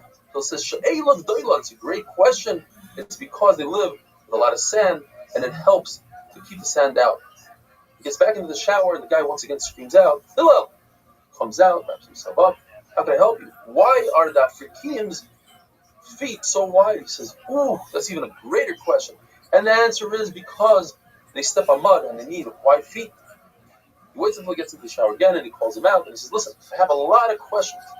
Says Hillel, Shal b'ni Shal, ask me whatever you want. And he says, are you Hillel the Nasi? He says, yes, I am. He says, Halavai, there shouldn't be anybody like you again. He says, what did I do? He says, because of you, I lost 400 zuz. He says, Hillel, it's kedai to act like me. You should lose 800 zuz rather than one should lose their pool. The Gemara tells us 3 goyim came to Shammai and Hillel at 3 different times. One asked Hillel to become a ger, but he doesn't believe in the Torah Shabbat. Shammai was upset at him and shoot him out of there. He went to Hillel, and Hillel taught him, he made him a ger and taught him Aleph Beis. And the following day, instead of teaching him Aleph Beis Gimel, he taught him Tov, Shin, Reish, Kof, etc. He says, what's going on? Yesterday he taught me Aleph Beis Gimel Dalet. He says, well, if you trust me for that, you have to trust me for everything, and I'm telling you, there's a Torah Shabbat. Another guy came to Hillel, and this is the famous story. He came first to Shammai and said, I want to be a ger. Teach me the entire Torah while I'm standing on one foot. In other words, give it to me all in one sentence. Shammai took a stick and shoot him out of there. When he went to Hillel, Hillel was Megayer him, and Hillel told him, my da'aloch sani, what you hate, don't do to your friend. Rashi explains it could be HaKadosh Baruch Hu, and it could be Ben Adam Chaveroi. You don't want people to steal from you. You don't want people to do other sorts of averos. Don't do it to them. And the rest of the Torah, says Hillel, is just an explanation and to explain how that all fits in to that one line, the 5 words. There's another guy who heard a Rabbi teaching his children, his Talmidim, about the Big Day Kuhuna. And he found out that's for the Kohen Gadol. So he says, tell Shammai, I want to become a ger so I can wear the Big Day Kohen Gadol. Shammai took his stick, the Amas, Abinyan, and shoot him out of there. But he went to Hillel, and Hillel was Megayer, and then Hillel said, listen, you want to become a Kohen Gadol, you have to learn the halachas first. He learned the halachas, and he got to the pasuk by Azar, Karav Yumos, and he made a kavachomer. If David HaMelech cannot be a Jew who's born as a Yisrael cannot be a Kohen Gadol, certainly I, ger, cannot be a Kohen Gadol. He went back to Shammai and said, why did you tell me the pasuk by Azar, Karav Yumos? And he went to Hillel and he said, because of Yanava, I was miscarried by HaKadosh Baruch Hu. The Gemara tells us the 3 came back together one day and they said, because of Shammai, we almost lost out on this opportunity, but because of Hillel, we were miscarried by HaKadosh Baruch Hu. The Gemara tells us that Shisha Sidrei Mishnah are hinted in the pasuk of V'hoya emunas itecha. Emunas is roim that you have emunah, you believe that the person took meiser. Itecha is times referring to all the mayadim, Seder Moed, the Yom Tovim, the Kamen Sentan. Chaysim is a lashon of Yerusha, that's Nashim, comes from Nashim, that's how you have the Yoresh. Yeshuas is Nezikin, they will salvage you from having to pay money if you know the halachas of Nezikin. Chachmas is Seder Kachim, it's Chachma, and Das is Taharis. And that, the Gemara says, the situation of the pasuk is, Yiras Hashem here, Yitzaroi, but Yiras Shamayim will bring you to the Oitzar, you'll remember Torah through that. Rabbi, the famous Rabbi says, when you get up to Shamayim, the first thing they ask you is, Nosatov and Nosatov Emunah, did you do business with integrity? And that comes from the same pasuk, Emunah. Emunah is Itecha. What's Itecha? Chavato Itim. You set time for Torah. And then, the following word is about Puruvu, and then comes Tzipis Yeshua, choice, and then when you fall to the Chachma, you understand, government to government, it's all about Torah. And then Yiras Hashem Yitzarah. And the Gemara tells us that if a person, it's a mushal, if a person says to somebody else, take this wheat, bring it up to the attic, and then he asks him, you put in the preservative, he says no, he says, so why, whatever you did wasn't good enough. In other words, you need Yiras Shamayim in order to learn Torah. You're allowed to add preservatives to the wheat and charge the person for the weight of this dirt that's a preservative, because without that, the wheat will be spoiled. Torah without your Shamayim is as if somebody gave you the key to the Baitzar HaMelech, to all the jewels, but you don't have the key to get into the building. You have the key to the safe, but not to the building, so what good is it? You need Yiras Shamayim. It's another mashal Gemara gives that somebody builds a doorway in the middle of his field and it doesn't go anywhere. What good is it? Where it says that Rabbi Simon and Rabbi Lazar, they saw Rabbi Yaakov walking by. One of the two said, let's stand up for him because he has Yiras Chait, he has Yiras Shamayim. The other said, Yiras Shamayim, he's a big Talmid Chacham. So the other said, what good is Talmid Chacham? I'm saying Yiras Shamayim, it's much stronger. The Gemara says that must have been Rabbi Lazar. Rabbi Lazar holds that HaKadosh Baruch Hu doesn't have anything in this world besides Yiras Shamayim. Going back to Gehelas, there seems to be a very puzzling pasuk. It says, Al Tirsha Harbe, don't be a big Russia, meaning you could be a small Russia. Says Gemara, no, a tremendous Yisrael. If a person doesn't have Aveira and it happens, don't despair. Don't say, oh, I already was over on this Aveira. I was Mechal Shabbos, so let me just throw away the entire Torah. It doesn't work like that. The person do an Aveira and do tshuva for that Aveira and be a great Yid. Rishayim, not only are they not scared and don't think about the day of judgment, Yom HaMisa, but they live without any fear and they have no humility. Says the Gemara, it's like as if they have this chaylev on top of their kidneys that prevents them. It's not that they don't know, they know, just don't care. We learned in the Mishnah, Rabbi Yossi says that if a person extinguishes a flame to save the lamp, he's not chayav. But he extinguishes the wick, then he's chayav. Says the Gemara, Rabbi Yossi holds like Rabbi Huda, the malacha shein tzricha l'gufa. If you don't need the actual extinction of the flame, you are chayav. But he holds that if you are soiser in order to build, you demolish something in order to build, and it's in the exact same spot, and it must be in the exact same spot, you are chayav. So extinguishing a flame is soiser. You're demolishing, you're ruining. However, it's in order for you to light it up again. And the wick is considered its spot. Even if you move a wick somewhere else, that's its spot. It doesn't matter where it is. The spot is wherever the wick is. Whereas a lamp, the lamp has to do wherever the wick is. So if you move a lamp, but it has the same wick, it didn't move a spot. But if you remove the wick, then you move the spot. So that's why in a lamp, Rabbi Yossi holds your potter. But when it comes to the wick, you're chayav. Another pshat Rabbi Yochanan says is that he's extinguishing the flame because he wants to singe the wick. In other words, he wants the extinction of the flame. And therefore, it's called mesakemanis, fixing the wick. Fixing the wick is chayav. Have a wonderful, wonderful day.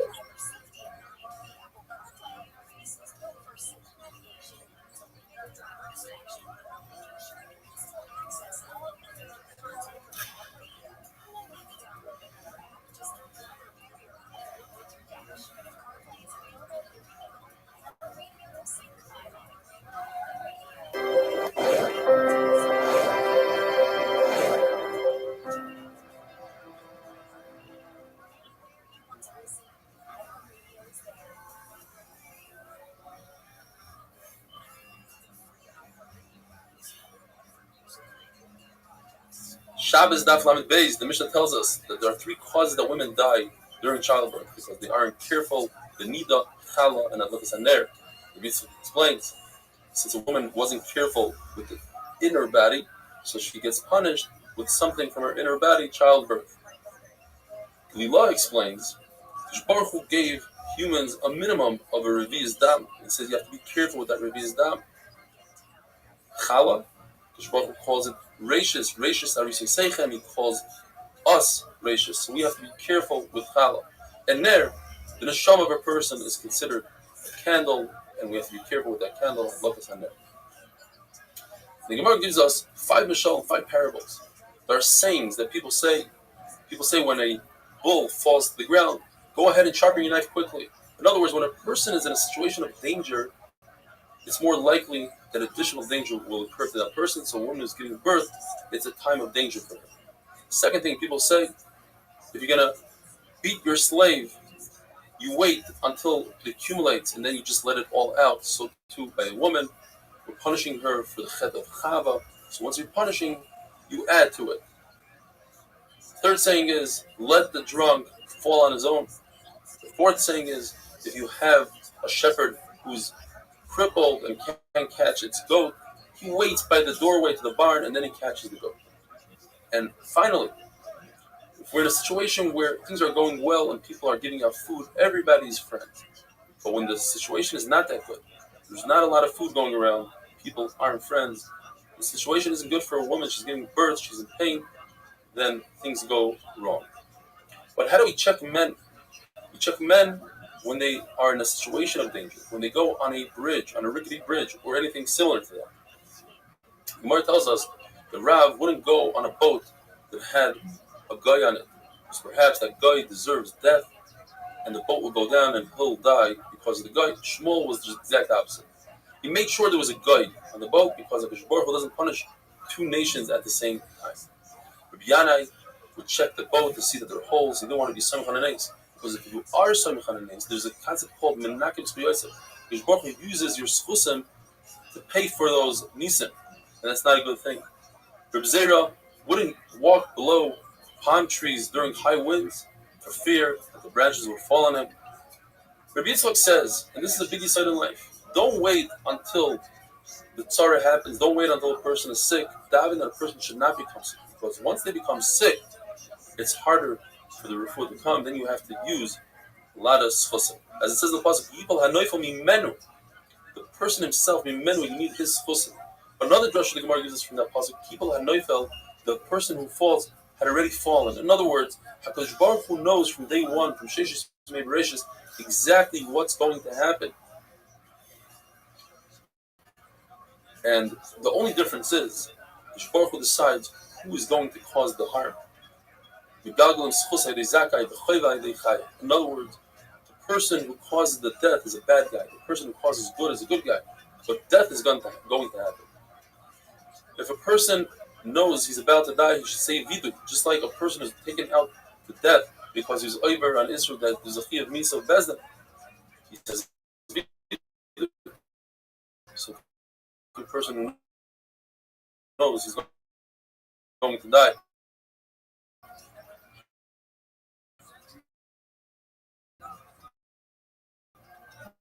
If a person goes into a place where there's danger, like the marketplace, there are a lot of fights. So that's similar as to imagine to himself, it's as if a headache coming, it's as if there are already handcuffs, he's in chains. That's bad news. That's as if he's going to be judged in a life and death matter. Maybe he has a really good lawyer, meaning it's 999 malachim that's saying bad about him, but there's one malach, echad mini elef, 1 out of 1,000 will be saved. The Gemara says, there's another man that says 1 out of 1,000,000. In other words, 1 out of the 1,000 malachim, 999 reasons in that one malach are against him, and he has one reason for it. It's 1 in 1,000,000. That will be matzah. Rabbi Lezer says the women die when they are younger. Racha says because they do laundry on Shabbos, they wash the dirty diapers on Shabbos. And some say because they are not careful and they use a lashon of bezayin instead of saying aron kodesh, they say closet. As Rabbi Shmuel would say, Amaratzim die because they call aron kodesh arno, which is a closet, and they'll call a shul, a beis am, just a regular folk house. Rabbi Yossi says there are 3 bedikos, meaning there are 3 checkpoints that a woman goes through to see if she's chayv misa, nida, chala, alogas haner. Some say there are 3 devet, there are 3 glues. In other words, there are 3 causes to make her die earlier, chala, nida, and alogas haner. Rabbi Shimon Gamliel says that hilchos hegdesh and meiser, trumas and meisers are the gufei Torah. That is the center of the Torah, and we give a certain nemanos, we believe, Amaretz, that he took trumas and meisers, midiraisa, although midirabanan, there's a concept called mai, we don't trust him, and we trust Amaretz that he wasn't magdish this object, and therefore you could use that object. Rabbi Nassim says that because of the aveira of not fulfilling a neder, a monetary obligation, let's say tzedakah or any neder, a person's wife will die. Rebbe says his own children will die. Now, Rebbe's Rabbi said that his own children will die. Rabbi himself said B'tul Torah, but once he heard that his Rabbi said children, he took it back. If a person's children die because a person is not careful in mezuzah, or it's because he's not careful in B'tul Torah, and the machlokes is based on the question: could you learn a pasuk, one pasuk back, or even two pasuk back? Because the pasuk says "L'man yir b'yimechem." If you want to live longer, what the pasuk right before is "Uchsafta," mezuzah. It's talking about mezuzah. Two pasukim before that is talking about says "B'neichem," to teach Torah to your children. You go all the way back and say even Torah and mezuzah, or just mezuzah. The machlokes remain in Yehuda. If it's mezuzah or tzitzis that causes the child to die, the Shlokish says that someone who's careful with the mitzvah tzitzis, Lasad Love, will have 2,800 slaves. It's 10 per nation. There's 70 nations on each corner. That's 700 times 4 corners. Rabbi Nechami says, because of sinas chinam, there's a midah keneged midah. A person will fight with his wife, he'll lose his children, his wife will miscarry. And a person who is not careful with challah won't see a bracha with his oil and his wine, and he'll plant, and other people will eat from it. And the person who is not true meiser, there won't be any rain, and he won't have any profit, and he'll run after parnasa, and he won't achieve it. And Shmuel says, if you're not careful in the summer, in other words, the Trumas Meiser is you'll be punished in the winter, but if a person does Trumas Meiser, he'll have a lot of bracha, like the pasuk says, and we learn, until your lips are numb.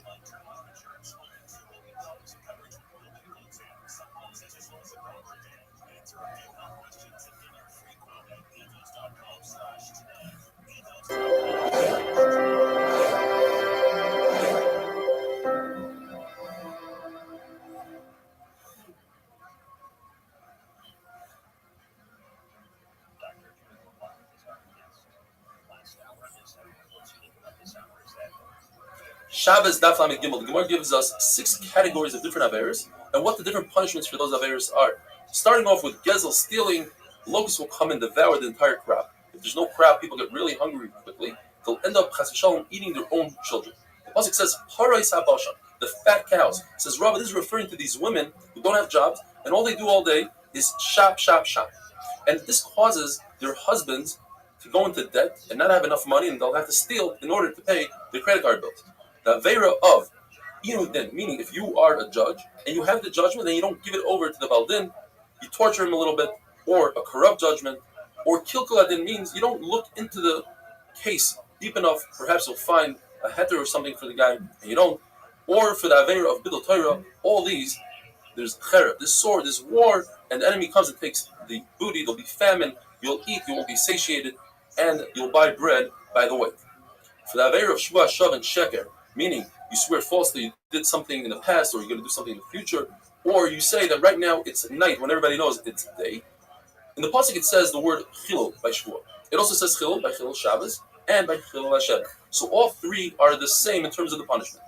There'll be wild beasts, they'll come and eat the livestock. There'll be less people, and therefore the roads will be desolate. Because of the avera of ritzicha, of murder, HaKadosh Baruch Hu was machre the Beis Hamikdash, and the Shekhinah was removed from Klal Yisrael. For the avera of Gilui Arayis, Avodah Zarah, and not keeping Shemitah and Yovel, there'll be gullus to the world, and we will lead our country, and others will take over. For the avera of Nivul Peh, the lashon of the Gemara is this tsaros, rabbis, gzeiros, kashos, terrible decrees, terrible tsaros, and the young bachurim will die, the orphans and the widows will cry out to Hashem, and He won't answer them. Everybody knows why a kala gets married, but if you talk about it, you're menavul pet. Even if you're supposed to live 70 years in peace, HaKadosh Baruch Hu Chas v'Shalom flips it over. It's not only the person talking, it's the person that hears and doesn't make a machav also gets punished. They deepen the Gehenna for both of these people. If a person sets aside time to do an avera, what will happen is he'll have welts and wounds on his body, and he'll even have this disease called hidrokain. Hidrokain comes in 3 varieties. One of them causes the skin to be puffed up and tough, and that comes for arayis. That's usually when the Gemara says avera, it's referring to arayis. When a person is in a starvation mode, then it swells, and when it comes from kishur, from sorcery, then a person gets skinny. Shmuel HaKatan had it broken, and he was worried that people will be chayshish that it's because of he was over the arayis. So Kadosh Baruch Hu healed him right away. Abaya had it broken, and Rabbi said on Abaya, I know that Nachmani, otherwise known as Abaya, he fasts a lot, and therefore he has a dragon. Rabbi himself, who knew how to get out of his dragon, the reason why he got a dragon is because he didn't relieve himself in the bathroom when he had Talmidim. He was a oinus because of the Talmidim. If a person has sinas chinam, you could tell that if he has jaundice, he has yellow, that is because of sinas chinam. If a person has gases ruach, the simon for that is that it becomes poor. Simon for a person that talks lashon hara is askura, is the restriction of the esophagus when he can't breathe any longer. The Rabbi Yossi says askura comes because a person eats tebel without giving trumas and maasros. When Chacham went into Keren B'Yavno, so Rabbi Yehuda, Rabbi Elazar, Rabbi Yossi, and Rabbi Shimon Bar Yochai were sitting there, and they asked them, why is it that askura starts from the intestines and works its way up to the throat? Rabbi Yehuda is Reish HaMedavrim with Chol Makom. He starts answering every place, as the Gemara is going to describe later on. And he said, even though the kidneys give the advice and the heart understands and the tongue articulates, but it's the mouth that finishes it off. And that's why it finishes off by the mouth. Rabbi Yossi says because people eat tevel. Rabbi Shimon Bar Yochai says because of a bittul Torah. But women who are not mevatel Torah, why do they get askara? Because they're mevatel their husbands. Goyim are not mevatel Torah, they are mevatel Jews. What about young children? Says the Gemara, because they're mevatel their fathers. Says Rashi, when they come to ask their fathers for candy while the father is learning, that's their aveira, and that's why they get punished. When kids that are learning in school don't have the time to bother the father, why is it? Because when the dar has tzaddikim, the tzaddikim take the brunt of the averas of the dar. When there are no tzaddikim, then it's the children that take the avera of the dar. Why was Rabbi Yehuda the Rosh Hashanah, as we mentioned before?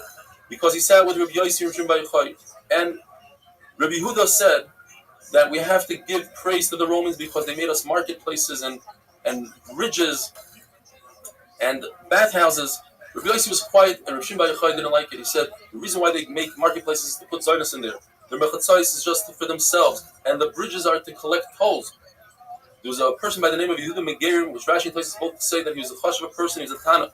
And he said it over to his friends, and it eventually traveled from his friends all the way to the Romans, and the Romans put Rabbi Yehuda Rosh Hashanah Chol Makom because he gave praise to the Romans. Because Rabbi Yossi didn't make a macha, they threw him to Tzipayri, and they wanted to kill Rabbi Shimon Bar Yochai. The famous story of Rabbi Shimon Bar Yochai. Rabbi Shimon Bar Yochai took flight, he ran to the Beis HaMedrash where his wife would bring him bread and water. But then he said if they torture his wife, she might give up where he's at, so he ran to the cave, and there was a nace, that a carob tree, which usually takes 70 years to bear fruit, it bared fruit, it actually grew there, that's nace number one, and it bared fruit, and there was a spring of water there. Rabbi Shimon Bar Yochai and his son, Rabbi Elazar, Rabbi Shimon, were both there, and they went into the mud, they took off their clothes in order to save their clothing, they would put their clothing on for davening only.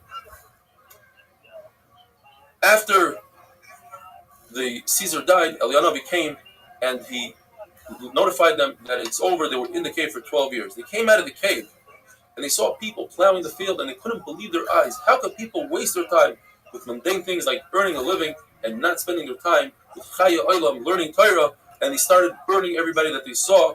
And the Baskel came down and said, what are you trying to do? You tried to destroy our world, my world. Get back into the cave. So they went back into the cave, and they made a calculation. They said, if a person could only be in Gehenna, Russia, for 12 months, we shouldn't be in our cave for more than an additional 12 months. And they went out, and as they were coming out, a Baskel said, yes, you can come out. Wherever Rabbi Elazar, Rabbi Shimon destroyed, Rabbi Shimon would fix. And Rabbi Shimon told his son Rabbi Elazar, what are you so worried that there's not enough Torah in the world? Between me and you, we have all the Torah the world needs. Let it go. And on Erev Shabbos, they saw Ahu Saba. Many times, like it says, where it says Ahu Saba means Eliyahu Navi. They saw an older person carrying 2 bundles of Hadassah. And they said, what are you doing with this? He said, I need it for Shabbos. But why 2? He said, 1 for Zachar and 1 for Shamar. And here's the concept of lighting 2 candles for Shabbos, Zachar and Shamar. And he said, Kama Chavibim Yisrael, look how beautiful Klal Yisrael is, or the mitzvahs, Kama Chavibim, the mitzvahs. And he calmed down Rabbi Shimon Bar Yochai. Says Rabbi Pinchas ben Yair, who's either his father-in-law or son-in-law, his mechutin, he said he couldn't believe, he gave him a massage, and he couldn't believe the welts, the scars that he had on his body from the mud. and he started crying, and a tear went into the cut, to the wound, and it caused Rav Shimon Bar Yochai to be uncomfortable and scream. And Rav Pinchas Ben Yair said, I cannot believe that I see like this. And Rav Shimon Bar Yochai told him the opposite. It's because you see me like this, because of what I went through, I became what I became, Rav Shimon Bar Yochai. And the Gemara just tells us that before they went into the cave, Rav Shimon Bar Yochai would ask Rav Pinchas Ben Yair a question, and Rav Pinchas Ben Yair would answer him 12 answers. But after he came out of the cave, Rav Pinchas Ben Yair would ask Rav Shimon Bar Yochai a question, and Rav Shimon Bar Yochai would answer him 24 questions, 24 answers. Have a wonderful day.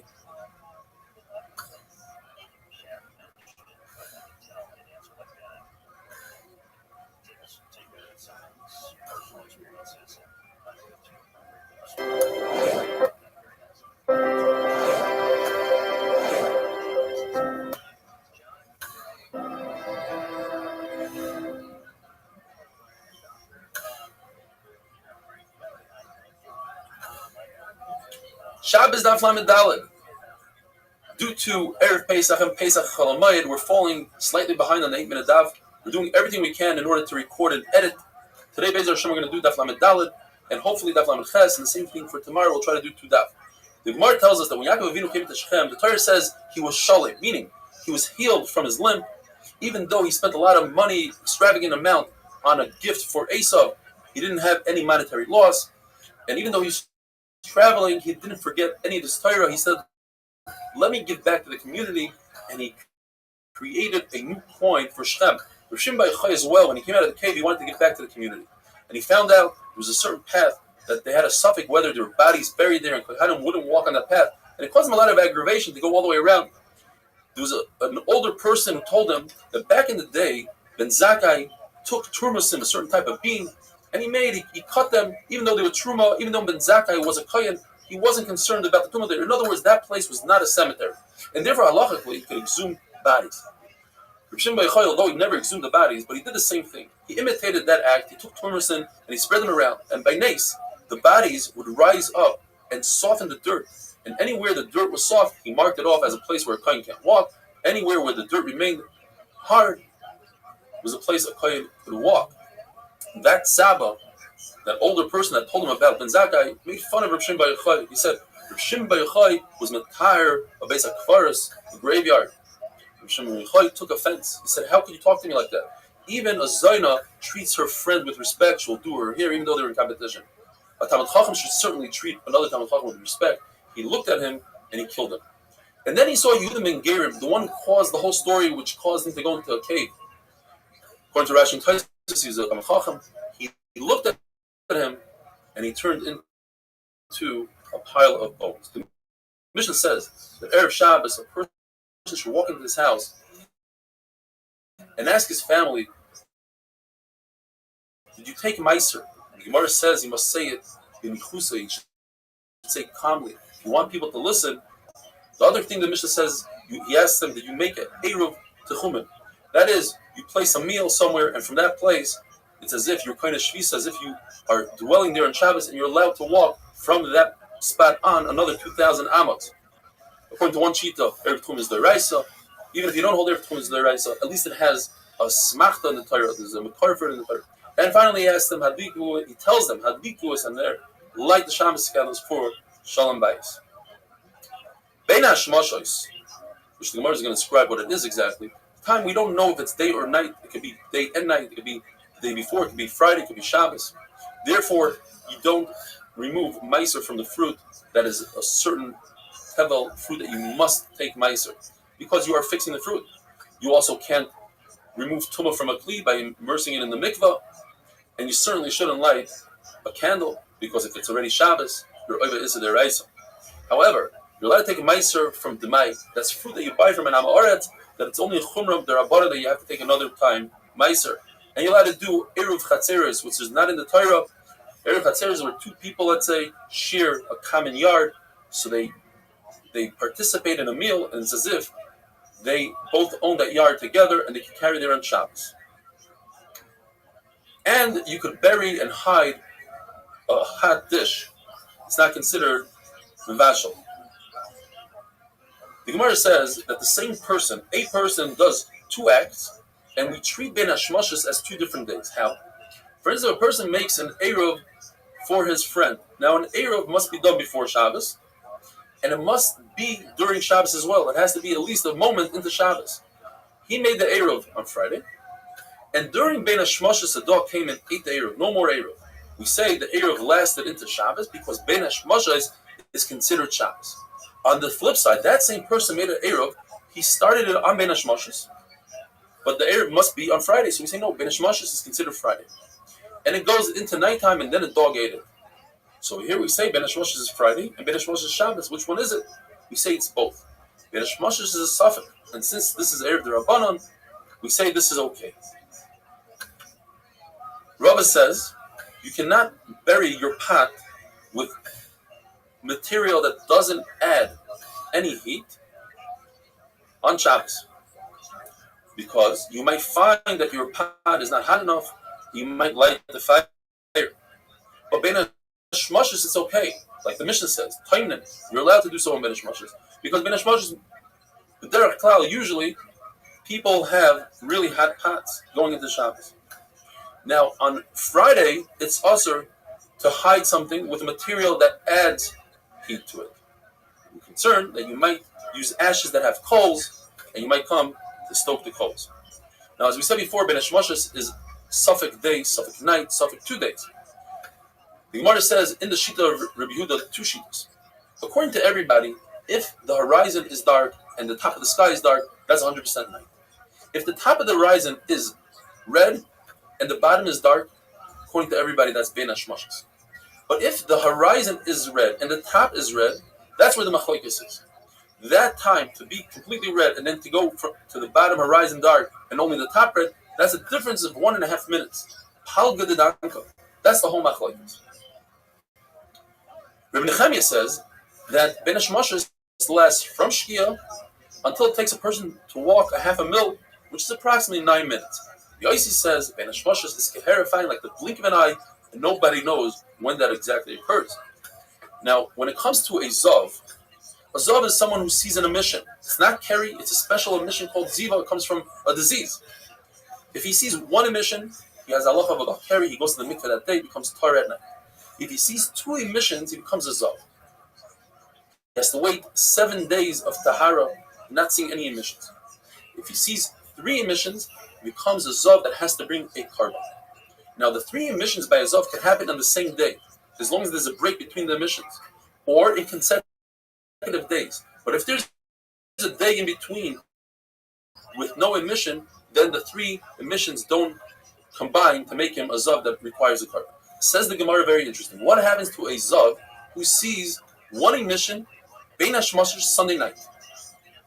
And then he sees another emission, Monday night, Ben Hashmashas. Well, it's possible that Ben Hashmashas is only Sunday, and Ben Hashmashas is Tuesday. Therefore, he's not a real Zav that saw 3 consecutive Riyas, because the middle day he didn't see a Riyah. It's also possible that Ben Hashmashas is both Sunday, Monday, and the second Ben Hashmashas is Monday and Tuesday. And therefore it is consecutive, and therefore he has to bring a carbon. Therefore, this person has to be machmer and bring a carbon, and he's tameh, and he should wait 7 days. The same would take effect if a person only saw 1 Riyah Ben Hashmashas. Perhaps he saw that 1 Riyah, which lasted from Sunday into Monday, and he's also a Zav. He doesn't have to bring a carbon, but he's a Zav that has to wait 7 days. Have a wonderful day.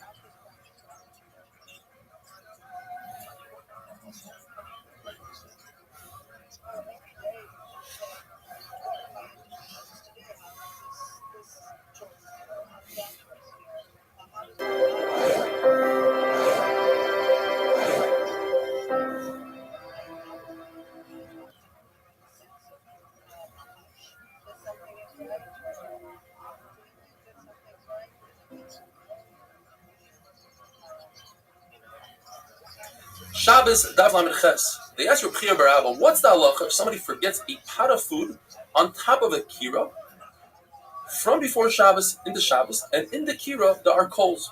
It's Eina Grufa Ketuma. He answered them very vaguely. He quotes a Mishnah in Trumas that says that if a person cooks on Shabbos, depends. If it's on purpose, he cannot eat the food. If it's by accident, he could eat the food. And in our case, Rabbi Rabbi says that a person forgot. There's no difference between accident and on purpose. Now, what did he mean? Are both mutter or both usr? In fact, it's a machlokes. Rabbi Yosef said he meant that both shogig and mazid are mutter to eat. Why is mazid, when you leave it on the fire, different than mazid when you cook on Shabbos? Because mazid, by cooking on Shabbos, you're taking action. You're cooking with your hands. You're leaving it on a flame, you didn't do anything. You just didn't remove it. The only issue is that there's a brisa that differentiates between shogig and mazid. It says mazid, if you leave it on purpose, it's also for you to eat. That would be a major question on Rabbi reviews. But not Rabbi Yitzchak, on the other hand, says that what Rabbi meant is that both shogig and mazid are usur to eat if you left it on the flame from before Shabbos into Shabbos. Why is that? Because we're concerned that people will be tricky and they'll say, "Oh, I forgot the food on the flame," when in fact they didn't forget. So they said, even when it's by accident, usur to eat. The problem is from that brisa that says that by accident you are allowed to eat. And the answer is, there were two periods of time.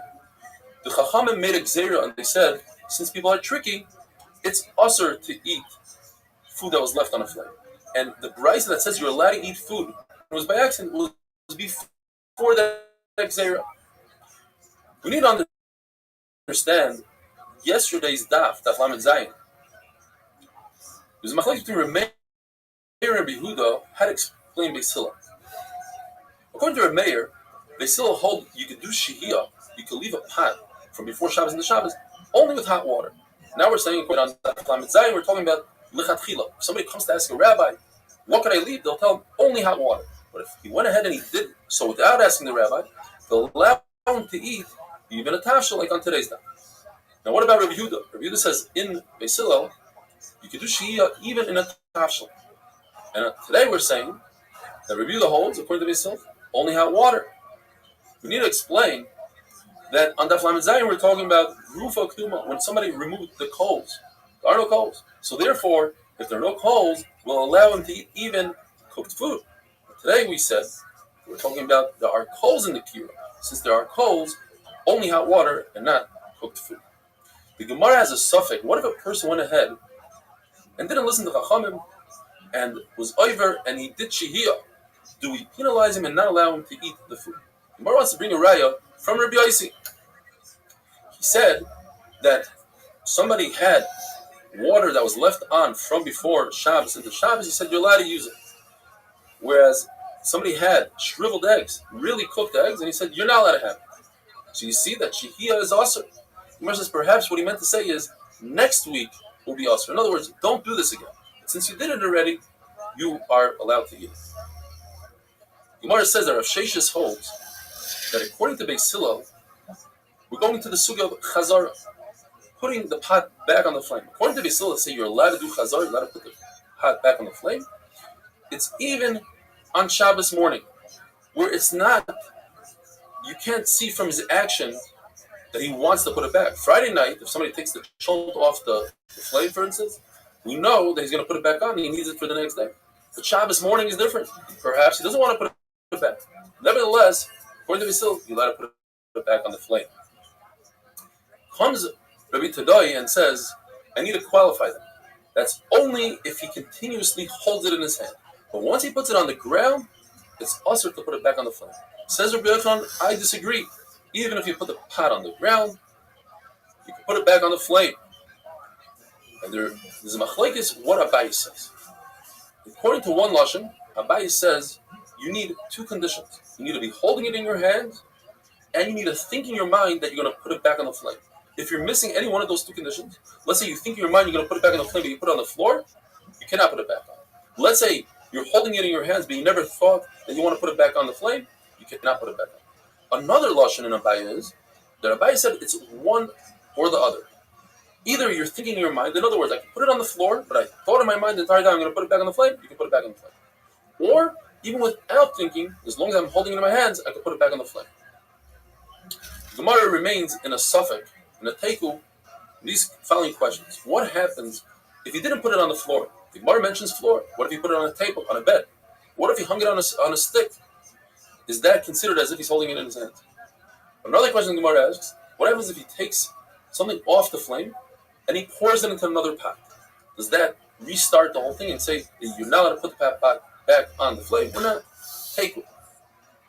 The Mishnah talks about a tanur. Until now, we're talking about a kira that has two flames. A tanur is narrow on the top.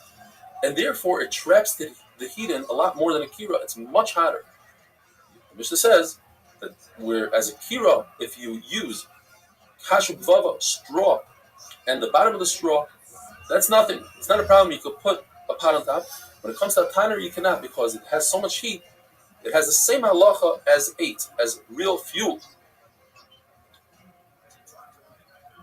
Rabbi Yosef says that with a tanner, I could place food up against the wall of a tanner. I can't put the food inside the tanner or on top, but I can put it on the side. Abaya argues and says tanner is so extreme, the heat is so strong, that you're not allowed to even put the food on the side of the tanner. And in fact, there's a brisa that says exactly what Abaya says, that it's also to be soimach on a tanner. A kupach. It's in between a kira and a tanner. It's just like a kira, but only has one flame. It's large enough for one pot. So it's hotter than a kira. It retains the heat more than a kira, but less than a tanner. And therefore, if you use straw as the fuel, you're allowed to put a pot on top and inside. If you use real fuel, like wood, or the leftover olives, their pits, it's also to use. Halacha is always in Tumah. If you take a kli and you break it, it becomes tar. So if you have a kira that's split in half to its length, it becomes tar, because now you just ruined both of the burners. But if you split it to its width, you just created two burners instead of one large kira, and therefore it remains tar. Whereas a kupach only has one burner. So regardless of what direction you break it, you just ruin that burner, and therefore it becomes tar. Have a wonderful day.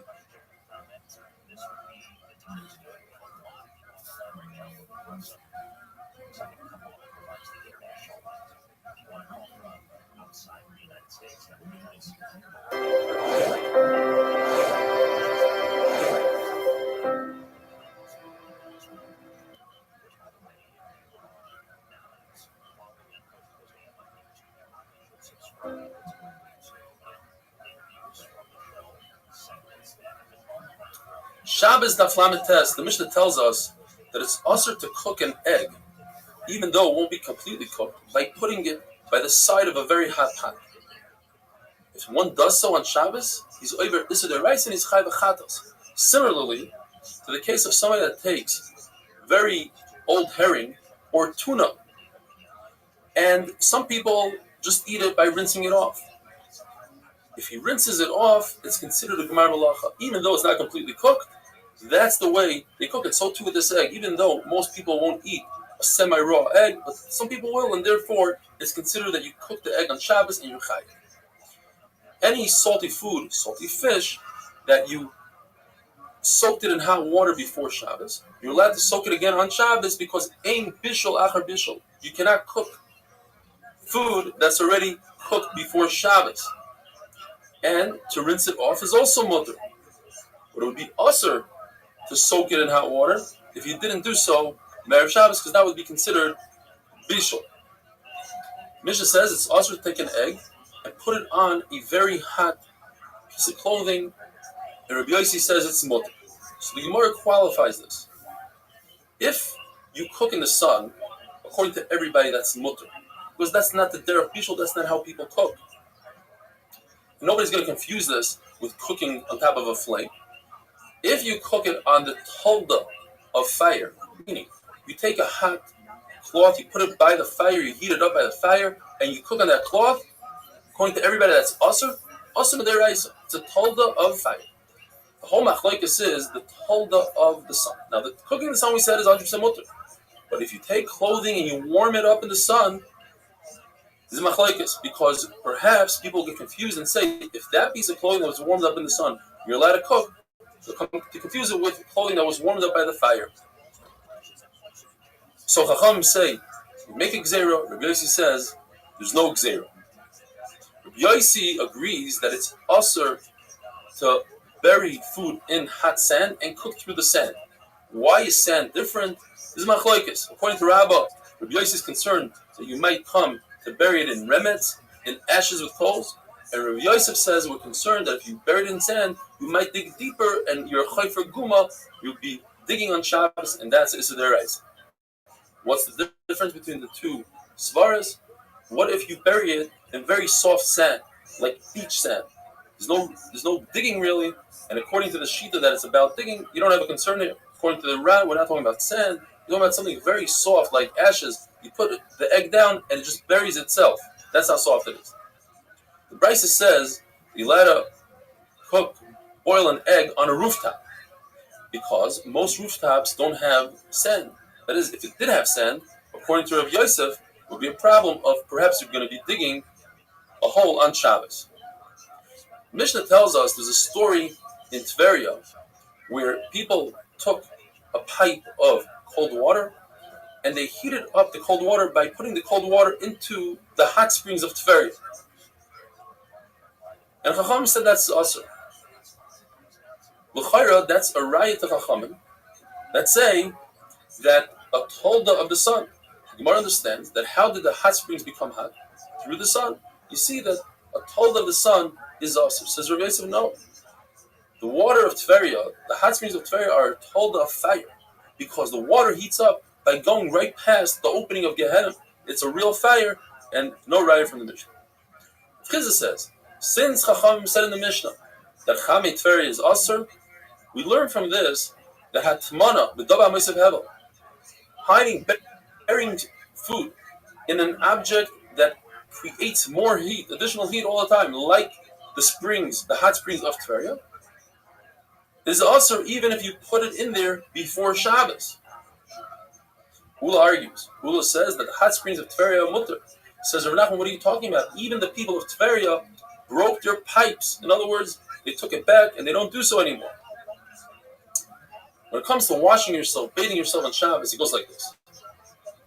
If you are washing your face, hands, and feet, according to Beis Hillel, you're allowed to do so even with water that was heated up. And according to Beis Shammai, if you heated up the water for food, then you're allowed to add a little bit on Yantav for washing yourself, hands, feet, and face. According to everybody, if you take a bath with the water, a real rechitza, it's asur to bathe yourself even if the water was heated up before Shabbos. Machlokes is, we have a three-way machlokes.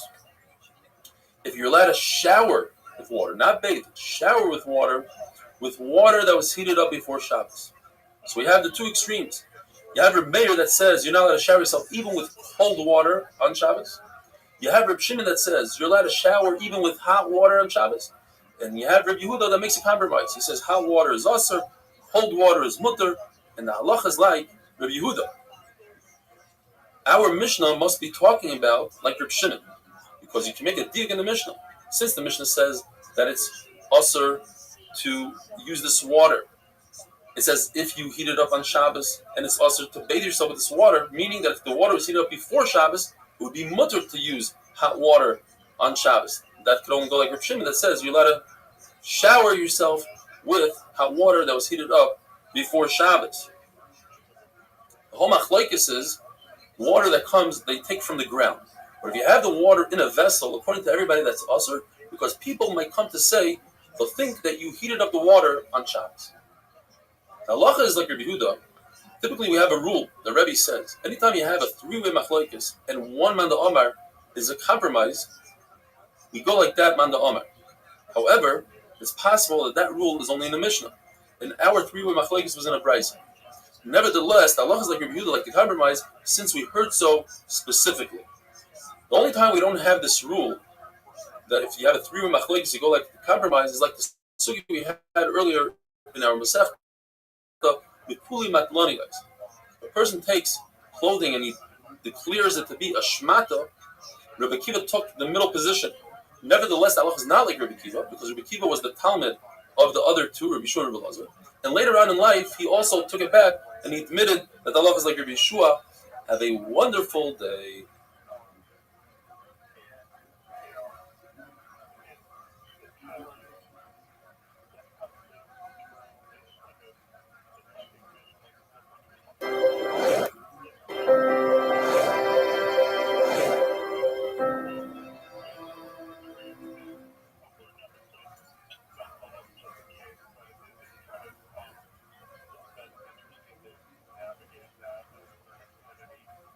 Shabbos Daf Mem. There are two versions in Rav. Rav says that if you heat up water before Shabbos, you're permitted to bathe in that water, provided that you only bathe one limb at a time. The fact that there are two brises that seem to contradict that, they say the only way you can bathe yourself is if you wash your face, hands, and feet. Seems like any other limb would be also. Rabbi will explain that the Bryce is just telling us how to do it. Just like you wash your face by itself, your hands by itself, so too each limb must be washed individually. The other version of Rabbi is Rabbi. The way to use hot water that was heated before Shabbos is to bathe your entire body besides one limb. You must leave one limb out. The problem is those two Bryces seem to contradict Rabbi, because those Bryces say the only way to bathe yourself is Hanav Yodav Raglav, face, hands, and feet, not your entire body minus one limb. And that's a good kasha. Rav Yosef asked Abaya, who was brought up by Rabbi Bar Nachmani, he said, the Rabbi, in fact, use Rab's shita that you're allowed to bathe yourself, your entire body, minus one limb? Says Abaya, I never saw, I don't know. But the question is, why did Rav Yosef ask Abaya? It's obvious that Rabbi always did exactly what Rav said, besides three things. We had it in the beginning of the Sefta, that you're not allowed to take tzitzis from one beged to the other. Rav says you can. Rav says you could light a ner Chanukah one from the other. Rav says you can. And Rav paskin like Reb Shimon Begreira that you're allowed to drag a bench provided that you don't know for sure that you're going to make a groove. Rav says I don't hold like that. But in everything else, he did exactly like Rav. The answer is because this is a kula. Perhaps in kulas, Rav didn't act like Rav. To say that you're allowed to bathe yourself, your whole body, minus one limb, that's a kula. In fact, the halach is not like Rav. The halach is like Shmuel, who says that the only thing you're allowed to do on Shabbos is bathe your face, hands, and feet. Before Shabrai is just like Shmuel that says, even if you bathe each limb individually, that's awesome. You can only do Hanav Yodav Baragov.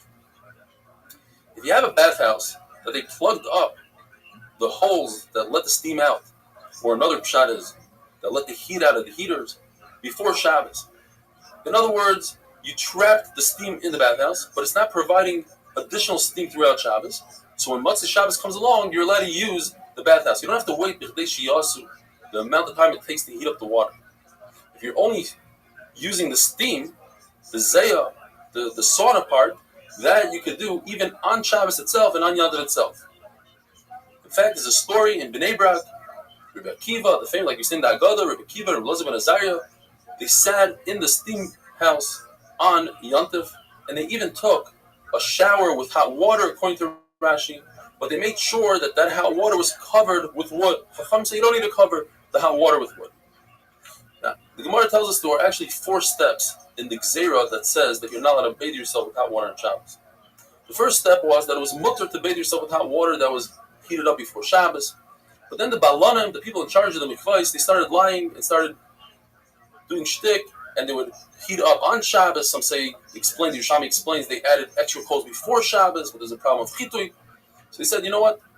No more bathing in hot water, but you're allowed to use the steam. The Avaryanim came along, the people that are Oiva Averis, and they started lying. They said, we're using the steam, but in fact, they were bathing. So they said, you know what? You're not allowed to use steam, but you're allowed to use Chamit Tefera, any natural hot spring you're allowed to use. Then came along the third Gzeira. People were lying. They said, hey, I just came from the Chamit Tefera, when in fact they were coming from the bathhouse. So they said, Chamit Tefera is also awesome, but you're allowed to use cold water. But they realized, Chachamim, that people cannot be oimed, they can't stand the Gzeiras, they weren't able to accept the Gzeira. So they said, Chamit Tefera is mutter, let's take it back a step. You're allowed to go to a natural hot spring. You're not allowed to use the steam, you're not allowed to use the Zayah. And you see from here that a person who's over on a Derabanan, on this Gzeira, is considered an Avaryon. You're allowed to call him out in public and call him an Avaryon. The Gemara tells us you're allowed to walk through a bathhouse that's very wide and large, because we're not concerned people are going to think that you bathe there and you're not going to benefit from it. But if it's a smaller one, like in a small kfar, in a village, it's inevitable that if you walk through it, that you won't benefit from the steam, and therefore it's asur. You're allowed to heat up your own body and then pour cold water on it. But to do the reverse, pour cold water on your body, then heat yourself up in front of a fire, that's asur, because now you're bathing yourself with hot water. Similarly, you're allowed to take a hot towel and put it on your stomach to relieve pain in the stomach. But you're not allowed to take a small pot with hot water. Number one, if it spills out, it's a very big danger, and that's also to do in the weekday as well. But there's an additional problem, that if water spills out onto your body, now you're bathing in hot water. The Tanna Kama says that you're permitted to take cold water on Shabbos and warm it up, make it lukewarm. It's also to heat it up to the point where it's yatsi ledes, where your hand takes it back, or better yet, the Gemara describes it as amount of hot water or the heat that could burn a baby's stomach. That's a universal stage. Hazanish says it's 40 degrees Celsius, which is about 104 Fahrenheit, and Zaman Arba says 46 degrees Celsius, which is about 114.8 Fahrenheit. That you're not allowed to do. Now, what about oil?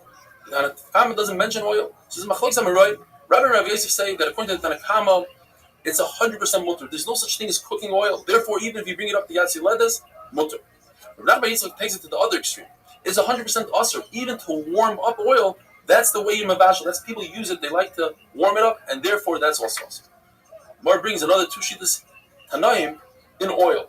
According to Rabbi Yehuda, to warm it up to a point that's Yatsi Ledes is usher. To warm it up to a point of lukewarm, that's mutter, because that's not how you cook with it. And Shimon Gamliel says that is the way to cook with it, to make it warm. Therefore, you can only put it on your hand and put your hand in front of a fire. But what is the difference between Shimon Gamliel and Rabbi Yitzchak? They're saying the same thing, basically. You're not allowed to warm up oil, even lukewarm. The answer is because according to Rabbi Yitzchak, it's also to warm it up lukewarm, even with a shinoi, even kilachar with the side of your hand. But according to Shimon Gamliel, that is mutter. La halacha, there's no difference between oil and water. Both of them, if it's yatsi ledes, it's asur to warm up, and if it's not yatsi ledes, it's mutter. The Gemara does is Rabbi Yitzchak bar Avdimi went into the bathhouse. He was following Rabbi, and he said, "I want to take a flask of oil and put it in the Chamei Tveria, the bathhouse of Chamei Tveria, and warm it up." And Rabbi said, "You're not allowed to do that. You can take kli sheni, water that's into another kli, fill up another kli, and then you put into that." So the Gemara says, first of all, you learn three things from here. You learn that you could cook oil, like the shita that says oil is cookable. Second of all, you see that if you take water out of the Chamei Tveria and you make it into kli sheni, that does not cook. And second of all, you see that just warming up oil, that's also considered cooking. Now, how did Rabbi tell him these halachas? He was in a bathhouse. You're not allowed to even think in Torah in the bathhouse. The answer is, to prevent somebody from doing an Isra, you're allowed to, like we see, that a Talmud went behind Rabbi into the bathhouse, and he wanted to mop the floor for him, and Rabbi said that is Asr, that's the Shui Gumas, that's considered Baina, because he wanted to prevent him from doing an Isra. Have a wonderful day.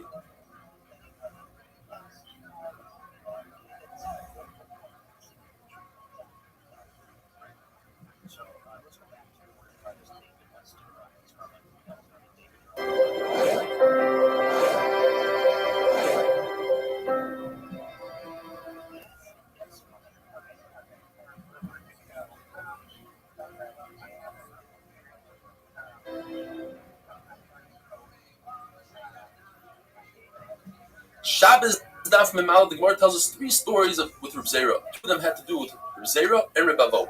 First one is Reb Zera saw Reb Avo swimming in his own private pool in the backyard. It was full of Chamei Tveria, which we said that you're allowed to use on Shabbos. He says, I'm not sure though if Reb Avo had his feet on the ground or he's floating. Floating in the river would be asur because of Chavesh Shel Shayatim. Concerned that you might make a life preserver.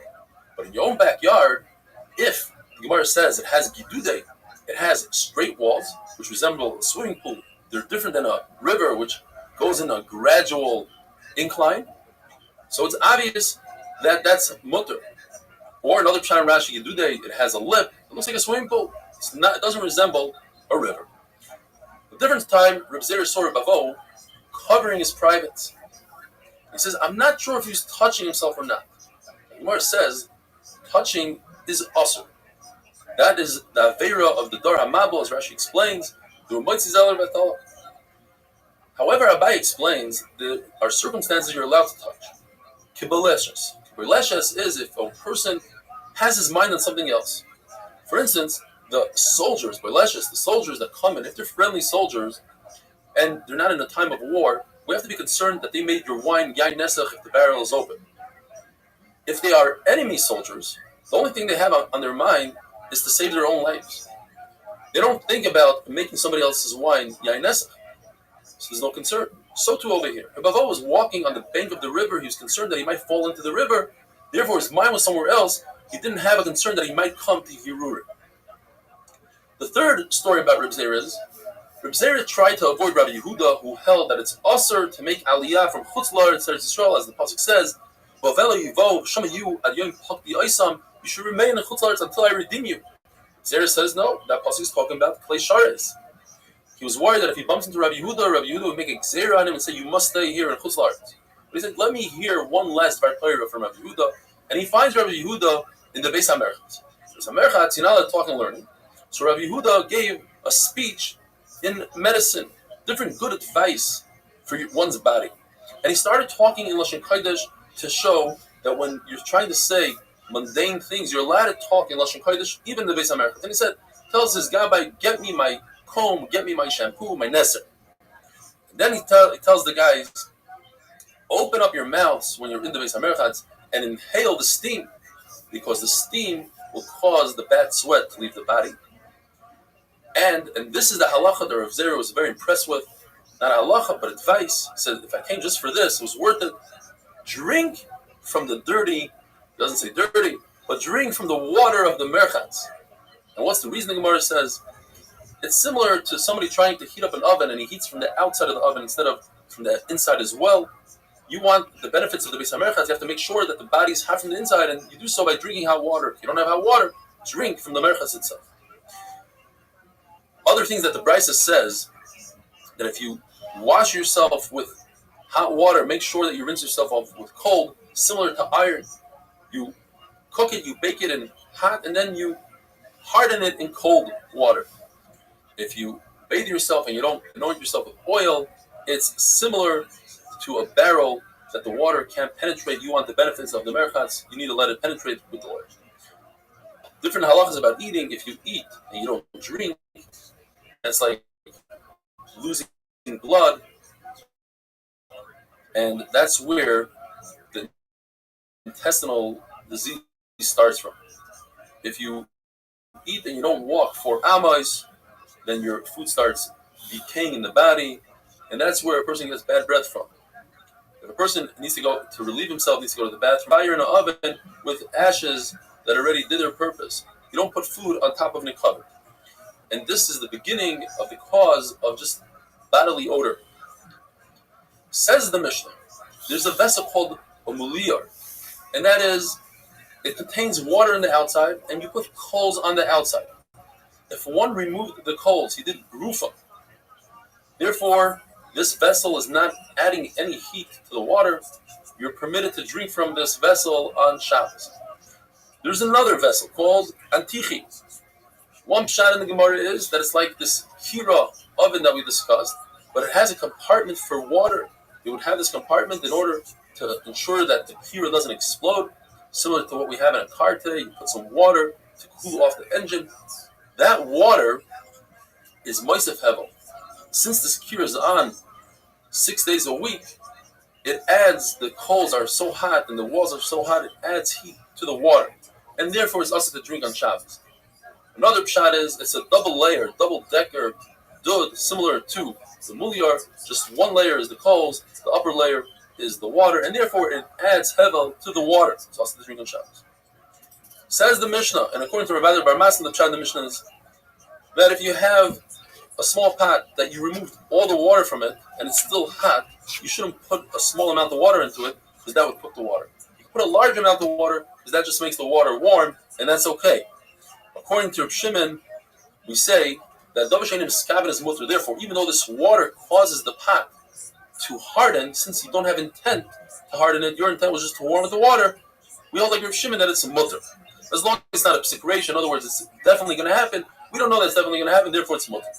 According to Abai, the pshat is, you didn't remove the water. You removed this kettle from the stove. And now, to add a small amount of water is also because you're boiling up the water. To add a larger amount of water is mutter, because it's just going to create lukewarm water. However, if there's no water left in that pot, any amount of water to be added to that pot would be awesome, because called like Rabbi Yehuda, Davar She'enim Skaven is awesome. Rav says this whole halacha, these halachas are only when you put the amount of water needed and not being mitzaref. In other words, in order to harden the kli, you have to fill up the kli all the way to the top, says Rashi. So this would be mutter if you put less than that amount. Shmuel argues, says even if you fill up the kli all the way to the top, it's still mutter. Now typically Shmuel doesn't hold like Reb Shimon. In another halacha, in a malacha shein tzricha legufa, as we discussed, if you have a piece of wood that's a coal, glowing red, and you're concerned that somebody might step on it, it's also to extinguish it. Even though it's a malacha shein tzricha legufa, you don't need that piece of wood as a coal. You just don't want the fire. It's not a creative act. Reb Shimon says it's mutter, and Shmuel holds that it's aser. So you see, Shmuel doesn't hold like Reb Shimon. So Gemara says yes. In Melacha Shein Tzricha L'Gufa, he doesn't hold like Reb Shimon. In Shein Miskaven, he does hold like Reb Shimon. And he gets his call. And therefore, the Gemara finishes off by saying that if you see thorn, or let's say in our days a piece of glass in the Rosh Hashanah, Midrabanan, you're not allowed to walk less than 4 amas. Stop and walk again less than 4 amas. That's his Rabbi. But since this is a danger, you're allowed to do so. And in the Carmelists, where the whole Isser, the whole idea is only the Rabbanan, you're allowed to walk all the way to the garbage can and throw it out, even though it's a lot more than 4 amas. Have a wonderful day. And is that how it was? But she didn't have anything to do with this. She was just she had 4 babies at once. Something like that. Maybe not. Anyway, it was like somebody was reenacting a picture of her having 4 babies at once, and this like guy gets a call. Shabbos Daf Mem Beis. Yishamai say that the bottom water always wins. So therefore, it's also to pour on Shabbos cold water into hot water, because that would be cooking the cold water. But pouring hot water into cold water, that's mutter, because you're not cooking the cold water. They still say it doesn't make a difference. Even pouring cold water into hot water is mutter. A bath is a kli rishon. It's heated directly from the flame, and therefore, cold water into hot water is asur, and hot water into cold water is mutter. Shimon ben Asya says, and Allah is like him, that even hot water into cold water is also asur. But there was a havamina that Shimon ben Asya wasn't talking about a bath; he was talking about a cup.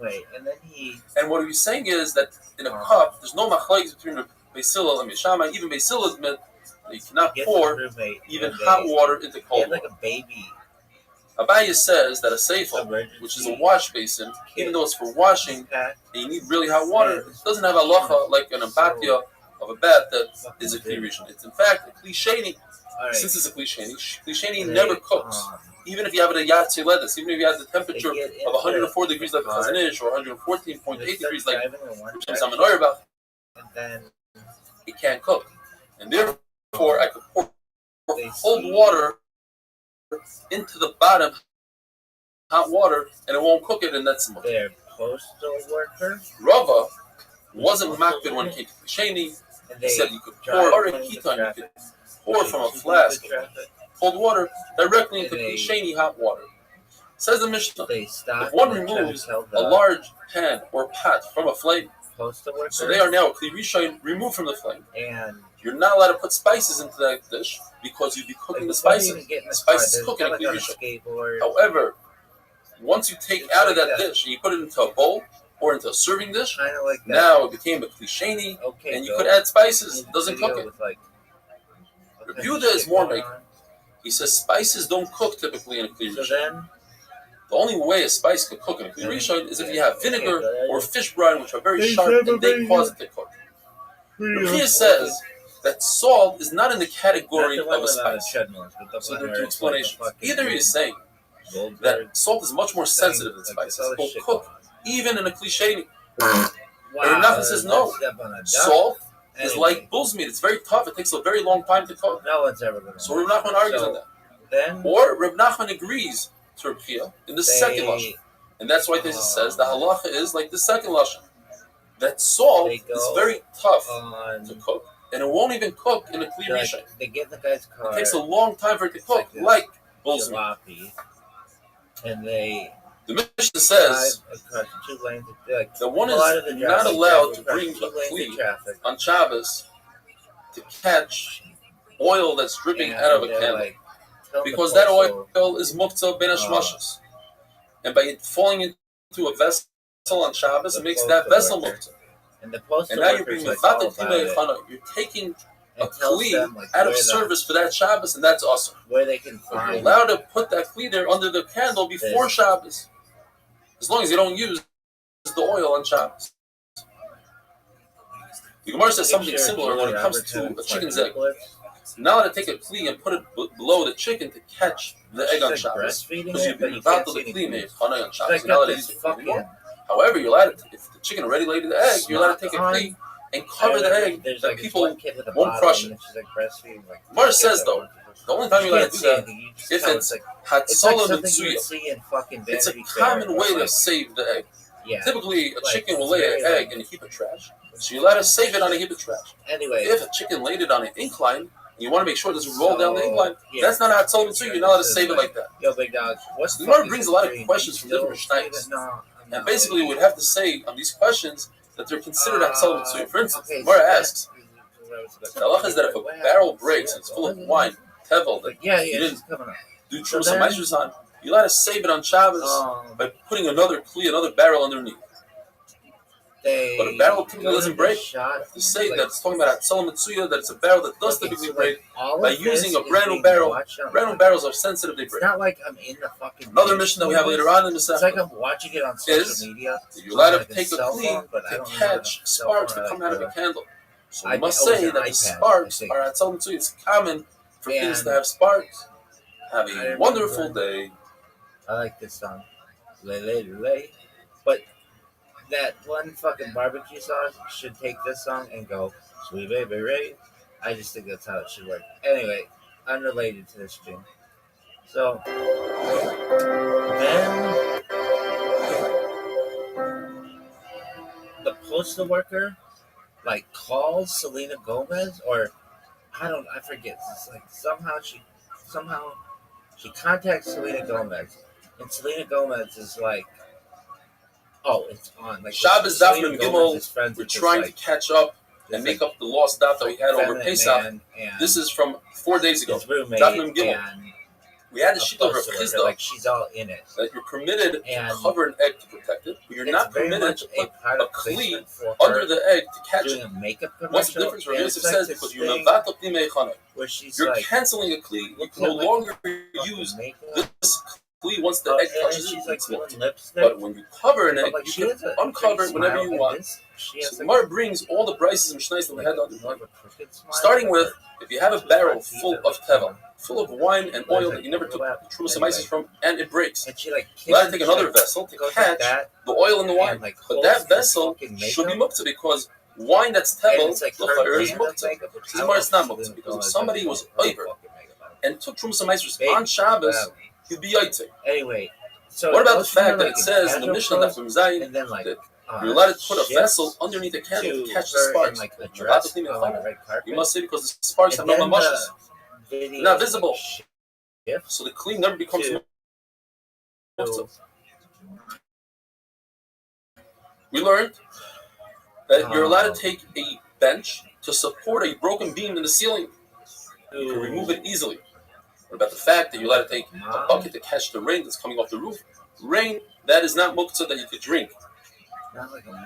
There's not halacha that you're allowed to take a basket Like in order a to lady help who had the young chickens go back into the chicken coop. photo of Julia Says the Roberts. Gemara, you're allowed to move that basket unless those chicks were on the basket during Ben It Hashmashos. was a fucked up dream. Then we say Migud is Katsoy. In Hashmashos, it's Katsoy the Kuliyayma. Rabbi Yitzchak They're argues like- with Rav Chisda, and he says not only is it usher to catch an egg on Shabbos, but it's also usher to cover and protect an egg on Shabbos. Why? Because he holds that you're not allowed to move any kli on Shabbos if it's for the tzorech, for the use of a item that's muktzah. So they, But what about all these brises and mishnayos that we just mentioned? You're allowed to move a bench that's not I muktzah. remember Hold up thinking a beam that's that broken, she but the beam was that's broken is watching muktzah. an iPad or something. You're allowed to take a basket that's not muktzah for chickens that are muktzah. Just make this We like must say in all those viral cases video that he started out to carrying be, the bench like, and the it was, basket like, something and that the bowl somebody did. and all those other They knew things that they were going to try to with a make it heter. go viral. It was with tzarich l'kayma. They, like, He had got to a pick hold up of the bench because he needed it for the place. He needed the spot that the bench was sitting on. Once he was holding it in his hand, we allow him to continue and support the beam. We allow him to continue and put the basket down for the chicks. More asked a question from an egg that was born on Shabbos. It says you're not allowed to cover a vessel with it. And a very interesting halacha, you're not allowed to support your bed. There are people that would support beds with eggs. It could carry a lot of force, a lot of poundage. You're not allowed to do so. However, you're allowed to protect the egg that was born on Shabbos. Again, we must say, protecting with the kli, they started carrying it with a heter of the tzarich mikayma. It says, you're allowed to take a machzelas or reed and put it on top of small stones. But the small stones are muktzah. We're talking about stones that are not muktzah, stones that they use instead of toilet paper. What about the fact that they take a machzelas and cover bricks from a building site? We're talking about that the building is already done, the construction is over, and now he's using those bricks for a heter. They're not muktzah, he's using them to lean on. What about the fact that it says you're allowed to cover a beehive with a machzelas? You're allowed to cover a beehive, but you have to make sure, and you're covering it, you want to protect it from the rain and from the sun. Gemara understood it's probably talking about the winter and the summer. Provided that you leave space for the bees to escape, you don't want to trap them, you don't want to be over unsafe. If there's honey in the beehive, then the beehive is not muktzah. You're eating from the honey. If it's in the winter, where there's no honey, you have to say that he left over 2 hives to sustain the bees over the winter. And he thought to himself that he's going to eat from that honey, and therefore it's not muktzah. Or another shot is that we're not talking about the winter or the summer. We're talking about in Nisan and Tishrei when there's rain and sun and honey. So therefore the beehive is not muktzah. All this is going according to Rabbi Yehuda, who holds there is a concept of muktzah. According to Rabbi Shimon, the beehive wouldn't be muktzah. But according to Rabbi Yehuda, davar she'im miskaven is also. In other words, if you cover the beehive and you trap the bees in there by mistake, you're over. We must say he left a nice gap in there so the bees can escape. No one knows. Rav Huna also agrees with this concept of Rav Yosef that if you're not allowed to carry a kli that's mutter, that's not muktzah, for something that is muktzah. He says this in another halacha completely. He says by a mace, you have a corpse, you're not allowed to cover the corpse from the sun, unless you're covering the mace because of people that are alive. So how do you do it? 2 people sit on either side of the mace, and they become really hot from sitting on the floor. So they bring benches. They sit on the benches and they're really hot from the sun. So they bring reed, they bring oil, and they hold it over the mace. Then they lift up the benches to make it a little higher, and then they walk away, and the mace remains protected from the sun. If a dead person is laying in the sun, what do you do? So the first eitzah is to use kippur, use any item that's not muktzah, a loaf of bread, a carrot, whatever it is that's not muktzah, you put it on the dead person or on the bed of the dead person, and then you can move the baby and the loaf of bread, and then there, you have moving the dead person. If you don't have any of those items, according to Shmuel, you flip over the dead person from bed to bed until you get to the place that you need to get to. That's till 2 minutes out. He holds that's not considered carrying. Rav holds that is considered carrying, therefore that is also. What if there's a fight? If you have a kikar and tinoik, that's not a problem. If you don't have those items, well, there's a Manda Omer that says that you're allowed to save the dead person because the person is Bo'al al Mesa. He's going to be so concerned about the dead person, he'll be over on the eraisa of extinguishing the flame. So we rather him just do tiltum in the Rabbanan and not be over. And the halacha is like Yehuda ben Lakish that says you're allowed to do so. Reb Shimon says, the final halacha for today, if you have leftover oil, and we're going to see this later on, if you have leftover oil in a lamp that was extinguished, according to Reb Shimon, he doesn't hold Megillah Skatzoy ben Shmoshes, it's Skatzoy l'Kul Yom, and therefore that oil is mutter on Shabbos. Have a wonderful day. Yo, look at this. Oh, are you fucking serious? What is this bullshit? So none of that recorded? Worst stream ever. Look at this move. Look at this move.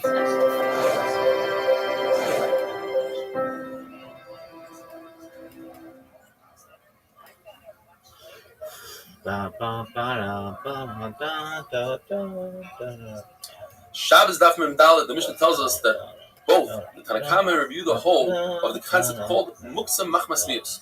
Something that's disgusting. For instance, a lamp that has oil residue and ash residue is disgusting, and therefore people don't touch it, and you're not allowed to move it on Shabbos. Normally I don't see cell phone It's not disgusting. imagery So or you're allowed to move it on Shabbos. Rabbi Shimon doesn't subscribe to the concept called Muksa Machmas Mios, and therefore he allows you to move this lamp on Shabbos. However, if this lamp has an existing flame right now, let's see how we did. then he says that it's also to move. Rashi explains the Havamina of the Gemara later on, because I'm concerned that you might come to extinguish the flame. The Maskan of the Gemara later on is that it becomes a basis l'davar also. It supports a flame. The flame is mukta, so the bottom part, the lamp, is also mukta. Rameir doesn't either hold of mukta machmas mios, but he holds of the concept called mukta machmas isur. Since the flame is also, therefore, migu diskatzoi ben hashmashos diskatzoi l'kuliyim. We have the concept. Since it becomes mukta during ben hashmashos, it's lit. So even if it extinguishes later on, that is remains throughout the whole Shabbos, since it was mukta for that moment of ben hashmashos. What about a very large vessel, a cup, a container that contains a lot of oil that can last for the entire Shabbos? According to Ula, even if there's no flame on it right now, it's muktzah according to Yehuda, because the concept migdis katzoi ben hashmashos, it's katzoi the kuliyama, but according to Rabbi Shimon, it's not muktzah. The issue is the wording doesn't fit so well. It says aval. A small candle is also aval. Even a big one is. It should say small, large. There's no difference according to Rabbi Yehuda. Why does it say aval? Marzutra prefers to say that it goes according to Rabbi Shimon. A small candle is not muktzah. Aval, but a larger candle that contains oil for the entire Shabbos is muktzah. Typically, Rabbi Shimon doesn't hold of the concept meaning it's katzoi ben hashmashos, it's katzoi the kuliyama. But in this case, since there's enough oil to last for the entire Shabbos, in his mind, he forgot about it. He doesn't want to use it. He thinks that it's going to last the whole Shabbos, so he set it aside. So even Rabbi Shimon agrees in this case, migu it's katzoi ben hashmashos, it's katzoi the kuliyama. It remains muktzah even if there's no flame right now, according to Rabbi Shimon. Rabbi Lazar, the son of Rabbi Shimon bar Yochai, holds like his father, Rabbi Shimon, in two things: that there's no muksa machmas mios, and there's no muksa machmas isur. But he argues on his father in one thing. His father holds that while the candle is lit, you cannot benefit from the oil. He holds you could benefit from the oil if it drips out, and it's not in a way that will cause the flame to diminish. If it doesn't cause any kibui, then he says you're allowed to use the oil. Jer says that if you have a metal candelabra, which doesn't absorb oil and ashes, so it's not mose, it's not disgusting. According to everybody, if you lit it ben hashmashos, Reb Meir and Reb Yehuda both agree because it's katzoi ben hashmashos, it's katzoi kuliyam. But if it's not lit during ben hashmashos, then according to them, it's mutter to be metaltal. Mar talks about a bed, similar to a table. One wants to put money on a bed. So Mar says as follows: if a person designates this bed and says specifically, "I want this bed to put money on it," all in his head. But in addition to having it in his head, he had condition number 2, that he actually put the money physically on the bed. Even though he removed it before Shabbos, the bed remains muktzah. It's a bed that's meant for money. Money is muktzah machmas gufay, and Taisus points out it's even usher to move the tzarech gufay mukayma. Typically, a muktzah klish malachti l'isr, for instance, a hammer. You can move if you need it to sit down on its spot, or you need to use the hammer to open up, to crack open up a coconut or whatever. But money doesn't have any other use other than to use it in a store. And therefore, even if you need its space or you want to use the actual money, it's muktzah machmas gufay. Now, if a person either designated it, the bed, for money, but didn't put the money on it, or he put the money on it and didn't designate it, then it's not muktzah. However, if he didn't designate it, but he had money on the bed during ben hashmashos, then the bed remains muktzah for the rest of the Shabbos. Even if a child removed the money, it remains muktzah. We're a very interesting halacha. If you have a candle, you have a lamp, even if you lit a candle on it before Shabbos, but you didn't designate it, it's not muktzah. You have to designate it and light the candle in order for it to be muktzah. Gemara's question is from Muchni. Muchni is a wheel from a wagon. We'll go into all the halachas, but the question from that sugya is, do you see that if there's money in the wheel before Shabbos, during Guinness and you remove the money, you could move the wagon? Why do we say that if the money was on the bed and you remove the money, you cannot move the bed? And the answer is because Muchni goes according to Reb Shimon. And what we're talking about goes according to Rab, goes according to Rabbi Yehuda. And what is a Muchni? Muchni is a wheel that's attached to a wagon. If the wheel detaches from the wagon, then we view the wheel as an independent vessel, kli, and it has no connection to the wagon. And therefore, if Tumah, let's say, goes under the wheel, it doesn't transfer to the wagon. If Tumah goes under the wagon, it doesn't transfer to the wheel. Although they're touching, but Tumah doesn't transfer from one kli to another unless they're one. And since they're independent of each other, it doesn't transfer. Another halacha: if a wagon or any kli is larger than 40 sa, it's not mekabel Tumah. How do I measure this? According to Beis Hillel, you measure if from the outside it can displace 40 sa of water. So when you do so, you put it, let's say, in a swimming pool to see if it can displace 40 sa of water. You cannot count the wheels as part of the 40 sa because the wheels, since they detach, are not part of the wagon. What does that mean? Another halacha is that if you have a tool on the wagon and it is mild, it creates a tent over, let's say, a basic farce over a caver. If there's a wheel there and the wheel is not part of the wagon, it cannot save that tool from tumah. And if there's money, and that's the halacha that the Gemara brings as a question, if there's money in the wheel, because the wheel has a base kibble, it's a kli. If the money's still there, and the wheel is not part of the wagon, you cannot move the wheel on Shabbos. But if the wheel is part of the wagon, you could move the wheel because you're moving the wagon, and the wheel is bundled to the wagon. We see, as we mentioned before, that Rav goes according to Rabbi Yehuda. There's another halacha that Rav goes according to Rabbi Yehuda, which is actually the kula. And that is that if you have a lamp, Erev Shabbos, you're allowed to hang it on a tree. And we're not concerned that you might climb up the tree on Shabbos because you know that this lamp is muktzah for the entire Shabbos. However, on Yontif, you're not allowed to hang it on a tree because a lamp is not muktzah, and we're concerned you're going to go up the tree to retrieve your lamp. Have a wonderful day. I'm never gonna dance again. You're too sweet and just know it knows. Now it's easy to pretend. I know you're not. Look at that rope, bro. Should've known that. Waste this chance when I've been given. So I'm never gonna dance again.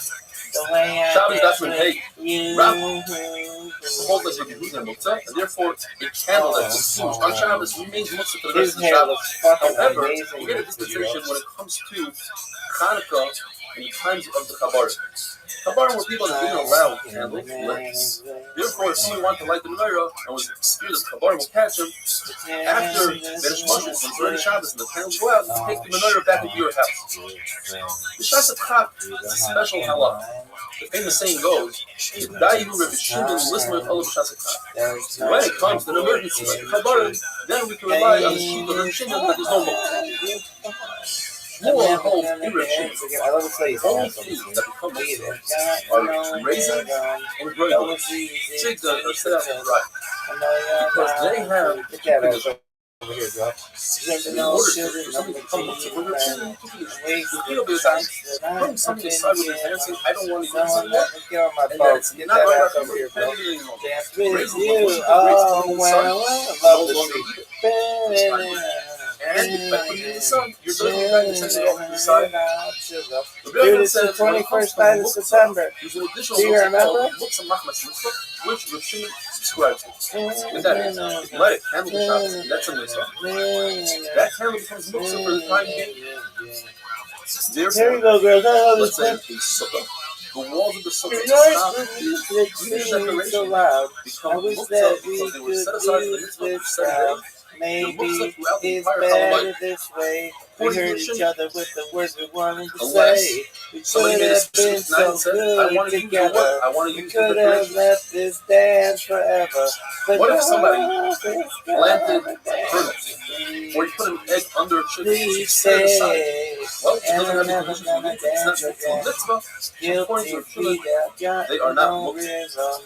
No, it's easy Going back to to pretend. sukkah, I know you're if you not have a a sukkah fool. that's standing during other Yom Should've Tovim known, like should've Pesach and never Shavuot, see the fact. you're not allowed to take wood off the Makes the sukkah. sunset That's slices that's up bringing in the sukkah. jail. What if the sukkah fell down You're on never gonna Shavuot? dance again. You would also not allow The way I to use that dance wood according with to you. Sukkah because it's muktzah. According to Shimon, it's not muktzah. Once it breaks, it falls down, and you anticipated it, it's not muktzah. On sukkahs, according to Shimon, it's muktzah, unless it's not.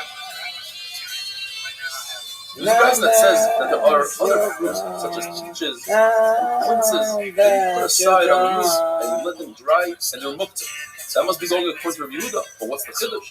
The chiddush is even though they're fruits, and we're eating from them, nevertheless, by putting them on the roof, you see a dash from it, you don't want to have anything to do with it, and therefore they remain muktzah according to Rabbi Yehuda. Rabbi saw Lazar asked Rabbi, what does Rabbi Shimon hold when it comes to Tzili Mark?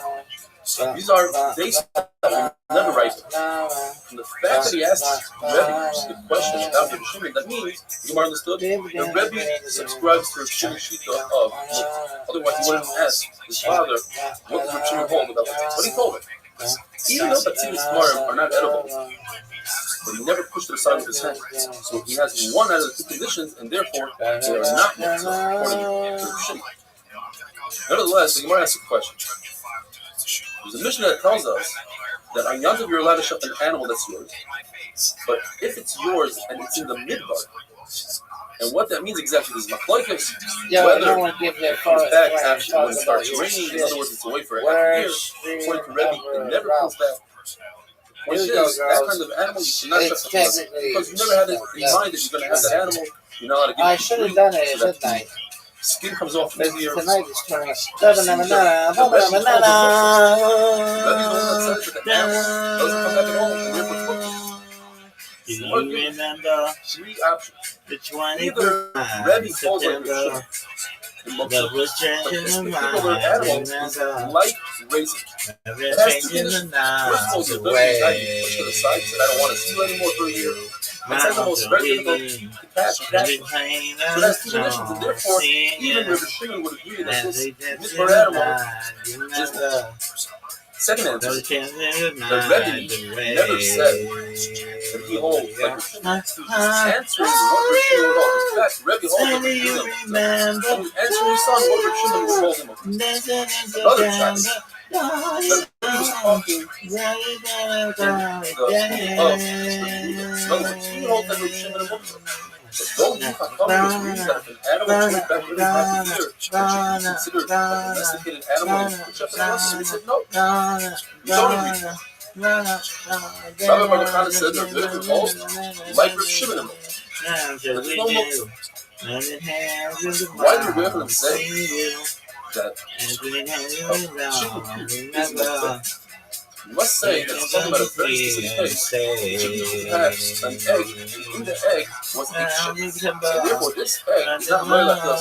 It's called won't eat egg seal, and it's not right for a herd of you have a dead chicken there, we can't eat it straight, or we're going to. Therefore, Rabbi Shimon does hold a muktzah, something like money, stones, and absolutely no other use to that. This egg with the chicken that has absolutely no other use. And therefore, Rabbi Shimon agrees that's muktzah. And why did he just say that there's an egg there that was born on Shabbos? And Rabbi Shimon holds that it's not allowed to eat muktzah because there is a shita that holds not to hold, and Rabbi Shimon doesn't hold of the right of Shabbos. In other words, since you anticipate the birth of this egg, Rabbi Shimon doesn't hold that it's not allowed to and say that there's a dead chicken that you got it. That holds, and Rabbi Shimon use that chicken to feed the animal on Shabbos. As long as you knew that beforehand. In other words, there's one mandama that says Rabbi Shimon is healthy and he got it on Shabbos. Rabbi Shimon holds muktzah. I never thought of that. Another mandama that says that it's Rabbi Yitzchak and Rabbi Yosef hold that Rabbi Yochanan said that the halacha is like Rabbi Yehuda, that there is muktzah. Now, why do you have to say so? There's a story that you can learn from, and you know from that story that Rabbi Yochanan held it like Rabbi Yehuda that there's muktzah. A menorah, a large candelabra, fell on Ravasi. Ravasi didn't move it. Maybe he walked away from it and it fell by itself, but he didn't move it because he held of muktzah. And his Rebbe's Rabbi Yochanan. So you see from here that Rabbi Yochanan holds of muktzah. So the Gemara on today's daf says perhaps the reason why he didn't move it is because there's a new muktzah called Pevei HaMakor. It has a very specific spot, similar to muktzah machmas kasar and kiss. If you have something really expensive, you don't want to use it. Designated area for it. And therefore, this candelabra had a designated area, and that's why it was muktzah, not because of the muktzah of Rabbi Yehuda. Have a wonderful day.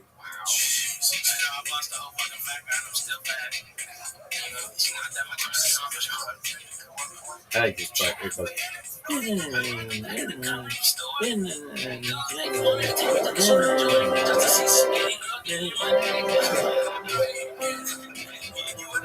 Shit.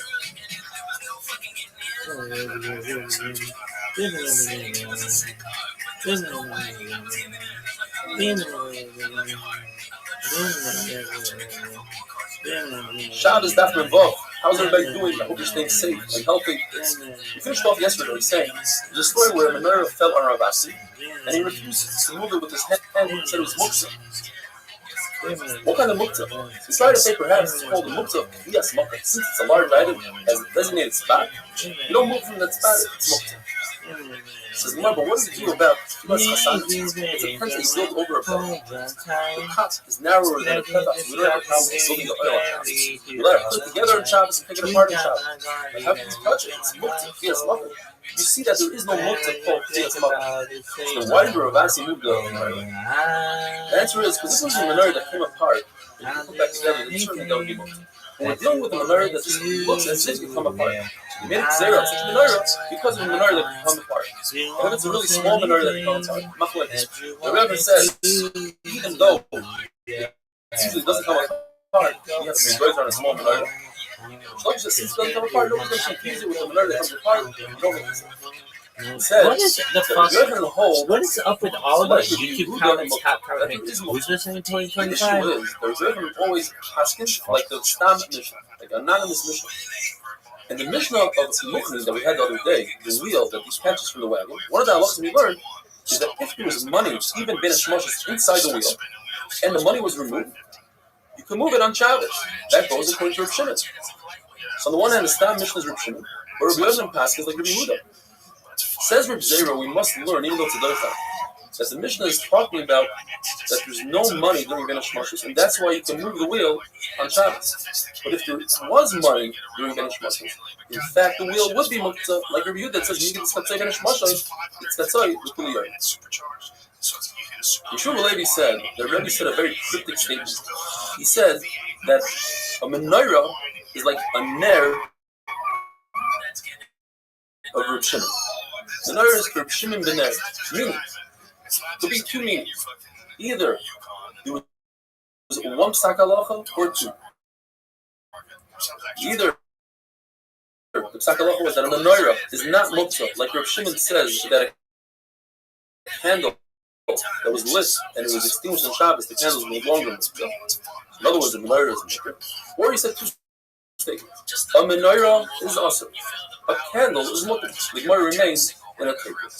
The Gemara tells us that Reb Malkiah, and at a different time, Reb Yosef Lila, both acted like Reb Shimon. There was no mother Bavo, even though he himself held like Reb Shimon, but when he was in front of Reb Yochanan, out of respect to Reb Yochanan, he acted like Reb Yehuda that there is muktzah.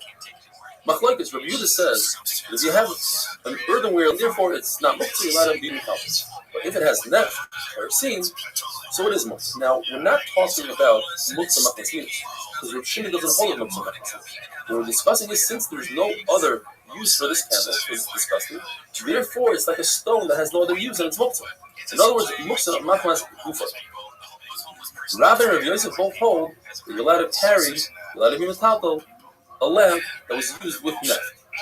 The Gemara tells us an amazing story. The Rabbi, went to visit Rabbi. He had a lot of mud on his shoes. And they sat him down. He said, sit down on this bed. And he put his shoe on the bed and put a lot of mud on the bed. And this upset Rabbi. And Rabbi decided he's going to torture Rabbi Via with questions to punish him. Some server has a beautiful chat. Look into it. And he asked him, why is it that Rabbi and Rabbi Yosef both say that a lamp that was used with net, with kerosene, is not much? So he told him, because you could use that lamp for another usage, you could cover another key with it. He said, wait a minute, but what about all stones in the world? They're very muktzah, but you could use them to cover Shalem. Says Rabbi, no, there's a big difference. This lamp has a name of a kli on it, where a stone is not a kli. And I'll prove it to you from a Mishnah. The halacha is that a woman is not allowed to walk out on Shabbos with beautiful jewelry. She might choke her friend. But in her own chutzner, she's allowed to move it. Why? Because Ula explains that it has a name of a kli. So anything that has a name of a kli is not muktzah. Says Reb Nachman Bar Yitzchak, Baruch Rahman, Baruch Hashem, that Rabbi wasn't successful in embarrassing himself. The halacha is that the person has the firstborn animals, cat, sheep, he goes to the kohen, and uses it. But if it befalls a mum, and the kohen could check it outside and say, this is consistent with what he wants. What if he finds the mum on her? It's also part of the question. Why is this part different than oil that's left over in a lamp? The Rishon says is not. Says what is the big difference? Oil that's left in a lamp. When he lights the lamp, he knows that he might have leftover oil. So he thinks about that oil and he wants it. So that's why it's not muktzah. But an animal of a heart, there's 3 reasons why he's not even thinking about it. First of all, who says that this animal will have a muktzah? And even if it has a muktzah, who says it will be a muktzah, a permanent muktzah? And even if it's a permanent muktzah, who says they'll find a rabbi, they'll tell him that it's a good muktzah, he can chef it. What about a woman who makes a neder on Shabbos, Mayfair, Matur, the neder? What if her husband doesn't agree? Because when a woman makes a neder, she only asks her husband. And what about a man? How can he make for his neder on Shabbos? What if he doesn't find a rabbi? Because he doesn't need a rabbi. He just finds 2 simple people who matter his neder. In the Mishnah it says, if the fire is still lit, even Reb Shimon says it's muktzah. Why? The answer is because it becomes a basis of the lamp supports the flame, which is muktzah. Pshat is not because we are concerned with the lamp, like Rashi explained in the Mishnah. We're concerned perhaps when you extinguish the flames, that we say. Because Reb Shimon holds the double shame is muktzah. You don't think about it. You don't. That's not your intent. And you're not chayil. In other words, if a person drags a bench, he's trying to bring it from point A to point B, but by doing so, he creates a groove in the ground. He's puzzled. And don't say that there's enough community the rice and the rabbanon. Extinguishing a flame is the rice.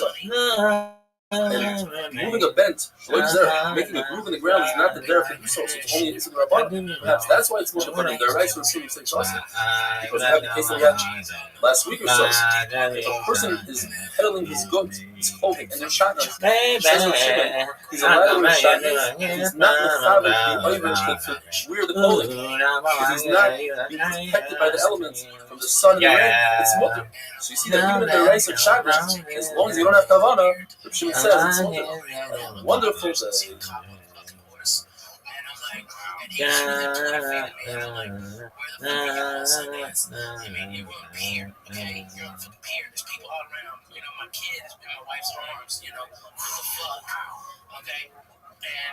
And we went down there to go see it.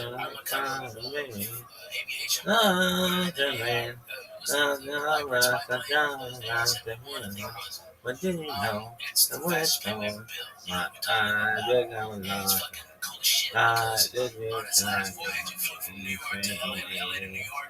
Baby, like a man in a kiss of rose on the grave. Ooh, the more I get you a stranger, it feels, yeah. SR-71, bitch.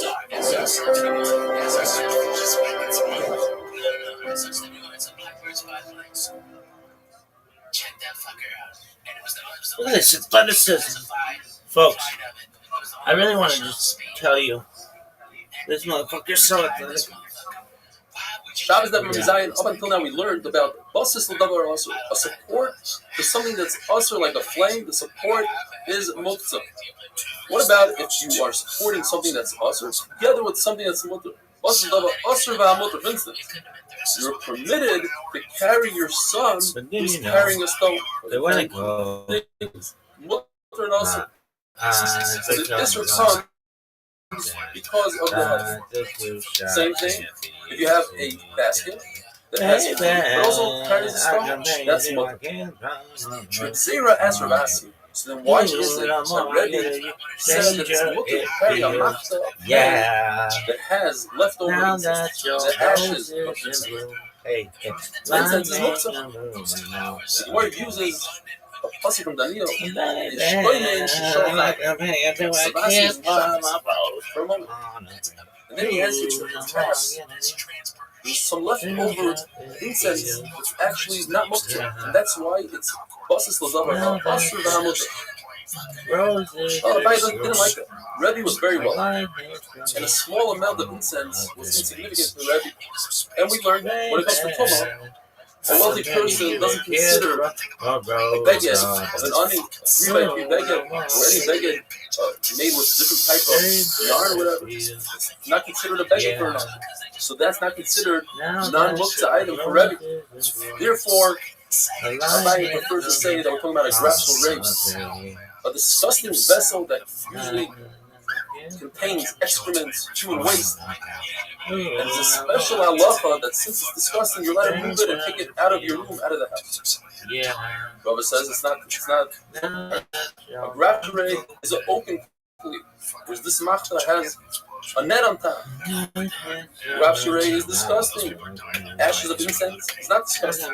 Therefore, Rabbi learns that these ashes are not muktzah because they serve a purpose. You could cover spittle, you could cover excrements.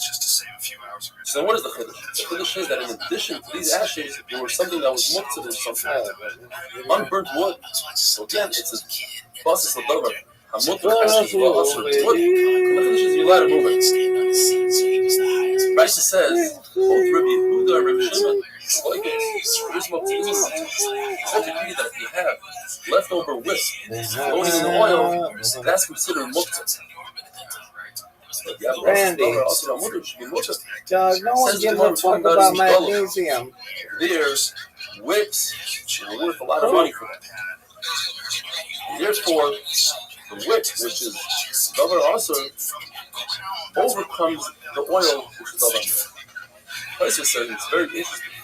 Taisa says that Galil got so much oil that the oil was worthless. Talking about today, that the oil prices dropped from 20-year low.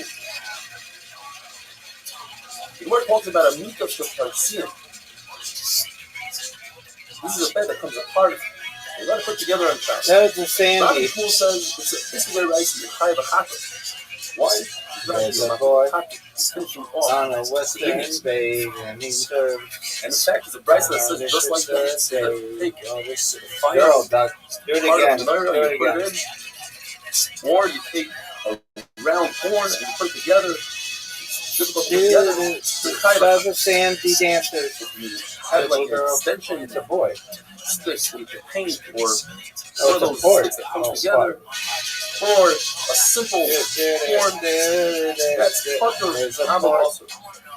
On a western bay, and they serve hardships a day. Though the sailors rise the time away to talk about their homes. And there's a girl in this harbor town, and she works playing whiskey down from the things. There's another round, serves them whiskey and wine. The sailors say, Brandy, you're a fine, what a good wife you would be. Such a fine with the dust. Say the sailor from the sea. If you have a lamp.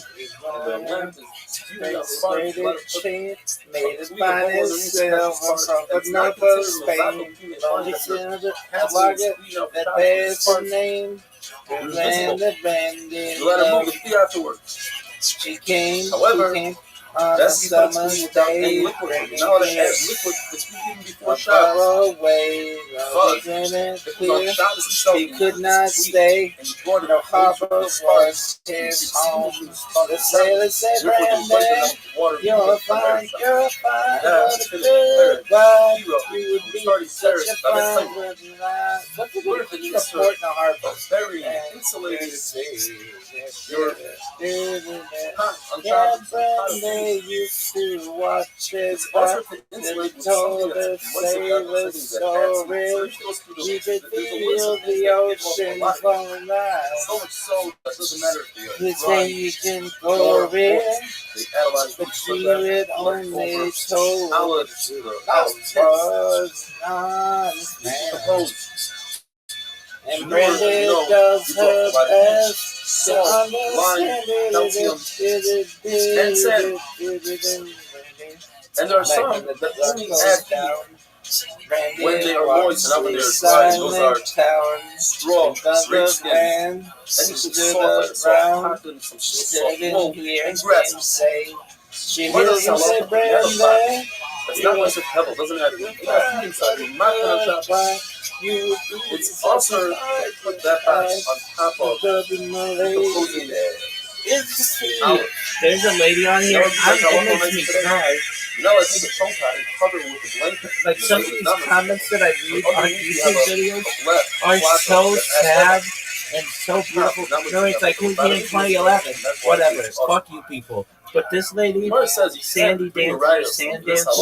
My husband used to listen to this often and sing Sandy. It's possible that we're talking about why you would be violently. He passed away just over a year ago. This halacha. You're an amazing person, Sandy Jones. Regarding talking about hours. You make me But in cry. general, you'd be also to be knocking in Why you cry? Have a wonderful day. Because Sandy Dance's husband used to sing Sandy, you're a kind girl. Dog, no one gives a flying fuck. What's going to be profitable out of this experience? What military applications can come from this experiment if there's not?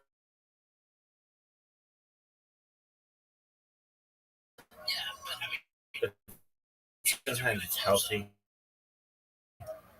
Worst stream ever. The whole Area 51 is the most fascinating thing to me. It looks great. The Gemara tells us that it's permitted to take two urns and place them one on top of another when they both contain hot water. That shit The is top one is not a tmana, you're not burying the top one. You're just trying to prevent heat loss from the top one. However, when the servant in Reish Galusa's house put a cold cup of water on top of an urn, They shot then Rabbi yelled at him and said, don't do so. What's the difference? Because you're trying to introduce heat to the cold cup. Later on, Rabbi caught him taking a head turban, placing it over a pot, and on top of the turban, he put some sort of ladle. And he yelled at him and said, don't do so. Rabbi says, what did he do now? He says, Rabbi, wait and see. And sure enough, the servant went and took the turban and squeezed it, or was trying to squeeze the schita, which is also its libum. Says Rabbi, what's the difference? We all cover our pots with some sort of rag or something. Says Rabbi, that's the big difference. If you cover it with a rag, you don't care about the rag, you're not going to squeeze it out. But a head turban is important. That's why I told him, don't do so. There's muchen, which are soft wool, cotton. People set them aside to make felt out of it. And that's called muksa mahmasisru. You set it aside and say, I'm not going to use this. Now what happens if a person, he doesn't have a choice, he ran out of straw, different material, he uses his muchen to do atmana, to insulate his pot. The Gemara says it doesn't lose its muksa, it's still muksa of chisarikos. But we cannot prove this from the brisa that says that you're permitted to do atmana with muchen, and be careful not to touch it. Perhaps the brisa is talking about don't touch it before you use it as muchen, as atmana. But once you do atmana, perhaps the Isser Muktzah goes away. You show that you don't care about it that much. So then what's the Chiddush? They can't touch Mukhin. Of course it's Muktzah, Machmas Kesarim Kiddush, says the Gemara. It's coming to teach us that even though it's so nice and soft, perhaps you want to sit on it and use it as a seat, and therefore it's not Muktzah. Chomash Malon, it is Muktzah. You take a pillow and you stuff it with Mukhin, you stuff it with the soft stuff. That's Makeh B'Patish. Mishnah says that's an Isur D'Oraisa on Shabbos. However, if you already have a pillow, it's a used pillow and it was already stuffed, and the Mukhin, the stuffing comes out, you're allowed to put it back on Shabbos, and it's not considered Makeh B'Patish. To take clothing that's uniform and you take a scissors and you cut out a hole for the neck, that's Makeh B'Patish. But to take a sword and chop off the top of a barrel, that's not Makeh B'Patish, because the lid of the barrel is not one with the barrel. It's never one. You just put it together and now you're taking it apart. If a person has an axe and he doesn't have the handle and he goes and he finds some sort of stick, it's not a permanent handle, it's just a stick. Says the Gemara, as he's using the axe, they're considered one. The handle and the axe. The handle and the metal. Tumah touches one, the other one becomes tumah. But once he's done with his malacha, he's done chopping away, then they are considered two individual items. They're independent of each other because he's going to take that stick and throw it away. This is different than the halacha. If somebody has a lot of clothing and he gives to the launderer and he wants to make sure that they don't get lost, so he sews them together. Or if somebody has a lot of keys, he's a macher, he has a lot of keys. You touch one, they all become tummy. You touch one cloth, they all become tummy. Or if, let's say, you take two garments that are made out of tzemer and you sew them with pishtam, they are shatnez for the time being. Once you start undoing the stitching for the launderer or for the shatnez, it's no longer the kama one to the other. But over here, it's different than that. Over here, a person wants the stitching to be there just in case he has to throw it into the laundry. He wants them to be together with the handle of the axe. He doesn't care about the handle. He'll use it as firewood. There's a saying, anything that's attached to something has a halacha just like it itself. Eat this cliche, she's showing up. Douche. He's talking about let's move. Kira, West a side. stove that has compartments they can put salt in on the side. No one Those gives a shit about compartments, that. are they considered like the Kira itself? For Tumah. Says the Gemara, according to Rabbi Shimon Gamliel, they're independent of each other. They're just compartments. According to Rabbi, they are independent of each other. However, if a sheretz, a mouse, and we're talking about a klicheres here, earthenware. So the only way earthenware becomes tameh is if the tumah is in the inside of the klicheres, not on the outside. If a sheretz goes inside, touches the inside of this kira, then the entire kira becomes tameh, including the compartments where you store the salt and different spices, or the candle. If you hang the sheretz in the ear space of that kira, then the kira does not become tameh. The rest of the compartments do not become tameh. The kira itself becomes tameh. Typically, the kira becomes tameh ma'avira, from the ear space. Over here we say no. Why? Because we want to show that this whole tumah, that it transfers to the compartments, is only the Rabbanan. You don't want people to burn their trumas and kachim based on this tumah. You're not allowed to burn your trumas and kachim based on the Rabbanan tumah. So therefore, we make a distinction. We say it only becomes tameh with maga by touching physically and not through the ear space. If you have scissors that come apart, or a carpenter's plane that has a blade on top that fits right into the wood, during the malacha, as you're going back and forth on a piece of wood, shaving it down, as you're cutting with the scissors, then they're considered one, and if tumah touches one part, one blade, the other blade becomes tameh. However, when it comes to hazah, sprinkling, making this device tahar, you have to make sure to get the sprinkle on both parts of the kli. Why is that?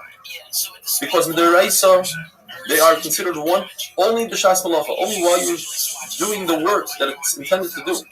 When it's sitting on the side, they're not considered one. Therefore, Chachamim said, let's do the chomer in both cases. Tuma, to say that they're both Tame is a Chumrah. Hazah, to say that they're both not Tahar, that's also a Chumrah. Therefore, you have to be Mazir both, but by Tuma, you only have to touch one in order for both of them to become Tame. Have a wonderful day. So you can catch an image of what it might not be perfect because it's a million miles away. Yeah. No. If the light from the I know what you're saying. It's real. If you the idea behind this, if you move into the future fast at the speed of light, what happens back here moves at a much faster pace. No. Yeah. What I'm saying is that bounces off the earth. Right. Okay, has an image, and that image is the same, traveling off the earth. Shabbos Daf Mem Tes. Go out into space. Good Chodesh, and I hope we all hear Psuras Chodesh this month. We had to listen to the Mishnah of different products that it's also to do at Mono if they are moist. Now there's two types of moisture. There's moisture that comes from an external moisture, and there's moisture that comes from within. The one that comes from within produces more heat. The Gemara tells us, since one of the things on the list is moichin is soft material, obviously it doesn't produce its own moisture, so the entire list has moisture that comes from an exterior source. There's a brisa that says that you shouldn't use clothing, garments for atmana. And garments, obviously, the moisture comes from an exterior source. The Gemara says that's not a raya. It's possible that they produce this garment from an area of the animal, such as the thighs, that produce its own moisture.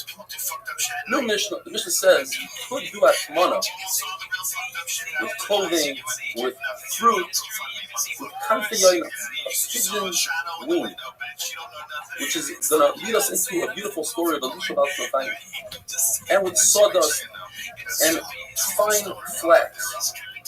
The Rabbi says that Tishtan is also when it's thin. It's similar to manure, which is once it's pebble, it produces additional heat. Thick material, thick Tishtan, then it's mutter to do atmana. How you living, pimp? The Gemara tells us tefillin require gufnaki, clean body. Like Elisha Bal Kafayim, Spaces points out, since he had this nace that's upcoming, obviously he had a gufnaki. What does it mean to have a gufnaki? Abayi says you have to be careful from hafacha, from passing wind. Rabbi says careful from sleeping, because that can lead to hafacha and kalita carry. The story is that the Romans said whoever wears tefillin is going to puncture the person's brain. Well, join the club, man. Elisha Bal Kafayim didn't care. He walked out with his tefillin. And when he saw a Roman officer, he removed his tefillin and put them in his hand. And the officer said, "What's in your hand?" He said, "I have the wings of a pigeon." He said, "Let me see." He opened up his hand, and sure enough, there were pigeon wings. He had a nace. The Gemara says, "But why did he say pigeon wings?" He says, "The Gemara, just like a pigeon, its wings protect it from the elements and from its enemies, where other birds don't fight with their wings. A pigeon fights with his wings. So too, Klal Yisrael are protected by the mitzvahs they perform." Says the Mishnah, you could perform atmana with hides, the skins of animals. And hides are not muktzah. You can do atmana with wool shearings, but they are muktzah. So if they are muktzah, how do you get to your food? It's covered with the wool shearings. What you do is you grab the handle of the lid and you pull it up, and the shearings fall off themselves. That's tiltul l'achar. It's with shinui. Elazar ben Azari says once you have the lid off, you should not remove the pot, because then the shearings will fall in to the spot that the pot was, and you wouldn't be able to put the pot back in. What you do is, with the pot in your box, you tilt the entire box as is, and that's how you pour whatever is in that pot into your bowl.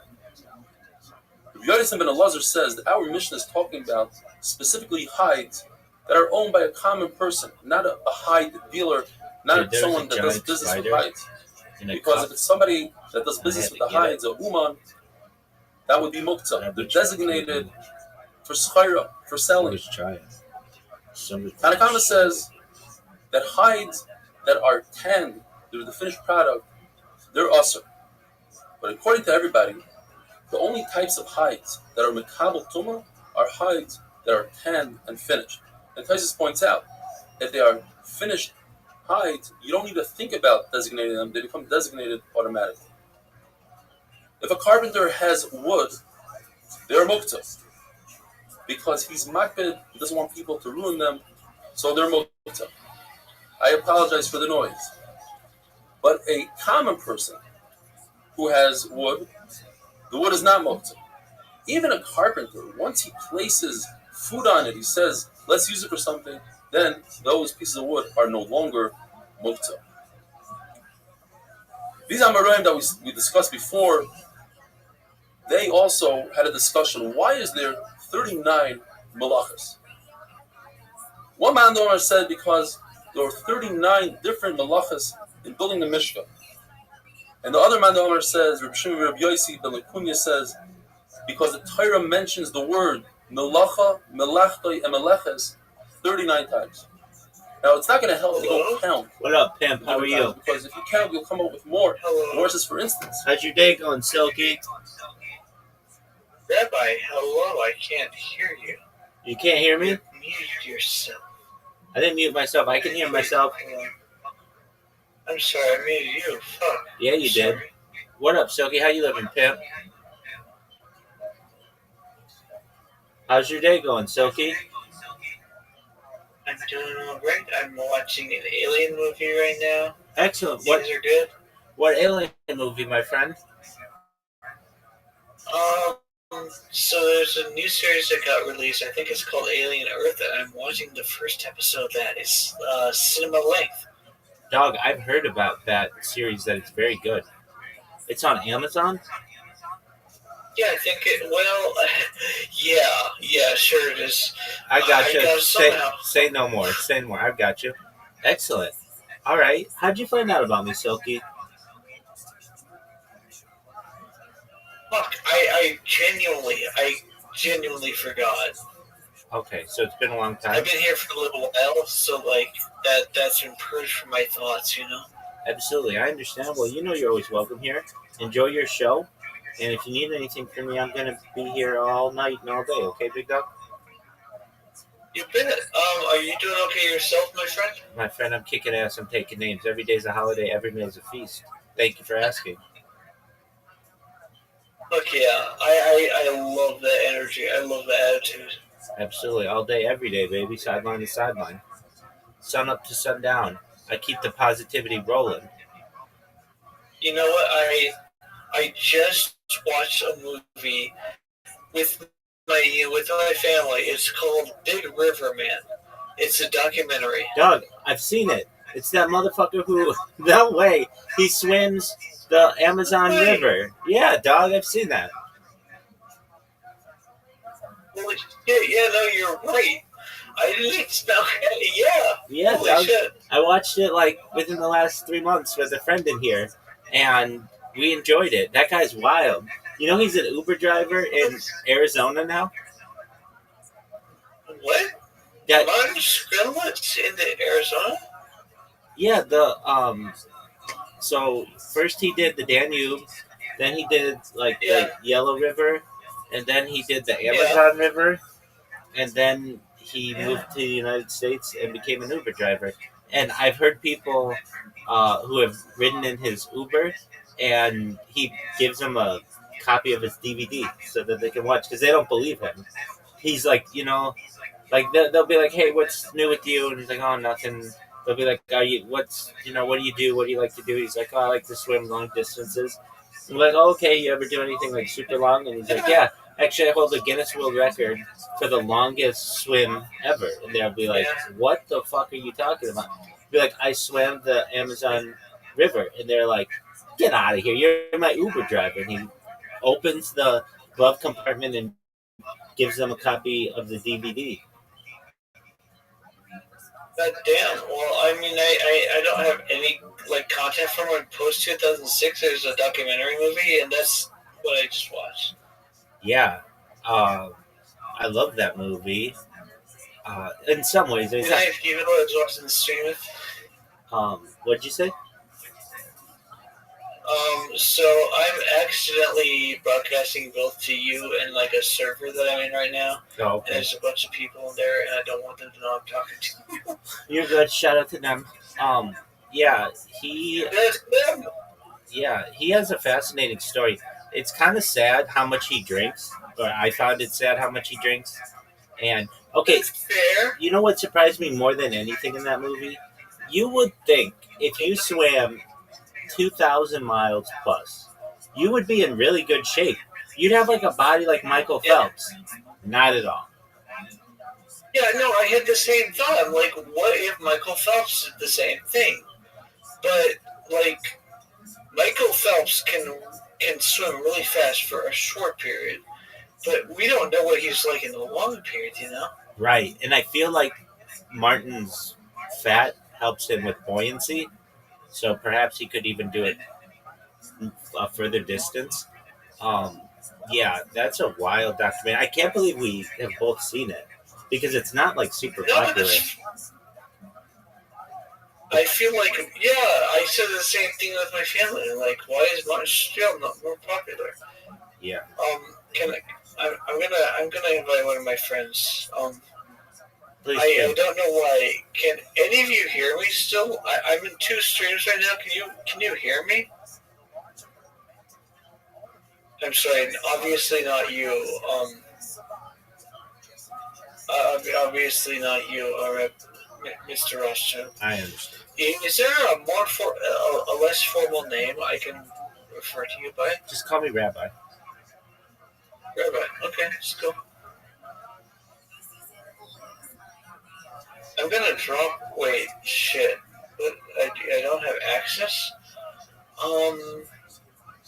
Can you DM me a version of like your link that I can share? I right clicked on live stream. I click copy link. It didn't work. Yeah, I'll do so right now. Just 1 minute. It doesn't. It like. I don't want like shit to get directed your way. I'm not sure why it doesn't work. I kind of. You're good, Pip. Assumed it would. All right, no big deal. You're gonna have it. I'm also using. You're gonna have it in right now, so you got it. Check your DMs.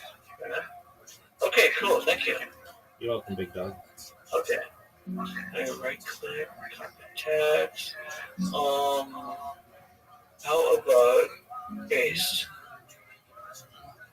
Okay, there you go. I don't know how they hear me. I clicked the mute button. I was streaming. I was streaming my Firefox. I had you open in Firefox as the same time I had the Alien movie. So I don't know. We're like a tiny. It's like a tiny group of people. Very well. What are your interests? Mostly fucking around and finding out that things aren't all that bad. All right, I get you. So I don't know if you want me to be like insanely honest. Like I see people like you on the internet, and I want to be sure like there's no assholes fucking with you, basically. I appreciate it. I need all the help I can get. Yeah, I mean, you know, I might be one of the assholes, but like I don't. I like a good giggle, but I don't like a good giggle when people are getting hurt. Word, dog. What is this? Okay, hold on. I'm introducing a friend to you, and he has no idea. This is Rabbi Rothschild. IDK. What can I say in like 40 characters? Just something to type. Yeah. He streams his life 24/7, 365 for world peace. He streams his whole life online for world peace. Is that like Perfect? That's not so many characters.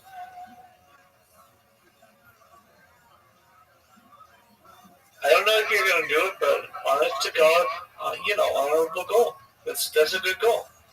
Thanks, big dog. At least You fucking bet. At least I tried. Yeah. By the way, he streams his life for world peace is 42 characters. Okay, well then just instead of saying he, you could just say streams life world peace for world. No, 42 is good. You know 42, right? Yeah. That's the from number the in Hitchhiker's Guide to the Galaxy. Yeah.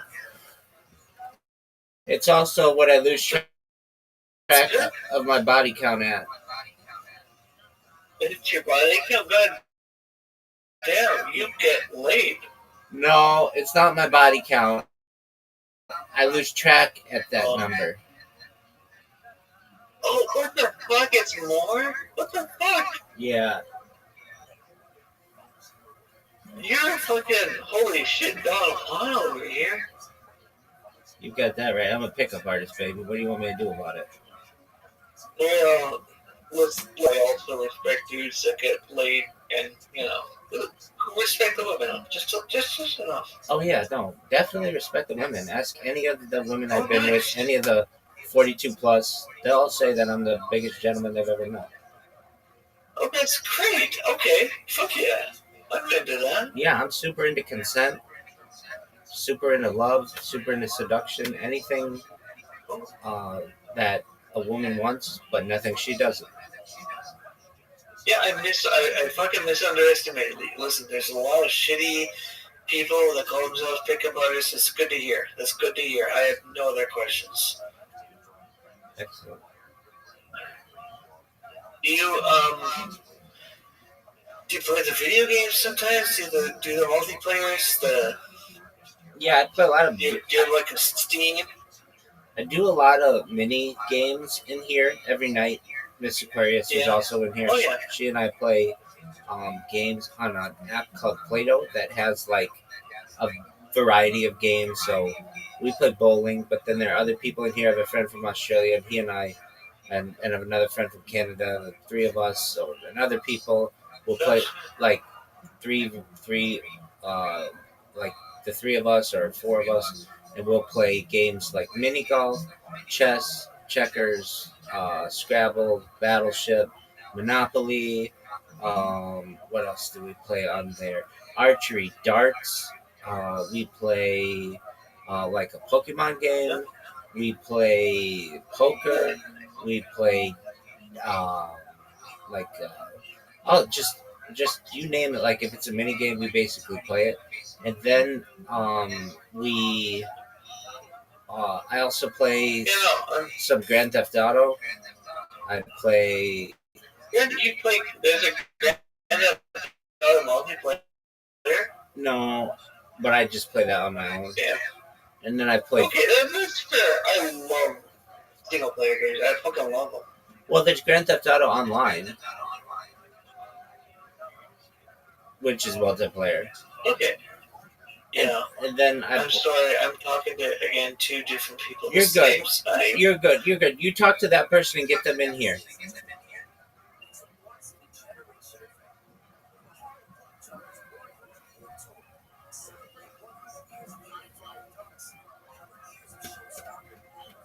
I'm asking. They are aghast right. They have no idea what the fuck I'm talking about. I don't think. All right. Well, you're a convincing person. Work on when we get in here. You're charming. You're an interesting guy. I was. Oh, I know that, baby. Okay. Everybody who meets me tells me that. I appreciate the high praise.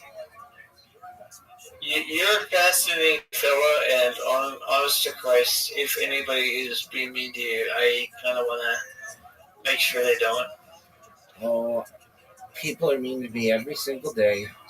I might get made fun of more than any person on the internet, but I am someone who doesn't let it get to me, and I let it roll off of me like water off a duck's back. Water off a duck's back, like those little stinkers are real oily, aren't they? Yeah, they have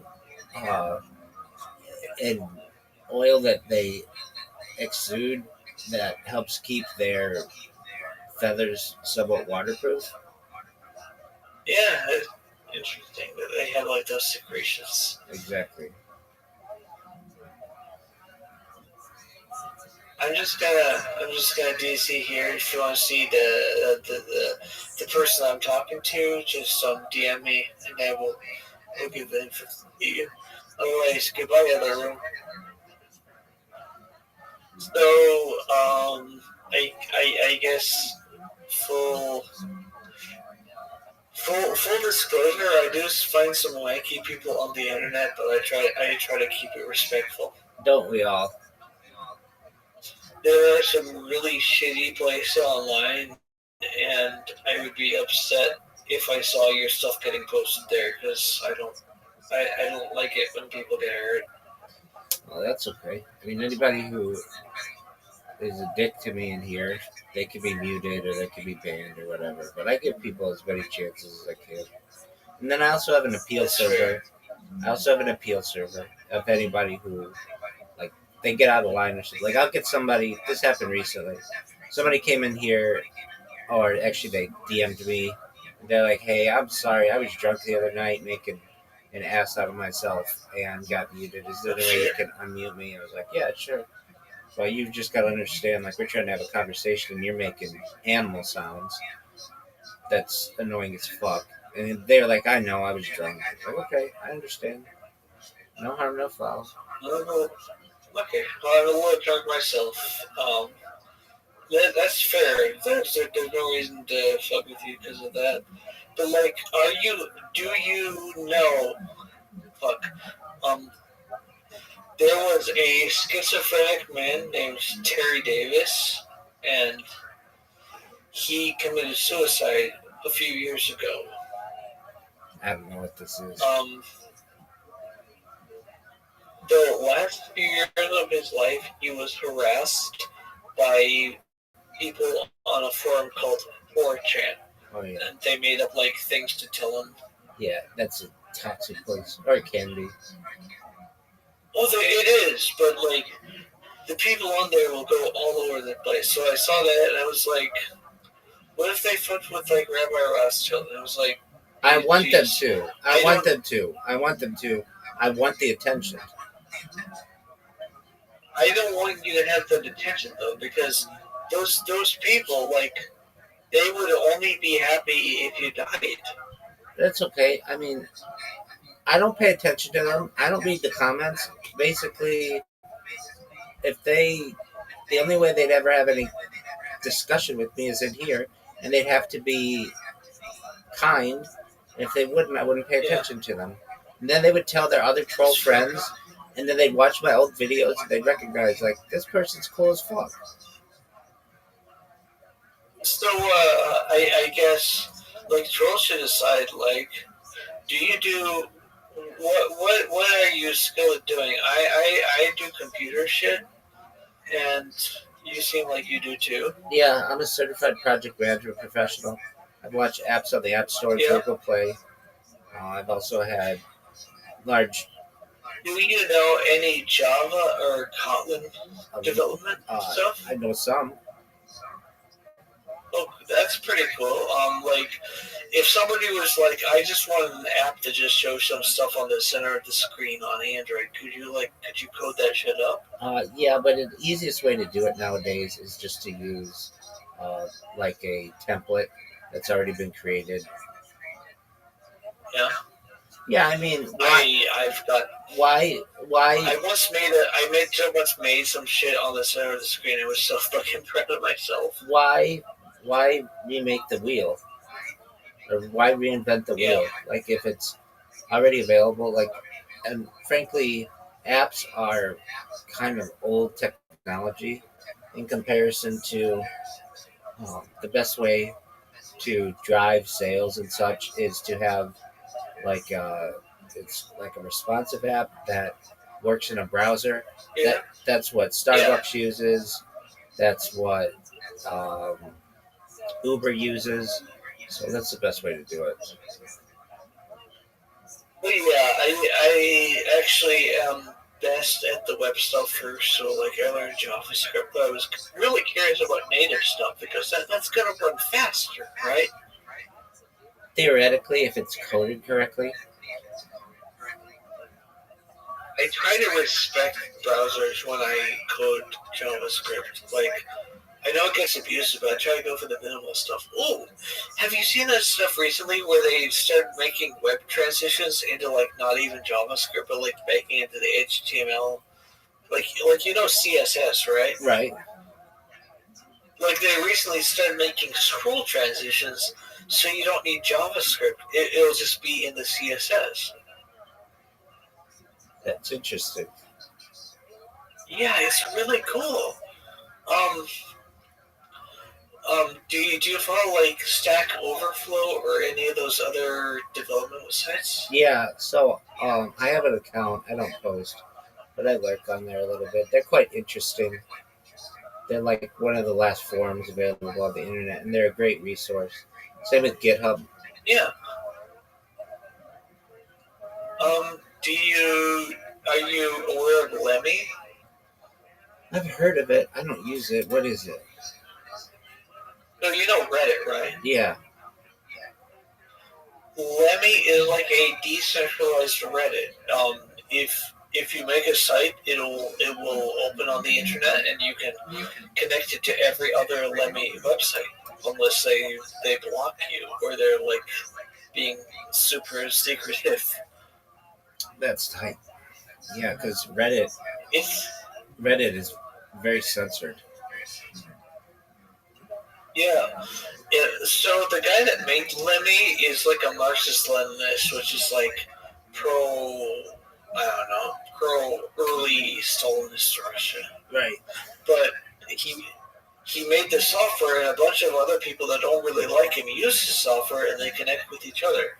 So there's sites like Lemmy.world. There's even Lemmy NSFW.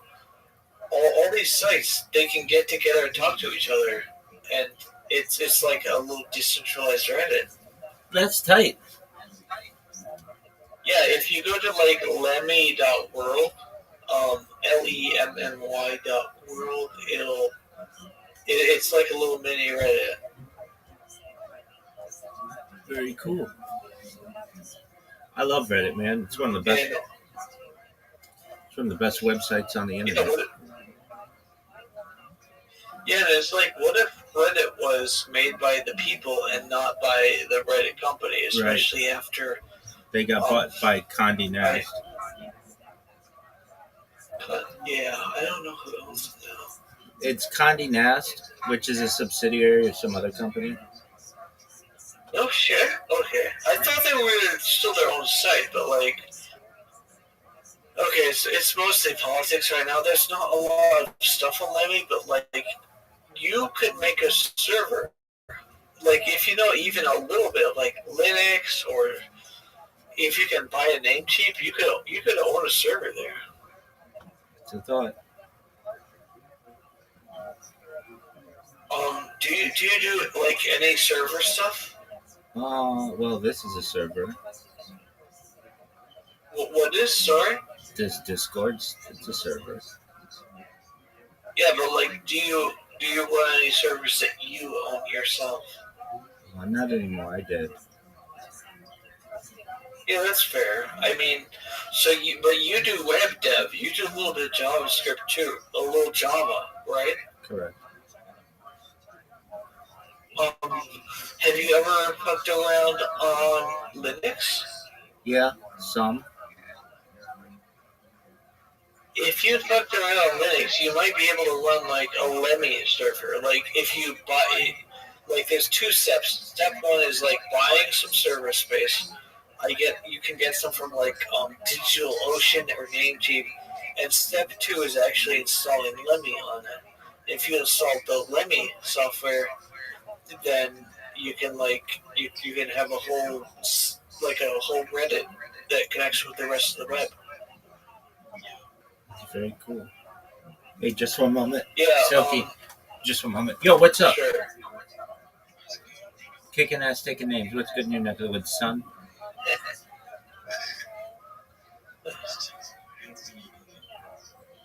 I am.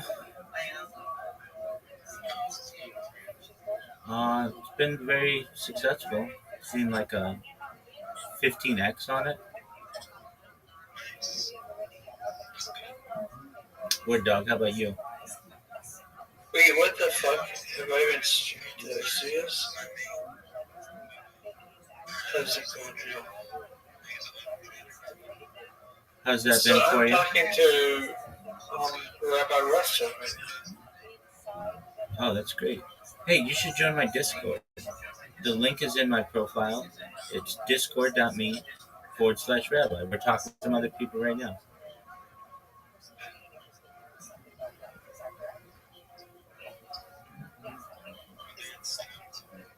Yep, they're a programmer.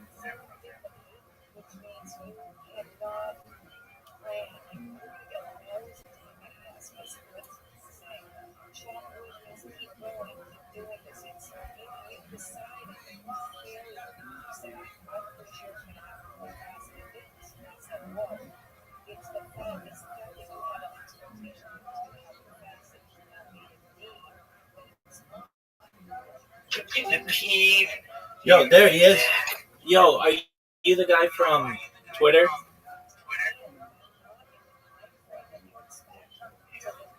Yo, dog, are you from Twitter? Yes. Okay, excellent. How you living, pimp? Chilling, man. Excellent. Do you mind if I tell you about myself? Yeah, I'm mostly sleeping right now. I'm not trying to. Okay, you're good. I'll make it quick. I'm Rabbi ROTHSCHILD. I shoot my life 24/7 for world peace. I'm always live. I've been doing so for more than 3.5 years. I have more data archived on the internet than any person ever. How's that sound to you? Good for you, man. I appreciate it. Excellent. What's good in your world? Nothing, just chilling, making money. There you go. Hey, Silky, are you in Solana? Silky. He's here. I'm not sure what he's doing. Okay, well, very well. Do you find a lot of success with Solana? Yeah. All right, well, that's good. What's on your agenda for today? I'm about to go to sleep. It's not late. Okay, well, feel free to sleep in here if you want. Alright. Silky. Okay, so, who? I'm sorry. I just locked in. Okay, well, it's the rabbis, okay. So, I was on.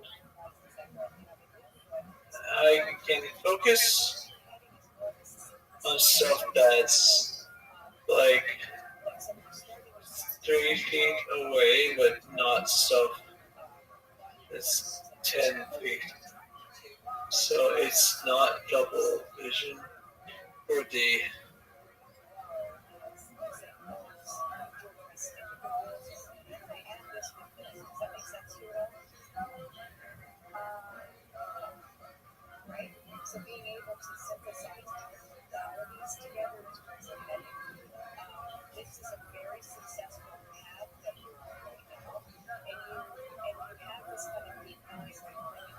What's history? I cannot bring those two doorknobs together. Sorry, Rabbi.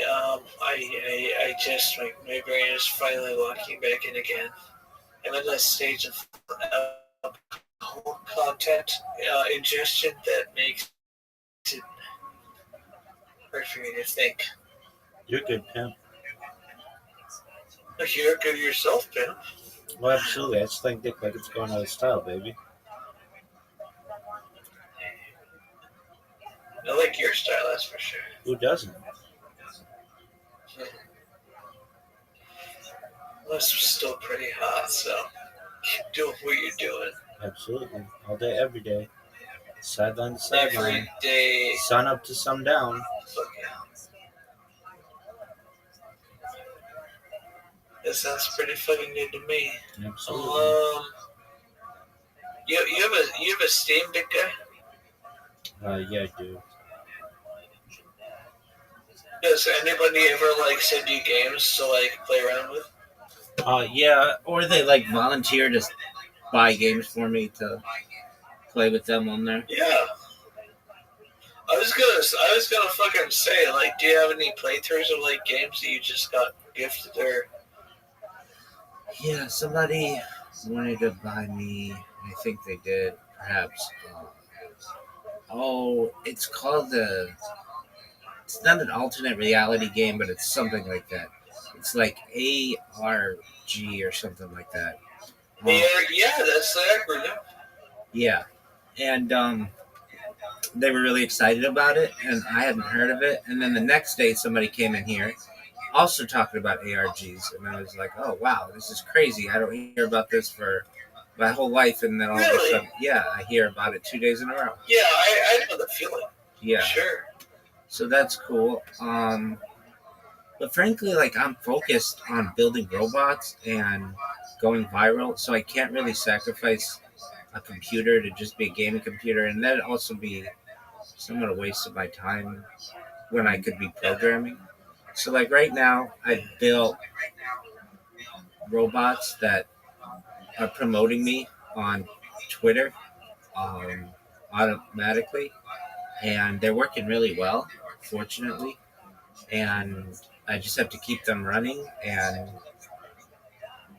I get a lot of people in this server from there. In the past, like, 72 hours, I've gotten like 30 people in here, which is fucking really good. 30 people to stay. I've gotten more than that to join, but a lot of people, they'll join and not know what it is and then just leave, and I get that. Or they're not 18 and I have to kick them out. So basically, to get that many people in here has just been phenomenal. I'm really proud of it. And these bots, I'm gonna go viral with these bots, guaranteed. The reason why I say that, I not only get people to join the server, but then they tweet about me, and that's, the more publicity I can get, the better. So that's good. And I would love to just take one of my computers and make it a gaming computer, but again, I feel guilty doing that because then I'm not spending time utilizing my computing power to the maximum amount. I feel like what you gotta do is download one of the, I mean, like, you still gotta have fun, right? You still gotta relax. Yeah, I do, but that's why I just play games on my phone.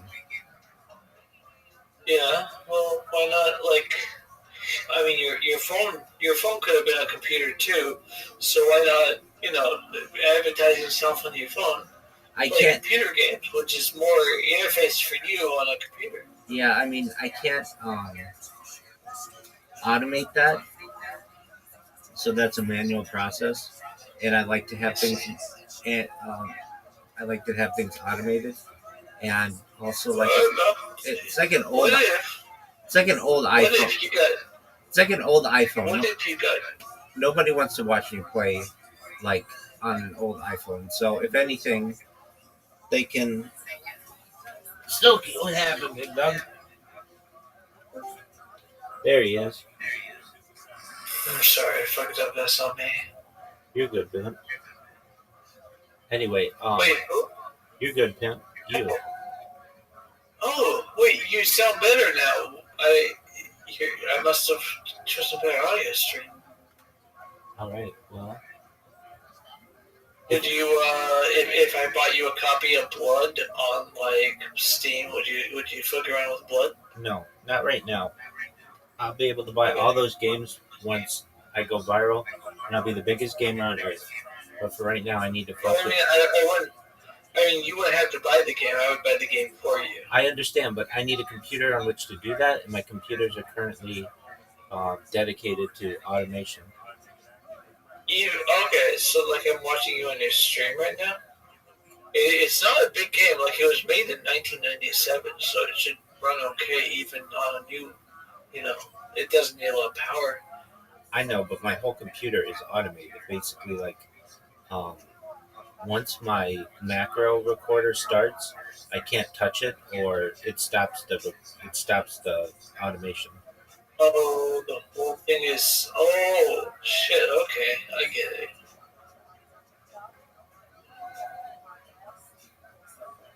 Like, if there's a way to automate that, then you have to figure out how to. Like, your whole desktop is like shit's. Precisely. Okay, I got you.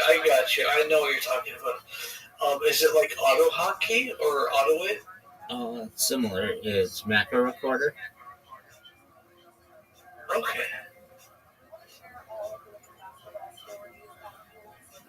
And I've never heard of that, but I imagine because, like you said, similar, like you and I are talking about the same thing. yeah, it's amazing. Okay. It automatically creates a Twitter account for me. It automatically populates the fields of that Twitter account with my information. And then it automatically goes to the newest people who have tweeted anywhere on X and repost their content. And then that causes them to check out my profile, and then they join this Discord. And like it makes a whole profile, and like not even Twitter catches you. Yeah, well, they used to. So I created 2,000 Twitter accounts manually, and Yeah. that was like last year. Was it last year? No, 2 years ago. And I became like the number one enemy of Twitter at that time. But they have and then they turned on they increased the difficulty of the Arcos challenge. They're like CAPTCHA, which basically made Twitter unusable for any automation, but also just as a user, you would get just Arcos challenges all the time. But they seem to have become more lenient on it, and because of that, I am taking advantage of it while I can. So Well, I don't trust Elon Musk very much anyway. So if you can take advantage of it, fuck it, yeah, do it. Yeah, that's what I'm doing, and so I can target any keyword I want to get people in here. So the keywords that I do are Jew, Jewish, and crypto. Basically, anyone who has any of those in a tweet or a reply, I repost that, and then that gets a lot of enemies in here, and it gets a lot of allies in here. It just depends. Yeah. And sometimes it's really funny what it retweets or whatever, but because it's just unrelated to what I do. But nevertheless, it brings me attention, and that's what I need. And then I get a bunch of people who follow me, and they're just throwaway accounts, so it's not like I care about getting followers on there. And it does that for like 100 cycles, or until the account gets banned, whichever comes first, and then it just starts up all over again. And I'm getting it to the point where it's completely automated. It's pretty well completely automated right now. I made some strides this afternoon to do that. I had just like it was not working correctly, and it's like I had to find this bug, and I found it, and then it's now working marvelously. So I'm pretty proud of that. And what happens is I get random individuals who come in here, and I'm like the guy who just came in, he was from Twitter. I get random individuals, and I ask them, "How'd you find out about me?" And it's really so varied now. Like in the beginning, it was like all from the same area, but I get people in here from YouTube, from Kick, from Twitch, from Twitter, and then also from Discord. You have a Kick presence? Interesting. Dude, I have the biggest Kick presence on earth. You ask anybody about me, and they know about me. I've been banned on there, but I'm the most notorious spammer in the history of the platform. To the point where the owner of Kick, his name's Eddie Craven, he and I are Discord friends. Like, he's like, What? Yeah, he's a billionaire. Yeah, he is. What the fuck? Yeah, so I did an interview with one of his streamers, showing them where their app was broken, basically, in their sign-up process, and sent it to him, and he appreciated that I was trying to fix the website, and like befriended me on Discord.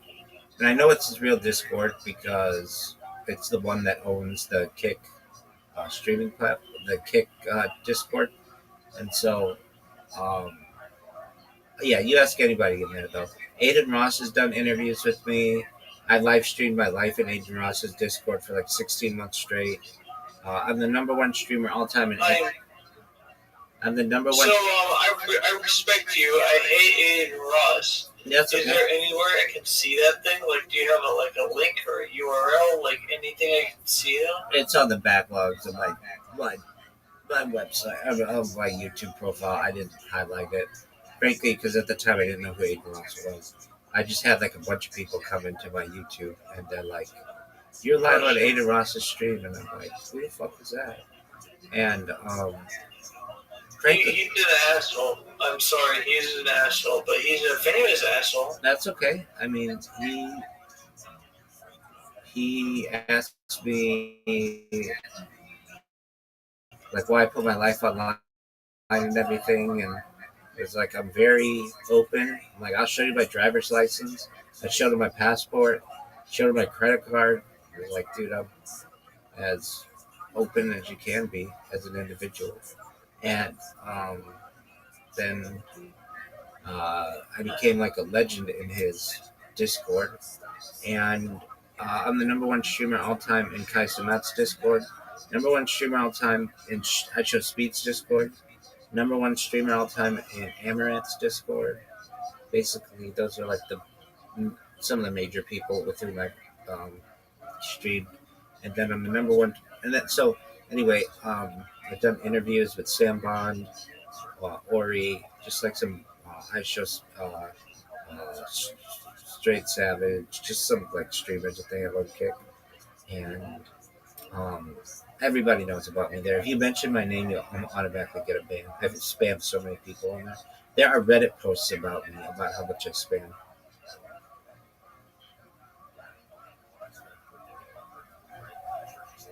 I might have seen a couple of those. Yeah, so I developed. I developed. DM me. Can you DM me like a link I can share? Because I tried to make one a couple times. I fucked up both times. Wait. I sent it to you. You did, didn't you? Yeah, check your DM. I'm sorry. You're good, son.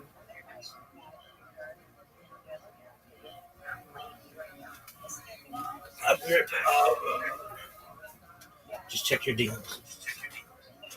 No, you got it. You're right. I'm pasting it.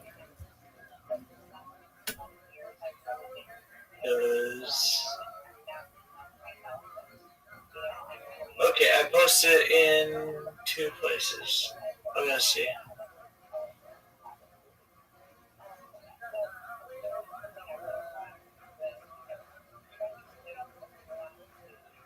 I saw the most insane video that you posted, I think.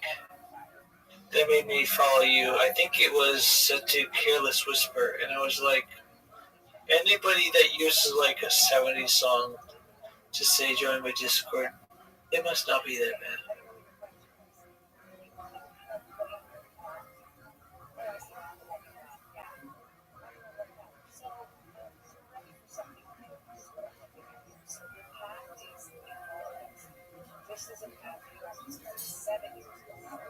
Each stranger is life online.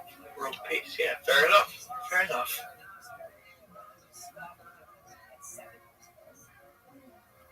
Well, I'm a huge fan of a couple of video games. If you feel like playing them, I would buy them for you, and I just like to see you check them out. If you ever figure out how to stream, that'd be pretty fucking awesome.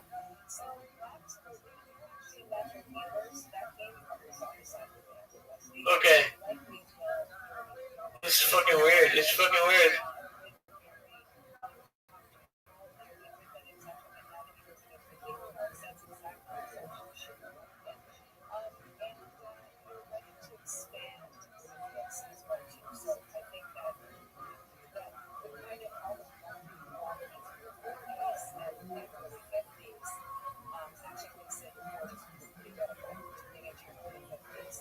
So, my friend, if people are like, are you okay?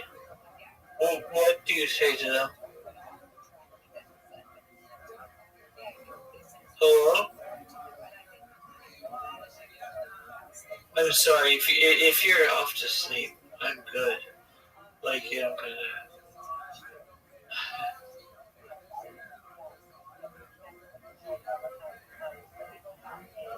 Alexander, are you there?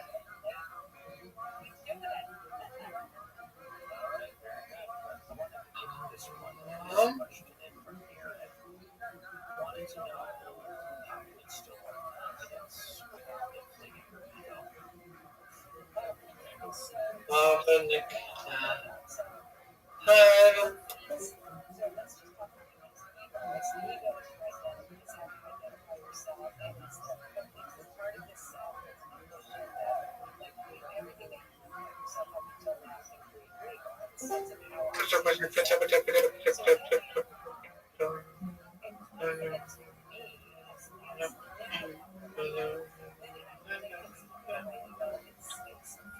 Wait, I just got a message. Look away like back. What's the message on? Rank ups? Yo, you just leveled up to level 5. Okay? Okay, okay. Is that good? Is that bad? Is that what is that? Like how it might go?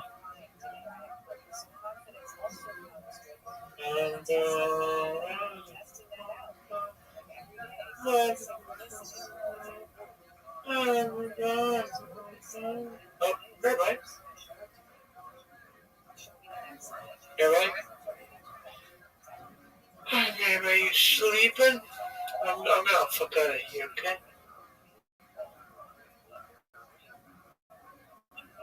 I'm gonna fuck out of here in 5, 4, 3, 2, 1.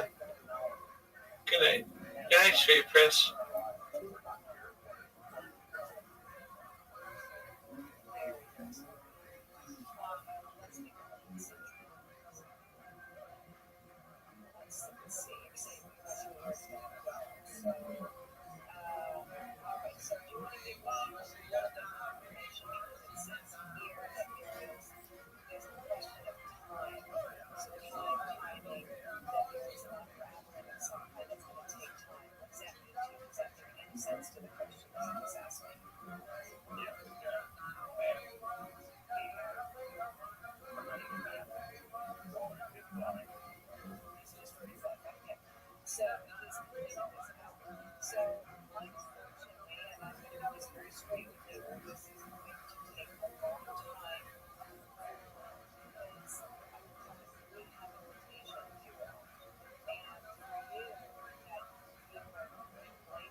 nothing to do with no choice, right? So this was a change that happened dramatic to give you a new direction. You do have a higher power, you do have a never-ending story and protection position. So it is interesting that you just kind of finally realize that getting back isn't serving you, right? It's not feeling sorry for yourself. It's like, well, what can I do since I can't do this other thing? You're still going to stay in the arts, is what this suggests, right? It's definitely you're staying in the arts. How you're going to do it is from home. You have the home part, and then you have the in person. This is partnerships. So the way you're going to perform and is this isn't just for you yourself, right? So it's definitely going to have some technology attached to this, but it's being alone. So you're going to join up with others to get yourself done. Does that make sense at all? Yeah. It will be all accessible. Kind of interesting, right? Because it's going to be multi-dimensional. So you're eventually going to do, we just finished up because I see it for installation, multimedia installation, and also land on something. I'm not quite sure why I'm saying that, but it's we are able to put all these pieces together in such a way that's going to be really powerful for people.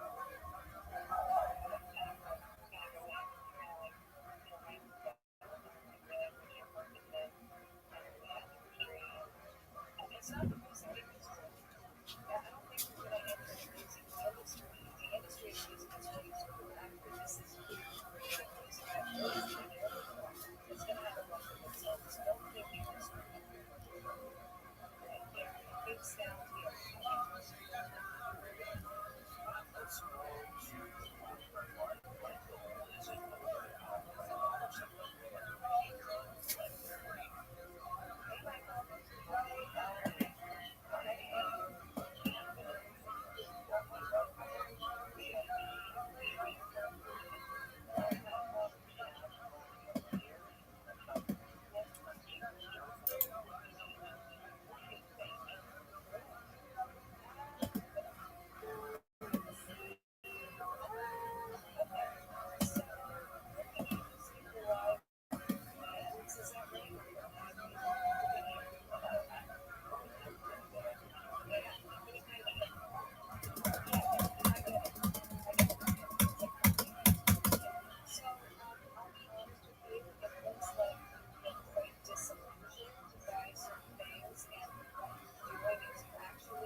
So 7 years is when your husband crossed?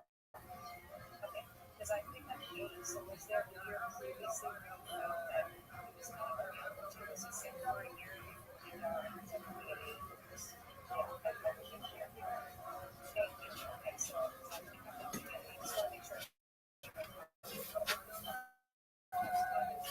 Who you be with?